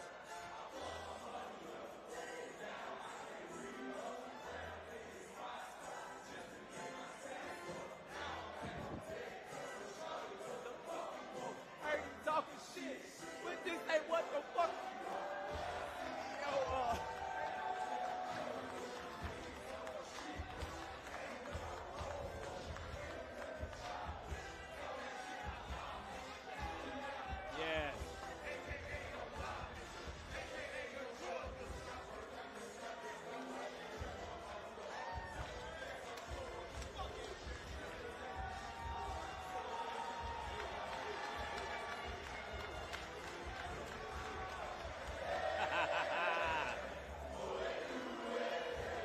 mute the mics because we was going crazy for a minute. That's a You didn't even give me no warning either. You That just was went a shoot. You couldn't hear us. You couldn't hear us. You couldn't hear us. They would have kicked us off calm. Losing our sponsorships and all. And I know y'all having a good time. I know y'all vibing. No, if you ain't of the culture, you can't say the word, and you know what I mean. All right. I just want to clear that up right away. AKA the motherfucking truth.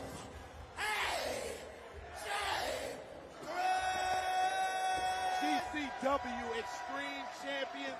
We thought we was coming in with 2 belts this evening, but he's still champion of our heart. Still the people's champion. Still, I try not to cuss too often on here, but still the motherfucking truth, okay? You got to with AJ. You got to. All right. Now, of course, Mike, you're very familiar with AJ Gray coming through your stomping grounds over there at Glory Pro. Yep. You know what it is. Yep. Former Glory Pro champion. Yep. Stepped in the ring with AJ a few times, and man, let me tell you that AJ does not play. He does not 100% play. He's going to hit you hard, man. So Darius Lockhart is in a position right now, but he can get a hand on it. So let's see what happens. So we definitely got a situation where we got one guy that's about to bust it out on the 808 drum pattern, but we got another dude who's out here playing jazz. So we're gonna figure out whose music gonna push through tonight. You know what I'm saying? Because everybody can't conduct. You know what I'm saying? Somebody got to be the producer. That's all I'm trying to say. Yeah, right now, that's how we in Darius' game. And I'm gonna tell you, if he's smart, he stays on the quick pin train because you're not trying to get into a slugfest with AJ. Yeah. AJ will take it there, but you don't want to get into a slugfest with him. And them pins, they wear your opponent down. Each and every one, they got to exert some energy kicking out of those.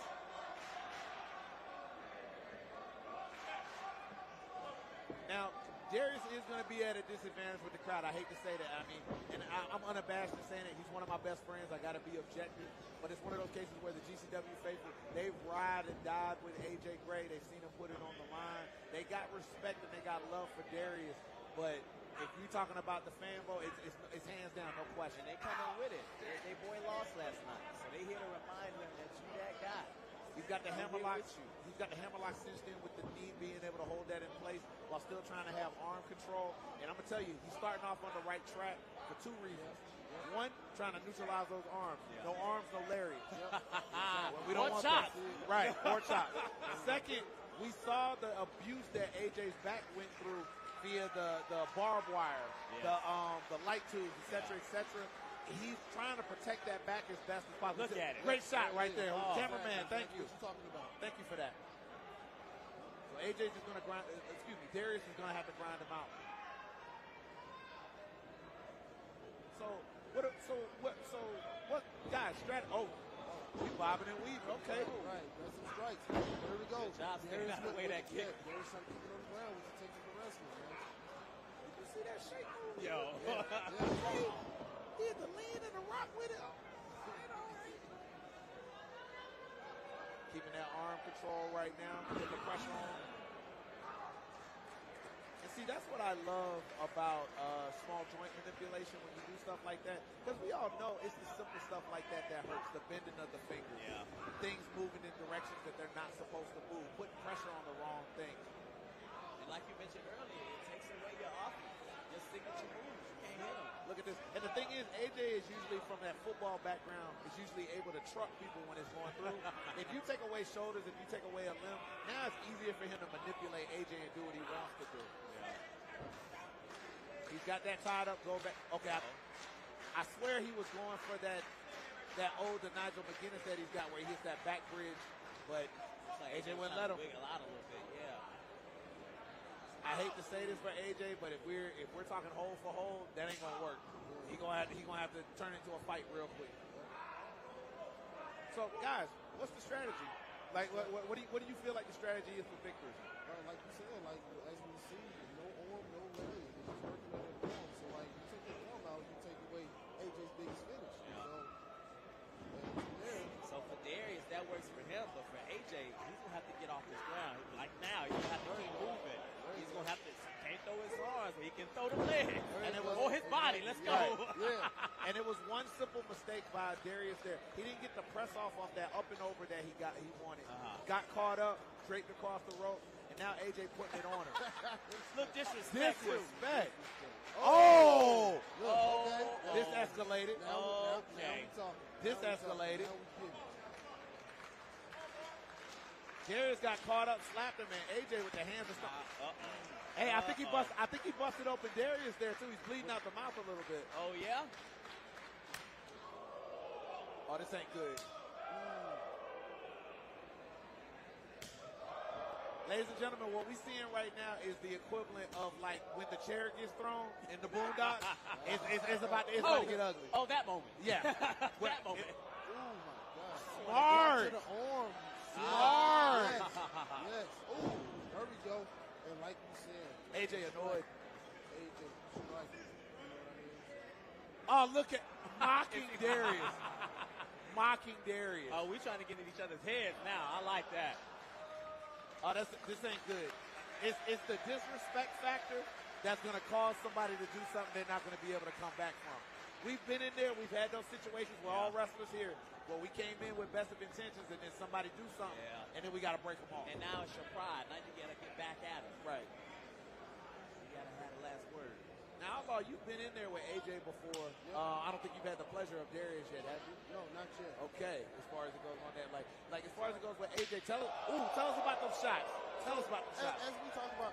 Welcome back, everyone, to the FITE Event Center right here in the heart of WrestleCon. This is day 2, and you've been seeing the nonstop action, whether it be the Collective Bundle or whether it be the WrestleCon Bundle. And, of course, coming up tonight, the Super Card of Honor. I'm Johnny LaQuasto, flying solo here just for a few minutes. Wanted you to know all about what you can see tonight and tomorrow. Obviously, AJ Gray and Darius Lockhart just battling it out now at GCW for the culture. That lineup from start to finish is phenomenal. That's just part of the Collective Bundle that you can purchase. So beyond for the culture, let's talk about what else you're going to see tonight. Jushin Thunder Liger walking right behind me. That's the beauty of WrestleCon. You never know who's going to show up. So, New Japan Pro Wrestling, the Lone Star Shootout. That's coming up about 20 feet to my left in the next couple of minutes to an hour. You're going to see the likes of Jay White taking on Mike Speedball Bailey, Chris Dickinson and Tomohiro Ishii. You want a slugfest? There's your slugfest. You're going to see Blake Christian taking on Jonah. You're going to have Team Filthy in action and so much more. And then coming up tonight, this is a singular purchase for $29.99. Ring of Honor, Super Card of Honor. Top to bottom, you're going to be enthralled. You're going to be invigorated by watching this. You're going to see Jonathan Gresham take on Bandito.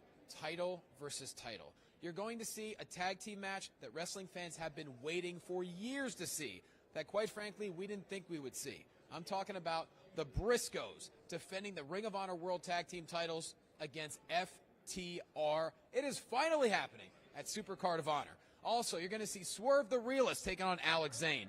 Willow Nightingale battling Mercedes Martinez. Jay Lethal taking on Lee Moriarty.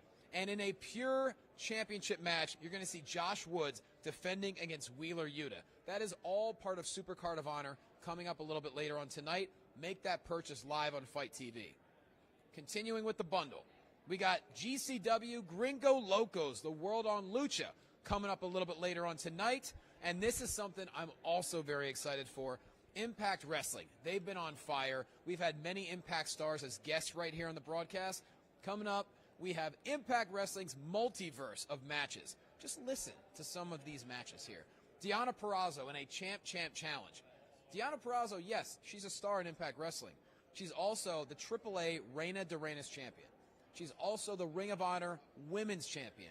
She's going to defend one of those titles against an unknown challenger. You're also going to see a first-time ever tag team matchup. Mickie James and the National Treasure Nick Aldis taking on Chelsea Green and Matt Cardona. Couple versus couple. Who's going to be more sadistic? Who's going to come out victorious? We will see tonight on the Multiverse. Also, this is going to be a fatal four-way tag team match for the Knockouts tag team titles. We have the Influence, Madison Rayne, Tennille Dashwood, defending against the Impact Knockouts champion Tasha Steelz and Savannah Evans, Havoc and Rosemary of Decay, and the newcomers Giselle Shaw and Lady Frost.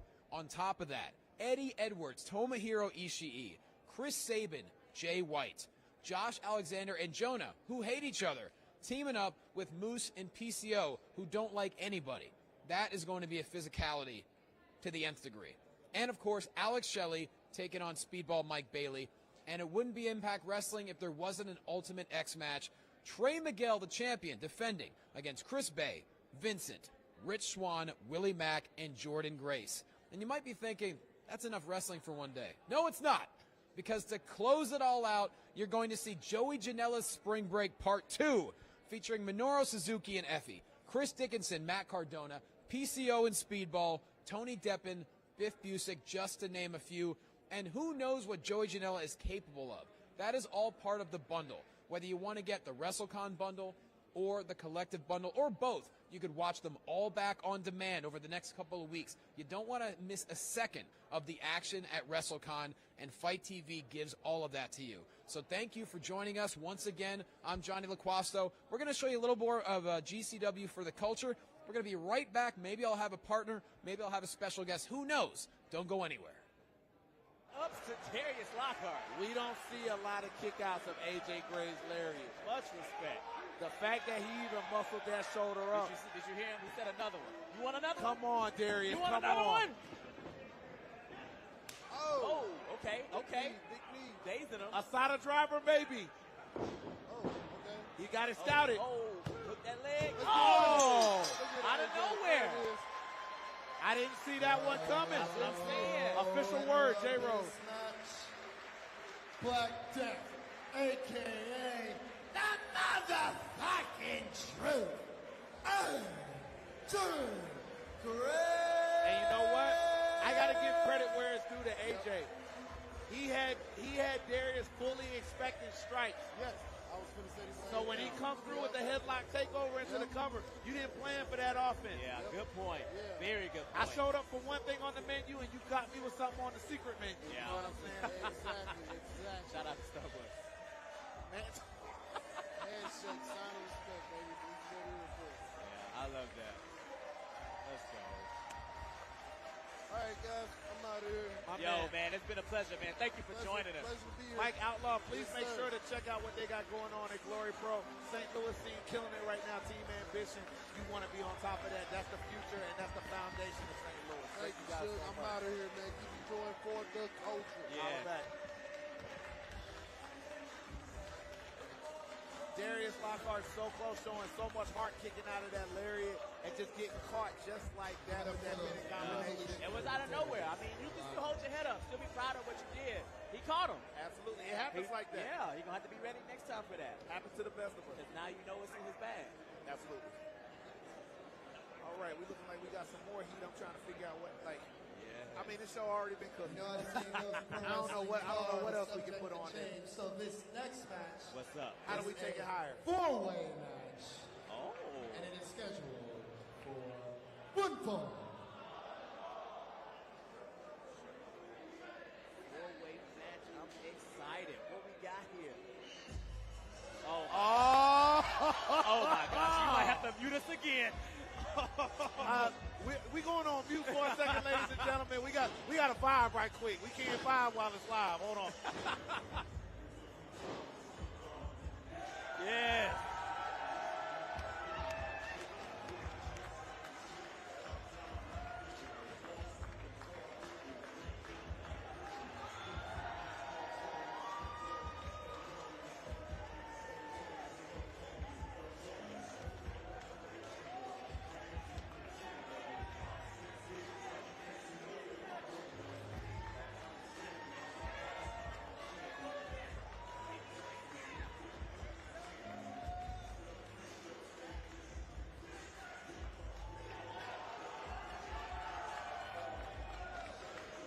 Sorry, I had to do my part with Slim Thug, man. That's my part. I love it.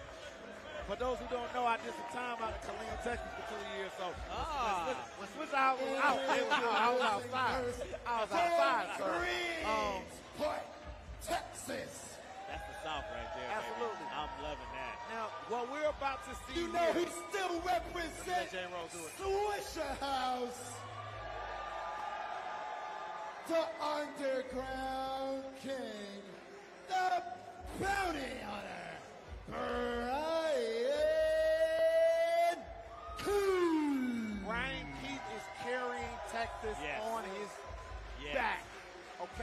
like the schedule that he's keeping, the places that he's going around, the matches that he's having, and he's staying true to his culture of Texas. It's wild. I love it when he show up north and other places. Still rocking. I just wrestled Brian yesterday, and I had to come back because this crowd loves him. They love Brian. He's the underground king, but his opponent, also from Texas, equally loved. And we're going to see a classic right here. Promise you. And the thing with Brian Keith that always impresses me, even places that don't know him, by the time they're done, they want more. They got to have it. Speaking of Texas, his opponent, Mysterious Q, which I'm super excited about because this is a rivalry. This is a foundation pillar rivalry in Texas. Yeah. They've had at least 5 marquee matches amongst different companies that we know of. This is kind of like the Rock, Steve Austin of Texas wrestling right now in terms of what's going on. And now they carry this huge landmark territory feud in Texas at the biggest summit of our culture for the culture. I'm so excited. It's the only way to do it, baby. You got to do it big for this. And I know they want the bragging rights. As a matter of fact, for those of you who keep up, Brian Keith being the Texas champion, Mysterious Q was the man that he beat in order to get that championship. New Orleans. And this is just one half of the match. This is Megatron. Mysterious Q. If you want to talk about Texas wrestling right now, 2 of the finest to come out of it at the moment, and their schedules are absolutely proving that. Neither one of them wants to back down a lick right now. Like, we're going to see who the king of Texas is. No.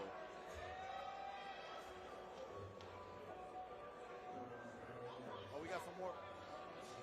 We got some more action? What we got? Oh, wait, baby, yes. Oh, we got more. We got more here. Oh! Oh, this is going to be interesting. Ladies and gentlemen. Oh, my God. Okay. I was expecting a singles match, but it looks like if GCW, the vernacular changes. We cooking now. We cooking. As seen on MLW, the Chile Lucha Libre champion, Zenshi. Ladies and gentlemen, literally one of the most creative wrestlers I have ever seen. Absolutely. And all you need to know is student of AR Fox out of the WWA 4. I ain't got to tell you what that means because I know where you at. One of the best in the world. This is the Schmo with the Pro with Mr. Dan Housen here for WrestleCon 2022 in the flesh. How we doing? Pretty good. How are you? What is this show? Fight TV. This is the Schmo. This is the Pro. Oh, okay. I see. Very good. Very good. Yeah, what's going on? What are we doing? Is it a show of some sort? Some sort of show. We appreciate you stopping by. How was the time on the podcast last night? It's good. Danhausen exposed that fraud. Mike Podcast. He's pretending to be Mark Sterling backstage at AEW and misrepresenting the Jade brand. And Danhausen will have none of that because, he's trying to make lots of money, and Danhausen can appreciate such things, and, He's trying to make a lot of money off of your name. We can't have that. No, he's trying to make money off of the Jade brand. You misunderstood. The Jade brand? It's the Jade. You know Jade? Yes, Jade. Jade Cargill. Yeah. What are you doing? No good. We're doing an She's interview. great. What are you talking about? That's why Danhausen's doing this. Okay, we appreciate that, man. What's the most rewarding part of having all the fans come there to get your John Hancock on a nice piece of paper, an 8x11? I'll show you. All right. Show him. See that? Real life $5 bill. You ever see one? That was a 50.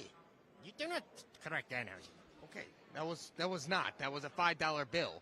Now, what's your favorite part of WrestleMania? This is like the Super Bowl of all professional wrestling. What the hell is WrestleMania?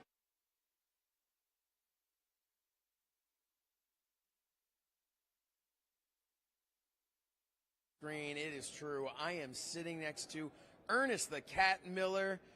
Ernest, thank you so much for being here. Listen, man, I love being here. You guys got some good stuff, some great stuff going on, and I'm looking forward to watching it. Oh, man, we're so much stuff going on. Of course, right now, For the Culture is happening. JTG just entered the ring.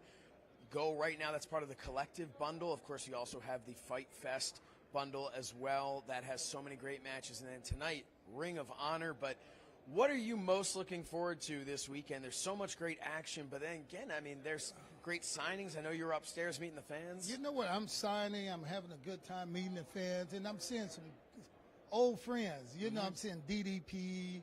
I'm seeing Booker T. You know, I'm seeing some of the guys that I work with. Yeah. You know, so that's a good factor. No, it really is. These things kind of become like a family reunion. Exactly. For you guys. It's the beauty of professional wrestling is you'll see each other, and you might have 5 years we don't see each other. And you see each other again, and it's like no time has passed. And it's really cool. It's like you said, it's a family thing. Yeah. You know, it's like we don't have to talk to each other every day. Yep. But when we see each other, we pick right up. So that's great. No, it's absolutely. Professional wrestling's a brotherhood, a sisterhood as well. Hey, the women are a part of this as well. But yeah, I did see Tori. Tori was a couple other girls. We had Sonny Ono on here talking about Tori. You cannot compare. Sonny Ono. That's Sonny Ono. That's one guy I don't want to see. Oh, Sonny Ono, good. Well, we sent him away. Great, I'm glad. Sonny was about to get this entire show canceled, so we sent him away. So what have you been up to? Tell everybody. You obviously kept yourself in incredible shape. Well, you know, I'm running karate schools. I got a couple of schools in Atlanta. You know, I'm guest starring on the MacGyver TV show. So I'm doing a little TV. I've just finished a movie. You know, so it's a lot of good things going on. You know? I love how it's like, I'm doing a little TV, just finished a movie, like a casual Well, thing. it's a little different. Just like all of you. You know what? You guys just finished up your little TV. It's a little different from being on TV back in the WCW, Well, that is WWE, true. where we was on TV every night. Yep. It was multiple a nightly times thing. a Yes. week. You're there. You're on the road all the time. So yeah, in fairness to you, this is right. Well, not saying that TV you here. guys are. I'm talking about me. The stuff I'm doing. Just a little piece of my life that I give away. Well, I'm being on impressed TV. by it. I'm impressed by it, and I think everybody else is. And it's great to see that you're still doing these things. And so, okay, martial arts. Your involvement in martial arts. What is your involvement today with that? How do you keep in great shape with it? Are you still? How often do you train in that? You know, other than teaching kids karate, which I mentor a lot of kids, I'm teaching martial arts. I'm teaching a lot of different things that educate kids on life now, not just the physical aspect of fighting. And me, myself, I'm still learning. I'm working on my 6th black belt. I'm in a style called Oyama. I'm a green belt, so I'm going to class about 3 times a week. So, you know, in order to get better and grow, I got to keep myself into it. It is scary to me, the idea that you could look at someone who has 5 black belts and go, well, we need to work on them a little bit. We have some more to teach them. Yeah, I got to bow my head. I am humble, but I'm a bad dude. Oh, no definitely, question in my mind. I'm staying on your good I'm side. not just a pretty face. Oh, I'm staying on your a bad good dude. side. Yeah, you got to stay on that backside. Because when I get to throwing these hands, throwing these hands, there's no guidance. I'm going everywhere. I'm hitting anything and everybody. Man, so what? All right, so what? You know, we were talking off air actually. You mentioned the kids and how you're training them not just in karate, but also in life in general, and it is so important. Martial arts is a great way to teach young children, teach them respect, teach them discipline, focus. Yeah, to be better people. Yeah, you know, and you know that's what I have to learn. I had to learn that way. You know, I grew up in a side of town that wasn't all white little picket fencing and things like that. You know, I grew up in an area that we needed a cop or two on the street. Right. So karate kind of took me out of that. You know, it took me out of that community that I thought I had to be a part of. It put me in a different place. Not only did I learn how to fight, kick, and punch, I learned how to be a better person. And through that, being a better person, man, that led me on stuff, man, like in pro wrestling. I got to pro wrestling by teaching karate to a kid that I really liked, you know, so... You know, what was the story with that? So you were teaching karate. Yeah, I was teaching karate, and one of my kids just happened to be a young kid, Gary Bischoff. And, heard of him before. Yeah, and Gary Bischoff was a great student, one of my favorite students, and his parents loved me, so they kept him involved with me, kept me involved with them. Until one day, not knowing who Eric Bischoff was, I knew he was a guy with real dark hair and white teeth. That's how I remember. Every time I see this dude, he got white teeth. I was like, I think I want to knock those out one day. But, you know, Eric offer and say, listen, man, you're a great guy. You can talk. You know, you got these skills. You can come and work with me. And I said, what are you doing? And he said, I work in pro wrestling. I'm the president of WCW. And at that time, I had about 100 kids getting ready to go test for a black belt test. And Eric was pulling me away. He was like, man, you come, I can make you this. I can give you this. You're going to be great on TV. And I said, Eric, can I have 6 months? And he looked at me and said, what? You don't want to go tomorrow? You don't want to go now to be wealthy? And I said, no, I'd rather stay here and make sure all my students graduate. So, you know, that was a good story. Now, after 6 months, he called me and said, okay, I'm back, you know, come on, go work with me. And that was the start of Ernest the Cat Miller. And in the little bit that I know Eric personally, obviously not nearly as well as you, I'd have to imagine he gained an enormous amount of respect for you from that. And I think, even though he liked you before, right? But you know, Eric told me one thing when I got into the business. Eric said, "You know what? I meet a lot of people in this business, but you are one of the only givers that I've ever met. You know, you give your time, you give yourself to people, and I like to think that's the martial arts way. You know, I give my time, I give my love." But every now and then I give you a kick in the mouth, too. There you go. You have to, right?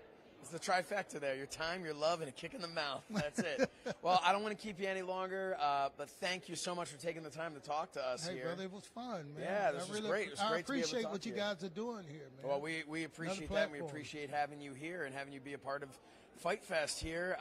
We're going to go now, the Schmo. Do we have some more videos? Schmo was all over the place here talking to some great talent. So we're going to go back to some of those interviews right now with the Schmo. Thank you, Ernest the Cat Miller. Thank you. This is the Schmo with the Pro with Mr. Danhausen here for WrestleCon 2022 in the flesh. How we doing? Pretty good. How are you? What is this show?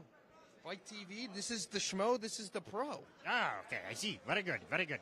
Yeah, what's going on? What are we doing? Is it a show of some sort? Some sort of show. We appreciate you stopping by. How was the time on the podcast last night?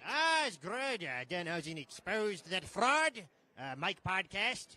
He's pretending to be Mark Sterling backstage at AEW and misrepresenting the Jade brand. And Danhausen will have none of that because, you know, he's trying to make lots of money, and Danhausen can appreciate such things, and, you know. He's trying to make a lot of money off of your name. We can't have that. No, he's trying to make money off of the Jade brand. You misunderstood. The Jade brand? It's the Jade. You know Jade? Yes, Jade. Jade Cargill.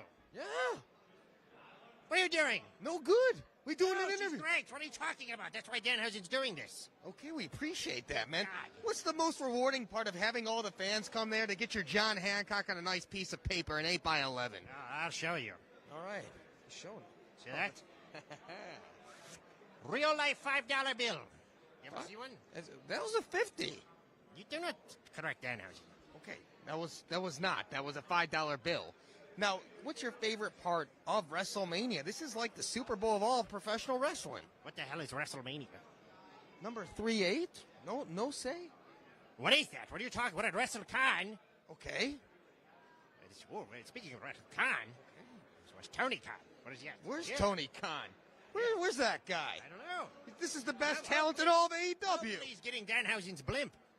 A blimp? Yes. Come crash through. I don't know. Whatever. Hopefully we have it soon. Yeah, we need to get this guy a blimp. Try to ride in style over here. Yes. Anyways, there is Evil Uno's here, too. That's nice. Oh, yes. He's very evil. Not quite as evil as Danhausen, but he appreciates him because he's got evil in him. Of course. It's all about the evil. Oh, yes. Oh, there's people coming through this interview. Right through the door, cursed. Imposters, man. I thought you were supposed to guard this door. No, what the hell are you talking about? I'm not doing that. They didn't pay Danhausen to guard a door. Oh, I thought they had extra money in your pocket. I thought it was for something. Yeah, for being rich and famous. Yes. Like guarding doors. The doorman. Okay, fair enough. But can we get a final message for all the Danhausen fans out there worldwide? Yes, love that Danhausen or be cursed. Also send money. Send him money. He loves his green. He's the Pro. I'm the Schmo. On the floor. WrestleCon, FITE Fest 2022. We're out.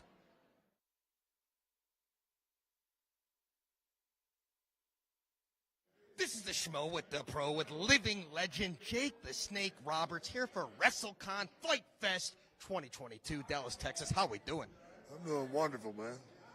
Hey, listen, man, you're signing autographs, you're kissing babies. What's the most rewarding part of this entire process? This is the Super Bowl for wrestling. Well, for me, it's hearing the stories from the fans about the first time they saw Jake wrestle. Maybe it was with their dad or their grandpa or something. And I look in their eye, man, and I see that tear come up, man, because it's a memory that's ingrained in their hearts. And, brother, I'm just an old man getting along, and I see that I've made a difference in a lot of people that I didn't even know. And it's a good feeling, brother. The Resurrection of Jake the Snake Roberts, an amazing documentary that's out there right now, man. If you haven't checked it out, you got to watch it. The Schmo ran into Diamond Dallas Page earlier today, man. You got stuck there, didn't you? Yeah, we got stuck there. We took a diamond cutter a couple of years back, though. But when you reflect on the journey and going through the yoga and everything, man, what's the most rewarding part of the process today? The process brought me to this new place, and it opened doors to a life that I'd never seen. And, you know, the things that I thought were fun nearly killed me. The things that I used to enjoy nearly killed me. And the things I used to enjoy took everything away from me. They didn't take it, I gave it because I was a fool. But coming back and finding what life is really about family, about relationships, it's amazing, man. I mean, I'm 66 years old, but yet my heart's just enjoying all the love I get from the fans, from my family, from the world. And I get to watch these new cats go out there and bust their ass. Certainly do. And you brought live animals right there to the ring. The snakes and everything going on, man. Recall that first moment when you brought the snake into the ring. Obviously, you were Daredevil yourself, man. What was going through your mind? I was losing my mind because I'm totally shit scared of snakes. But I came up with an idea that worked, you know, with marketing and everything. It was a great impact. But yet I still had to deal with that damn snake. And, you know, not many people know, but I had to take it to my hotel room at night, let it loose in the bathroom. Sometimes it would get out. Sometimes it would tear up the bathroom. Sometimes it'd wind up in a gentleman's club with no gentleman. Oh, man. Can only imagine what that looks like. How many times you get bit by that thing, though? About 20 times. Maybe a few more, but 20 that I remember. In any grotesque locations or just, you know? This was the worst one here. That was 35 stitches. It got the vein, so blood was shooting about 15 feet. That snake actually committed suicide. I went and picked it up, and he dove at the wall with his head. Well, he didn't want to mess with Jake the Snake Roberts, man. He knew what the fate was going to be, so he just took his own life. Damn right, man. He took the easy way out. The easy way out. I skinned his ass. And what's your one message to all the young up-and-coming wrestlers out there? Because here on FITE, we got a lot of different promotions, a lot of the independent circuits, and a lot of guys are on the upcome. Yeah. Guys, the most important thing is to learn your art. Whatever you choose to be, learn it to the best of your ability. Now, to do that, what you got to do is you have to go to the place that has the knowledge. You have to go to the people that know the things that you have to do. Pick a great school. That's where it starts. Living legend Jake the Snake Roberts. He's the pro. I'm the schmo. Here at WrestleCon FITE Fest 2022. We're out.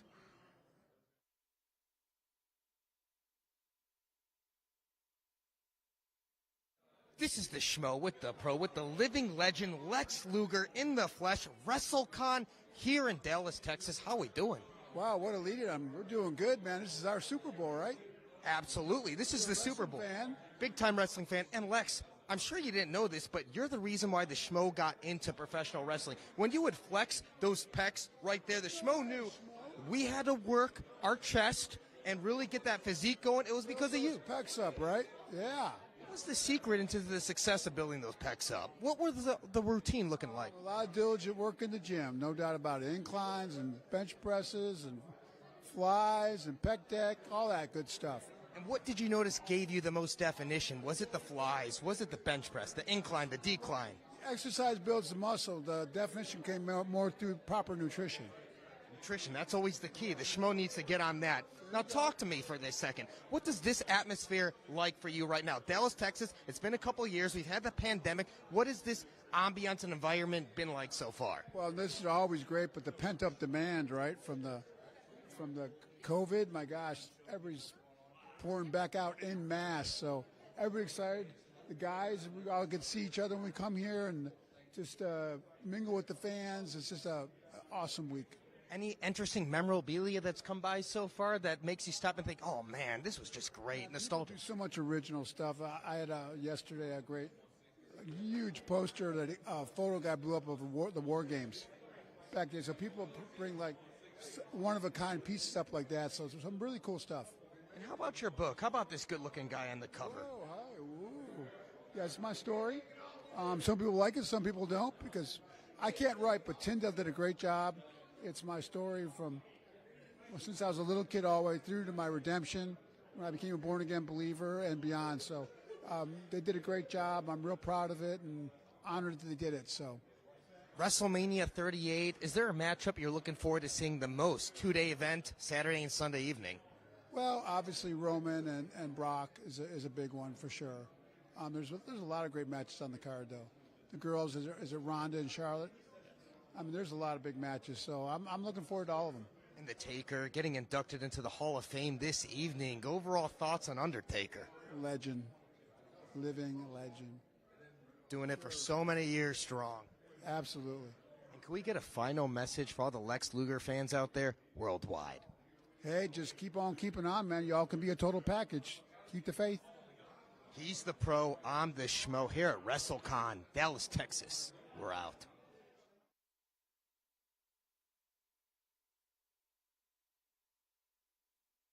This is the Schmo with the Pro with Mr. Ron Simmons, the Hall of Famer, here for WrestleCon 2022 Fight Fest. How we doing? Doing great, man, as always. Man, you're always such a great guy, man. You're always signing autographs. You're always a fan favorite. What's the most rewarding part of this entire process for you? This is it. Being here, being able to come back and thank the fans in person, because when you're traveling on the road, you don't always have that opportunity. So this, for me, is the most rewarding part of having done what I've done all the years, right? Is to say thank you to all the people, man, for having my back and being there for me, man, throughout the years. That's what means the most. And what's the mood like? What's the feel like? For all those people that should be here that are not here, what are they missing out on? No, they're missing out on the time of their life, right. If they come here, you get to meet all the guys who I've come along with, throughout my career. Get to meet some of the new and up-and-coming people, Right. Only thing I can say, listen, man, if you're not being here and you missing this, it's damn. And what's the most interesting thing that you put your John Hancock on over the years? Because there's a lot of crazy wrestling fans. Well, hey, you know what, man? For me, it's just seeing everything. You know what I'm saying, right? Some of the things they bring up, most of the nostalgic pictures that they've taken with me when they were kids, and they now have kids. So, it's an array of things they bring up, And you worked with a lot of great talent over the years, but when you got matched up with somebody, who was the easiest guy to work with, who you could correlate with and just make poetry in motion with on a continuous basis? No, I've been in the ring with a lot of people. I've been tagged up with several different people, right? So I've been very blessed in that category when it comes to great tag team partners, And I really couldn't rate them because they all were very good to work with, My Butch Reed, Bradshaw, my partner, right? Devon Dudley, Eddie Gilbert, and the list goes on, But all of them were good. Who's your favorite tag team to watch today? Who's carrying the torch the best? Well, you know what? I think they're really getting the heat back up with the tag team division. They're putting more emphasis on it now, So I think, New Day, when they're in and out with different partners, seem to be doing okay with it. But yet it's still early because now there's just putting more emphasis on the tag team version of it. So now I think it's a little early to rate it yet. Maybe that'll happen here in the near future. Damn, that's a statement. Big time. And can we get a final message for all your fans out there worldwide? Yeah, let's do that, man. Hey, thanks a lot for having Ron Simmons back over the years. Hey, and I'm looking forward to seeing perhaps, me coming to your town and looking forward to saying, damn. He's the pro, I'm the schmo. Mr. Ron Simmons, here for WrestleCon 2022. We're out. All right, welcome back, everybody. FITE Fest. Oh, man, some great interviews. Talk about legends. The Schmo managed to talk to so many legends, but we've got even more legends coming at you tonight. Of course, I'm talking about the Super Show, which is coming to you live tonight. Conrad Thompson and his great group of incredible talent. We're talking about Jeff Jarrett from My World, the My World podcast. And then, of course, he is going to be joined by Eric Bischoff from 83 Weeks with Eric Bischoff. And then they've got Jeff Hardy and, on top of that, William Regal. It is going to be unbelievable. I can't wait to see. There could be so many surprises. You don't want to miss that. That, of course, is part of the FITE Fest Wrestle Con Bundle. So make sure that you go now and check that out. I did want to talk about, I got some great messages here. We have, so Easter Sunday, April 17th. The Gospel Soul hybrid duo Mary Mary will face off against sibling heavyweights BB and CC Winans. The last Gospel stars to touch the Versus stage were Fred Hammond and Kirk Franklin for a special healing program in May of 2020. So that's, man, just check that out. That's going to be available on FITE. That's Versus, and that's coming to you on April 17th. Look into that because such exciting and unique stuff happening over there. Talk about exciting and unique. Man, the right now in the collective, you can still see, I can see it over there, and you should go right now and check it out. There is some for the culture. I'm just seeing light bulbs surrounding the ring. It is craziness over there. So you're going to want to go and check that out as well. But let's talk a little bit about what's coming up. New Japan Pro Wrestling. New Japan is going to be live in just, oh my gosh, just a couple of moments. New Japan is going to be live, right? That's what I'm hearing here. You know what I'm doing? I'm grabbing my remote and I'm tuning in exactly like you should be doing. And you're saying to yourself, whoa, wait a minute, Josh. You can't do that. You can't tune into New Japan because for the culture is still going on. You don't want to miss whatever's going on there with the light bulbs, right? Well, guess what? Video on demand. So if I want to, I can switch right now. I can go right on over to New Japan Pro Wrestling Lone Star, and I can get ready to watch this incredible, incredible night of action. Man, this is, we're talking about US of J Open Challenge match. Mike Bailey versus Jay White. That's going to be one of the headlines, of course. Chris Dickinson comeback match against, I can't even say his name right now. I'm too tired. But Tamahiro Ishii. I'm not even going to try. You know what? I'm not even going to try any more names. Just embarrassing myself. But we are starting in just a couple of minutes. So I'm going to put that on right now, and I'm going to be able to watch it over here, and I'll let you know when it comes on. But, man, I am so unbelievably pumped for Ring of Honor tonight. The Ring of Honor Super Card of Honor. It's really going to be something. We caught up with so many of the great Ring of Honor stars earlier. They were able to tell us about how excited they were. But again, one of the biggest matches that I'm most looking forward to is FTR versus the Ring of Honor Tag Champions, the Briscoes. So we're going to go right now to an interview with FTR. You may have seen it already, but maybe you're joining us for the first time. We want to make sure that you see this. FTR is going to tell you all about how they're feeling about Ring of Honor, and then when we come back, we're going to peek into the beginning of New Japan Pro Wrestling. We'll be right back. There's been a lot of anticipation building for this match. There's been a lot of anticipation, a lot of excitement for us personally. I know I can speak for myself that the anticipation has been keeping me up at night. It's been something that I can't stop thinking about. And it's not just about the Briscoe brothers. It's not just about making history. It's about the fact that we get to go out and we get to control our own destiny. Everything we've ever done, we've succeeded in as a team. Every championship we've ever won, we've won together as a team. Every title we've ever went after, we have won. And April 1st, that's not going to change. April 1st, we go after the Ring of Honor tag team titles.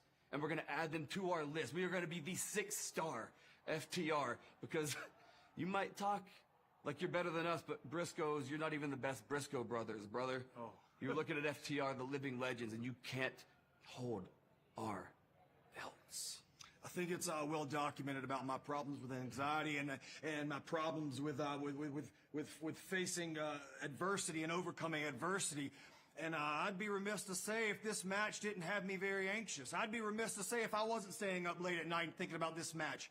Because this match, it cements our legacy. Our legacy comes down to this one match. For years and years and years, while I was barely making it on the roads, driving up and down the highways and byways, there's one tag team I heard of, and it was the Briscoe brothers.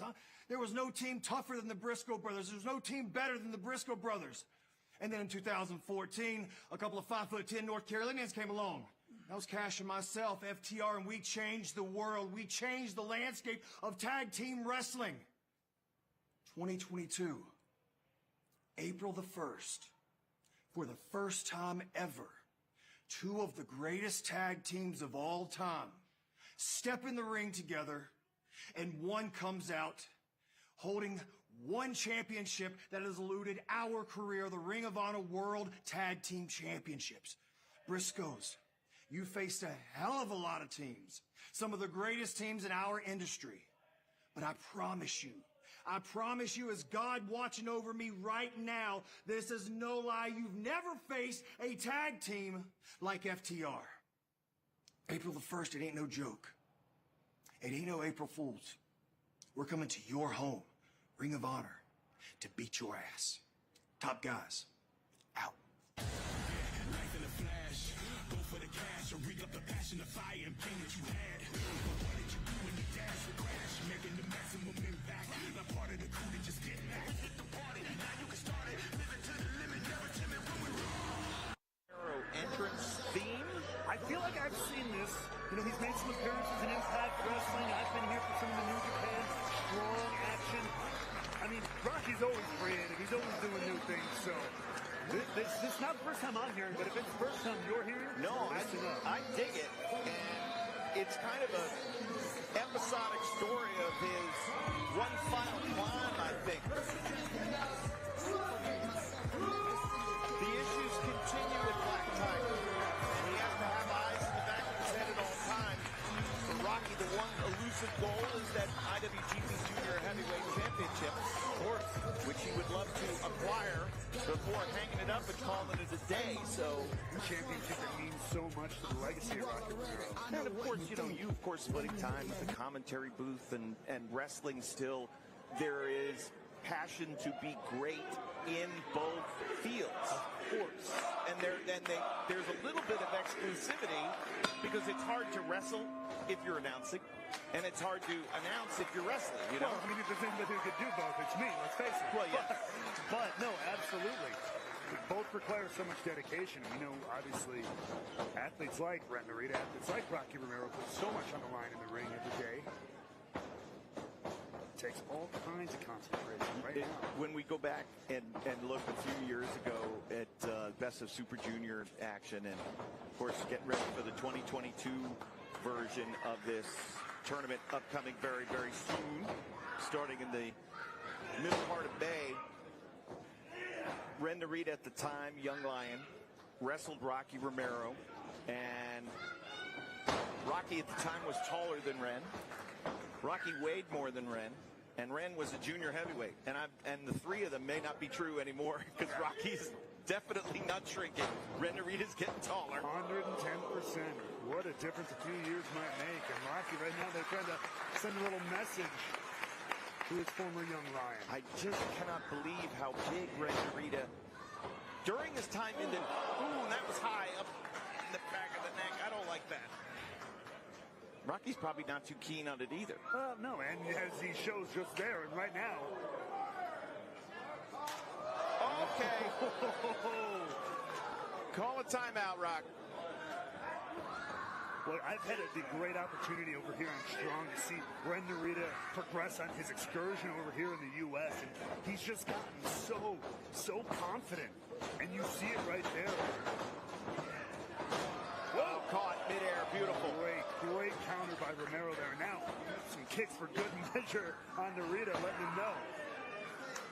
And of course, as this event taking place, Dallas, fans from all over the world, traveling here, a lot of fans from England. Of course, and just recently having seen Zack Sabre Jr. win the New Japan Cup. And I think, again, a lot of emphasis put back on submission wrestling, mat-based grappling.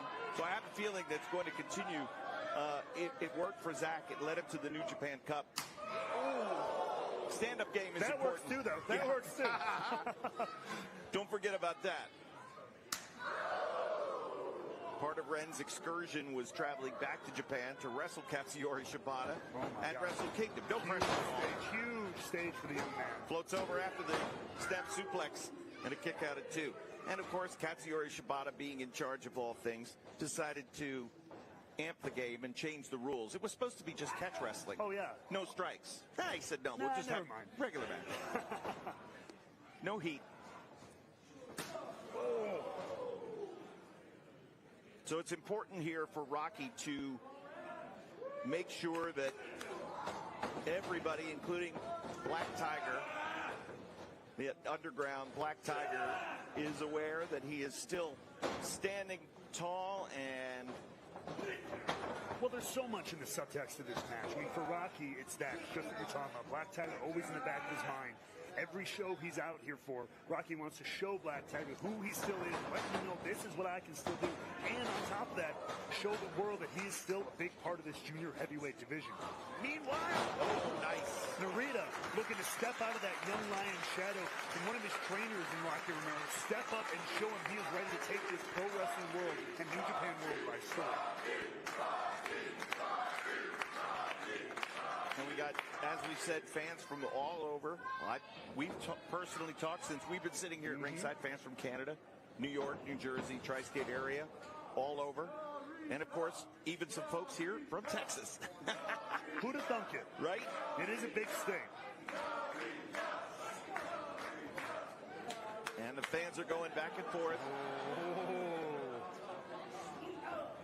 Rocky toying with Ren there a little bit. And, of course, Ren Narita not only bears a physical resemblance, but an attitudinal resemblance to Katsuyori Shibata. No kidding. Asking Rocky, come on. You want to mess with me? Just hit me. I dare you.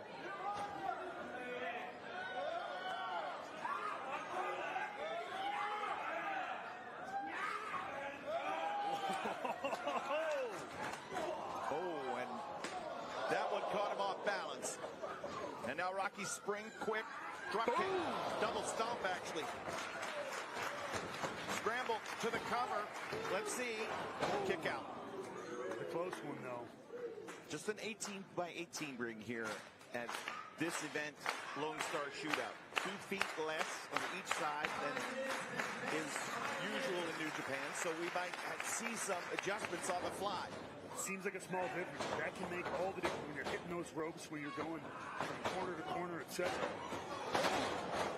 And Ren Narita closes in, catches him with the leg lariat. Rocky goes down.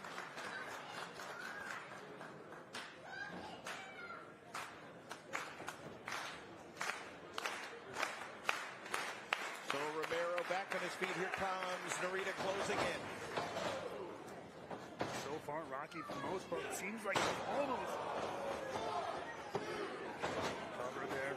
Almost taking Ren a little lightly, messing with him, playing the mind game. But now, Ren has really turned things up. Into another cover here.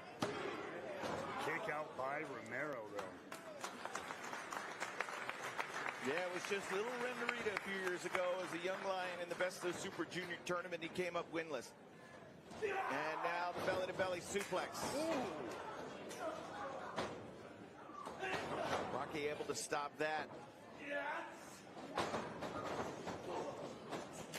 Rock gets quick with the strikes now. Comes around, rewind. Kick is there. Got him right upside the jaw, creating some much-needed space for Rocky here. Looking to turn this around. Oh, yeah, looking to turn it around and through. I got him. Ren Narita down. The leg is hooked, too. And Rocky. Oy!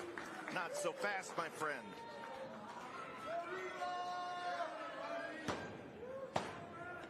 This is not the student he thought he was maybe getting in the ring with. Rocky's waking up now. All right, so could we start to see him? You know what's coming. If Rocky wants him, here boy, they go again. That first one Ren Narita might be out. Net flying back. No. Now it's Rocky who might be out of his feet a little bit here. Oh! Spoke too soon. See, the NJPW Lone Star Shootout is on fire already. Rocky Romero and the upstart Ren Narita putting on a barn burner for all the fans here in attendance at WrestleCon. And this is just the tip of the iceberg for the rest of the night. We already spoke earlier about all the matches you're going to see. But then coming up a little bit later on tonight, not part of the bundle, but well worth your purchase, I'm talking about Ring of Honor Super Card of Honor. That's right, Jonathan Gresham, Bandito, title versus title. Swerve taking on Alex Zane. Willow Nightingale and Mercedes Martinez. I believe that's going to be a first-time ever matchup. That's going to be a slugfest. Josh Woods defending the Pure Championship against Wheeler Yuta. Jay Lethal, Lee Moriarty. That's almost the old guard versus the new guard. That's going to be a tremendous matchup. And what many might say, the match that will steal the entire weekend, tag team action. The Ring of Honor World Tag Team titles on the line. The Briscoes defending against FTR.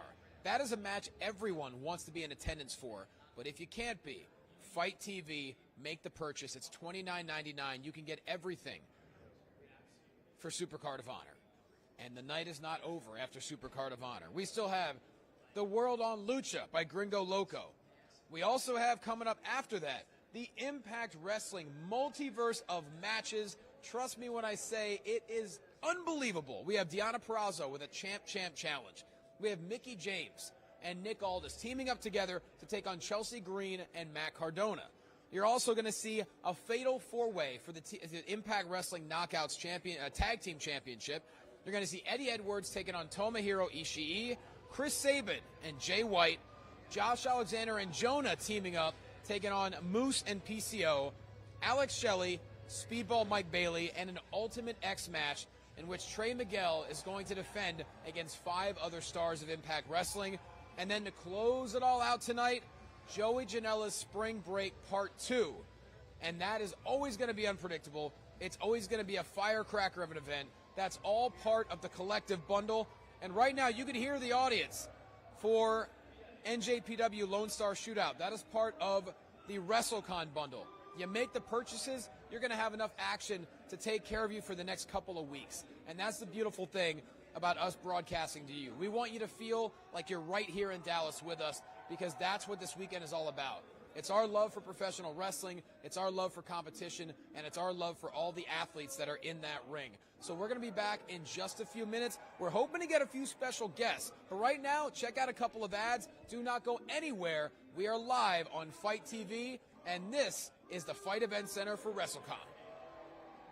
Do you love wrestling podcasts but hate all the ads? Well, you can get all the great podcasts early and ad-free at adfreeshows.com. It only starts at $9 a month, but you get exclusive series at adfreeshows.com like Title Chase, Eric Fires Back, Conversations with Conrad, and tons more, and a chance to interact with your favorite podcast hosts every month. See for yourself why thousands of other wrestling fans say adfreeshows.com is the best value in wrestling. adfreeshows.com.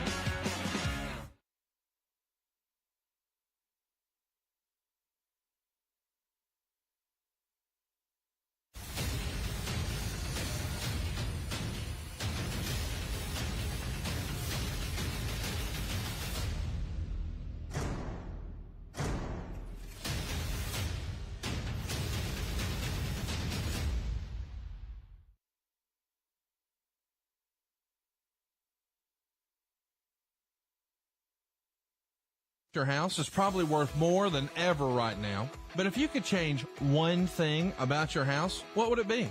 Would you put in a new kitchen? Maybe some new hardwood floors? You can do all of that with no money out of pocket at SaveWithConrad.com. Use your equity to make your house worth even more. You might even be able to get a lower payment too. A better house with a lower payment without moving? Sign me up for that. NMLS number 65084, Equal Housing Lender, SaveWithConrad.com.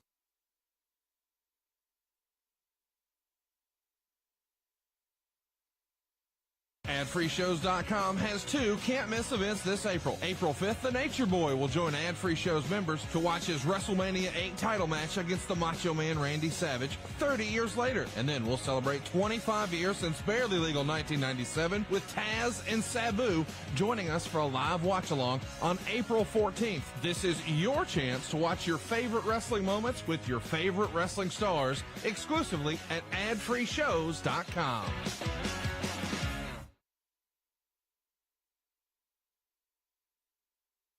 BuyWithConrad.com can help you get to the house you want and the monthly payment you want. It's that simple. BuyWithConrad.com is going to do more than just get you pre-approved. You see, in this competitive market, you need an edge to have the winning bid on your next house. And BuyWithConrad.com can get you completely underwritten before you write an offer. NMLS number 65084, Equal Housing Lender. Get the house you want and the payment you want right now at BuyWithConrad.com.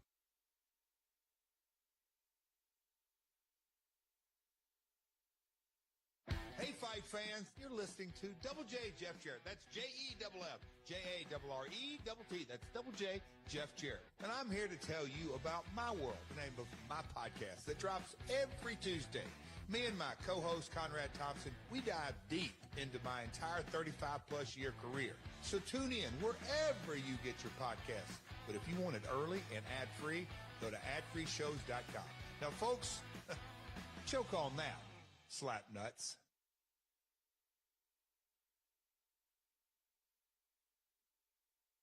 Hey, everybody.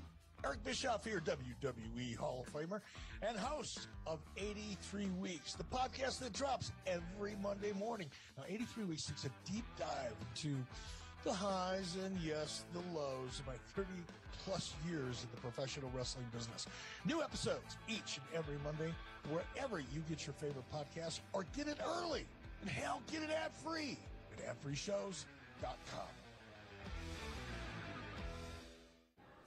Welcome back to the FITE Event Center as the NJPW Lone Star Shootout rages on. I am very lucky. I don't think I deserve to be in this seat, quite frankly. You really don't, though. I'm just saying. Not to be mean, but, like, we're going to put you in your place right off the bat.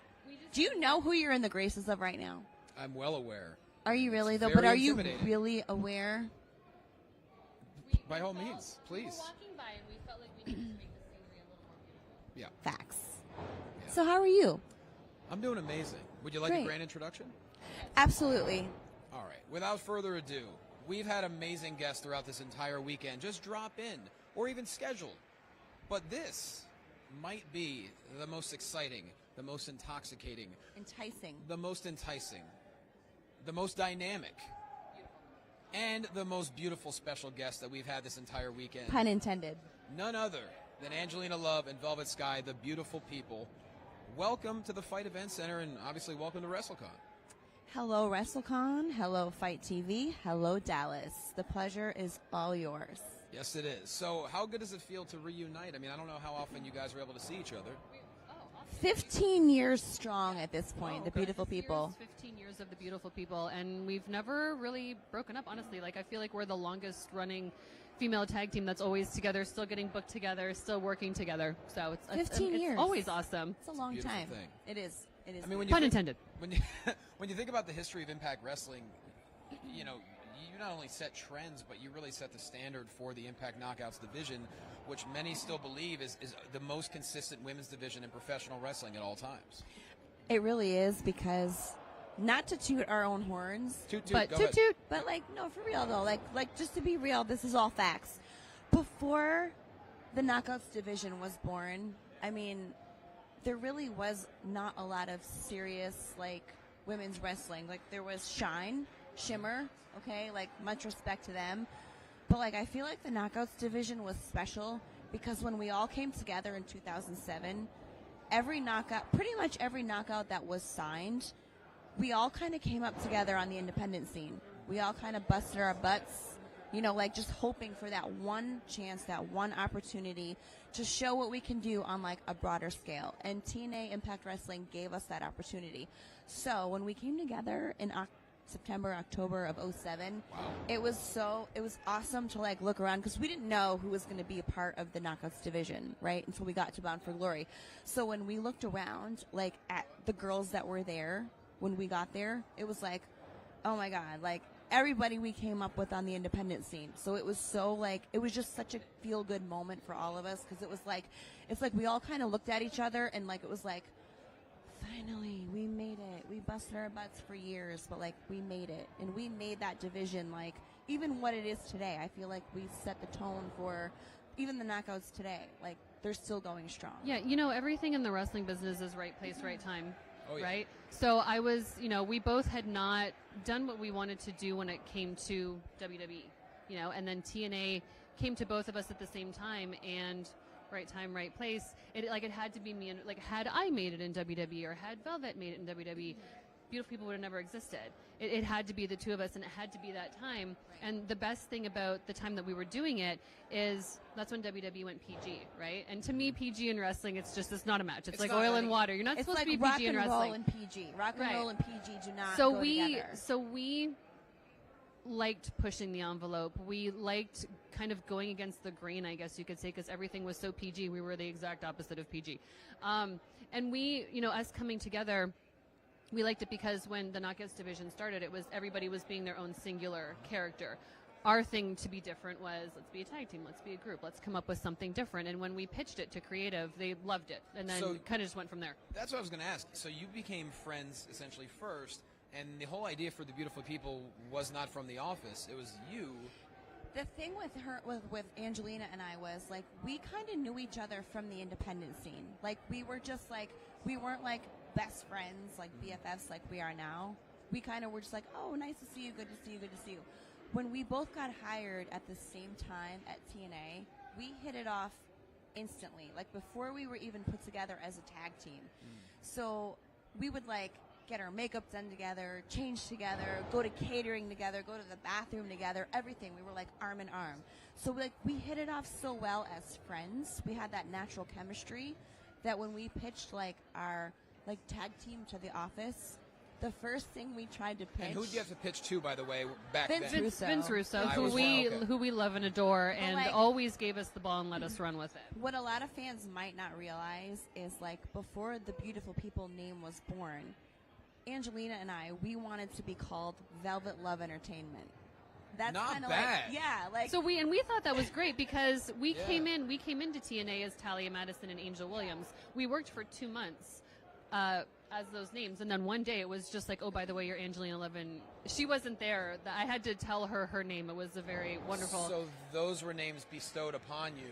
Yes, because. What did you think at first? Oh, we hated them. We hated the names. When she first told me my name, I'm like, my name is what? So to me, our names, not so much anymore because we're so used to them, but at first, they sounded like porn star names.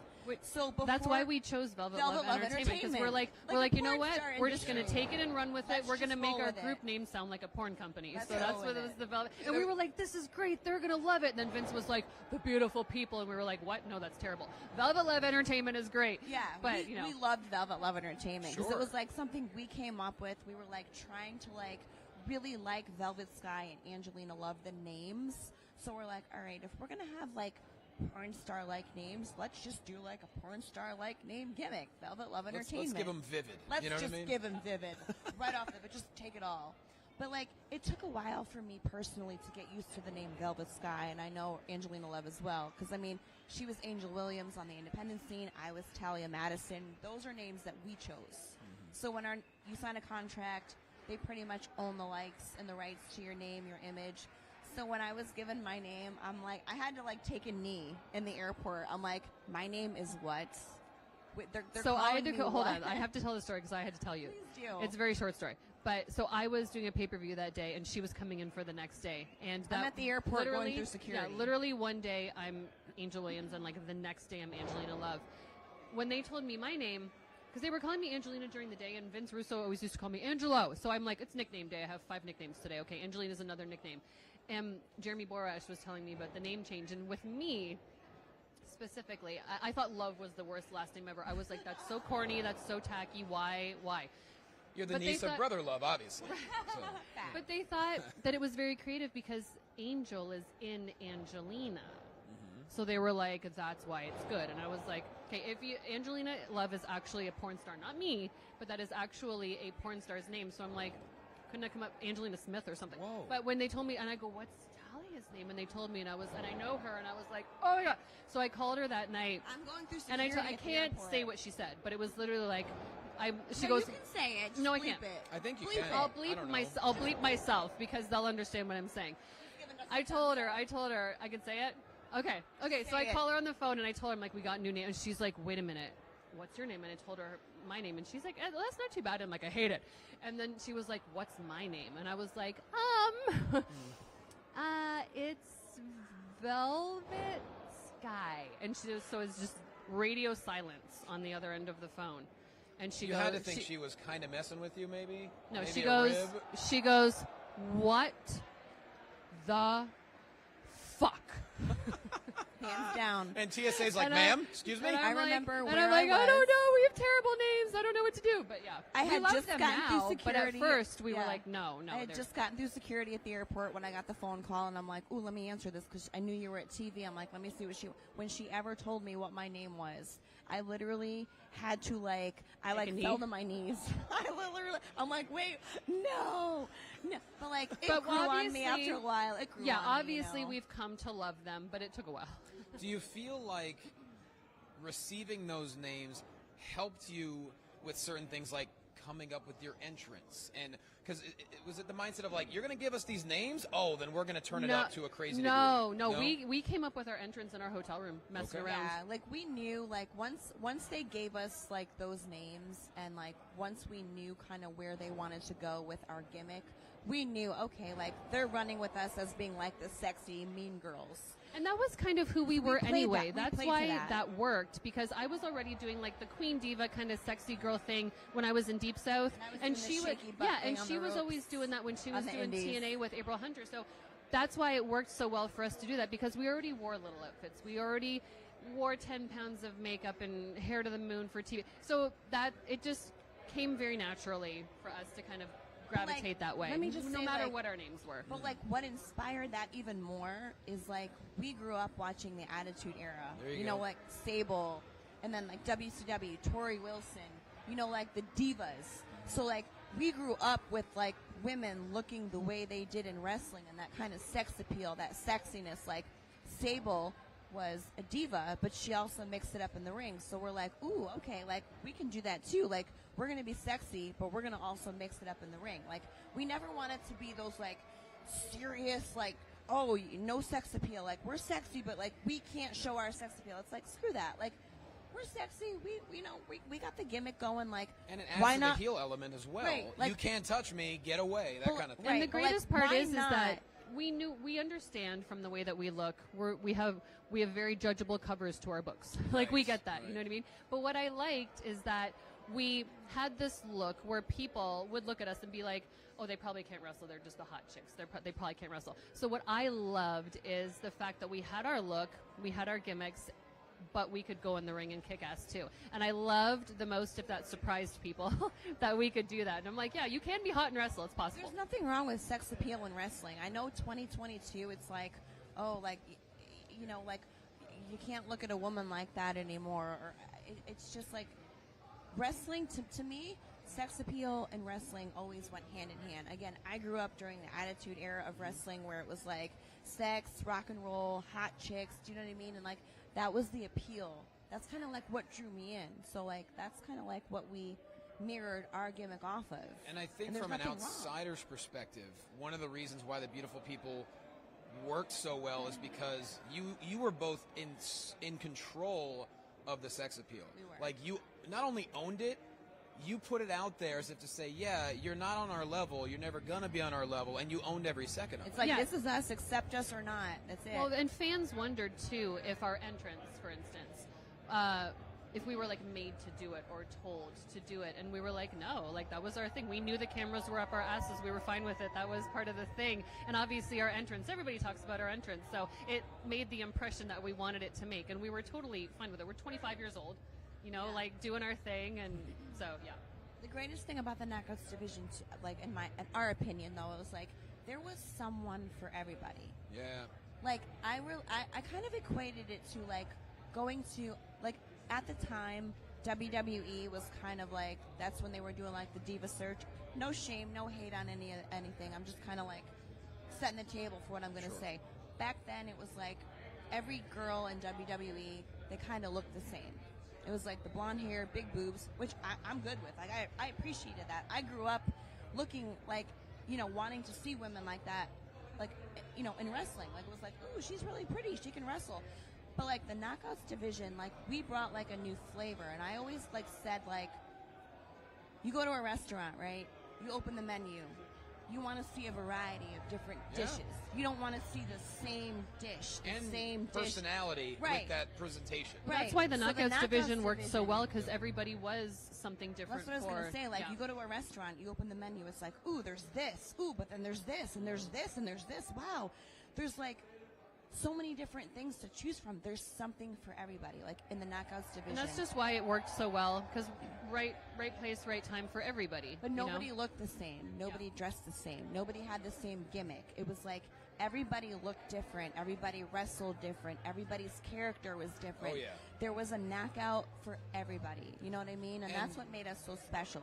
When the Knockouts division really started to pick up steam, and obviously you two were the catalysts of it, how much pride did you have in knowing that, Impact Wrestling was always, the underdog compared to Connecticut, and, how much pride did you take when all of a sudden the buzz is like, whoa, the Impact Knockouts division is better than a much bigger company, and you guys were the center of it? We definitely set the bar higher. Yeah. I know that, like, being as humble can be when saying, we set the bar in the Knockouts division for women's wrestling. No doubt about it.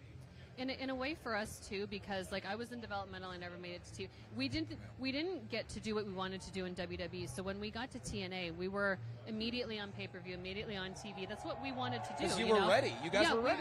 We were given the opportunity. So, and the fact that we did so well, and the fact that WWE may have used our gimmick at another point to do their own thing, that let us know we were doing what we needed to be doing, and what we're always so proud of is that like 2007, 2008 era of the Knockouts is historical, and we're so thrilled to have been able to be pioneers and part of that, and the fact that we were able to make ourselves be household names without the WWE machine behind us.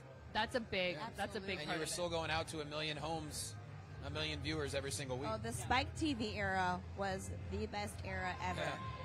Like, we had the most fun, like, during that time on Spike TV. So, like, we're so grateful to have been a part of TNA during that era, because it really was the best time. While we're talking about the Knockouts division, how historical that era was, when you two think of the Impact Knockouts division, besides your own names, what are the other names that automatically? Kong. Gail Kim. ODB. ODB, yeah. I mean, what's cool, too, is that, like, I trained with Tracy Brooks and Gail Kim in Toronto. We kind of grew up in the business together. Yes, so, Tracy. and Taylor Wilde too. Once she got to TNA, we all trained together in Toronto. So to be able to be on pay-per-view and be on TV and doing that with friends and people that you trained with, and like Tal and I, we knew each other. Still call her Tal. We knew each other from Indies beforehand. She had come and had a tryout at Deep South, so we did know each other prior to. So just be able to. It was even work. When you enjoy it that much and you're having that much fun and you're doing it with your friends, it's not work. This whole weekend, it's not work. Yeah, we were just doing what we had always wanted to do with our friends. It was fun. We were on TV, and it was. When you love what you do, you can't get any better than than that. In your life. Absolutely. Very true. And speaking of Taylor Wilde, how beautiful was it to see her make the comeback? Oh yeah, let me tell you, I was like the front of the marching band with the trombone, bugging her all the time about coming back to wrestling, because I selfishly, I loved working with her. We could literally go do house shows and work each other in our sleep. So, and she's so sweet and just such a good person. Yeah. I had always wanted her to come back selfishly, and she did, and I'm thrilled about it. And now obviously you're both multi-talented, but it's been so cool to see you transition to commentary. I mean, you're a staple now with the NWA alongside Joe Galley. And Tim Storm, who's, a legendary NWA champion, one of the best human beings you'll ever meet. Absolutely. Hell of a tan still, too. Oh, my God. So tan. And obviously, I know Joe Galley very well, a true professional there. Yep. How great is it to sit alongside both of them, and then with this resurgence of the NWA? I'm going to tell you, like, I have not had as much fun in wrestling in a long time as I am now in the NWA. Awesome. So this past week will mark a year since I've been there already. And when I got the call last March to be a part of the commentary team, like, I was ecstatic. Like, Did you see that coming? No. Okay. Oh, no. And I'm like, it was like literally out of left field. Like, when I was. Right. Who gave you the call? It was Pat Kenny, but Okay. Billy Corgan, which I still cannot believe I work for Billy Corgan because, like, growing up on the Smashing Pumpkins, everybody. Smashing yeah, Pumpkins. It's like, I we gotta all love fangirl. Billy. Let me just fangirl for a minute here, okay? Like, we both like grew up on the Smashing Pumpkins music, right? Like, I was fangirling like crazy, like, younger me, and still to this day. But like, to have Pat Kenny call me last March and say, Billy asked me to call you and see if you wanted to be a part of the commentary team. I'm like, wait, what? Who? What? I'm sorry, who? Billy Corgan? Yeah. So it was like surreal to me because like before I left TNA in 2016, Billy was there for like a cup of coffee. He was there for, I think, 2015. He came in to like work with talent. And I worked with him briefly in TNA before I left. That's kind of a bit of an issue he had there with other people in charge. just like everybody, like everyone. It was a management. That's another thing. whole story. Let's just say Yes. DC was She who a lot shall of not be people were named. not a fan of DC. Everybody butted heads with DC. I will say that till the cows come home. I don't care. That's just the way it was. Right. So Billy came in and he worked with a lot of talent, and I worked with him on my character before I had left TNA in 2016. So that's kind of how I met him.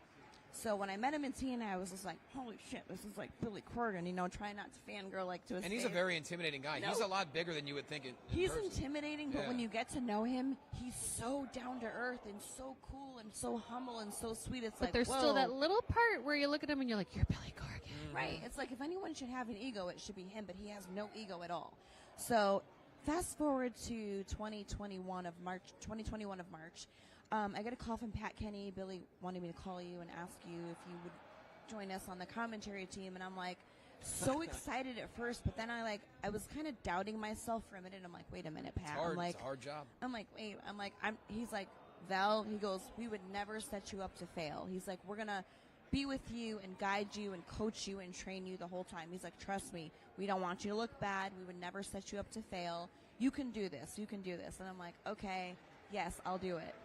So I came to NWA again a year ago, March 2021, and Joe and Tim immediately made me feel at home at the desk. I didn't feel expected. I didn't feel at all like I didn't belong. I didn't feel scared or intimidated or anything because like I kind of just followed their lead, and it took me a minute, and it's still like I'm still learning. Well, you of never course. stop learning in wrestling, But no matter what. A good commentary team is unselfish, just like how it works in the ring. Right. You have to be unselfish to make Give and greatness. take. Give and Joe take. and Tim are as unselfish as they come, and obviously you're the star of that commentary team. No, I'm definitely No, not you the- are. no, I'm They not. wouldn't admit it, but you're the star of that commentary team. So it is their job to make sure you have your moments and your shine. It's cool. That's why Joe, every show, he's like, it's time, it's Velvet. So that's pretty cool. That's like a staple now when NWA opens their show every week. But it really is an honor to be able to work for such a prestigious company like the NWA. So much history. So happy that Billy Corgan bought it and kind of like breathed life back into it. It really is when I say a breath of fresh air to work with, the talent, production, everyone in that company. Like, I look forward to getting on a plane at this stage of my life and going to NWA. And I don't have to say that because I work there. I don't have to say, I don't have to tout it. I want to because it's that amazing of a place to work for. It really is. And I'm so blessed to work there with everybody. And the beautiful thing is, like you already mentioned, as a team, you're still hitting the towns, you're still traveling together, and you're probably having as much fun now as you did 15 years ago. If not more. Yeah. Because for me, no bumping anymore. So I'm having the time of my life. No more bumps. How about you? How you feeling physically? I'm good. I mean, I don't want to physically wrestle forever. Yeah. I was in Ring of Honor starting to do a little transition. I was starting Right. to agent some girls matches and stuff like that because I feel like, I mean, I've been into wrestling since I was 7. I'm 40 now, so it's like all I know. So I feel like when I'm done physically competing, I do want to move into like a backstage role, whether it be creative, a trainer, an agent, producer, whatever, because I've been in TV for, you know, about in your 15 blood. years. I have a lot to be able to give future generations of wrestlers coming up. So, but yeah, as far as we go, like, it's still, what we're so proud of is that we're still, well, I don't want to say wanted, but you know what I mean? Like, people still want to see, we have the best fans ever. We're still, we have people who've been supporting us for over a decade. We still get and booked solid. that- Like we every- do, like every and month, we're every that'll weekend. never cease to, like, we're not a-holes. It'll never cease to amaze us, the want for us still. Like, we're so thankful and, demand. and blessed for it, but it really lets us know that what we did really left an impression on people, and that's why we do this, you know. It did. And to be honest, I don't know if it was your choice of music, but your entrance music slaps. Okay, so it was does. mine. It was so when we first started in the company, if you look back, Velvet's music became ODB's entrance music. My entrance music became the Beautiful People entrance music. Because when we first got hired, Jeremy Borash they needed to get all the information from us. And he said, for your entrance music, what kind of music do you like? So we know what kind of entrance music to make.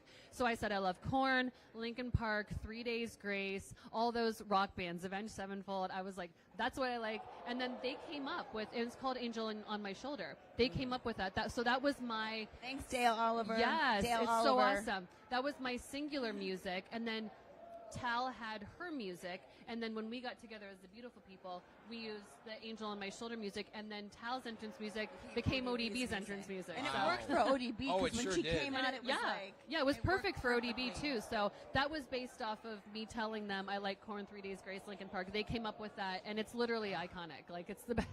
Oh, it's just the that best. it's that the guitar. guitar riff. Is Yes. it's almost like the guitar is taunting you, Yes. just like the Beautiful People would get in your It's face. perfect. Absolutely. It really is. Absolutely, yes. Well, I know y'all are busy, so feel free to tell the people, if they haven't found you already, how they can find you, what you have coming up. Twitter at actual alove, Instagram. I hate saying this. alove, the number 4life 222, and then we do have our own exclusive content. Exclusive content websites. Mine is angelinaforever.com. And for me, Instagram is Sky is Velvet. Twitter is at VelvelHoller, and my exclusive content website is VelvetSkyXO.com. And of course, NWA Power Weekly. Absolutely. I want to plug every Tuesday, 6:05 p.m. Eastern Standard Time, only on FITE TV. Watch NWA Power. That's 3 hours. If you're not subscribed to it, go to the FITE TV app, download it, search NWA Power, 3 hours, subscribe, $4.99 a month. Watch us every Tuesday. And check out their YouTube channel, too, because every Saturday at noon on their YouTube channel, you can check out Never Before Seen matches as well. Truly honored to, sit here with you, for you guys to spend the time with me right here on FITE TV. And Thank another you. example FITE TV. of how great FITE TV is. We love FITE. Watch Velvel every single week, but right now we're going to do a couple ads, and we'll show you a little bit of the Lone Star Shootout, so don't go anywhere. Hey, Fight fans, you're listening to Double J Jeff Jarrett. That's Jeff, J-A-R-R-E-T-T. That's Double J Jeff Jarrett. And I'm here to tell you about My World, the name of my podcast that drops every Tuesday. Me and my co-host, Conrad Thompson, we dive deep into my entire 35-plus year career. So tune in wherever you get your podcasts. But if you want it early and ad-free, go to adfreeshows.com. Now, folks, choke on that, slap nuts.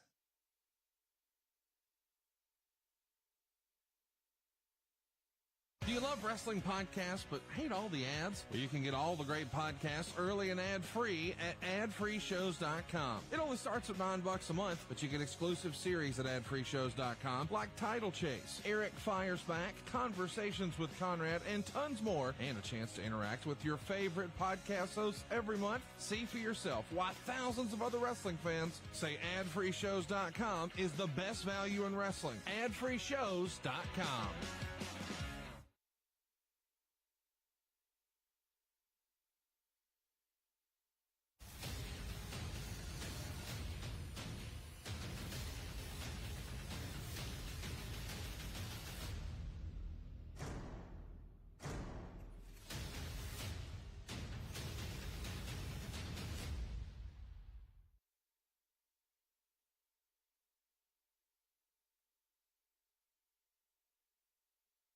Your house is probably worth more than ever right now. But if you could change one thing about your house, what would it be? Would you put in a new kitchen? Maybe some new hardwood floors? You can do all of that with no money out of pocket at SaveWithConrad.com. Use your equity to make your house worth even more. You might even be able to get a lower payment too. A better house with a lower payment without moving? Sign me up for that. NMLS number 65084, Equal Housing Lender, SaveWithConrad.com.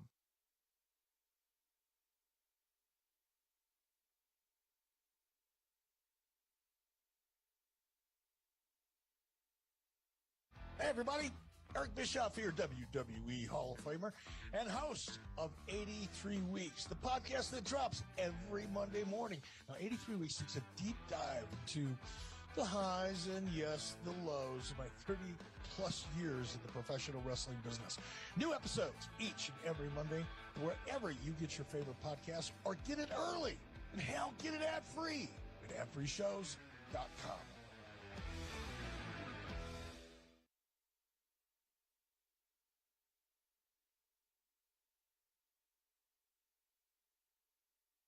BuyWithConrad.com can help you get to the house you want and the monthly payment you want.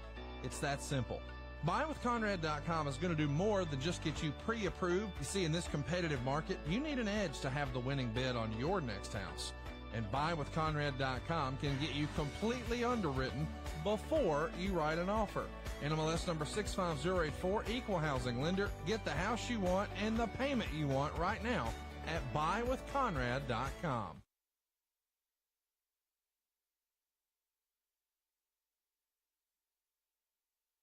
AdFreeShows.com has two can't-miss events this April. April 5th, the Nature Boy will join Ad Free Shows members to watch his WrestleMania 8 title match against the Macho Man Randy Savage 30 years later. And then we'll celebrate 25 years since Barely Legal 1997 with Taz and Sabu joining us for a live watch-along on April 14th. This is your chance to watch your favorite wrestling moments with your favorite wrestling stars exclusively at AdFreeShows.com.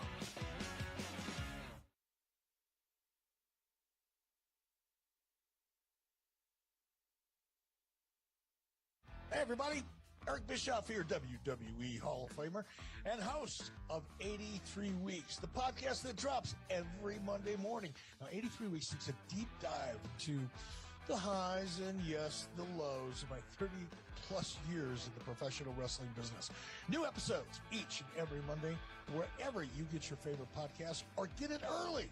And hell, get it ad-free at adfreeshows.com. Hey, everybody, welcome back. Josh Shernoff here with Helen Yee, and Jon Moxley is making his way to the ring right now. New Japan Pro Wrestling, we're actually going to cut into that, and we're going to talk over it a little bit. So you can see Moxley entering into the ring right now, but what is he here for? Why is he here? Man, you know, this is the cool thing about this weekend. There are so many people in Dallas right now that you have no idea who is going to show up on what show, but Jon Moxley is inside a New Japan Pro Wrestling ring. It's so incredible, and I know yesterday quite a few people teased us about surprises that would be happening today, and hey, I mean, this kind of looks like one of them. Yep, and now we're going to cut away because we can't give you too much, because if you want to see what Jon Moxley has to say, well, then you need to go right now, and you need to get New Japan Pro Wrestling Lone Star, but get the bundle. Just get the bundle, Helen. Why wouldn't you? Okay? Go big or go home, right? Seriously, you get all the shows that you missed yesterday and get the shows that are coming up that are part of the bundle. Why is Jon Moxley here? Stop looking at us. Stop listening to us. Go. Now. Go. I don't know why you're still here. Go. Get that bundle. Do it. All right. Now. If you're still here, if for whatever reason you're choosing us over watching Jon Moxley in New Japan ring, that's... Oh, thank you. I've heard that in my own head before. Come on, you know everybody out there in the FITE universe, the FITE TV universe, Twitterverse. You ever have that feeling that people are either really enjoying what you're putting out into the world or people are just really, really disliking it? That's kind of where I am about things. Like, people are either like, wow, he's a genuine good guy. I really enjoy watching that Josh Shernoff. Or people are just like, wow, I can't believe this guy is back on my screen. So I don't know.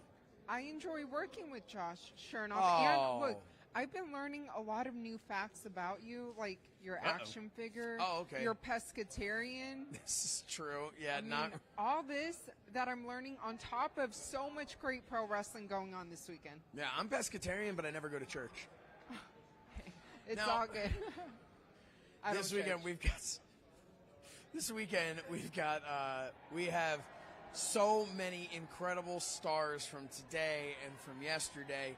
The Schmo, he caught up with so many great people, and two people that he caught up with are people that are going to be inducted into the WWE Hall of Fame tonight, and I'm talking about one of the most legendary tag teams in professional wrestling history, the Steiner brothers, Rick and Scott Steiner. So right now we're going to throw to that interview the Schmo and Rick and Scott Steiner, the Steiner brothers. This is the Schmo with the pros. We got Rick, we got Scott, we got the Steiner brothers here for WrestleCon 2022 FITE Fest. How we doing? Doing great, sir. Can't wait for tonight. It's going to be a great night. Doing good, man. What's the most rewarding part of this entire process? Signing autographs, kissing babies here on the floor. WrestleMania week. This is the Super Bowl of all of professional wrestling. Yeah, it's a great night. You know, my son's actually going to induct both of us in the Hall of Fame tonight. I think, for me, that being a father, that's probably one of the best things that can happen in life. Yeah, it's a great thing that, you know, his son is wrestling, and it'll be a fun night tonight. So, but as far as signing autographs, it's great to be remembered by the fans. You know, that's always a great thing. So they bring up things that happened before. So yeah, it's good to reminisce. And a long time coming for the Hall of Fame, man. Is it real? Have you pinched yourself yet? What do you think it's going to be like hearing your name, walking on stage, and just everybody embracing what it's all about? It's one thing, you know, it's just to be recognized for, you know, all the bumps and, you know, the bruises and everything that he did in this business, and finally being recognized for it, and you know, the name will live on forever, you know. So it's a great thing, and it's something I could pass down to my boys, and I'm enjoying it. It'll probably sink in maybe Monday or Tuesday when I get home. So it's fun. It's fun. Yeah, I think you know, the Hall of Fame is really about the fans. You know, because they're the ones that, I mean, for years people were saying they can't wait for us to go in. You know, so I think it's just for us. It's just as much for the fans. You know, because they want us to be in. So we finally made it. And Scott, you have the best bicep flex all in professional wrestling. Who came? Professional sports. Professional sports. Excuse the Schmo. Right. If you're gonna do it right. Well, that's professional why sports. Come on. That's why you're the pros and I'm the Schmo. But who came in second place? Who had the second best? Everybody's in second. Is there one that stands out in second? No one. When you're on top of the mountain, everybody's below you. Just a bunch of jobbers. Yeah. That's right. That's right. That's it, man. When he's on top, he's the only one that stands out. Nobody else does. Yeah, nobody looks down when you're at the top of the mountain. Yeah, I don't look behind who's behind me, you know. When you're behind me, I can't see you. And can we get a final message for all the wrestling fans out there worldwide that should be here in attendance but aren't for some reason? This is the Super Bowl of wrestling, Dallas, Texas. It's WrestleMania 38 week. You want some? Come get some. You know, like me, bite me. Ooh, ooh, ooh, ooh. There it is. All right. Can't end on a better note. We're out. Man, the Schmo and the Steiner brothers. That's a triple threat if I've ever seen one. Epic. But congratulations to the Steiner brothers. Yes. Very, very excited for them to take their rightful place in the WWE Hall of Fame. Going on right now, Speedball Mike Bailey is making his way to the ring over at New Japan Pro Wrestling Lone Star. Man, what an incredible talent he is. But speaking of incredible talents, Thunder Rosa. Can we talk about her? The success that she has had, AEW Women's Champion. Thunder Rosa will be a part of this weekend as well. And we talked about the Schmo. Well, the Schmo caught up with Thunder Rosa. So what do you think, Helen? Should we take a look at that? Absolutely. Why don't we go right now then? Why don't we take a look at that? The Schmo and Thunder Rosa. This is the Schmo with the Pro with the AEW female champion Thunder Rosa here in the flesh. WrestleCon 2022. How we doing? I'm doing great. This is my third interview of the day, so you know I've been busy. Oh, she's fired up. Now talk to the Schmo for a second. You're coming off that victory against Britt Baker. What are all the emotions and feels right now as champion? Well, I'm in my beautiful home state of Texas. I am feeling great. I feel powerful. Let's say that. It's like I won in my hometown, and the people keep coming to my table saying how important that was for them, and how representing our culture was so beautiful, and it touched their heart. So I am so blessed that I'm working at AEW, and then Tony Khan really believes in what I'm doing as a professional wrestler. And now let's do the work, the hard work, man. And what's it mean to be signing autographs as the champion here for the biggest week in all professional wrestling? It's WrestleMania 38 Fight Week, and here we are. We got AAA behind us. We know you cut your cloth over there. What's this all mean to you? It reminds me when I first started and nobody wanted to give me a chance. And I remember I saw my friend, the only one who, even before I started wrestling, he saw something in me, and he was the first one who brought me in. And I remember charging like $10 or something like that. And now you're charging another amount, and you're like, wow. It's not only because I work my butt off to be where I am, but also it's people believe in what I'm doing, and it's not just because I have the title in my waist, but it's because they've seen all the hard work, the sacrifices, blood, sweat, and tears, literally, that I had to go through to be where I am right now. She puts in all the work. The prices go up. You're worth every single penny. What's your final message for all your fans out there worldwide? Watch AEW, guys, Wednesdays and Fridays at TBS and TNT. And also, don't forget that Thunder Rosa owns Mission Pro Wrestling. And on tomorrow, actually, Saturday, we have our first show. And we're the only female-run show in the world who's going to be here in this area. So make sure you watch it. And on FITE TV. On FITE TV. 3 p.m. Check it out exclusively here. She's the Pro. I'm the Schmo. We're out. Question for you. Yes. Thunder Rosa paints half of her face. Yeah. Which half is she painting? The right. Is it the half that has all the designs and the swirls and kind of looks like a skull? Or is that a real face? You know what? Maybe she's just painting the other side, just skin tone. That's a great question, first of all. And second of all, I think she's painting the right side, whichever that side may be. Yeah, but it's the correct side. It's the correct side. Yes. I understand what you're saying here. Speaking of people who have many faces. Many talents like yourself, Josh. Oh, thank you. Are you saying I'm two-faced? What's happening here? Oh, no. I love the ties, though. Oh, thank you very much. I appreciate that. Well, and AJ Styles loves your thighs, so I guess we're, Hey, we're good. You're a poet today. I didn't even know it. So, we have another interview, the Schmo, caught up with somebody else. He's a Hall of Famer.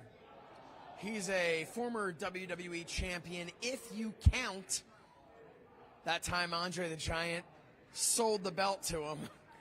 Do you count that? I do. Yeah, I do He wore too. the belt out on a house show at one point in time. Well, I'm talking about the $1 Million Man, Ted DiBiase. Let's hear it. Can we hear your best $1 Million Man, Ted DiBiase laugh? You know what? I would give you that laugh. But you got to, like a little bit. Come on, let's do it. Do your ears want to bleed right now or later? You tell me. Let's just get it over with. Come on, let's do it. I'm putting you on the spot. Oh my God, what was that? All right. Let's see if maybe Ted can show us how it's done. Let's go to the Schmo and Ted DiBiase. This is the Schmo with the Pro, the $1 Million Man, Ted DiBiase, here at WrestleCon, Dallas, Texas. How we doing? Hey, feel like $1 million. Certainly are. Man, the Schmo's seeing you at all the events. We just interviewed you over at SummerSlam. There's never shortage of a line for you to get your John Hancock, man. What's the most rewarding part of this entire process? Well, you know, if I answered as $1 million man, I'd say the money.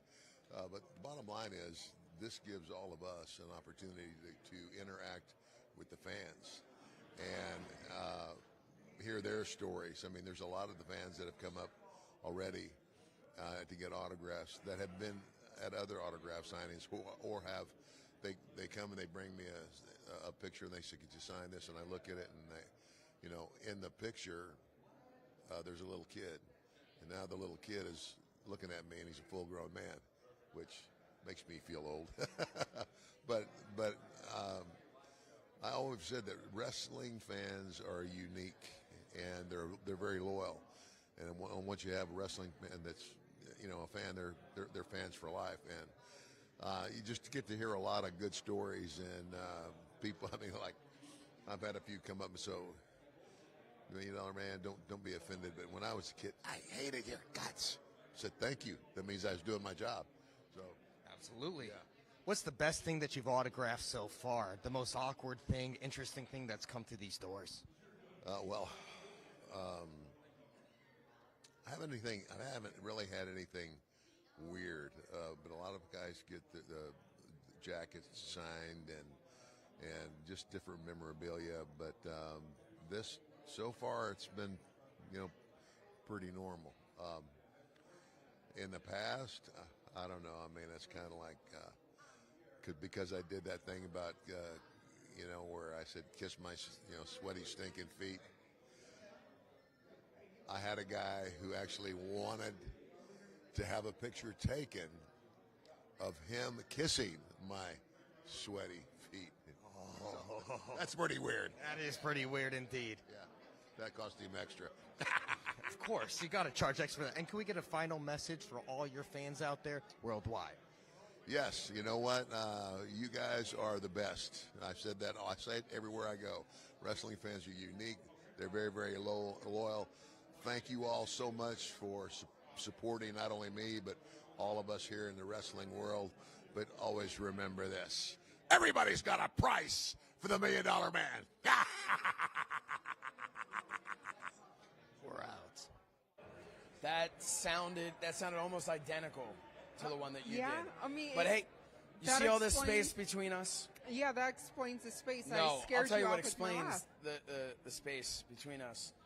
Our guest right now, I've got one already for him right here. I've got one. I'm going to bring it in from the ceiling because that is how we do it here.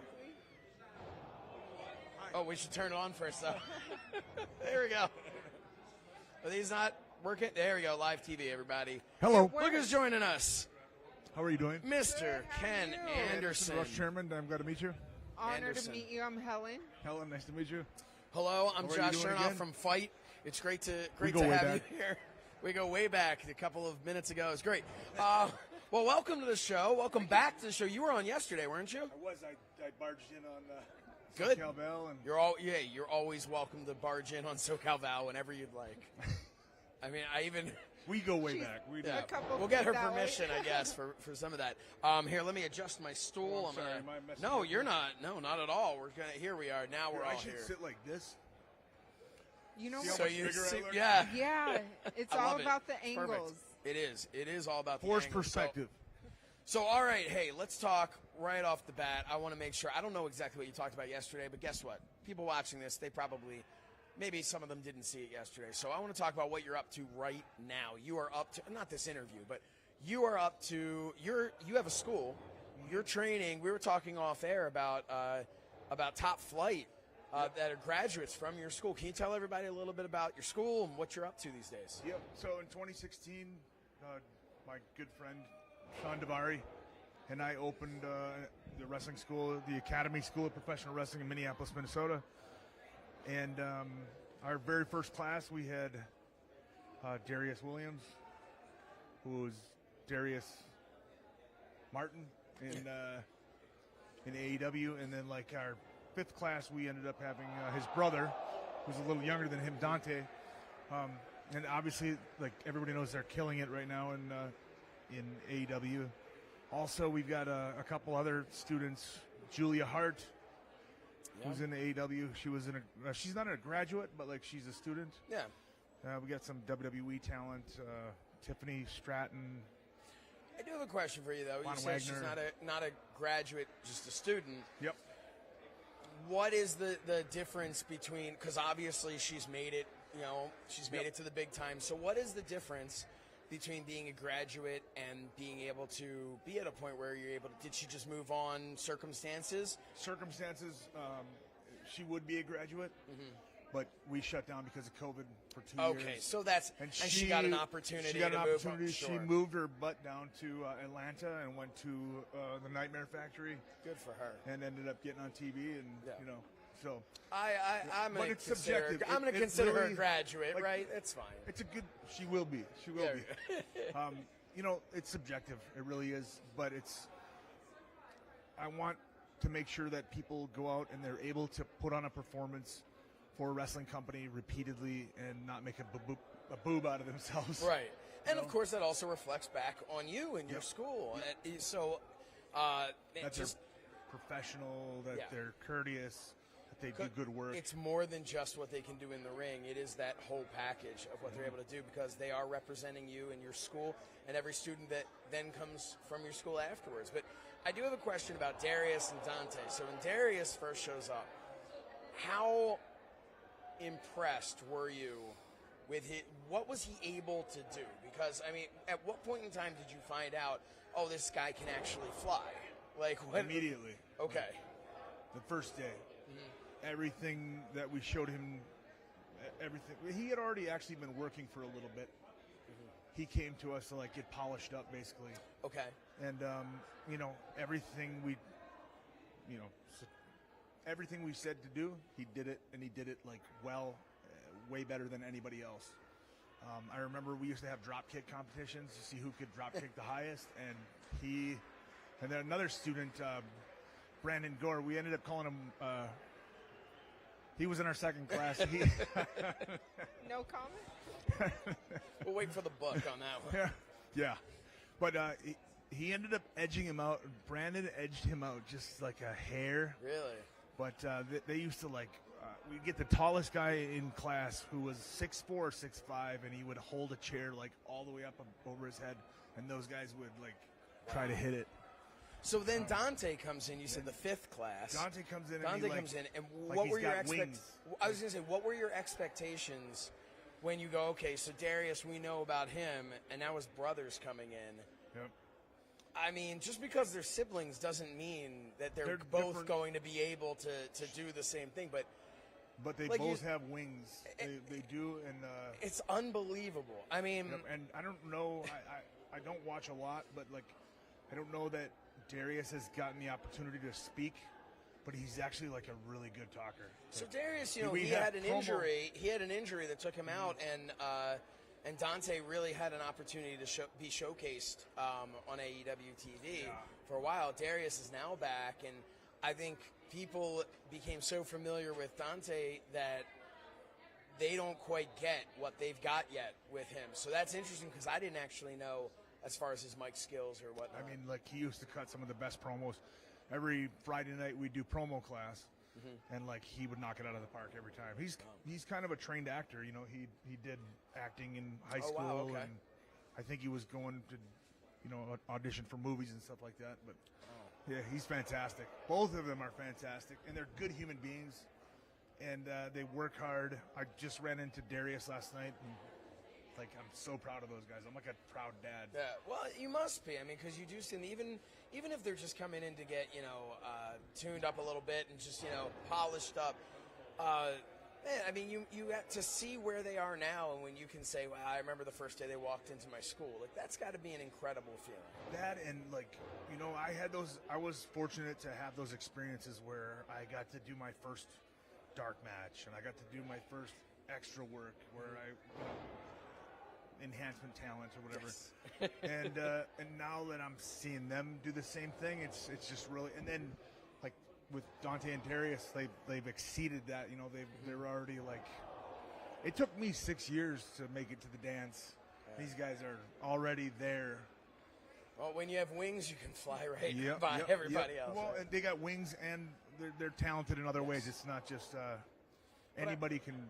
Well, not anybody can fly, but you know I what also I mean. think the quality of people that you spoke to, and I've never had the opportunity to meet Darius, only Dante, but just a good guy, and that goes a long way too when somebody's saying, "Hey, who do I want in my locker room?" Especially in 2022, there's a lot of talent out there, and I think that promoters nowadays are going to say, "Okay, well, what makes you better than anybody else to have in our locker room?" Well, a really decent human being and the other one, not so much, we're going to go with the really decent human being. And I think that's the way everywhere should be. But, Definitely. And about your academy, what is the criteria to get in and get accepted? Honestly, that's a great question. And the criteria is a desire to, like, a love for the business and a desire to contribute in some way. And I try not to pre-qualify anybody. And I also, like, there are people that come through our doors that aren't the most athletic, aren't naturally gifted, but they love the business and they put forth effort in class, and I work with them individually, and I try to get them past those. And we have like an instance where we had a guy who, he trained with us for like 5 months. He was in our first class also. Trained with us for 5 months, and he just wasn't getting it. He couldn't run the ropes. He couldn't take bumps. And then he said, well, I love wrestling. How about if I train to be a referee? And so we switched his training to be a referee, and now he's booked more than any of our other guys. He goes out of the country, you know.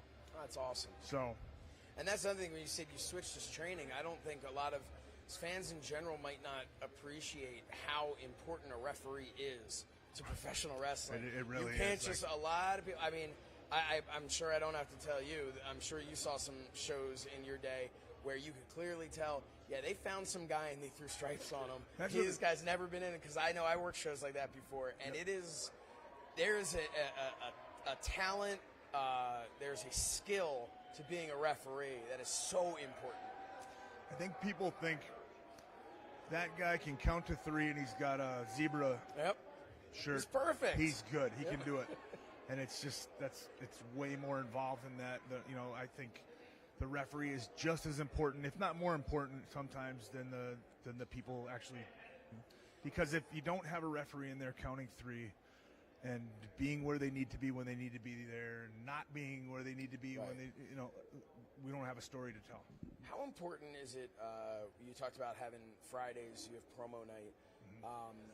How important is it to you when you're training these kids for them to learn about character work, character development?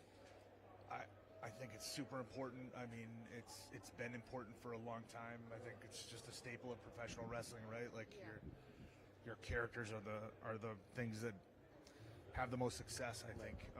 And it's, I guess, exploring and figuring out like what your character is, and taking somebody. It seems to be that the most, although this is kind of changing, but like in the past, the most successful gimmicks are like extensions of one's own personality, just dialed up, like Steve Austin, just dialed up to 11. And I guess just exploring and figuring it out, and doing repetition, reps. You just got to keep doing it. It sucks to cut a promo in front of 12 of your peers or 20 of your peers or whatever. It's awkward. It's really weird. But the more you do it, the more comfortable you get with it. The more comfortable you get with doing that in front of 15 or 20 people, the more comfortable you are. And then when you do it in front of 100 people, it's nothing. And Do you think that somebody like yourself? I mean, obviously, incredibly skilled in the ring, but so much of what got you over with people was that the Mr. Anderson doing all that. It was that personality kind of jumped out of the screen. I remember the first time I saw you on WWE TV, and it was just, you looked, it was before you even were doing anything in the ring, and it was just like, okay, who is this guy? How do you teach that, I guess? Because there's an aspect of it, of course, you can't teach charisma. You either have it or you don't have it. Right. But how do you teach somebody to say, like, I see it in you, I know it's in there, but I guess not so much how do you teach it. What are your tricks to pull it out of somebody who maybe is a little nervous to be in front of his peers talking, and how do you do that? I think I try to have the most positive environment that I can have, because I know how stressful that situation is. And I try to make it, if people we offer constructive criticism, I always say, like, be kind to each other, because you're going to be next. And when, and actually, like, thinking about, like, what could that guy have done or girl have done better to make that promo better. And it's just, we go around the room. I'll offer my critiques first, and then I open it up and I let everybody sort of chime in. And we've got, you know, like, I'm only one guy, you know. I only got one brain and half a brain. But when I've got 15 to 20 students kind of chiming in, like they help out a lot in pulling those characters out of people and saying, like, I think you could have done this differently. This was great, you know. And I bet it really helps them as well, because sometimes teaching is a great way to learn. We were talking with Scotty Tuhati about that, where he says that he feels like he's at his best now because of all the years that he was teaching other people. Yep. He, now that he's back in the ring, is looking at himself going, okay, I got better at this and this and this, Yep. just from teaching other people, things you already knew, that now you're able to, you know, when you hear yourself telling somebody else, you know. And one of the things, too, about our school is, like, we run a new class every 3 months. Okay. So when the new class comes in, the people that have moved on to the advanced class sort of help out in training the new class a little bit. Like, I'm still there, I'm hands-on. Sure. But I don't think, I don't remember who said it, but you don't truly understand something until you're able to teach somebody else how to do it, or to show somebody else how to do it, or describe it to somebody else, you know. Do you also, I was thinking about something you said about, you know, Stone Cold, the people who dial it up themselves. But then you look at a guy, you know, who you're no stranger to, who's going to the Hall of Fame tonight, The Undertaker. Mm-hmm. And some could argue, okay, well, The Undertaker, his popularity began when he was playing a dead guy walking around, right? So there's that argument to it. Do you think that what it all comes down to is possibly commitment to that character, and maybe some people, like a Steve Austin, and that's not to suggest he couldn't do something else, but was able to fully commit to a turned-up version of himself, while there are some people who maybe it's so much easier for them to commit to, look at a guy like Dustin Rhodes. Yep. With the Goldust character. Goldust, that's not him. I mean, if you've ever talked to Dustin, that's not him. Anything like but him. Maybe if you remember Dustin Rhodes prior to that, he always did seem a little uncomfortable in his own skin. And for him, I think the ability to be somebody completely opposite who he was gave him the ability to commit to it. Do you think that there's any truth to that? Definitely. Look at, like, Broken Matt Hardy, that commitment to that character. Perfect example. We had a guy in OVW when I was there who just could not pull it together. He was a great wrestler, but, like, his character development just, it wasn't there. And they put a mask on him, and, like, his character bubbled out of him because he was able to commit to being somebody else. And his name was Rey Mysterio. No, it's fun fact. But I think it's true, and I think it's a great opportunity for somebody who wants to learn the correct way. You know, once upon a time, and I'm sure when you were breaking into things, it wasn't the easiest thing in the world to find a wrestling school. You know, nowadays you can find one in every corner. Now the problem is making sure you're finding a real wrestling school. Right. You know, I because wish anyone your can do school it. was there when I was growing up and wanted to get into pro wrestling, because, like you said, now I feel like there's schools in every corner. You don't know which one to believe in. And if you're just coming in, you don't. How do you know? Exactly. And there's also, I mean, in a lot of ways, there's the proof of concept in the sense that somebody like yourself, you can look at it and go, well, all right, I can learn from Ken Anderson because he's Ken Anderson, right? There's no question of, does this guy know what he's talking about? Obviously, he does. And, you know, but yeah, how does somebody find your school? I mean, obviously, there's a website and all that stuff, but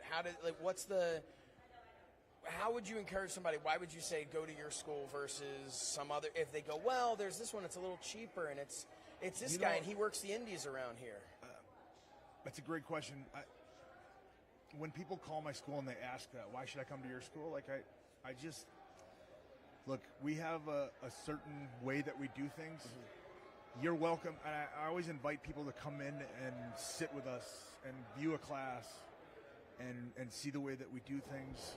We're a very positive environment, but I also, like, there was a guy who was moving up to or he said he wanted to move somewhere and go to a wrestling school, but he said he wasn't sure which one. And he was like, do you know of any other schools? And I I pointed out Booker T's school. I pointed out Devon's school. Mike Quackenbush has a great school. Right. Oh! D'Lo Brown, ladies and gentlemen. D'Lo Brown, everybody. A run in by D'Lo Brown. I love it. Double axe handle by D'Lo Brown. No, but like, I want people to go where they feel comfortable with. I want your business, yes, but at the same time, like, there are a lot of good schools out there. Yeah. You know, we're not the only one. No, and I think that that's true. I think you have to find that place where it's like if you're going and you're looking around schools for college, right? It's the same thing. You have to find that place that fits you, that fits your personality, because the worst thing is you could be the greatest instructor in the world and they could be the greatest potential student in the world. But if your personality is if it just doesn't gel right, if you teach in a way that they don't learn in that same way, it's not going to work. And that's not a knock on either of you. So I think that's a great thing that you're not just, no, I'm the school for you. Yeah, come on in, give me your money, you know. I could BS you and come up with a bunch of reasons why you should come to my school, but like, you know, come check it out for yourself. See the way we do things, and if it's not for you, here's some other alternatives. Like, if you want to contribute in the wrestling business, I'd like to help you out, and even if I can point you in the right direction to go to a Booker T school down in Houston, like, I'm happy to do that. Yeah, and there are worse people to learn from than Booker T as well. So, well, hey, I don't want to take up any more of your time here, but thank you. Tell everybody, of course, the website of where they can go for your school, but what else, before you go, what else are you up to other than the school? What are you doing these days? Where can people find you? Let everybody know what's happening. Our website is theacademysopw.com, and then we've got social media, the Academy SOPW, Twitter, Instagram, all that stuff, Facebook. Also, like, one of my good friends, the guy that trained me into the business, has started up. He's been pouring his heart and soul into this app, this wrestling trivia app, for the past year, little over a year, and it's called Ultimate Wrestling Trivia. It literally just launched yesterday on Android and iPhone. Oh, sweet! And it's he has about 30 different wrestlers that are attached to it, who, when you answer a question right, the wrestlers come on and cheer you on, and then if you get it wrong, they kind of trash talk you a little bit. It's that's amazing. It's a really fun thing, and that's very so that's called Ultimate Wrestling Trivia. And us wrestling fans, we like to believe that we know everything about wrestling. So I think that's the perfect way to test yourself, and then have a guy like Ken Anderson yell at you when you find out that you don't know everything. Exactly. That's awesome. That's and then if anybody would like to reach out, you can contact us directly. Our number is 507-722-2776. Text that number, and I or my wife will respond back to you as soon as possible. That's awesome. Well, hey, continued success with everything you're doing. Thank you. Thanks for having me. I really appreciate it. Thank you for allowing us to have you. You guys are great. It was great. Thank you so much. We're going to go to a quick commercial. So we'll be right back. Mr. Anderson. Hey, everybody. Eric Bischoff here, WWE Hall of Famer and host of 83 Weeks, the podcast that drops every Monday morning. Now, 83 Weeks takes a deep dive into the highs and, yes, the lows of my 30-plus years in the professional wrestling business. New episodes each and every Monday, wherever you get your favorite podcast, or get it early. And hell, get it ad-free at adfreeshows.com.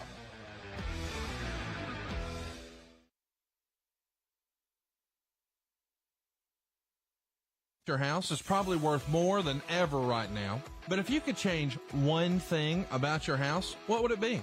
Would you put in a new kitchen? Maybe some new hardwood floors? You can do all of that with no money out of pocket at SaveWithConrad.com. Use your equity to make your house worth even more. You might even be able to get a lower payment too. A better house with a lower payment without moving? Sign me up for that. NMLS number 65084, Equal Housing Lender, SaveWithConrad.com.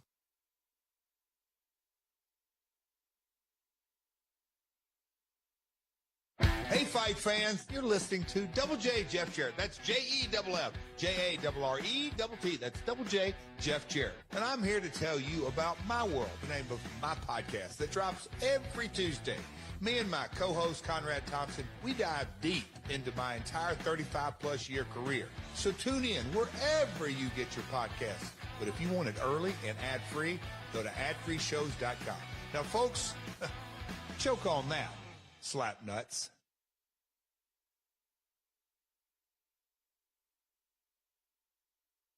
Do you love wrestling podcasts but hate all the ads? Well, you can get all the great podcasts early and ad-free at adfreeshows.com. It only starts at $9 a month, but you get exclusive series at adfreeshows.com like Title Chase, Eric Fires Back, Conversations with Conrad, and tons more, and a chance to interact with your favorite podcast hosts every month. See for yourself why thousands of other wrestling fans say adfreeshows.com is the best value in wrestling. adfreeshows.com.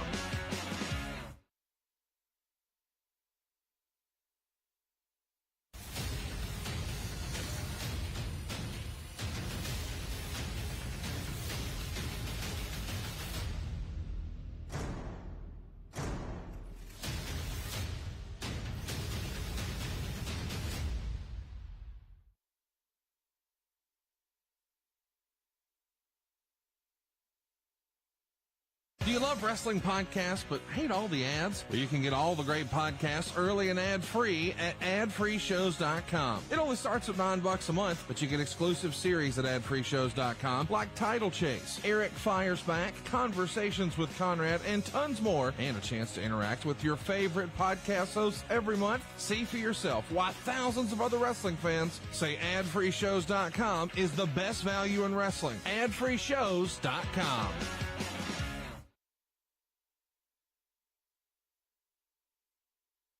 BuyWithConrad.com can help you get to the house you want and the monthly payment you want. It's that simple. BuyWithConrad.com is going to do more than just get you pre-approved. You see, in this competitive market, you need an edge to have the winning bid on your next house. And BuyWithConrad.com can get you completely underwritten before you write an offer. NMLS number 65084, equal housing lender. Get the house you want and the payment you want right now at BuyWithConrad.com.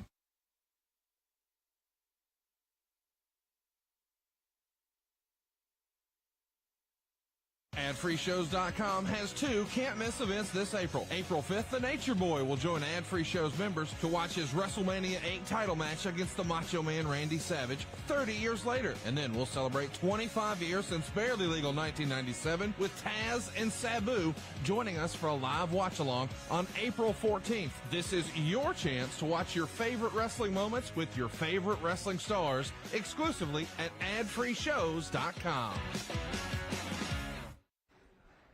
Well, here we are, FITE Fest Day 2.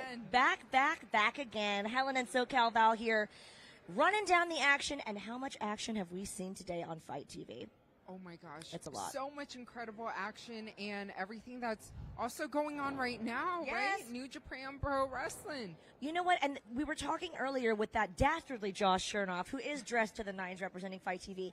We were talking the other day about how we're just so happy to be a part of a global brand. So obviously, a lot of the fans that are here attending WrestleCon, attending FITE Fest, are from all over the world. But what's really cool and progressive, actually, in wrestling now is all the different nationalities and backgrounds and promotions that we have. For example, New Japan is a fan favorite. New Japan is something that's like, I would almost dare say, like a cult following. And the fact that they're here now on FITE TV is a very, very big deal. And people have been wanting to see them on FITE TV for a very, very long time. And obviously, they are delivering.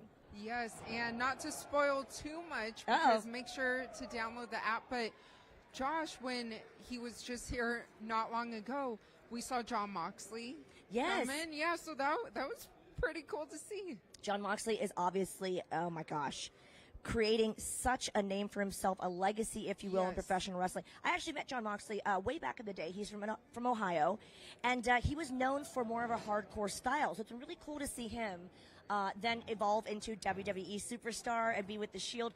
One of the WrestleManias I first saw him on, The Shield was coming down, and I'm like, okay, Roman Reigns, he looks really cool. Seth Rollins, I know him.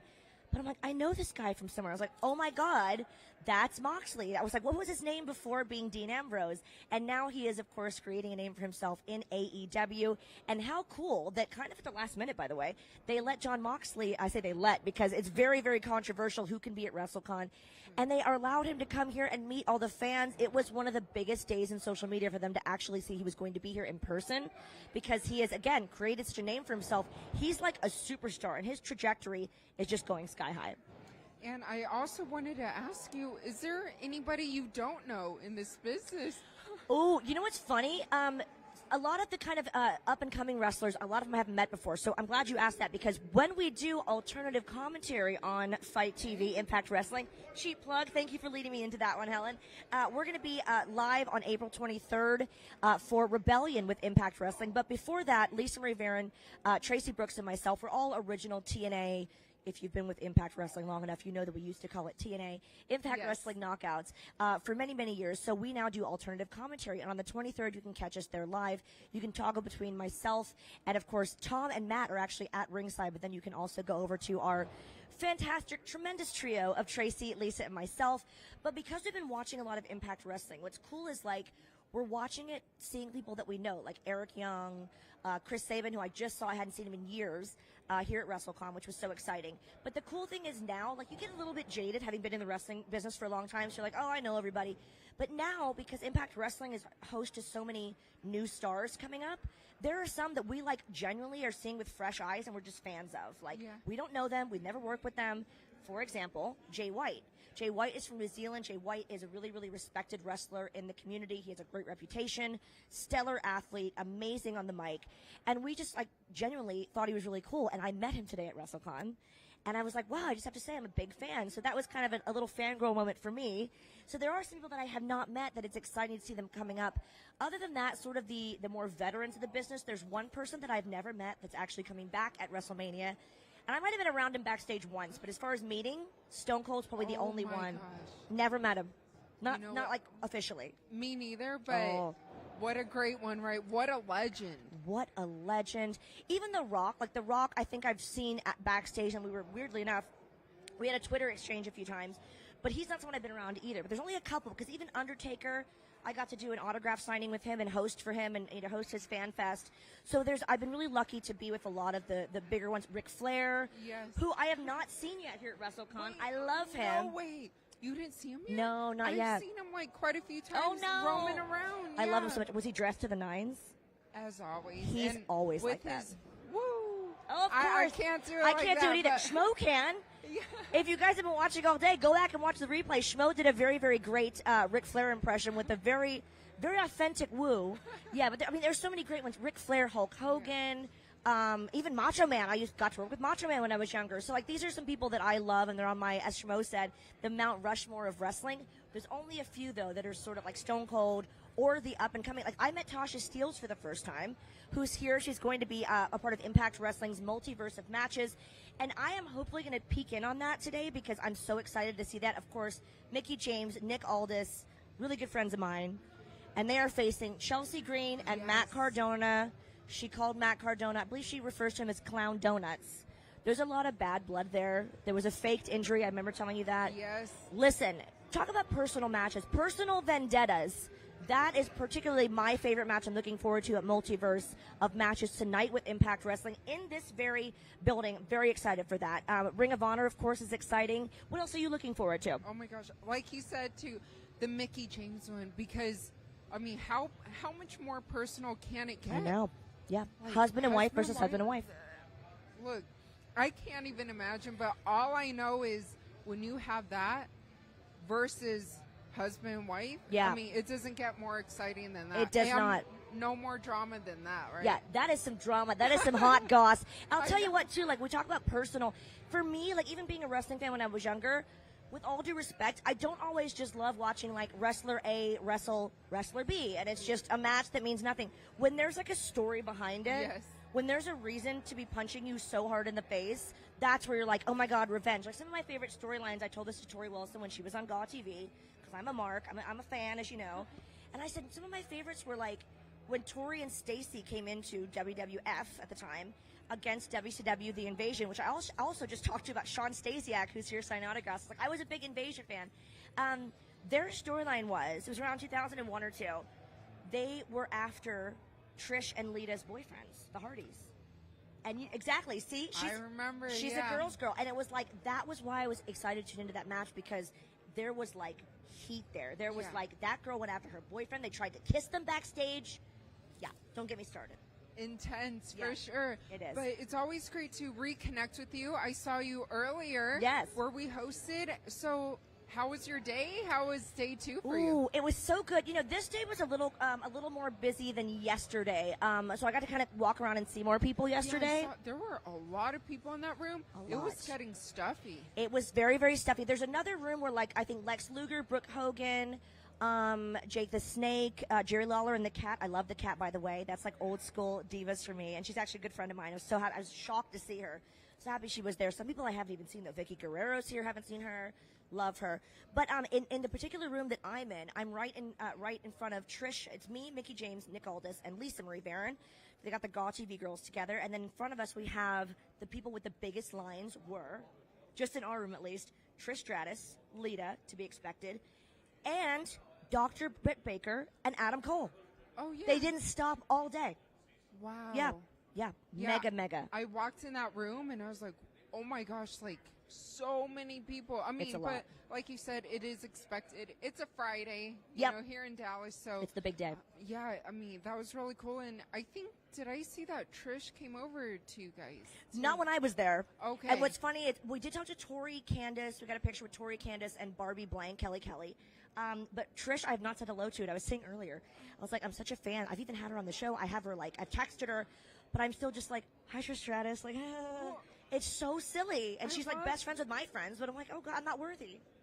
Girl, you're always worthy, oh, okay? Thank you. But that's why I love about you, and I know what so many fans love about you is your authenticity. Oh, and thank you. You're not afraid to show, like, your inner fan. Like, well, why not? Yeah. You know, somebody said earlier, like, oh, I didn't want to, oh, this girl, I forget her last name, Hannah and Mariah May, they are both from the UK, and I made sure I said hello to them. First of all, they're stunning. So I was like, girl, where'd you get your outfit? They're beautiful. And she goes, wow, yeah, I wanted to say that I was a big fan of the Knockouts. I don't want to be a fan. And I was like, don't you ever apologize for that. I am fangirling over so many people. And I mean, to be a fan of like any of ours, I'm like, wow. But even if it's like a Ric Flair or someone, like everyone has those moments. I've met my favorite drag queens and cried. I had clammy hands. Like everyone has that person. Who would that person be for you? That would be like, if they walked, I don't care if it's John Travolta or Obama. If somebody walked in, like, who would you flip out over? Oh my gosh. Well, am I allowed to fangirl right here? Yeah, you can. This is a safe space. Okay. Stone Cold. Yep. Oh my gosh. I need to drink a beer or 2 or 3 Right. or 7 with Stone Cold. I don't think you could just drink a beer with Stone Cold. I know. Yeah. Stone Cold. LeBron James. I That's think, a good one. Yeah, when I was younger, my older brother got me a Christmas gift, and it was a LeBron James jersey, and I was a teenager. Oh, wow. So that was the only time I cried opening a gift. That's so cute. Yeah. Well, believe it or not, our special guest right now, here he is, ladies and gentlemen, LeBron James. Can you imagine? Hey, great April Fools. Oh, yes, it's April Fool. Yes. Have you played any pranks? Have you had any pranks played on you? Josh Shernoff's around. You never know what he's going to do. I haven't yet, but maybe I should prank. Let's prank Josh. Shernoff. Yeah. Oh. How do we? Please I think tweet he's us onto ideas. Something. Yeah. Yeah. Tweet He's us looking ideas. over here like, oh, I know what you're up to. Oh, so no. Cal He Val. has some kind of sixth sense, that Josh Shernoff. He does. Can we just take a moment to, like, legit be serious and talk about how great Josh Shernoff is, actually? Oh, Josh of Shernoff. course, here The it comes. fans No, we're just saying hello. demand Josh Shernoff. We were saying it's April Look Fool's. at his tie. Look at that tie. I was about to sing your praises. I'm sitting over there having a great meeting with my boss, my mentor, Mike Weber, and I just keep hearing my name. Yep. Well, it was all good. No one can stop talking about you because you are the Josh Shernoff. Yes. That is true. If you Google, I don't think there is I another dated one a guy out there. just like you. We used to go out drinking. His name was Josh Smirnoff. Do you know him? We're very close. I actually have a. We were really close. I have a. Well, I've heard. Damn. Oh my. I love Smirnoff. I'll be honest. Oh well, Yeah. I'll take it. Yeah. But no, I was over there. I was talking with Scott D'Amore, and you know Scott D'Amore. I know and I love Scott D'Amore. Yeah. How well do you know? No. Heyo. While we were having this conversation, I just keep hearing Shernoff. Like, you know, it's one of those things. So there's this guy, a little inside baseball for all of you that are watching. Oh. By the way, I have no idea what you guys were talking about. Totally interrupted. It actually was really good. Okay. Yeah, it was. Okay. Only good things. Well, I'm glad I came here to interrupt it. You believed that really quick. No, I'm kidding. So- It was nice. We were about to sing your praises. There is a guy on the crew here at WrestleCon named Josh. Josh is not as common a name as like a Mike. Mm-hmm. It's not some crazy name you never hear, but I am not used to being in the same place. So there's someone who constantly running around, Josh. And like, it's just messing with my head. Yeah. You know? Because You don't ever hear it like that. My first thought is, obviously, it's a fan. You know, it's Well, a hey. huge fan of mine, and they're calling my name. And then inevitably, it never is. So They want you to like help with the cables or something. no, it's not even me. They're not even calling me. They don't even want me. I come over. I'm like, Are you pulling called for double Josh. duty They're that you're like, working "Get for WrestleCon and FITE TV? You could tell us. Yeah, you know what? ring crew? I am very happily just slowly dying pulling one duty. Yeah. So I'm Yes. not going to do double duty here. No, you know what? I'm having so much fun here. We are 20 minutes away from Ring of Honor. Yay! The Super Show. Yep. So if you're like, hey, I love wrestling, go watch the Super Show. If you're like, I love talking, go watch Ring of Honor. I'm Maybe I assuming- got those. Okay. I'm assuming that they all have their laptops where they're watching the wrestling and then they're like glued to their phones watching us. That's what I think everyone's doing. Yeah. Yeah. Pulling the There- double duty. Yeah. There are people watching us right now. Do you Yeah. realize there And could be both of them people- are having a great time. And Yes. I actually I'm on. have had people tweet me too. Yes? And a couple I had of someone. I love I got a Josh tweet from someone Shernoff. once. Really? Yeah. A tweet from someone. Okay.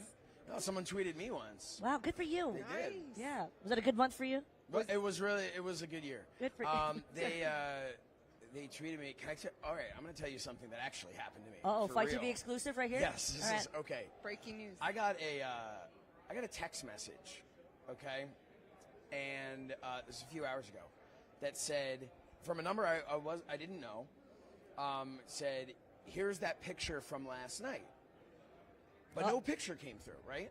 So I like look at it, I'm like, okay. I'm thinking to myself, because I was over, took a bunch of pictures and stuff over the Major Wrestling Figure podcast. Oh, this is like recent. but- I'm like, yeah, okay, no, oh, this yeah. happened Oh, today. Okay. So Major Wrestling Figure podcast. So I thought to myself, well, maybe I took pictures with, I don't have the number of every single one of, I mean, they have an awesome team there, an awesome crew. But I'm thinking to myself, well, maybe somebody like asked, said like, oh, I've got this picture for Josh, and asked Cardona or someone like, what's his number, and they, Sure. and gave it and sent it over. Hey, here's that picture from last night. And I'm like, okay, that makes sense. But I like looked again. I'm like, no picture has come through. I'm like, okay, whatever. All of a sudden, I get a text, and it is not a picture. It has been deleted from my phone. It was a young lady that I have never met, and it was a professionally done photograph. Oh, as well. okay. I showed it to voice of the NWO, Neil Pruitt. He damn near fell out of his chair. But it was no. What? It was not NC-17. It was solid R. Whoa. And it was, and I looked at that and I thought to myself, and there's irony in this since I'm now bringing this. I thought to myself, what if you would have gotten this while you were like hanging out at home with your wife? Yeah. Yeah. And I thought that wouldn't have gone over very well. Nope. And so please don't send pictures to me. That of is your- so weird. Yeah, it was and you know what? It was very clearly some spam thing. I'm not going to do it And that's- again, okay? I apologize. I just wanted And you to see you know what it was? my range of You weren't wearing modeling. the hat, and that's why I didn't recognize That's you. what it is. So, but now I'm Actually, seeing since there were the you've- demolition boots Yeah, and everything. Since you've met me, you've never seen me without a cowboy hat. That's how committed I am to the Dallas, Texas theme. No, but it was so weird, Oh. and somebody said, okay, this is spam. Like, don't reply. And I'm like, don't reply. What was I gonna say to them? You're looking good. Yeah, I'd be I don't like, know. hey, you want? Like, who falls But for that? You don't click on the links. or There, anything? I don't think there was a link. Oh, okay. But maybe I that's didn't how they. click on the That's picture maybe how and they expand it. start the. Well, that's how they start. Yeah. Oh, and they're nice. like, What's your and then name? they'll get you, and it's like, all right. I'm like, listen, I don't need any of this. No. Again, just- I apologize. No, I'm just like, Here for the love of God, publicly. email it to me, right? Yeah. Yeah, have some no, class, but have some it's- class, use yeah, email. so that's what's been going on. Wow, can you you have tell had a that day. I'm out of things to talk about? No, that's well. You know what's weird is when people do like the airdrop. Like Oliver, this happened on the plane. Oliver wants to airdrop a photo to you, and I'm like, listen, Oliver, I don't know who you are. You know, row C, seat A. Yeah. What I are mean, you- I'm going to take a look and see. Yeah, of course I did. Yeah. No, but that's and you think, oh, maybe it's a mistake, but then you're like, maybe it's not, and they just see you and go, oh, send something to her. You never know. It's weird. Yeah, no, that's happened to Airdrop's me dangerous. once. And I saw Sorry, Joe Hendry's on the screen. Joe Hendry. Joe and Hendry, who Dalton was on our show yesterday. Castle. Was Dalton he? Castle, yes. And Dalton Castle. I love them both. With the boys.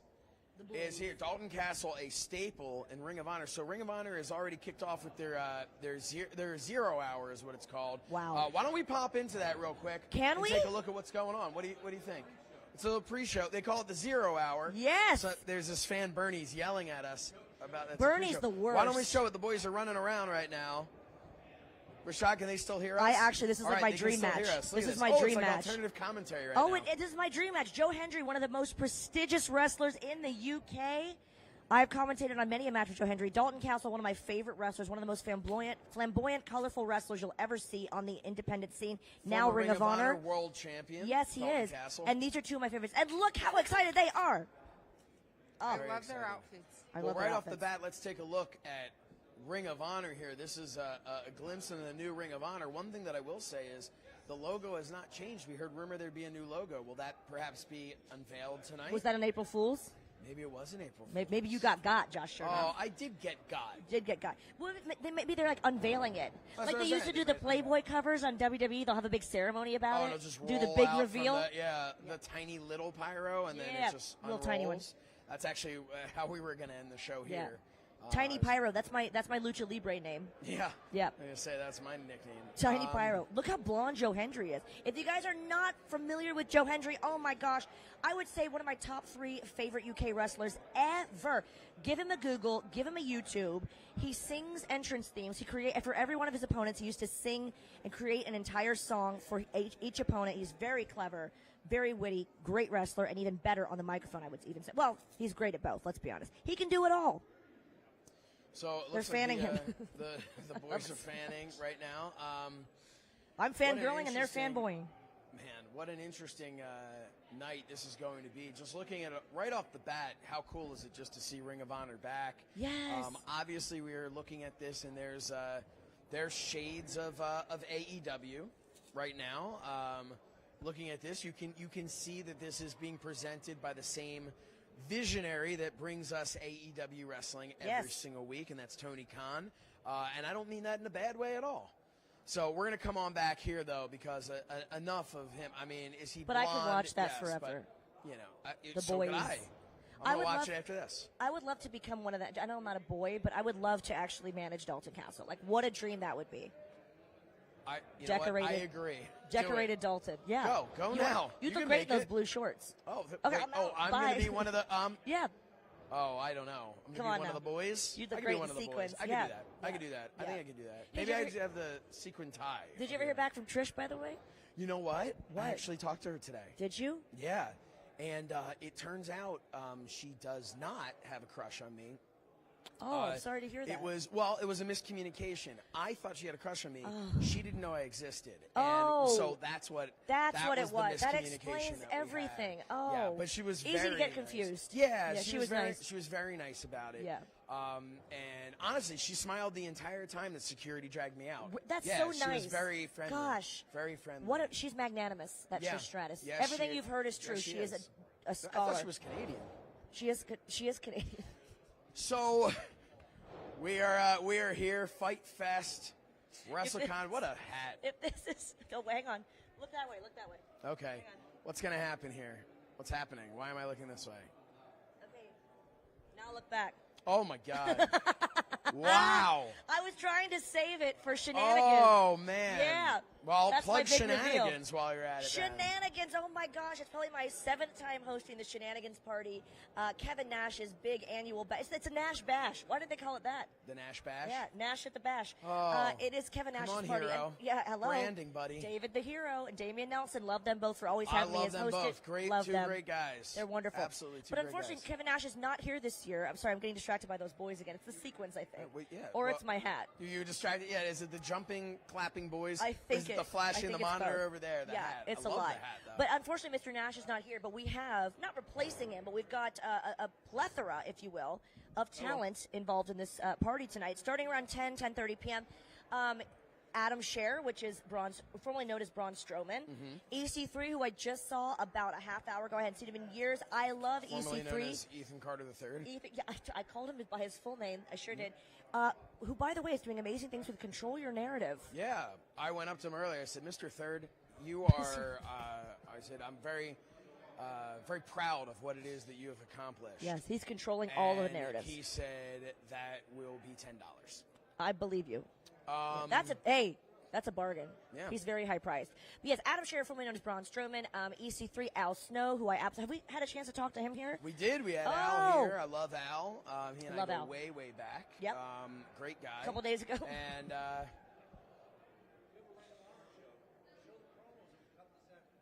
let's do it.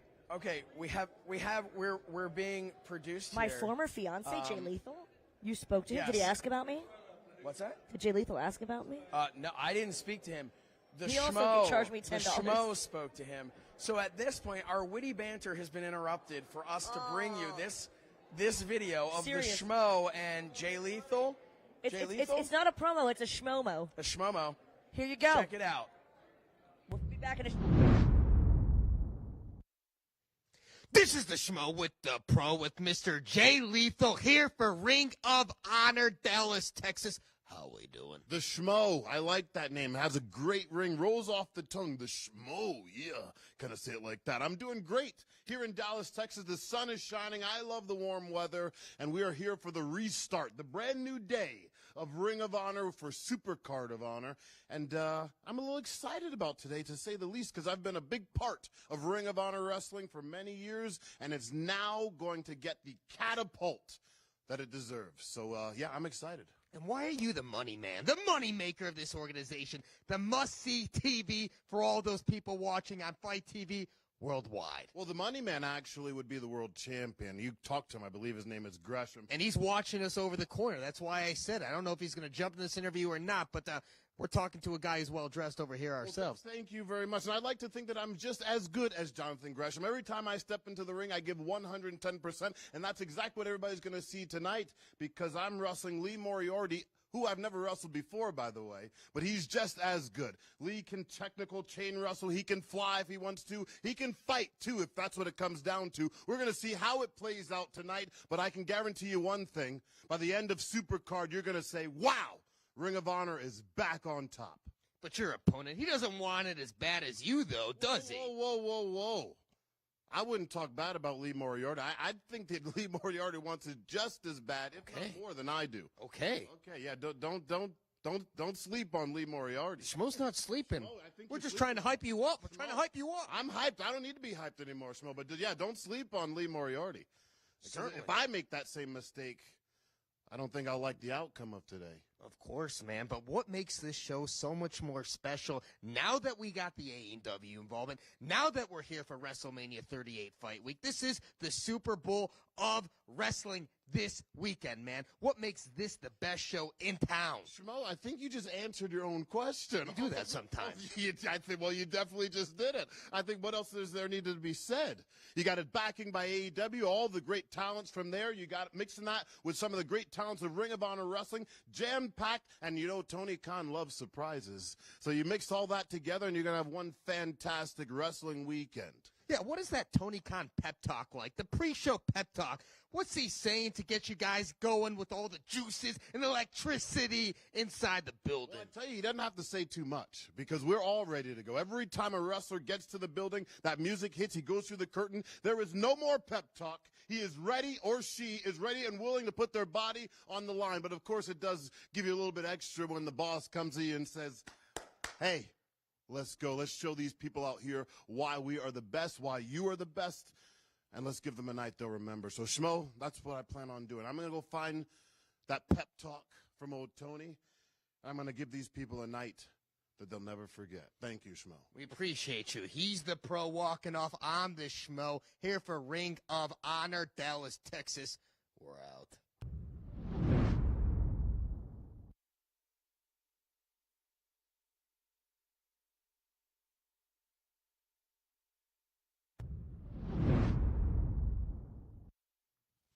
This is the Schmo with the pro, with the original Ring of Honor World Champion, Mr. Jonathan Gresham, here in the flesh, Dallas, Texas. How we doing? I'm doing great, man. I'm here at Super Card of Honor. This is the biggest weekend of the wrestling world right now, so I'm feeling great to be here. We got the takeover with AEW, man. What does it mean to you to be performing on a show like this? It's WrestleMania 38. This is the Super Bowl of wrestling this week right here. Yeah, it's the Super Bowl of wrestling weekend for sure, but the most important thing for me is proving to the world that I am what I say I am, and that is the best professional wrestler in the world. The only way for me to do that is to claim the Ring of Honor World Championship.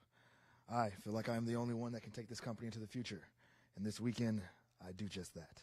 And the future starts today, this evening. It goes live for 3 hours at 8 p.m. all the way through 11. Yeah, it's a very long show. I'll be up pretty much all day. And what's the most rewarding part for you throughout this entire wrestling process, my man, is being the champion of this organization, of course, the world champion. I mean, being a part of a brand that has such a rich history, dating back to the early 2000s, I mean, this is something I've always wanted to do. I am literally living my dream. So, it means the world. Absolutely. And what could all the fans expect from you every single time that you hit the canvas for this organization? I believe they can see and feel the best pure professional wrestler in the world is performing in front of them. Absolutely, man. And then for everyone that you'd like to tell a message to, your fans out there, what is it worldwide? Support Ring of Honor. Support independent wrestling because the independents are the lifeblood of professional wrestling. I look forward to Supercard, and I hope you do too. He's the pro. I'm the Schmo here in Dallas, Texas. FITE TV. We're out.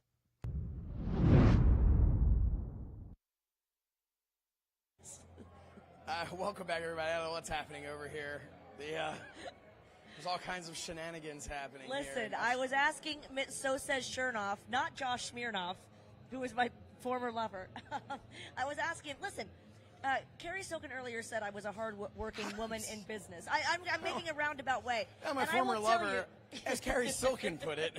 Hey, we used to date too. It got weird. Anyway, oh, boy. We're still totally fine, clearly. Anyway, I was saying actually before when Helen was here, we were about to sing your praises, then you came over and ruined it for yourself. I was going to say, I really am genuinely, all jokes aside, and this is not going to be an April Fool's, by the way, I promise you that, guarantee, that I am a Josh Shernoff fan, and you have been just absolutely killing it here on FITE TV, representing and making sure to put everyone completely at ease and make sure you're comfortable watching all of FITE Fest. Well, so I want to say thank you for being a friend. Oh, traveling down. Listen, I appreciate. It's tough not to. It's like if I said, "Show me that smile again," you have to. Show me that smile. There it is. I can't. So, you have to. That was beautiful, by the way. Thank you. Hey, you know what? There was. We were looking at the pre-show to this great Ring of Honor event that is coming to you at the top of the hour, just a couple of minutes. And you know what? The Schmo was there a little bit earlier. As you know, you just watched 2 interviews that he conducted, but he kind of gave a little bit of a preview. So can we go to that right now? The Schmo right there at Ring of Honor. See you in a Schmo. Shernoff-anigans. What is Shernoff-agans? All right, I think we're still on here. Well, we have to. It's too funny. Shernoff-agans. This is the Schmo here at the Carwell Center, Dallas, Texas, for the Ring of Honor Supercard of Honor. It all goes down here 8 p.m. to 11 p.m., 3 hours of nonstop action. We got the Briscoe brothers facing FTR. We got Jay Lethal in the triple threat. You don't want to miss it. Here exclusively on FITE. A lot of AEW talent's going to be here in attendance. It is a must-see thing here Friday evening. Check it out.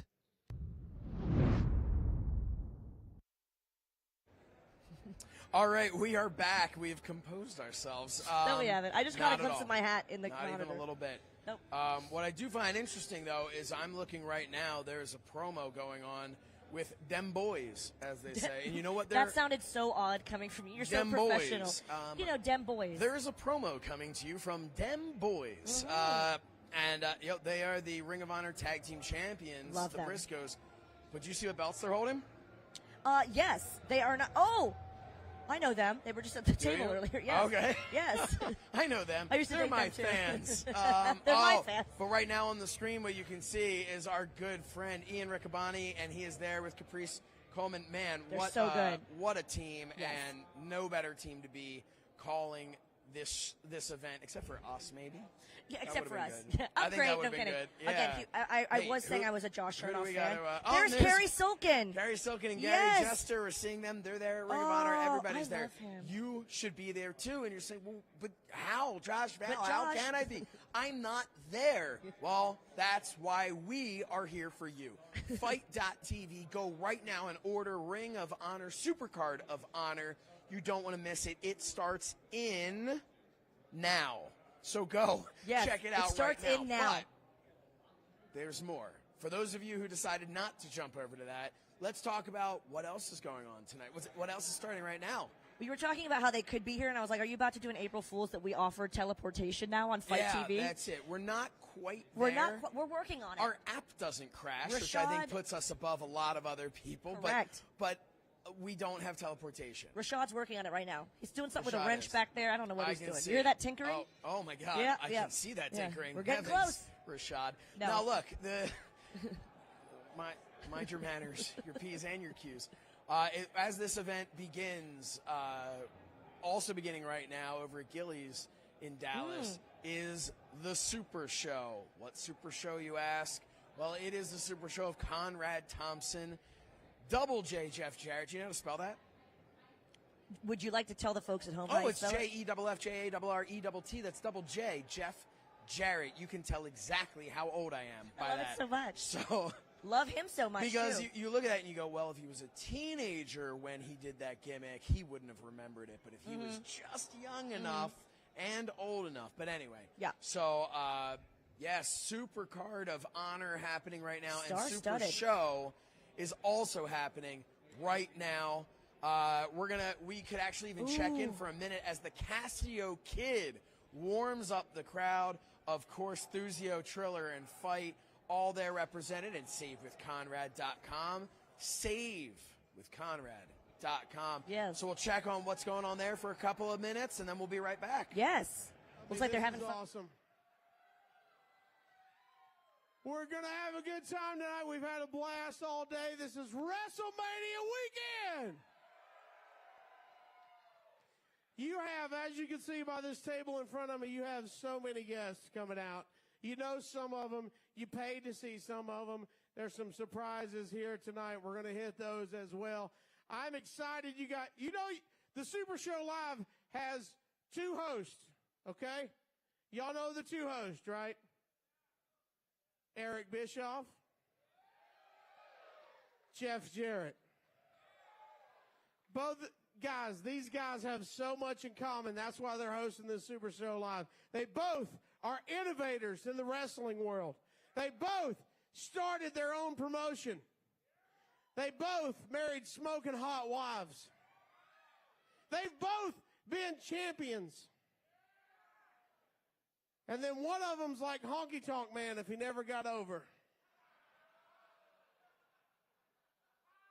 Okay, that was the first one. Some of y'all are paying attention over here. Y'all need more drinks over here. Can't believe you guys paid to be here tonight to see Jeff Jarrett, a non-horseman, Wait. Make some noise if you think Jeff Jarrett's a horseman. Make some noise if Jeff Jarrett is not a horseman. See, we got that going. Jeff Jarrett, I don't know what's big about his career. The best angle Jeff Jarrett's been in is Karen.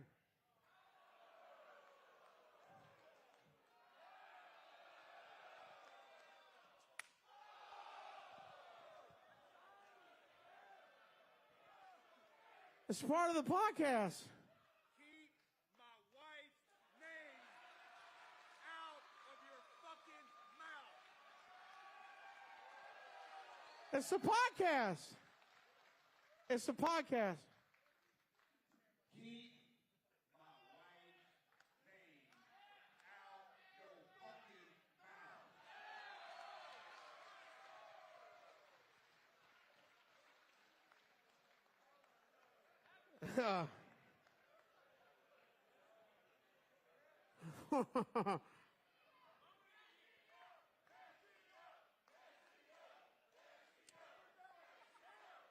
I don't know where to go. Jeff Jarrett just slapped the shit out of me.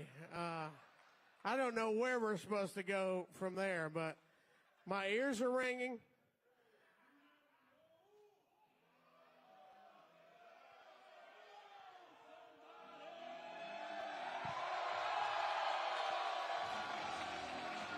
Wait.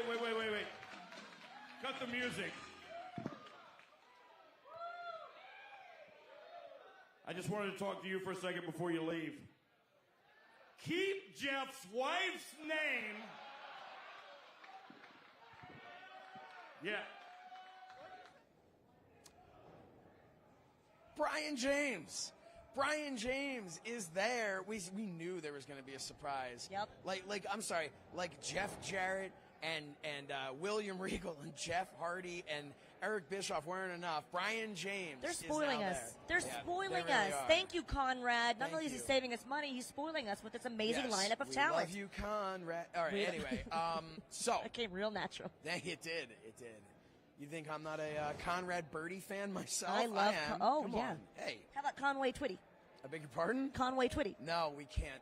I understand that this is streaming, but so the important thing to note is that right now, as Super Show is happening, so is Ring of Honor. Yes. Super Card of Honor, but still to come.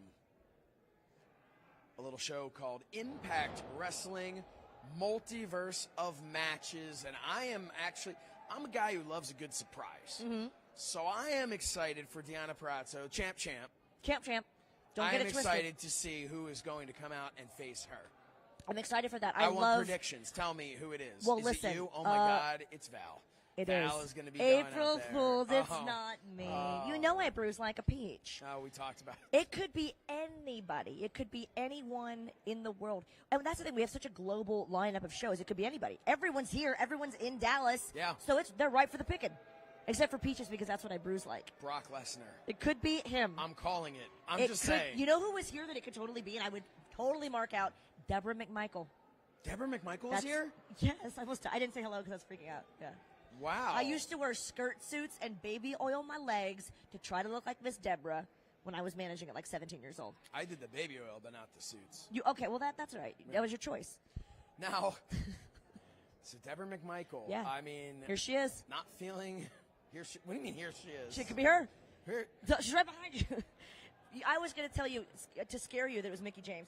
No, it could be anybody because there's a lot of new talent here. There's a lot of new girls from the UK. Mariah May's here from the UK. Could be her. I don't know. Anyone that wants to make a name for themselves, this is the time to step up.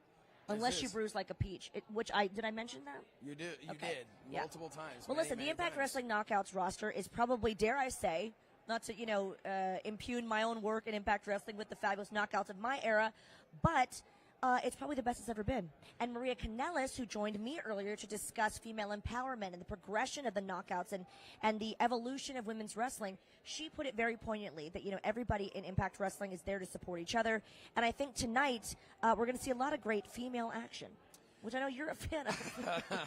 I wasn't going to touch that one, but as I said it, I felt yeah. weird. Tonight we're going to see some great female action. Yeah, that's the name of my next pay-per-view. It's called Female Action. Yeah, that doesn't sound right. That's what's going to be going on in the FITE RV. Yep. It's an exclusive event. Right? Where'd Jared go? Yeah. Anyway, so. Yeah, the multiverse of matches, though, and you did mention your good friend Mickie James. Yes. And, of course, her husband, Nick Aldis, former, unable to retain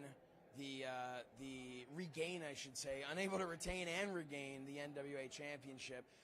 And, of course, they will be facing the King and the Queen themselves, Chelsea Matt Green. Cardona and Chelsea Green. No, Chelsea Green and Matt Clown Donuts is what she called him in the car this morning. No, she called him. She said, "I can't wait to beat up that Chelsea Green, that bleep Chelsea Green." This is an exact Mickie James quote. This is how personal this has gotten. On the way here, I rode with her and Nick. She was driving very erratically, which makes me think that she's really pumped for this match. I was scared for my life, but she said, "I can't wait to beat up that bleep expletive Chelsea Green and Matt Clown Donuts." Direct quote. First of all, there is nobody more beautiful, more stunning, more gorgeous than the person that will be across the ring from Nick Aldis and Mickie James. So pay a little bit of respect to Matt Cardona and wait, what? I'm sorry. What, and his listen to me. Royal, and he has a wife too. And his wife, the gorgeous, the voluptuous, if you will, Chelsea Green, our queen. All right, we have to pay the proper respect to them. I think someone's been paid all right. Yeah. You're on the Clown Donuts bill, I think. I am hungry. You're drinking the Kool-Aid and you're eating the Clown Donuts. And now I'm thirsty. Because you are just Team Chelsea and Team Matt Clown Donuts. Josh Clown Donuts. Hey, Talking with Friends. Hey, so says Clown Donuts. That's the name of your new show? Talking with Friends. I mean, you didn't even change that one. No, I didn't. No. I just said it. That wasn't as funny. So says Clown Donuts. And Talking with Friends. Clown Donuts. Friends will still be the Talking same. Clown Donuts Friends. Talking Clown Donuts. Oh, man, I would love to. I was trying to insult you, but it didn't make any sense. I'm sorry. It's been a long day. Oh, man, it has been a long day. Where's that espresso cart? I don't know. But you know what? You know what I do know? Multiverse of Matches is coming up in just a couple of hours. I'm so excited. I'm sneaking in, by the way. I've decided. Are you really? Yeah, I asked if I could go, and they asked about a ticket, and I was like, I'm cool, so I'm just going to sneak in. I personally, I have a backstage pass. Oh, is it from Matt Clown Donuts? No, but do you want to see it? Do you? Oh, my gosh. That's all you need?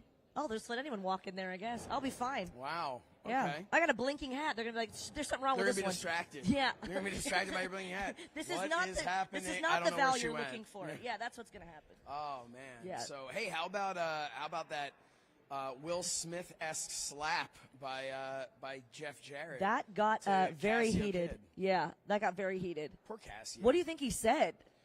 We can't hear. I would have to imagine something about Karen Jarrett Who because would ever Jeff Jarrett disparage said, "Keep my wife's name out of your Clown Donuts mouth." Yeah, that was I'm a direct so quote. hungry.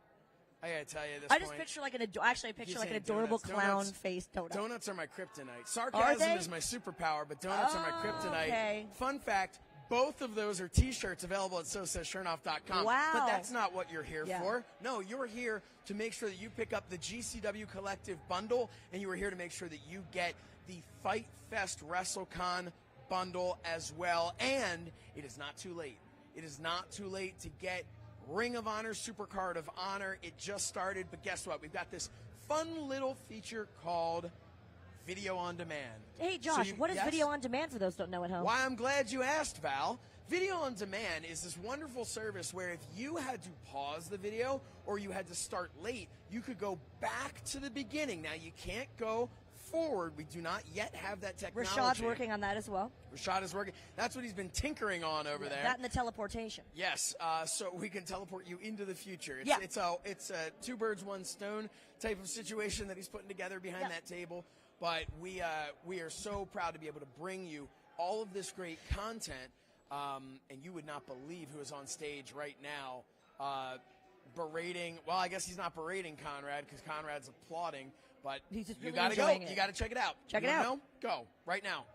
Get that bundle. But man, what Hashtag else? get that bundle. Hashtag get that bundle. Get that bundle. It explains why Rashad is wearing a tinfoil hat. He really is tinkering back there.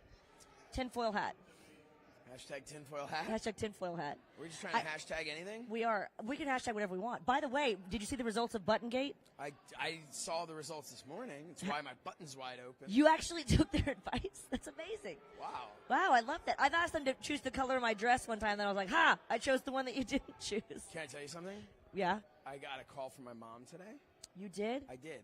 And she told me, she goes, I didn't want to say anything to you, but I think you should have your jacket unbuttoned.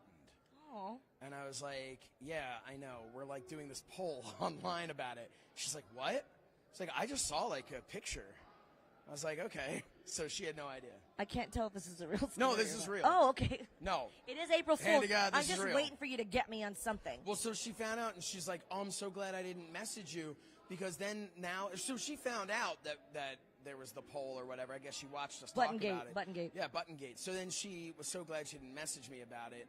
Just told me afterwards, so that made it better. Instead of her telling me and making me self-conscious, she was able to go, now that it's been brought up on worldwide streaming. Yeah. That's a classy Now lady. I'll make you feel self-conscious about it. So, unlike the time I was announcing in London, I think it was the first In time London? in London, Friends reference. There it is. She I gotta get into gets my it. map. I took a picture of myself in my map in London for the first time, by the way. Did you really? You know what I'm talking about? I yeah. know exactly what you're talking about. I was announcing for Impact Wrestling, as you do, at the Wembley Arena. I don't, but I was at the Wembley Arena, right? And I just kept saying, all right, Wembley Stadium, you're having a great time. And now that I live Hogan, there. come on now. I know, right? What are Hey, you doing? Hogan, calm down there, Hulkster. Totally got that. I was at that one. Me and Mike Weber were there. Yeah? Hysterical, yes. I've never met him. But the point is, you met Mike Weber? He's Mike right Weber? over there. Do you want me to introduce him? No. Okay. But the thing is, now that I live there and I hear about, other sports that I'm allergic to, otherwise I would watch, like football or whatever. I don't even know what they play there. I'm not kidding. Wow. Anyway, Okay. the point is, it's a huge difference Well, they between play football, arena, but it's not the called same as something our else. football. Yeah, football. Yeah. But stadium and arena, they're totally different. So a guy tells me afterwards, he's like, oh, great job. Then I said, thank you so much. You were a great announcer. Thank you. He said, but by the way, it's actually Wembley Arena. I said, oh, do you want me to hop in my time machine and go back? Yeah. Why are you telling me now? So you here's the can't. thing. You can't correct it. Do You can't think go that, back like do you Fight think TV that, app. that arena and stadium are different over there, or are you acknowledging that they're different everywhere? Because they're two very different things, an arena and a stadium. That's a thinker. Yeah. No, I actually meant because to the football fans, Wembley Stadium is like a bit. So Wembley Arena is not the same thing at all. That's what they were mostly mad about. Yeah. Yes. Yeah. Wembley Stadium, which was host of SummerSlam 1992. Wow. Encyclopedia. No, just Shernofflopedia over here. Shernofflopedia. Those Shernoffigans are running wild. Oh, God. Yeah, man. You know what? I'm excited for shenanigans tonight. Oh, are you? I am. I will be dreaming about it while I sleep. I was going to say, okay, come on over at 2 a.m. Yep. I feel like what Rashad looks like right now. He's at that tinfoil hat. Here's the thing, though. Rashad is the guy. He's behind. He's working the boards and everything and throwing a commercial and all that stuff. He is the hardest working one of all of us. He really here. is. He has been absolutely killing it this entire weekend. Yes. Because unlike all of you watching, you know what he can't do? He doesn't have the ability that you guys have. No. Rashad can't turn us off. Yeah. You can, but Rashad can't. We're glad you did it, And though. for that, we applaud him for We sticking do. with it. Apparently, there's some buttons you shouldn't touch over there. I found out that the wrong way, the hard Yeah, way. he was like, hey, married man, Val, please don't. Well, I meant the buttons on the switchboard. Come on. Oh, What do you talk? Please. Talk coffee talk. Talk amongst yourselves. Talk some. I'll give you a topic. I'll give you Barbara, you really, honestly, I mean, I'm sorry we're on a different tangent. You really know your SNL. I do. I know love my it SNL. so much. Morning latte? Oh, no, thank you. Sometimes I just want to smack Babs, no? All right, Will now, Ferrell? I don't know. I've never seen SNL. Oh, sure. More letters. Got Oh, so many ROH, letters. SNL. Oh, God, don't let Ooh. Mike Weber hear about that. Hey, speaking of Mike Weber, the Schmo has been all over town. Yeah, he has. And the Schmo, why don't we hey, do we have that great video the Schmo did with Josh Barnett? Why don't we go to that? That was a great interview.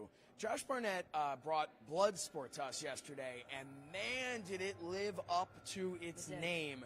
But the Schmo, prior to that, got this great interview with Josh Barnett that I want all of you to take a look at right now while I take a quick, I believe they call them micro naps, and then when we come back, more of whatever this is.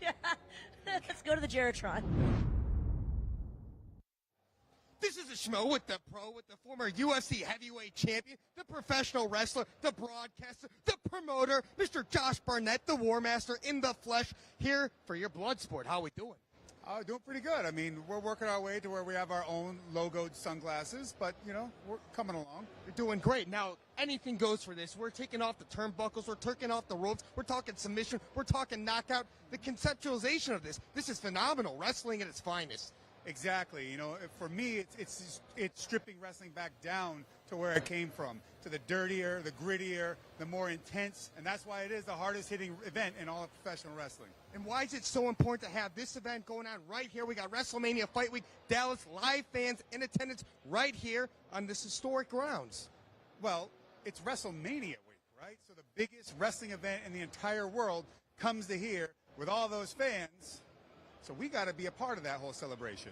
We need to bring Bloodsport right to where the epicenter is going to be, because when that earthquake happens from this show, it's going to come right out of this arena. And there's action-packed days. This thing's going on right here this evening. What can all the fans expect?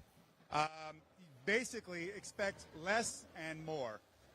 Less gimmicks, less promos, less flash, less glitz, more action, more hard hits, more suplexes, and people getting stretched to an inch of their life. This is the best program that I could put together to be here on FITE TV. Was fun, badass, dude, and I enjoyed my time inside the cage with this man. Well, definitely all of those guys, and almost essentially everybody I ever met in the ring. You know, they didn't get in there for no reason. They didn't show up and get in the ring with me because they didn't have some sort of grit, some sort of toughness or capability that they'd been exerting out there upon these other athletes. It's just that generally it didn't happen to be their night when they got in the ring with me. As a broadcaster yourself, the Schmo thinks we can ask you this question. It's fair. Do you think he's better on the mic or inside the cage, Daniel Cormier? Because he's great at both. You know, they're two different versions of the same guy, but both excel. Cormier's enthusiasm on the mic is not made up. It isn't bolstered. It does get that passionate about things. And as a fighter, I believe he has to tone that down a bit and think more back to all that training as an amateur wrestler, especially at the international level, where you need to be aware of where the points are, location on the mat, whether you're going to get push out or not, what the refs are doing. I mean, he is, when it comes to competing as a fighter also, and I feel like this is his strongest suit, his gamesmanship in the sporting aspect is possibly second to none. Because when you go and you compete in Olympic or international wrestling, the margins can be that tight. You guys can be that good, and the score is that tight that it's going to take that little extra understanding and manipulation of how much time is left, where you are on the mat, all these little small details. We're getting ready to get started here. Can we get a final message for all the Josh Barnett fans out there worldwide? Hey, I know you know me more for mixed martial arts. You know me for professional wrestling, but the same sort of gusto, violence, and savagery that I put into my MMA career is going to be here tonight on FITE TV from the Embarcadero building in Texas. Josh Barnett's Bloodsport 8. He's the pro. I'm the Schmo. Here in Texas, we're out.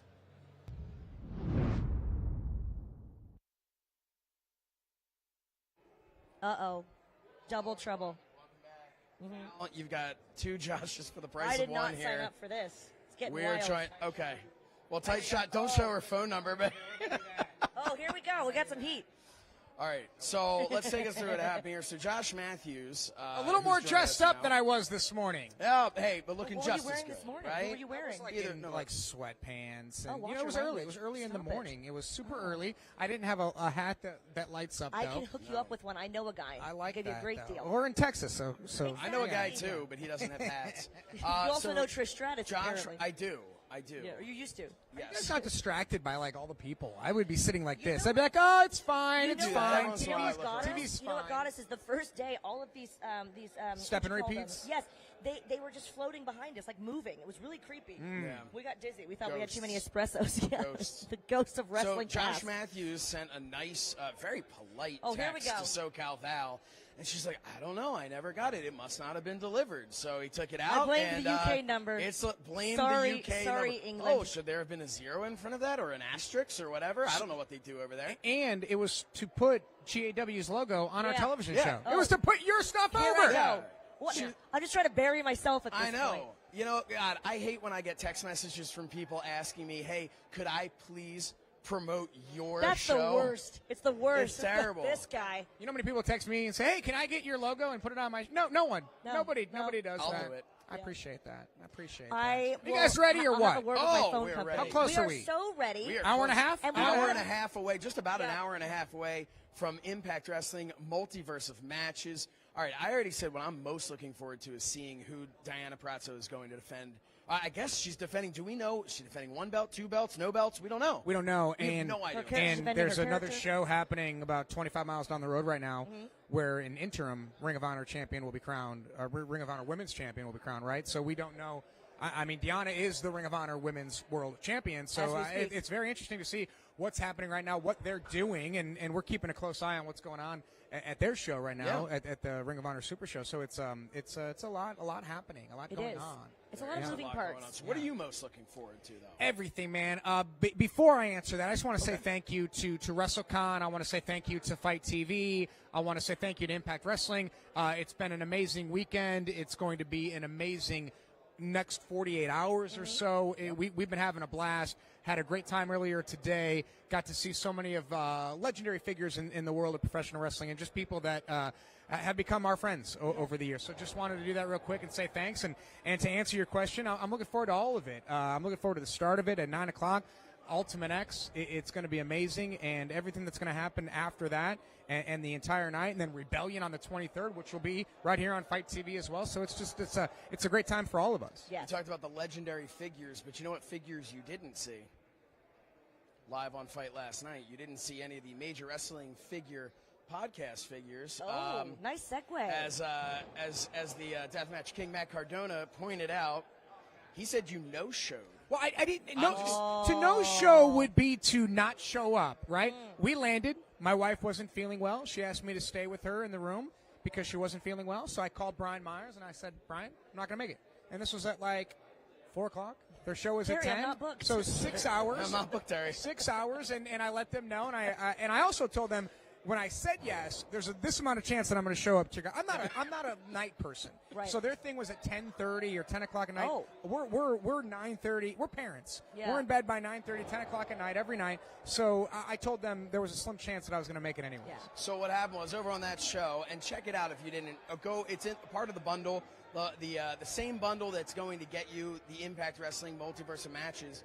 Will get you the Major Wrestling Figure Podcast Live 12 event. But what happened is you sent that text to Brian Myers, who in that I actually universe, called him. I called him on the called phone. him. Do you have a UK Brian? number? Wow. Do you have a UK number? It could have been that.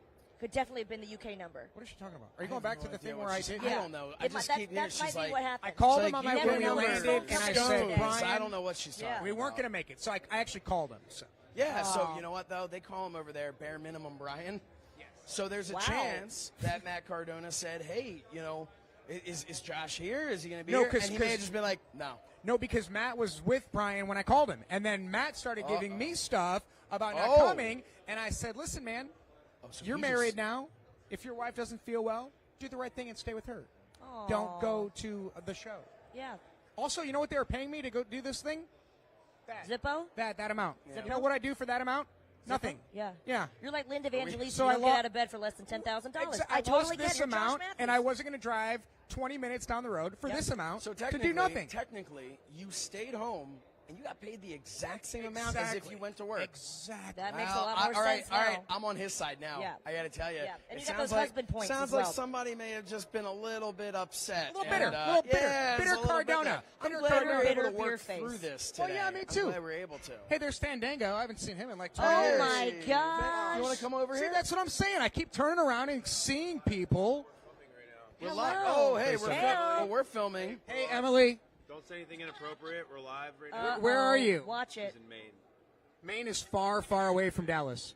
Yeah. How's Maine? Old. How's your house? Maine You're is building old. houses? I build houses. I don't want to say slumlord, but a landlord. Slumlord's good. Slumlord's good, yeah. That sounds way sexier. Yeah, Slumlord. Slumlord. Yeah. Well, you look great. It's nice to see you, man. Good to see you, man. It's been a while. So good to see you. guys. It's good to see you. A gentleman and a scholar, ladies See, and gentlemen. You guys are like set up in the Yes. right spot here. Thank There's you a so guy much for yelling. stopping So I by. think, so I think New Japan. He was talking to you or me? Oh, I'm almost positive you. Yeah. New Japan Double just Josh. ended, so that means that we're up in an hour and 32 minutes. Yeah, so I guess that means you're going to have to go get I ready got a for production the, meeting for the and job all that's going to sorts of pay you things. more than this. More than this. That damn So career more getting than in the way. this. We do apologize. Brian for taking Myers, your Matt time. Carter, and I asked him. I said, guys, what are you going to pay me to come here? Yeah. Oh, nothing. Yep. I got paid by a hot dog one time at a Jimmy Yang show. Oh, Yeah. Jimmy, you know what? He tried to No give me a mustard? hot dog once, too. I've heard of that. Yeah. That's in his book. God, Yeah. that's why you don't go to the bathroom. Jimmy with Yang. Yang wrote a book. Yeah, he did. Oh. Yeah. What? He had a bus and everything, like a Hot Dogs and Headlocks coming soon to Amazon.com. It's a great book. It sounds like a wiener if I've ever heard of one. Wiener chicken dinner. This is why she gets paid the big bucks, folks. This is Guys, why- thank you so much. Hey, I got a thank meeting you. to go to. Thank you, Josh. Appreciate Always it. a fan. So Have a great show plugging tonight. the show doesn't really do any because we're already on Fight. It's Well, not we're on like Fight, but we're also on Fight social media. We're on YouTube. We're also on Facebook, so people can jump on over. Oh. Or So people who just clicked Fight. Hey, what's going on over there? So we're they're on the main- previewing. They're not Yeah, having they're purchase. Give us previewing. your money. We're Come dangling on. that carrot. That's what we're Dangling. doing. Well, Yeah. it all gets started, guys, in 90 minutes. It's going to be fan dangle amazing. it. Multiverse of matches. Peace out. I got to go. Thank you so Josh much. Matthews, everyone. What Oh, an thank you. amazing, Oh, I'm amazing, double-fisting it now. There we go. legendary announcer. Listen, you never heard of hot dogs and headlocks? Oh, come on in. Oh Hey, my here we God! Hello. How are you? Oh, please join us. There he is. Yay! I'm fangirling right now. Dress Josh for a. How many Joshes? Did I not say earlier The Josh final is not a hour is the common Josh name? hour. No one's allowed unless your name is Josh. You guys are run down from doing this all day, so we're gonna make Yeah. it really easy on you, so you don't forget people's names. This is fantastic. Wow. How many better looking Joshes can come on to this know. show that I'm hosting? It's, Josh Brolin's on the way. I'm pretty look sure. Look at this beard. I've been accused of many things, being a good-looking man. Well, This is- it's Yeah. How it's dare a you, handsome sir. beard you have there. Thank you. Yes. Yes. No, My- hey, welcome. Yeah, welcome thanks. to the show.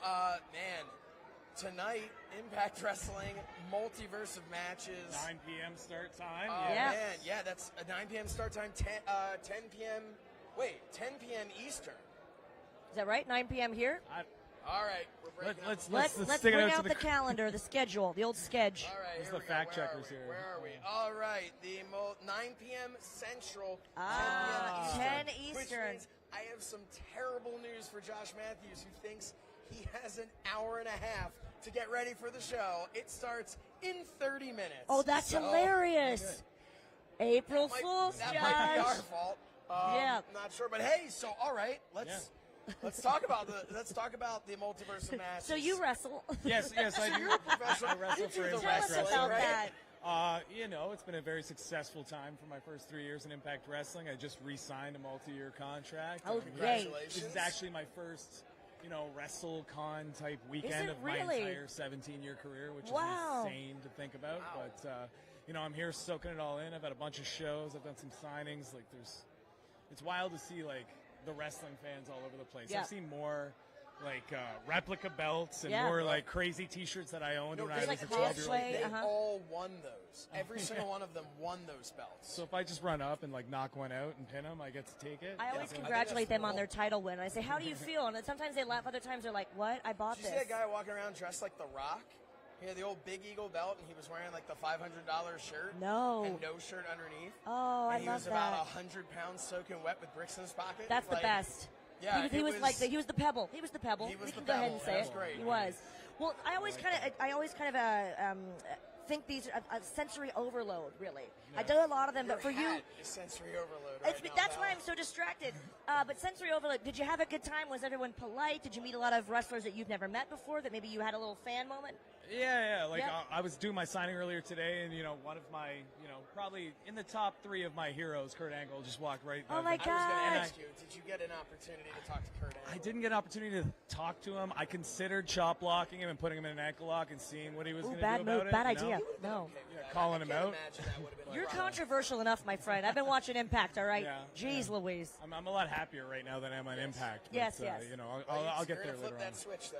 You're Yeah, gonna flip that exactly. switch. Because tonight on the Multiverse of Matches, myself and former enemy, now tag team partner, because this is the multiverse, anything can happen, Jonah, are going up in tag Yes. team action against PCO. And my mortal sworn enemy in Moose. So I can't wait to get my hands on that man. And, How do you, I mean, taking nothing away from Moose, of course, but how do you prepare for a guy like PCO?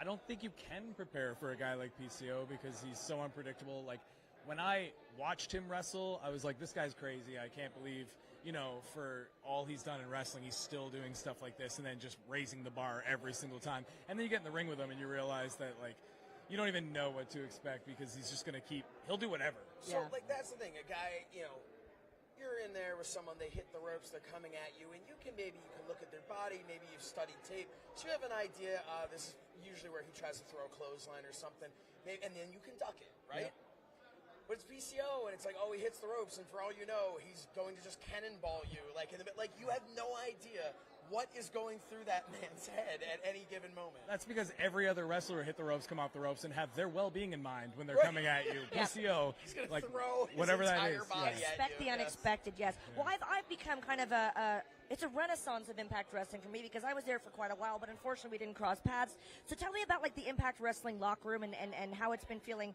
in this new, well, at least for me, a new era of Impact. Yeah, like I can't attest how it was before, but I re-signed my multi-year contract. A big part of it was because of the locker room and the environment we're in. Like, we're all very competitive, but we're all very supportive. We all feel like not so much that like we're the underdog, but we feel like we're like a team. You know what I mean? And we're building something together. Because I feel like when you were in Impact Wrestling, like that's when I came up. I was a huge fan of it, of everybody that was there, like the Samoa Joes, the Shellys, all those guys. That's the stuff that made me want to be a pro wrestler. And then I call it the dark ages of Impact Wrestling, where like I fell out of love with what was going on a little bit. And I think a lot of people kind of felt that. And then in the past 3-4 years, I think there's been this kind of renaissance thing happening, and we're really building momentum, and the roster's coming together and everything. We're putting on crazy shows. So just as soon as we can get those eyes to turn back from those dark ages and that, get back on us, it's only growing. That's such a great point, and that's why getting we keep encouraging everyone to get the FITE Fest Wrestle Con Bundle so that you can get all of the great shows that we have. And of course, there's also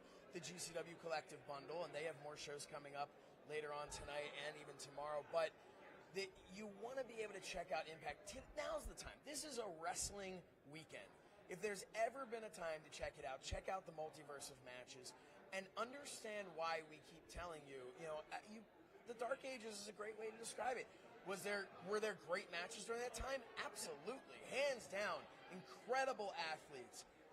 But yeah, it just didn't have that same energy I think you and I came up in the same time, and I remember those Samoa Joe, the AJ Styles, that time period was, the X Division time. It was just unbelievable. And even the times when Kurt Angle in 06 came over there, that was just some amazing times in TNA and Impact. And it wasn't quite as enjoyable for a little bit of time.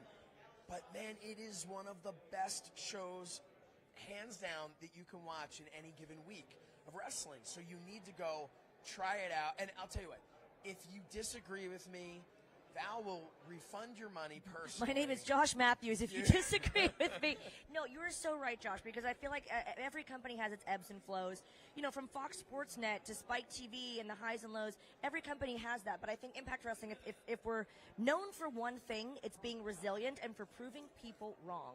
And I physically, intrinsically believe in Impact Wrestling. Always have. I literally grew up in that company. But what's so cool now on FITE TV, you can experience alternative commentary with Tracy Brooks and Lisa Marie Varon and myself, kind of original Impact Wrestling knockout, especially them in-ring competitors. But what's so cool for me, and I was going to say this off camera, and I genuinely mean it, so we might as well get a FITE TV exclusive here.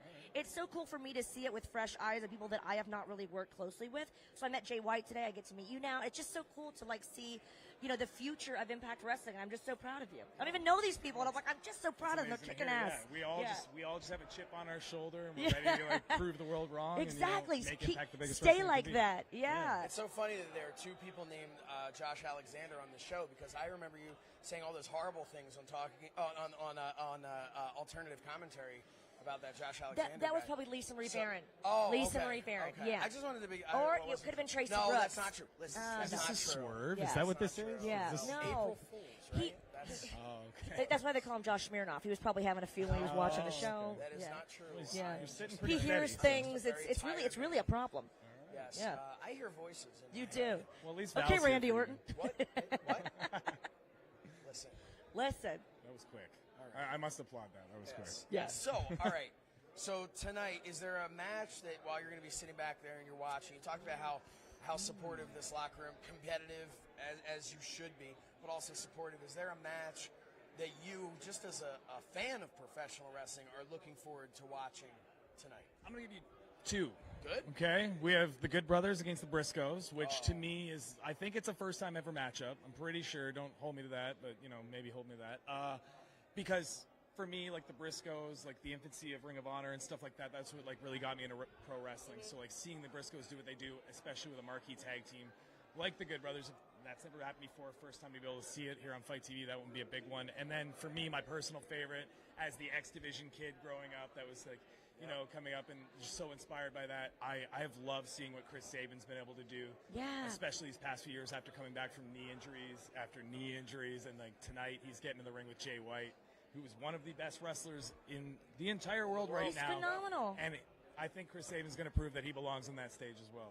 So. Well said. I agree. Well said. And you're talking about the Briscoes versus the Good Brothers, and like the Good Brothers, to my knowledge, have they wrestled at all this weekend?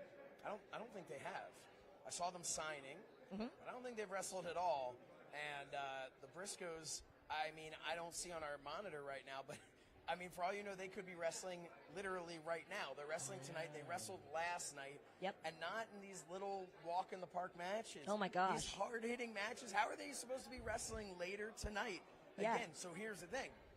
If they lose to the Good Brothers, which I also believe is first time ever, they kind of have that excuse. Not that they're guys that are going to make excuses. Yep. But fans are going to look at that and go, well, of course they lost Yeah. to the Good Brothers. Yeah. They just went through 2 wars in less than 24 hours. Yeah, good point. And now they're having a third match.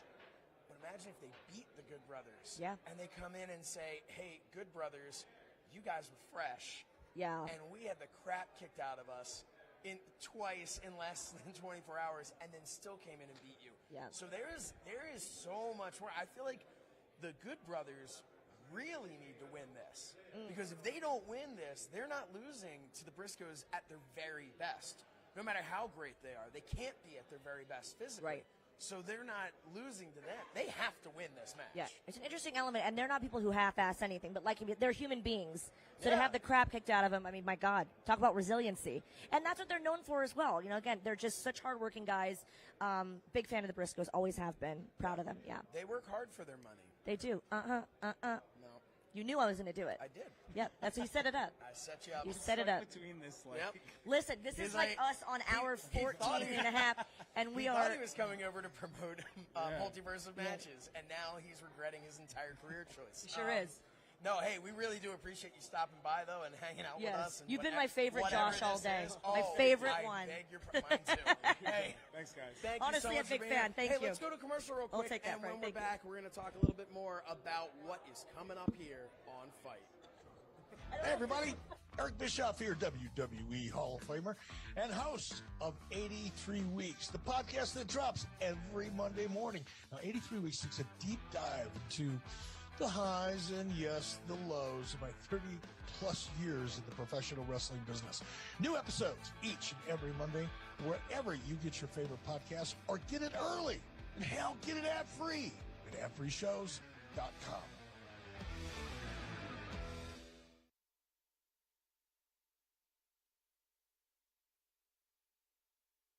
Hey, FITE fans, you're listening to Double J Jeff Jarrett. That's Jeff, J-A-R-R-E-T-T. That's Double J Jeff Jarrett. And I'm here to tell you about My World, the name of my podcast that drops every Tuesday. Me and my co-host, Conrad Thompson, we dive deep into my entire 35-plus year career. So tune in wherever you get your podcasts. But if you want it early and ad-free, go to adfreeshows.com. Now, folks, choke on that, slap nuts.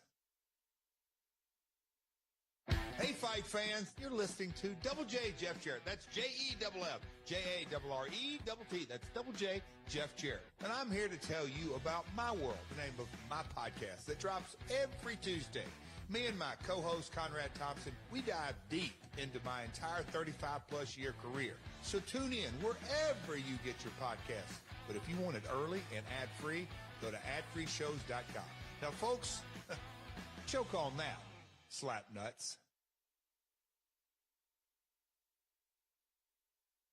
Your house is probably worth more than ever right now. But if you could change one thing about your house, what would it be? Would you put in a new kitchen? Maybe some new hardwood floors? You can do all of that with no money out of pocket at SaveWithConrad.com. Use your equity to make your house worth even more. You might even be able to get a lower payment too. A better house with a lower payment without moving? Sign me up for that. NMLS number 65084, Equal Housing Lender, SaveWithConrad.com.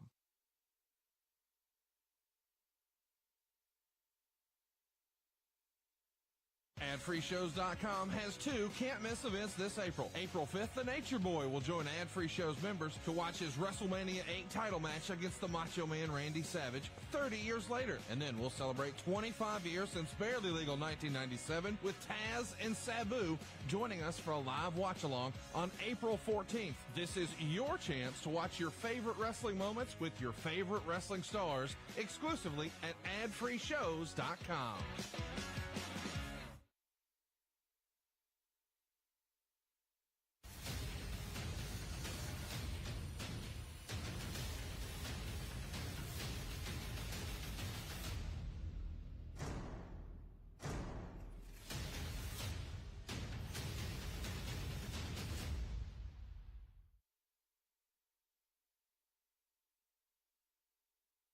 Do you love wrestling podcasts but hate all the ads? Well, you can get all the great podcasts early and ad-free at adfreeshows.com. It only starts at $9 a month, but you get exclusive series at adfreeshows.com like Title Chase, Eric Fires Back, Conversations with Conrad, and tons more, and a chance to interact with your favorite podcast hosts every month. See for yourself why thousands of other wrestling fans say adfreeshows.com is the best value in wrestling. adfreeshows.com.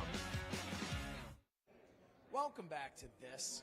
I'm Josh Shernoff, and this is Cal Val, and we are having a blast. I hope you're having fun with us as well. Wait till you see how many Joshes we have coming up for you. There is a clown car of Joshes. Yep. A clown donut car. You're still thinking about the clown donut. How could I not? No, in all seriousness, I am excited for that match. I know we've had a little bit of fun talking about Cardona and Chelsea and against Aldis and Mickie James, and of course, hey, we got to stay in gimmick sometimes, when we're talking about things. But and look, you know what? I respect and love all four people in that match. Yep. And I'm excited for it because, all kidding aside, Matt Cardona and Nick Aldis, these are two very, very serious men when they get into the ring. Yep. And Mickie James and Chelsea Green. Woof. These are two hard-hitting, serious women. And the question becomes who wants it more and why. Yeah. So I look at it and I think you have a Nick Aldis who's pissed off about how things went down with the NWA Championship. Because the way that, for those of you who missed that, Matt Cardona actually lost the match by disqualification because Chelsea Green got involved. Jeff Jarrett was the special guest referee. I believe she low-blowed him, and that was it, disqualification. Well, Nick Aldis won, but he didn't want a disqualification. Right. He didn't win back the NWA Championship. So Matt Cardona's still NWA champion. But then that went over to Mickie James and Chelsea Green having their issues as well. And Mickie James, she's got to be kind of at the best of her entire career. I know, it's freaky. But Chelsea, who, going all the way back to any aspect of her career, there have been times where she's been overlooked and has such a chip on her shoulder that is going to, I think that's going to give her the edge because Mickie James is just, I don't think she has as much to prove at this point. She came back, really got back into action, and is now at this renaissance of her career. What else does she have to prove? So she's going up against somebody who has everything to prove. That's a good point. Right? I think there is a lot of personal. There's a personal vendetta there, especially with Mickie and Chelsea. And I know in real life, we're really good friends. And I feel like what's odd to me is that Chelsea. It's not odd. It's actually kind of. I hate to say it because I'm Team Mickie. It's kind of genius that Chelsea used. Don't tell her I said this. She's not watching, is she? Oh, she watches anything I do. Oh, of course. But that Chelsea, I hate to use the term injury prone, but we all know Chelsea's faced a lot of injuries, a lot of broken bones, surgeries, and she used that as a way to mess with the fans and, oh, the internet, believe me, and do the whole fake injury thing. That's either really, really genius or it's really bad karma, and she doesn't want any of that. Wow, I don't know if it was a fake injury. I think she just healed very, very quickly. Oh, that's what you believe? Yeah. Is this from what you've heard from Dr. Ross? Dr. Ross, he was over. Because I wouldn't trust him. Him and Bernard were off.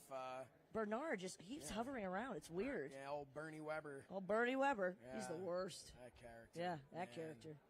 Oh my gosh. So, it's almost time, though. I'm come excited. here often? What's happening here? Yeah. What are we doing? My favorite part of probably the entire FITE Fest is Josh Shernoff going, welcome back to whatever this is. Yeah, I mean, look, and you know what? Some people might be wondering, what is this actually? Is this a pre-show? Is this a hype show? This isn't Friends. This isn't Mad About You. What am I watching? What am I watching here? This isn't these aren't my stories. I don't know. What?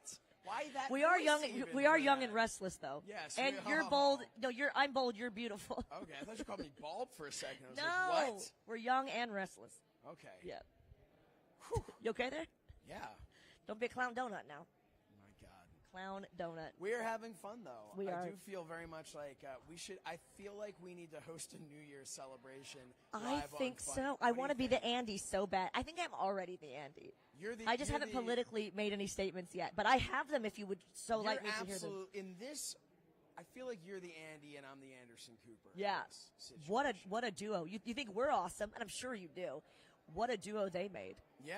I mean, a love lot an of people have unfiltered. referred to them as the Josh and Val of CNN. I hear that all the time. Yeah, the tweets just keep on coming. But no, they make a great duo, and I think that's one thing that, to have a serious moment here, that's one thing when we're talking about wrestling. Not only is it great to have a professional sidekick, but it is great to have somebody that loves and cares and appreciates and respects wrestling like you do.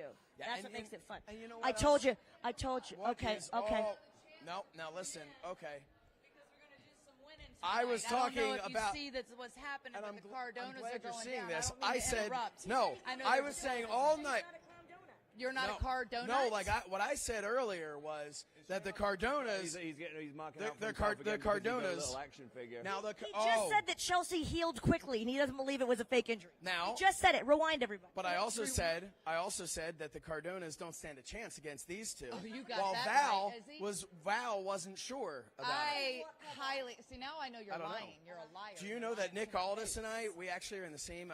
We both have action figures in the same set. Don't change the subject, Josh Shernoff. Yeah, they originally were going to use the exact same body mold for mine, and I said, "Don't do that. Don't do Someone that." said down outside going, okay, good luck tonight. And she said, luck is for losers. Luck is for losers. Wow. Well, Let's just put a bow on this because we got to go get ready. Let's just say this: the mid Cardonas are going to understand what's causing all this. Oh, Bravo. Oh. Bravo. You do not. He's been looking over his shoulder thinking you're going to come for him. I told him. All- Somebody's going to pay. All kidding. Right, all- Nick? Oh God. Oh, No. Why? Why are they going to pay? Because I'm pissed. It's just like that single that just dropped, ladies and gentlemen, today. Yeah, I Available, know. available now where? Available everywhere you listen to your fine-ass music. That's where. But only where your fine-ass music Only is. where your okay? grown-ass women fine-ass Grown- music. grown-ass women That's a fine-ass new music. T-shirt. I told you. You keep talking about them. They're going to manifest. Well, this is what I was. Well, you're welcome then. Hey, Karma. I'm the one. No, she retired. Enough but what of a the great career. enough of these. Enough of these Chernoffigans. I've had enough. The Chernoffigans are running wild. My goodness gracious. Stop trying to make that a thing. It's a thing. Stop trying to make fetch happen. Hey, Kelsey. They Look are. at this. Okay. Would you have thought they that were the two of us would fired have up. just pop culture references that each other got? I think we're just major They are nerds. fired up, They though. are fired I'm telling up. you, Many Aldis- monsters were Aldis had. is serious. Yeah. You don't need to give me. I don't know why I have did my that. own microphone. I fired I've up. been holding my own microphone What's this that? entire time. So Nick Aldis is. This is the mic when I talk about Nick. All right. So Nick Aldis, he is fired up and he is ready and he is going to try and prove to everybody that he should still be the NWA World Champion. He's going to try and shut Matt Cardona up. Now, and on the other side of things, Matt Cardona needs to show everybody that just because they were disqualified, that he was going to win the match either way. And now we are talking husband and wife versus husband and wife. Man, what's going to happen? Could you? I have a husband. You have a wife. Could you imagine facing another husband and wife couple? That As long is as some I didn't have personal. to face my own wife because she would, or your in-laws. What about my in-laws? What's next on Fight TV? My goodness, husband and wife versus husband and wife. What's next? In-laws and husbands and wife. I mean, it's a family affair. Yeah, I don't know. I'm going to talk to the director of programming, but I don't think that one's going to make You it never through know. You never know. schedule. We have husband versus wife. Yes, but that usually involves the cops being called. Yes, except only when you're Johnny WrestleCon can you get away with that. WrestleCon because of the dishes, and I think we all learned, no matter what happened in that match, that he was right. Oh, is that what we learned? That was my takeaway. Okay, that does not surprise me. I'm sure you're very genuine in that statement. Yes. Yes. Are you serious? I am genuine. I don't know. No, listen, it doesn't matter. It doesn't matter what I think. What matters is what you think, and we want your opinions. Hashtag FITE Fest. Hashtag whatever this is. Yes. There you go. I have loved seeing everyone's tweets. I love your Instagram comments, and of course, we're on Facebook as well. And we do love hearing from you guys what you've been enjoying at FITE Fest, what you're looking forward to, and please weigh in. Especially, I'm excited to see what they want to see at Impact Wrestling Multiverse of Matches. Are you Team Matt? What do they call her? Mid Cardonas. No, that is not their name. Team Mid Cardonas, Team Nope. Clown Donut, or Nope. are you Team Mickey and Nick? I think we all know. Oh, I man. think we all know. Team Mickey and Nick. What a name. Team Nick and Mickey. What a name. Team Nicky. Team Nicky. Team, I don't know. Nikki? Nicky. Here you go. The Aldises. He just said when you mess with What's them, you get all dis. What's all dis about? What's all dis about? That's his new podcast that's coming out. Yeah. You guys have anything to say? Because we've been talking a lot here. Tweet us your thoughts. Hey, you know what? Twitter's great. I'm at Shernoff. Where are you? I am at Cal Val. I think Twitter's my favorite social media platform. It's funny. It's my favorite one to use as far as being user-friendly, but it is the biggest cesspool of negativity, I feel like, of all social media. But I feel having like that's said that, Instagram. Ooh, well, I don't and this is know. where I'm going with this. You and I post very different pictures on I was Instagram. thinking that. Everyone's really nice to me. I have no idea why. We also have a difference in the amount of followers that we have and the Well, amount of people that comment on said if you would wear lingerie, like I told you, then maybe you'd get a little, Insta love. I'm wearing it under my suit. Is that not enough? It's not for Instagram. And it's airbrushed. It's a very visual Use your platform. imaginations, I people. actually read a study quickly about this is a totally different So you're going to quickly tell me about it, or you read the study quickly? No, both. Okay. So actually, they were talking about mental health and people comparing each other, people comparing to each other and insecurities and things like that. Instagram compared to Twitter, because Instagram is a very visual platform. It's all about photos and like airbrushing yourself, whatever. And everyone has a little bit of zhuzh, but I'm talking like crazy filters of, I don't look anything like that. That is the worst one for your mental health, Instagram, because it's a very visual app. Twitter, it's just 140 characters of just hilarious quips. And in my case, dog photos. And just, political views. And, I don't look at that. I'm talking like chow chow puppies. No, and you know what? Twitter chubby is a great wiener thing dogs. where you can have certain words or terms and just block them out. I know. Yeah, and I actually have that because I'm trying to make it a shirt better off place. She's not kidding. Anything that says Shernoff, not kidding. right in the bin. She also blocked Josh Matthews' number. I think we learned that today. I legitimately felt bad. I was like, she blocked it. I'm not trying to be like a total fangirl, but here we are. It's just friends. I love Josh Matthews. I'm such a fan of his. I was not kidding. I loved Tough Enough, of course. But I love his announcer style. Like, I love watching other announcers and hosts. He is great. He does not seem to think that I'm so great anymore. I got some apologizing to do. I need to do an apology tour. Because he didn't have a 0 in front of your phone number. There's no blue tick. Or a banger and mash or whatever the hell they put on the phone numbers. Yeah. I don't know what There's it is. There's a fish and chips emoji that you have to put before the number. There, that makes more sense. And again, hey, you know what's starting in 4 minutes? The multiverse of matches. No wonder they were rushing. I know. Damn. Yeah. Somebody, they're running right there. Beta They want to get in there. Yay! Wow, all the celebrities are here. Beta, we got Mickey James. Wow. Wow, Yeah, everyone's rushing to go see the multiverse of matches. A multitude of multiverses of matches. Yes. Yes. Yes. You know what else is going on right now? Ring of Honor. Literally, Supercard as of we Honor. speak. Jump in. Don't be afraid. The Shall we water's jump in? just fine. Dip your toe, you'll like it. Yeah. But you know what we should do? We should Have a go look. over in just a couple of minutes to the multiverse of matches. We should allow you guys to get just a tiny little taste when we kick that off at the top of the hour, because I think that this is going to be the show of the weekend. you know what? I don't want to play favorites, and we always try not to do that, but I am really, really excited for this one in particular. Yeah. Genuinely, I am. I also love to play favorites because that's how you win. So I think this is going to be the best show in the entire weekend. If you say April Fools, I'm going to get up and leave. Oh, I'm not saying April Okay, Fools. just checking. I'm not saying April Fools. Any show when the Cardonas finally shut the Aldises up is going to be the greatest show. Mickey, you're back. I'm so glad. Okay, I was just kidding. Ah, gotcha. April You Fools. didn't get me. I was Yeah, just you- trying. Oh, because I was being polite and emptying out my stool for her. I beg your. What now? Wait. Now? Oh, okay. Now listen to me.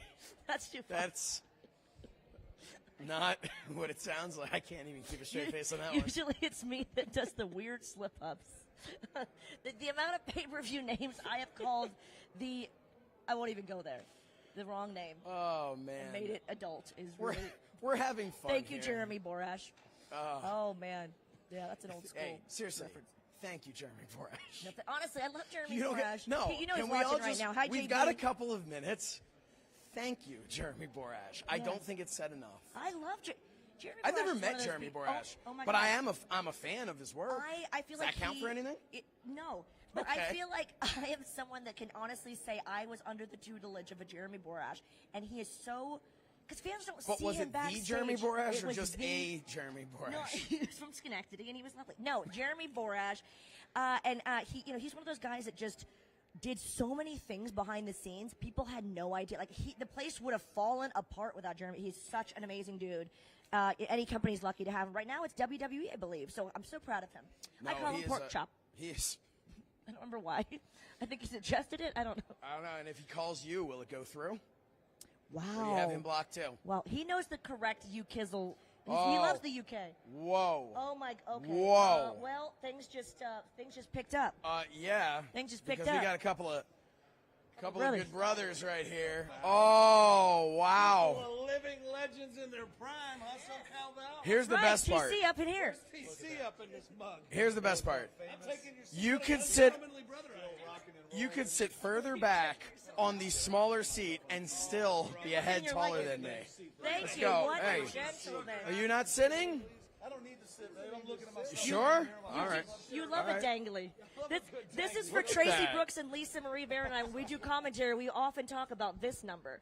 Yeah, well, you guys question go. whether my It's for wife you. likes it or doesn't like it. The answer is she likes it, so Daddy Dangly's got a dangle. Daddy Dangly hashtag. That's trending right now on Twitter. Our wives Daddy love Dangly. everything we do. Yes. Look at the coolness of Let's us. talk about what's going to be on Fight TV tonight. I came out here Talk to to him, brag. big man. I came out here to talk a little shiz.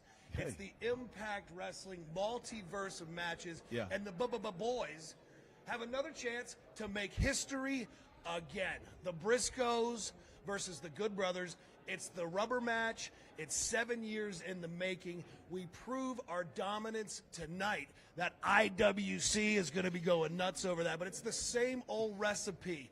It's a magic killer, a 1, 2, 3, and a just 2 sweet. Yeah. And once we get through that machine Tell gun, him. Well, I'm afraid that Mark and Jay have They forgot, they've lacked putting forgot, respect on the Good Brothers name. You know what I mean?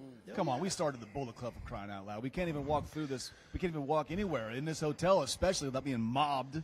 It's just something that the Briscoes need to learn, and tonight they're going to learn that. It's just Well, the Briscoes need to realize something. Yes, they are one of the greatest tag teams of all Yeah. time. Yes, they are decorated, but Impact Wrestling is our world. We have to get through the Briscoes. We have to get to Rebellion, and it won't matter 7, 8, 10, 15 tag teams, however many we have to go through. Those Impact Wrestling tag team titles are coming back around the waist of the Machine Gun Carl Anderson, Daddy Dangly, the big LG Doc Gallows, and we will be 8-time World Tag Team Champions. most You see what I did there? importantly, most importantly, good brother, good brother, good sister. Who do you think's going to win tonight? The Briscoes or the boys? Boys. No contest. No con. Now, the Josh boys, Shernoff, absolutely. he Now, likes to be earlier- controversial, No, so you got to well, worry about earlier him. Val was, of course, saying the Briscoes, but I me, said what? you guys the entire How time. far back? Come can we go? again? What the He's hell? had a few cocktails. You have to Now, excuse I him. get it. I get Now it. here- Boys understand it. But Been here is there. one thing I am going to say. All right, the Briscoes, they're wrestling possibly even right now. They wrestled Yeah. last night, and they have been in. I mean, those are tough matches they've been a part of. You guys, you're fresh. You're going into this. You're ready, and I'm not making excuses for them Sounds like you Well, are. what? No, That's what I'm no. hearing. Now listen. That's what I'm hearing. Yeah. But don't you have to? I mean, you have to win this because it's one thing to lose. It's a rubber match. It's one thing to lose to them, to one of the best teams in the history of wrestling, right? 100%. That's okay. But it's another thing to lose to the team that has been beaten up again and again and again in the last 24 hours. I hear doubt in his matter voice. is, Now, I think you're going to win. the I'm just saying. Briscoes are killing it, but the difference is the Briscoes are wrestling hungry because they have to right now. Their company is gone. This is our company. We came to Impact Wrestling Slammiversary 2020. We Broke changed the business. We broke records. We're going to do it again right here tonight on FITE TV. So, boys, I'm glad you're hungry. I'll pay for your sushi dinner after we pin your asses in Dallas, Texas. What a gentleman. Ooh, you look cool on What that a TV, gentleman. brother. He's just here for the free sushi. You What a look cool gentleman. on that TV. We got stuff to do, man. gotta go to work. Tell the Briscoes. I Throw it up, love Val. the confidence. Give it to me. Old There you TC. go. See? You All guys. right. Tonight's our night. All right, I'm going to leave this right here. I'll say All right, The next congratulations. guest isn't going to be bringing that sneaker heat, is he? Yes. Ooh, look at I'll that. say Look at congratulations in advance. That's how confident I am. Congratulations Yes, good to in see you. advance. Love Wow. it, love it, love it. No question. Yeah. They've been my pick from the start. Me too. A couple of good brothers They, right there. They Hey, are fired up. Hey. Fired up, just like we are. we're fired up. Impact Wrestling, multiverse of matches. Now Oh, yeah. we see the fire in the Good Bros. Yeah. Yeah. Hey, can we see? Do we have the? Do we have it starting? Do we have the multiverse of? We have the pre-show of the multiverse I love of a matches. pre-show. No, we got multiverse of matches should be starting right about now, right? We're talking. Yeah. No, what's happening? Let's There's see. so much going on FITE TV. Super we're Guard of Honor. I toggling don't even know what's between- happening anymore. Oh yeah. Starting at 9 p.m. 9 p.m. Central Time or 9 p.m. Eastern Time. Our time. Oh, So it has not started yet. Josh Matthews is okay. God bless Josh Matthews. He's Oh, a let's hardworking not gentleman. pretend. Let's not pretend He that you is. even have the time of Listen, day I just want his to number. respond to his messages. Listen, I did feel quite bad about that. Yeah.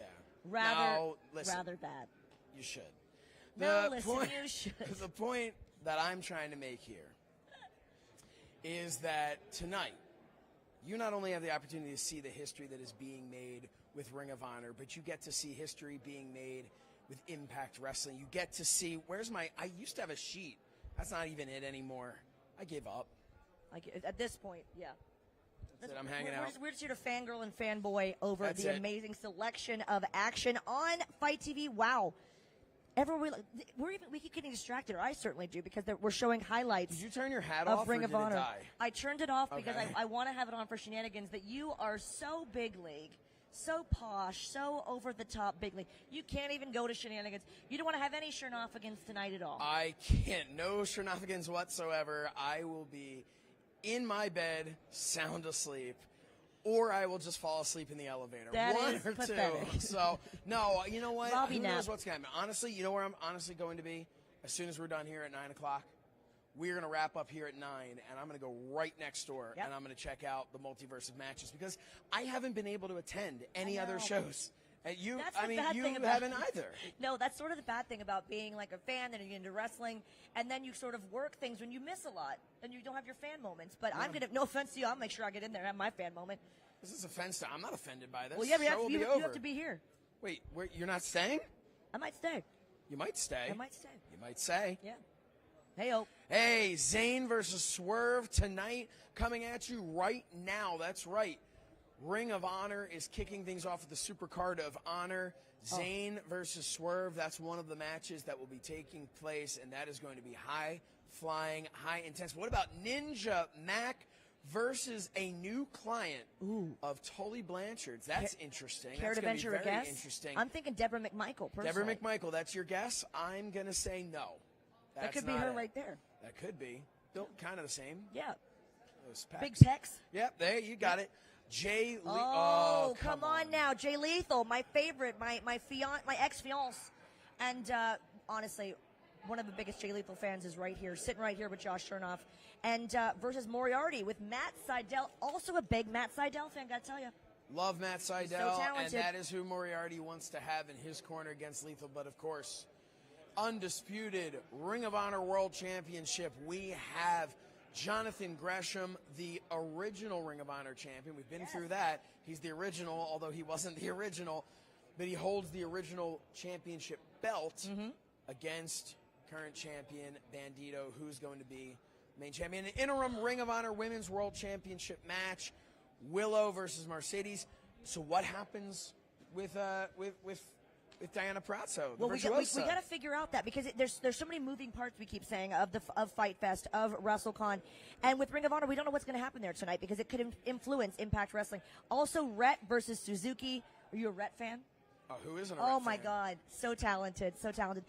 When they say Supercard, they're not kidding around. No, They're spoiling not at us all. by Tony giving Khan us. has put together something Yes. phenomenal. Oh, here for we go. this. Briscoes versus FTR. Now, after that interview, I got to go FTR now. I'm switching. You're going FTR? Yeah. Well, but the Briscoes are going to face FTR first.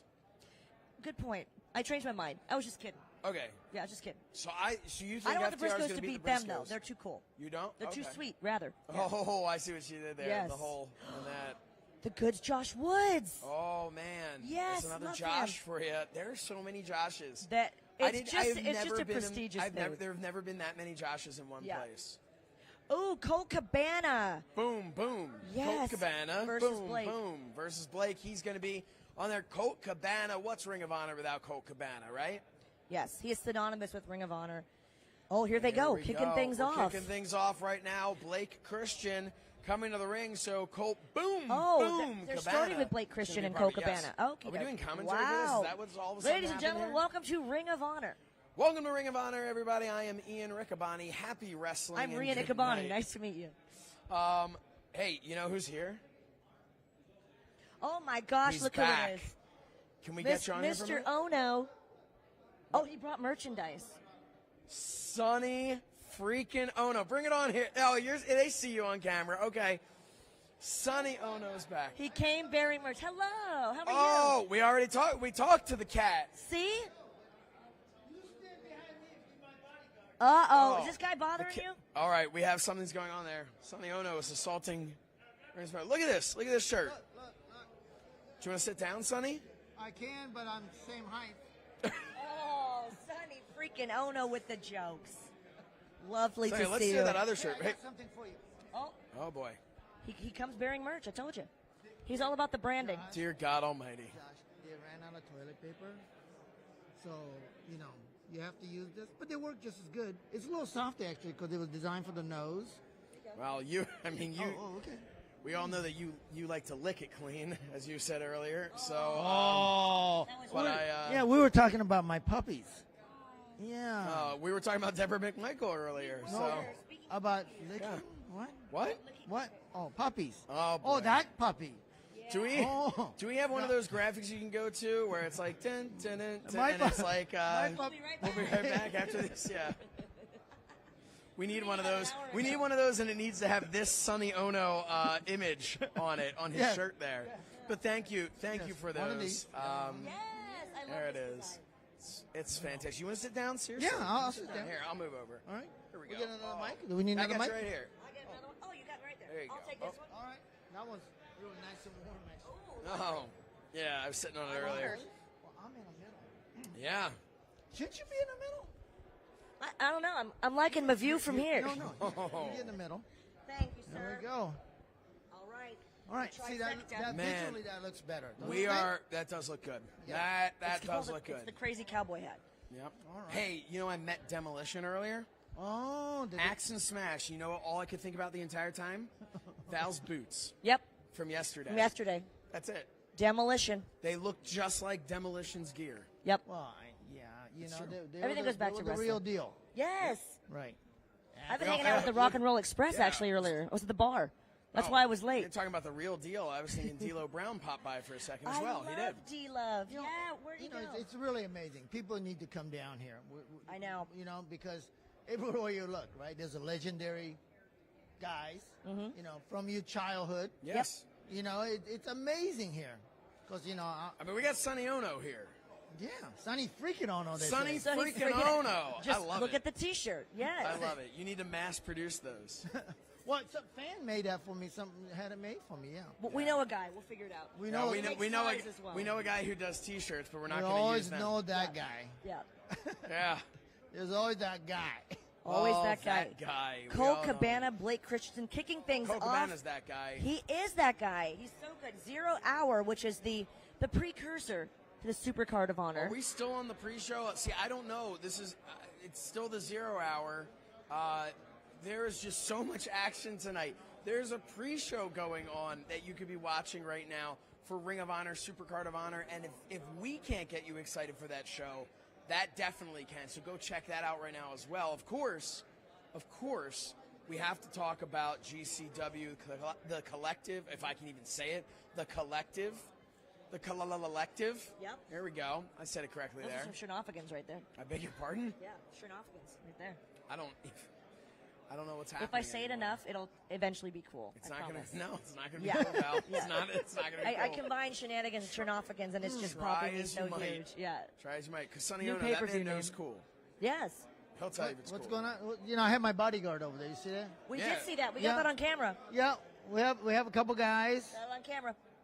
You know, Yeah, I Val told me couldn't she's a afford to dog buy them a person. ticket, so they drove all the way from Atlanta. She doesn't like the cat. That was Yeah. the weirdest way to get me heat that I've ever heard. It was such a weird. Well, he's the cat. No, I got it. The It was cat, just weird. Ernest Miller, and you said That you're a was dog pathetic. person. I am. Yeah. I am. I can't believe. I can't believe you. Are you still watching this? Welcome You? back to it. Are you still watching this? You're like the Netflix thing. Are you still watching? Why It's are been you 9 still here? hours. It's like the end of Ferris Bueller's Day Off. Yeah. What are you doing? Go home. Go Go home. But don't go. Well, I guess go home, right? You are home. I don't care where you are. It doesn't matter. Yeah. As long as you are able to watch this, wherever you are able to watch Fight. And we have so many great matches still in store for you. You wouldn't believe with how just delirious we are at this point. You wouldn't believe that there's still so much more to have happen. Oh, but wait, there there's is. more. Oh, wait, there's more. There's Yeah. always more. It's always on Fight. And you know what? Not only Ring of Honor, but the Multiverse of Matches, which is coming to you in 45 minutes. Ooh. That's right, 45 minutes. Impact Wrestling Multiverse of Matches. But tonight, we have Joey Janela Spring Break Part 2, or 2, as some people say. You're so We so have- international. Oh, thank you. Thank you so much. Sonny's been taking me around places. International. Oh, he's been You know showing what I you the mean? ranks. He's my international hookup Japan? right here. England, Japan, and yeah, Japan, where they say Parsippany. do, right? That's I don't speak why Italian. not. I don't, what? I don't speak Italian. All right, now, I don't know, the hat is getting to your head. Yeah. I don't, He It's a- keeps thinking it's a it's tight blinking, hat. and it's not. It's no, it's not. blinking. Yeah. I can see That's it. just your loss of Oh, sanity right man. now. Yep. Here we are. Wow. Yep. We're still in the air. This is still This happening. is it. This is it. Cole this- Cabana taking it to Blake Christian right over there. Josh, you feel like you're on a telethon or something? I do. I honestly do. You're a little So- delirious. So, we were a little inside baseball here. We were supposed to have a few more hosts, but people are very, very busy. Yes. So I have been on here for way longer than I expected and way longer than you probably wanted me to be. but I am here. Way longer than you'd prefer. And I feel like tonight I am going to lay down, my head's going to hit the pillow, and I'm going to like wake up suddenly and be like, oh my God, am I still on the air? No, you're going to wake up and go, so welcome back to Fight Fest. It's Welcome Josh back to whatever Shernoff. this is. Yep. We're Well, here. It's 3 We're a.m. and I'm Sunday. asleep, yeah. Oh, it's 3 a.m. I must, You must be lonely. Oh, well, you beat where me were those to it. tissues? What? actually- Stop. No. actually- Val? Yeah. Where your head went. When are you like getting off tonight? Are you actually? Wow. I mean, I mentioned tissues and Sonny Ono. did I? What? No. What? Something happened? Should I leave? Was it double? And what do you guys call it? Double entendre. That's more Italian for you. We're so educated. Oh man. Lord in heaven. about 44 minutes. What I think may be the longest 44 minutes of my life. Yes. Did we will Schmo have an interview? Schmo had some sort of interview. Hey, you know what though? I don't want to go to that. I want to keep this rolling at this point. I feel like we go to Schmo's interview. Hey, do we have a Schmo interview we haven't seen in a while? What about Schmo and Danhausen? What if Everyone they loves missed it? Danhausen. What if they missed it? I Let's do go. love We'll be Danhausen. back in like 1 minute. We'll be back. I promise. Josh is gonna keel over. If I were home, We're I'd be still loving here. this. We're still here. I would be loving Welcome this. back to the show, Here, in everybody. case you need to see. It's Why? that kind of evening. Why is it's this that happening kind of here? evening. But Sonny Ono is here with us. Yep. Absolutely. We're here. We're excited to be here. Hey, Super Show's going on right now. You can check that out. brought to you by Thuzio. That is what's happening. What the? What's that didn't going on? work. Bernie's getting Bare knuckle next week. Oh, I can yes. barely focus on the next 44 minutes, but you know what I can focus on? Bare knuckle fighting. That is coming to you. Oh, I thought the whole thing that was is called the coming- bare knuckle. I thought you guys were promoting a movie. No, bare the knuckle next week. Bare knuckle next Canadian. week. It's bear versus bear, knuckles only. Canadian. But seriously though, next Saturday night, bare knuckle Really fighting. international You wanna stuff watch here. that right here on Fight. And you know what? We got some other great stuff going on. Something that Sonny Ono is really going to be into. We have Pillow Fighting Championship. Oh, you knew Pillow us. Fighting Pillow Championship. Fighting Yes. Championship. Not to be confused with Also, Pillow Talk. Are you we hosting also, that now? Yes. I wish. I know. Oh, Bernie. But I don't want them to Sorry. know that I am seeing his He cue. was trying to just do it seamlessly. Yes. Hey, you know what would be great to go to? What? A Schmomo. Hey, let's go to a Schmomo right now. Schmomo. See you in a Schmo. Roll the film. This is the Schmo with the Pro with Mr. Dan Housen here for WrestleCon 2022 in the flesh. How we doing? Pretty good. How are you? What is this show? Fight TV. This is the Schmo. This is the Pro. Oh, okay. I see. Very good. Very good. Yeah, what's going on? What are we doing? Is it a show of some sort? Some sort of show. We appreciate you stopping by. How was the time on the podcast last night? It's great. Danhausen exposed that fraud. Mike Podcast.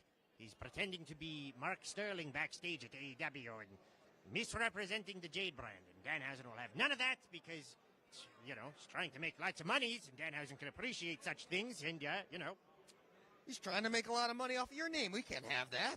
No, he's trying to make money off of the Jade brand. You misunderstood. The Jade brand? It's the Jade. You know Jade? Yes, Jade. Jade Cargill. Yeah. What are you doing? No good. We doing an She's interview. great. What are you talking about? That's why Danhausen's doing this. Okay, we appreciate that, man. What's the most rewarding part of having all the fans come there to get your John Hancock on a nice piece of paper, an 8x11? I'll show you. All right. Show him.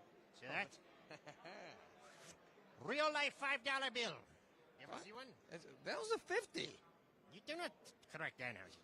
Okay, that was not. That was a $5 bill. Now, what's your favorite part of WrestleMania? This is like the Super Bowl of all professional wrestling. What the hell is WrestleMania? Number 38? No say? What is that? What are you talking about? At WrestleCon? Okay. Speaking of WrestleCon, so it's Tony Khan. What is that? Where's Yeah. Tony Khan? Where's that guy? I don't know. This is the best talent in all of AEW. He's getting Danhausen's blimp. A blimp? Come crash through. I don't know. Whatever. Hopefully we have it soon. Yeah, we need to get this guy a blimp. Try to ride in style over here. Yes. Anyways, there is Evil Uno's here too. That's nice. Oh, Nice, yes. nice. Very evil. Not quite as evil as Danhausen, but he appreciates him because he's got evil in name. Of course, it's all about the evil. Oh, yes. All right, people are coming through this interview. Right through the door, cursed. Imposters, man. I thought you were supposed to guard this door. No, what the hell are you talking? I'm not doing that. They didn't pay Danhausen to guard a door. Oh, I thought they had extra money in your pocket. I thought it was for something. Yeah, for being rich and famous. Yes. Not guarding doors. The doorman. Okay, fair enough. But can we get a final message for all the Danhausen fans out there worldwide? Yes, love that Danhausen or be cursed. Also send money. Send him money. He loves his green. He's the Pro. I'm the Schmo. On the floor. WrestleCon FITE Fest 2022. We're out. All right, I'm back. Val ran away, but I'm here with Sonny I don't blame Ono. him. Let's talk all about BB and CC Winans, okay? Can we talk about them? They will face off against Mary Mary. That's right, the Gospel Soul hybrid duo Mary Mary on Easter Sunday. This is, of course, all part of this special Versus event, so you're going to want to stay tuned to Fight for more information on that. But mark your calendars. There's so much cool stuff here on Fight. Oh, there's stuff going on, and Ernest Miller just told me they're going to a show that is starting at midnight. I'm going to be asleep. Are you sure? Yeah. Well, no, I can't be sure. But There you go. You know. But I'm you shut kind off. of wound up. You need to wind down anyway. I do So need to get wind over down. to the midnight show. Oh, man. That'll get you, get a couple of cocktails. You'll be fine. All right. That There sounds we like a go. plan. You know what I am going to do, though, in just Yeah. a little bit? What time is it? In less than 40 minutes, I am going to be checking out right over there in this room next to me. I'm going to go check out Impact Wrestling Multiverse of Matches. Oh, that's cool. Yeah, That's it's going to be a gonna be lot good. of fun. Impact Wrestling. What are your thoughts on Impact? You know, they've gone through changes over the time, but I think people are sleeping on them, and they shouldn't be. Well, interesting about Impact is that when it originally started with Jeff. Yeah. And The TNA. Yeah, when Jeff NWA TNA. Jeff flew me to Vegas. Believe it or not, this back in the days before it started. You know, I was done with WCW, and Jeff says, "Hey, we want you to come and work and do this international thing. You know, rekindle our relationship with the oldest company in Japan." And you know, I always think about what could have been different if I would have kept doing that. But for me, you know, I'm older than a lot of my peers from WCW. You're So I in your said, mid-40s at this point. Yep. So I said, you know, I'm going to watch my kids was in high school, my oldest. So I said, you know, I'm going to stay home and watch them grow. And thank goodness, you know, business has allowed me to do a little bit of that and do a little bit of this and keep me going. Yeah. So, you know, but what's nice about an event like this is that you get to see all your family members that you created during that time. That is That's true. the wonderful thing. I saw you upstairs a little bit earlier. You were there with Ultimo Dragon, who, please, come on, one of the greatest of all time. Jushin Thunder Liger was there as well. We saw him. He actually walked past us here. You really couldn't miss him. No. He was dressed and ready to go. His horn was on. Yeah, his horns. He was quite. His horns were on, and but I saw so many people coming up to you, not just fans for pictures, but people you'd worked with in the past. And it is that family reunion for so many of you here. You know, we see off there just more talent and stuff. Just everybody embracing whenever they see each other. And some of these people, I mean, for all of us, it's been a few years because of COVID and because of the pandemic. It's been at least a couple of years, so it's always great, you know. And in a business like this, especially when you look at the wrestlers, and these are people who have to put their lives, their physical well-being in the hands of somebody else, that builds a camaraderie. They might not be best friends, they may not have traveled together, but there's a camaraderie there, and you see that with everybody, and a respect with all of us that are lucky enough to be a part of this business, a respect for everybody who puts their bodies on the line, and we're seeing more and more of that right here tonight on FITE. Well, it's just, you know, it's amazing business, if you can call it that, because these guys, workers, wrestlers, put their body and trust on one another. You know, and we see some horrible accidents that happen time to time. It didn't happen. But, it's not ballet, as they say. Right. And it's amazing the art form that it is. And it really is an art form. Yes. And performance, all the stuff they do just for the fans. And really, they create that suspended reality. Yeah, they do. And that's the best. The best wrestling is when that reality can be suspended, when you can just sit back and just watch and enjoy. Just sit back, watch, and enjoy what is happening in the ring. And there is no way that you will not be able to enjoy something that is on FITE right now. Not even later tonight, but right now. We've got Ring of Honor has their Supercard of Honor 0 hour going on right now. It's pre-show. Of course, we have Impact Wrestling Multiverse of Matches coming up. Let's not sleep on the fact that there were so many incredible shows over the past however many hours this has been. I don't even know at this point. It's been anywhere from 1 to 106 hours right now that I've been talking. I am not even going to have a voice tomorrow, but it is. But it's worth it. It's worth it because I get to sit and watch some stuff on the monitor. I get to sit with great people like Sonny Ono, and of course Cal Val. I had so much fun with her.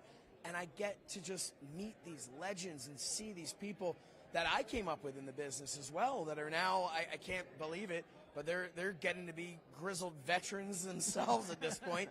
It's just so much fun to be able to be here, and we hope that you've enjoyed watching us, and we hope that you have somewhere else on another tablet, you are watching what is going on right now on FITE on one of those bundles, either GCW Collective, or you could be watching right now the FITE Fest Wrestle Con Bundle as well, or get ready. Get ready for Ring of Honor. Order that. It's not in a bundle. I don't want you to be confused. It is not in a bundle. That is standalone. So order Ring of Honor Supercard of Honor right now. There you go. That's you know it. what? Whatever you want. Whatever you like. Lucha, strong style. Oh, man. Right? It's right here on FITE TV. We had AAA yesterday. Yeah, oh, my goodness. We've got the World on Lucha today. right? We've got so much great action for the culture. Man, what a show that was. That was incredible earlier today. There were so many great matches still to come. And the excitement of right now, and it's almost like, because of the way this weekend is, it's almost like everything ties together, right? And we talked about that a little bit. We were talking to the Good Brothers earlier, and we were talking about how you've got the Briscoes, who competed last night in GCW, and now they're competing tonight at Ring of Honor, and then they're going from Ring of Honor to compete here at Impact Wrestling in this building. How crazy is that? I mean, those guys, if anyone can do it, they can do it. But it's almost like you got to go watch right now, like watch the whole story unfold, because you want to understand what condition the Briscoes are coming into tonight for multiverse of matches. Well, you better be watching Ring of Honor to see what condition they're in when they're finished with their match with FTR. This is, man, Well, what a think night. about it in terms of any athletic event, right? Yeah. You know, these guys are going from back to back to back, which Yeah. is absolutely physically taxing. And if you're any kind of athletes out there, whether you're high school, collegiate, or professional, you know, there's a reason the football player, you know, they get 7-day arrest or 6-day arrest. You know what I mean? Because their body cannot take that. They need time to recover. And here's Briscoes are going back to back to back. It's pretty phenomenal. And here's the scariest part of it all, is that what the Briscoes need to do after their match with FTR, the most important thing they can do is keep moving, keep stretching, more of like a what would it be, ballistic stretching. Right. They need to make sure that they are staying loose, because what's going to happen after that match, if let's say they have an hour and a half between those matches, all those muscles are going to start to tighten up. acid, All lactic yeah, acid's going to yeah. build up, and they are not going to be ready to go. They are going to feel everything 10 times worse than they would have if they were coming into it fresh. So, man, that is the match for me. I think, you know, I had said earlier, Deanna Perazzo's open challenge, that was one I was really curious about, and I am for the multiverse of matches. Of course, I want to see the Cardonas versus the Aldis family. I want to see what's going on there. But I think now I am just really interested to just see what type of a performance the Briscoes are able to put on, you know, because that's, I mean, you've been around this business for a long time. You've been a part of, you've seen many a tournament. You've seen many a karate tournament as well. The importance of, because this is for them, it's pretty much like a tournament. Yeah. What they're going through. In a tournament format, in essence, you know, they're going back to back to back, and you know, we're not talking about 3-minute match, or we're talking about matches that till somebody gets pinned. So it could be, you know, maybe 30-minute time matches, but these guys are going, you know, and what's amazing, what taxing now.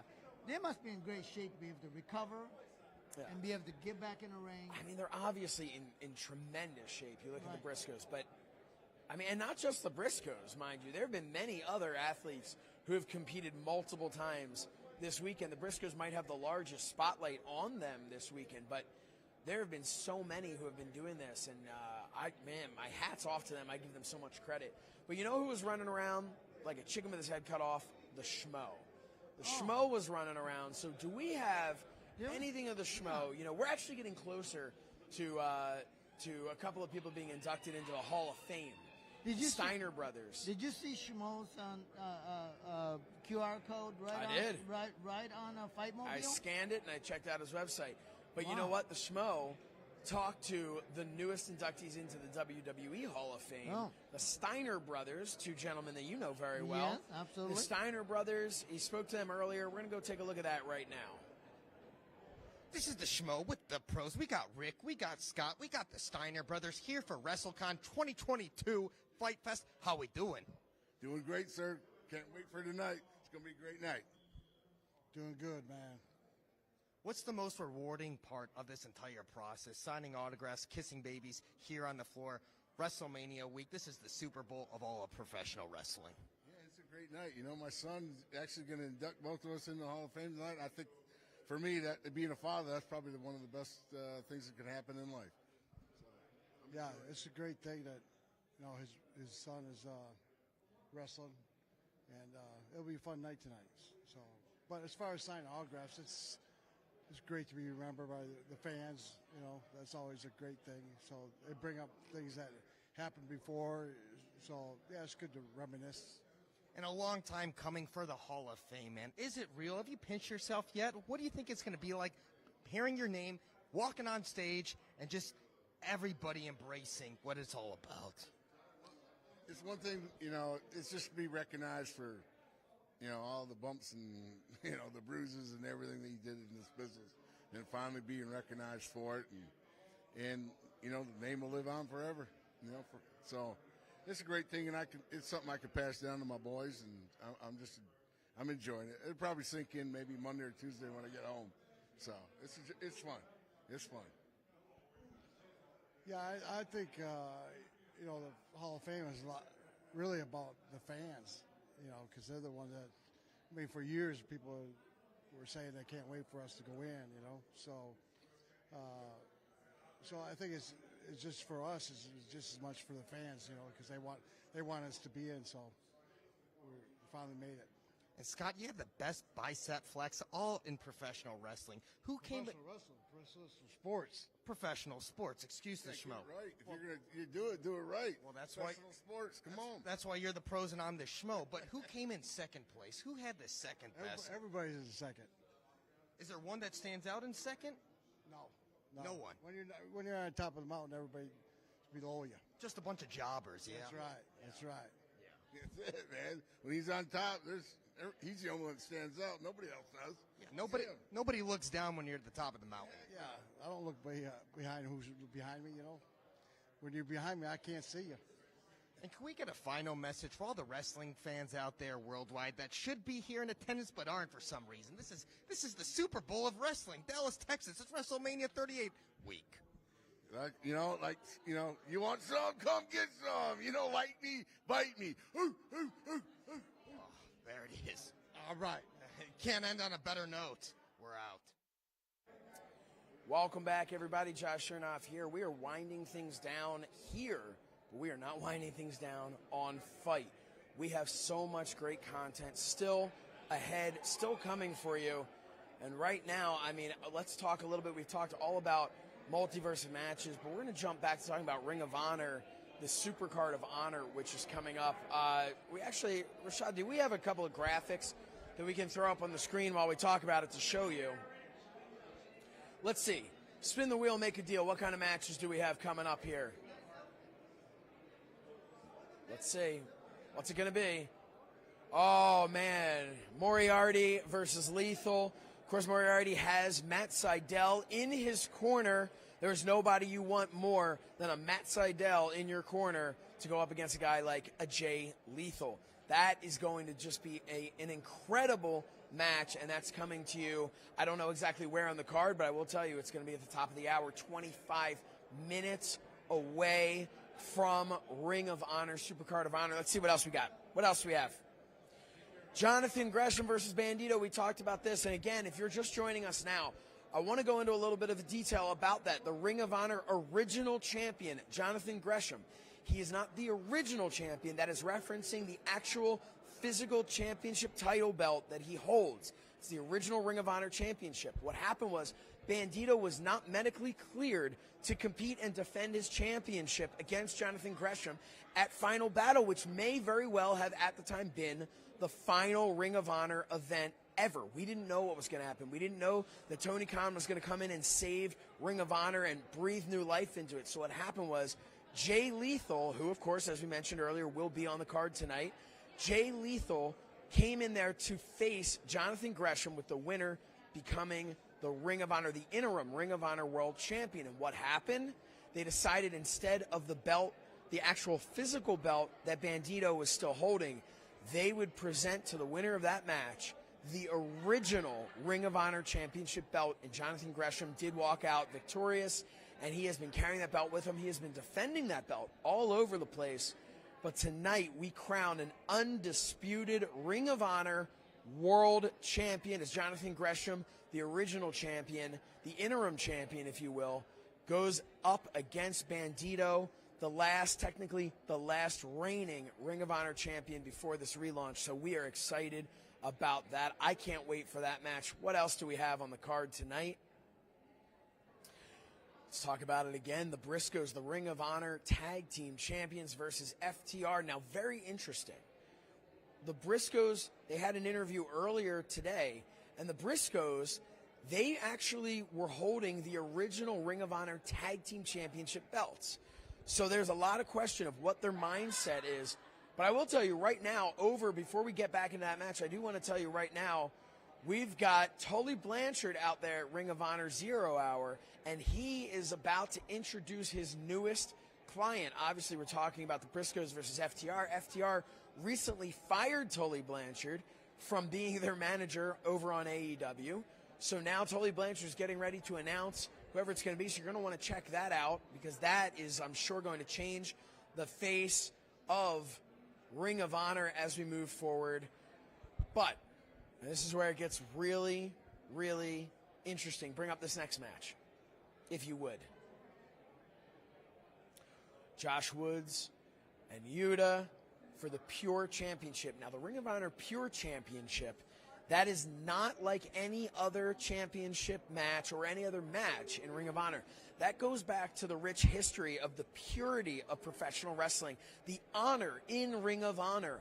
That match begins with a handshake and ends with a handshake, and there are special rules as far as rope breaks, specific amounts of time that are different than other matches, and they are adhered to very strictly, and there is a point system involved as well, and they will explain all of that. Caprice Coleman and Ian Riccaboni, they will be on the call tonight for Ring of Honor. They're going to walk you through all of that a little later, but it's a guaranteed technical masterpiece. That is what you're going to see in a Ring of Honor Pure match. We have any other videos here with the card?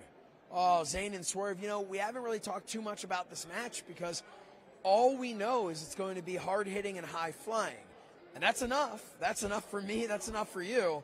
But that is a match that you do not want to sleep on. Every single match that I have mentioned thus far for Ring of Honor could steal the show. And every single match I've mentioned for Ring of Honor, for the multiverse of matches, for Impact Wrestling, could steal the weekend, not just the show. And that is why it is so important. Of course, go right now, FITE.tv, and you want to order Ring of Honor Supercard of Honor, but you also want to make sure that you're getting the multiverse of matches. But do yourself a favor, get the bundle. Get the FITE Fest Wrestle Con Bundle now, because you're going to be able to get all of those shows that happened yesterday and today. Shows like New Japan Pro Wrestling Lone Star. What an incredible event that was. AAA that took place last night. AAA Lucha Libre was unbelievable. The ending of that show alone is worth the price of the event itself.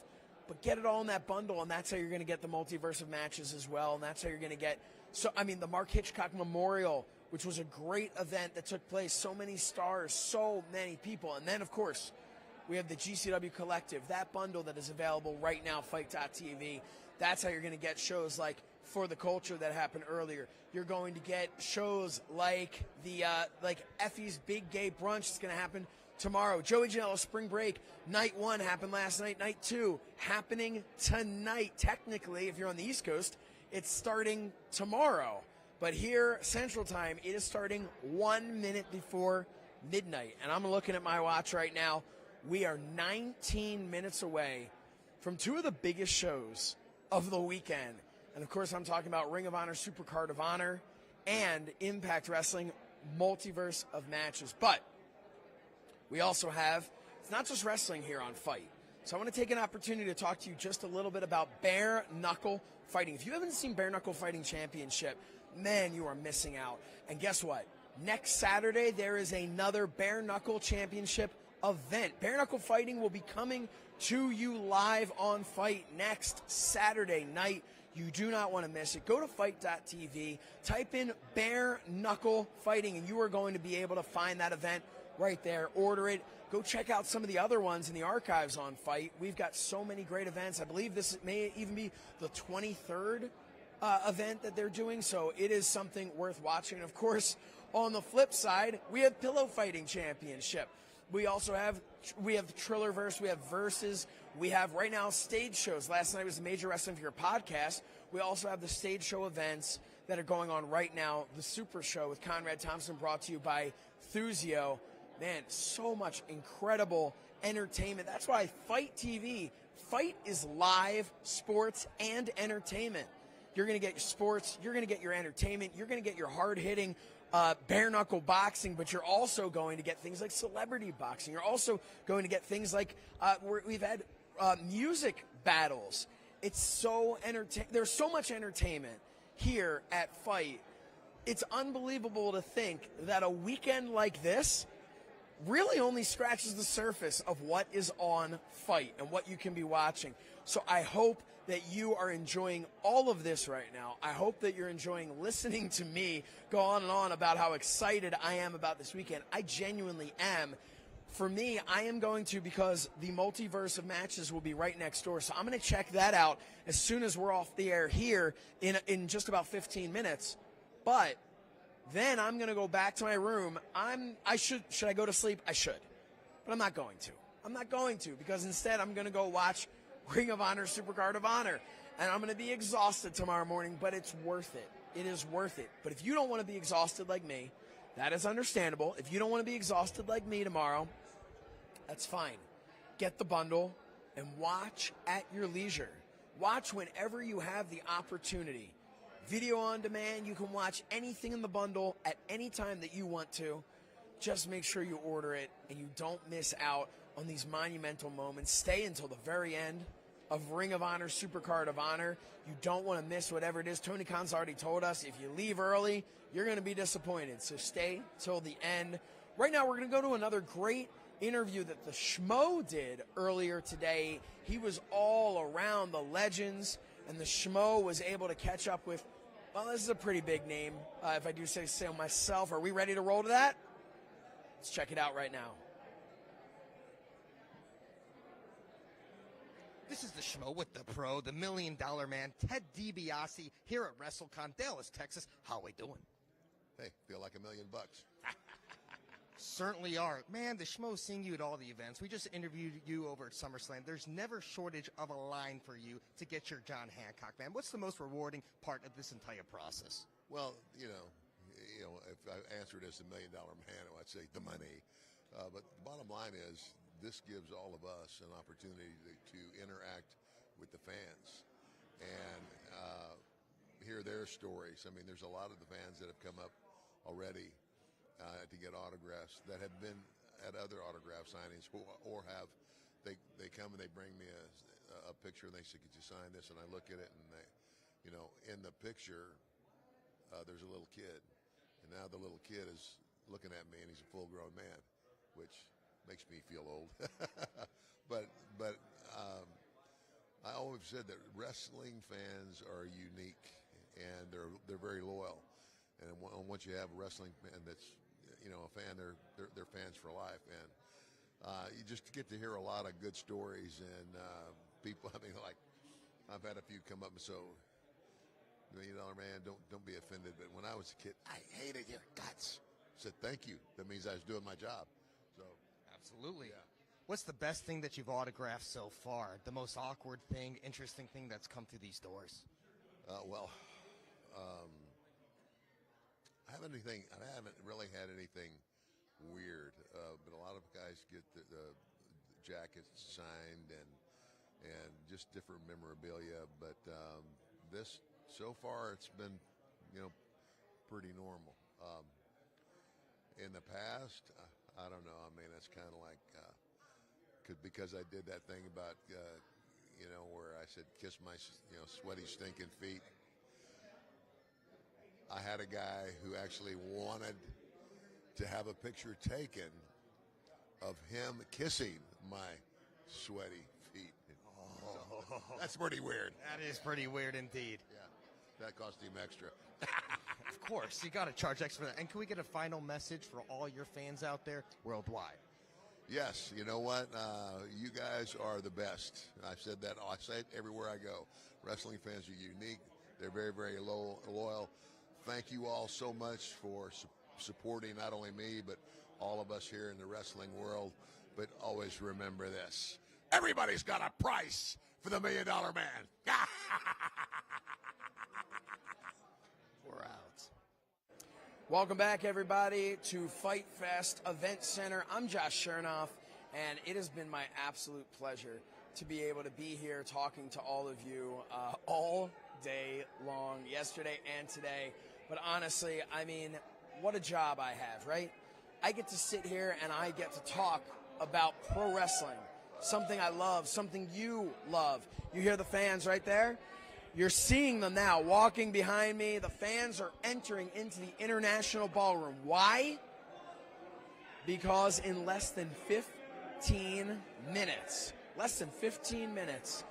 Impact Wrestling will be bringing you the multiverse of matches. That's right.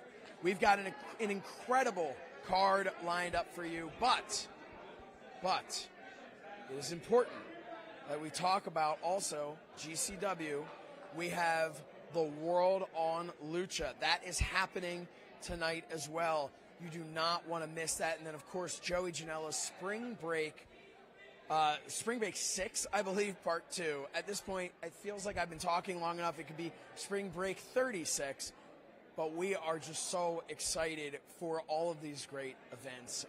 Man, what a day it has been. What a journey it's been for all of us to get to this point. Rashad, I want to thank you so much. He's sitting over there. You guys can't see him. I'll bring him up here, but he won't do that, I bet. You want to come up here? For the love of God, please. No, Rashad, okay. But I do want to say Rashad has been, ultimate team player here and has just brought this to you while I've had the opportunity to run over and drink some water, which I really probably should have done more of.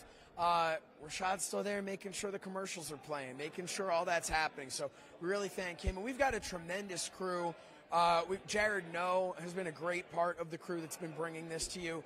Mike Moran and his incredible crew bringing you all of these different events here as a part of FITE Fest. And, of course, GCW Collective. And then Ring of Honor coming to you soon in just about 11 minutes. It's the return, the official return of Ring of Honor. Man, we never thought, some of us thought that was it. It was done. A lot of the talent thought that. A lot of the fans thought that. But, man, it's back. And you know what? I'd like to bring on here right now the COO of FITE, Mike Weber, was trying to bring on here, but he's not coming on. Let's see. He's talking to Karen Jarrett. That's what's happening. So he's choosing Karen Jarrett over me. Can you believe that? I can. I absolutely can. But listen, we are excited. We are excited for tonight. Am I stalling for time because we go off the air in 10 minutes and I pretty much have nothing else to talk about because I've plugged bare knuckle fighting for next week? I've told you all about what a great company Thuzio is, bringing you Super Show right now that's happening here on FITE. Am I out of time? No, I'm not out of time, but am I out of things to talk about? Because I told you all about the Versus show that's coming up on Easter Sunday, and you're absolutely going to want to check that out. Am I stalling for time? Because I've already told you all about the Ring of Honor Supercard of Honor that is coming up in just under 10 minutes.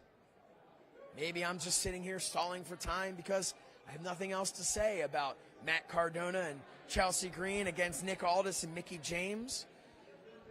Going to be a great match. We know that.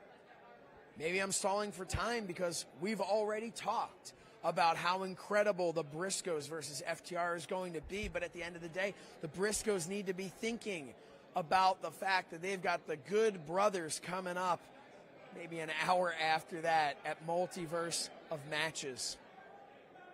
I don't know. Maybe that's why I'm stalling. Maybe I am stalling for time about that, or maybe I just wanted to make that a cute way to talk about all of these incredible matches that are still to come. Joey Janela's Spring Break starts at 11:59 Central Time. That's right, 11:59 Central. So technically, still today, unless you're on the East Coast, and then it's tomorrow. Or unless you're me, and then you don't know what day it is at this point in time.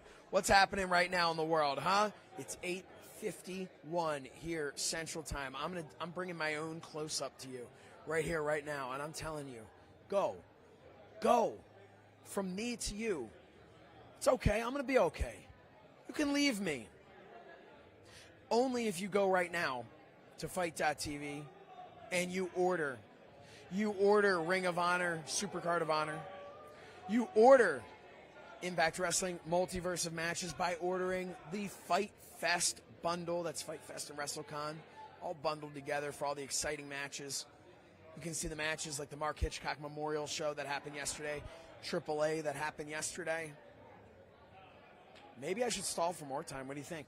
Maybe I should tell you about some more great content that we have here on FITE. Like Fight and Focus. So many great interviews on Fight and Focus that I've had the opportunity to conduct.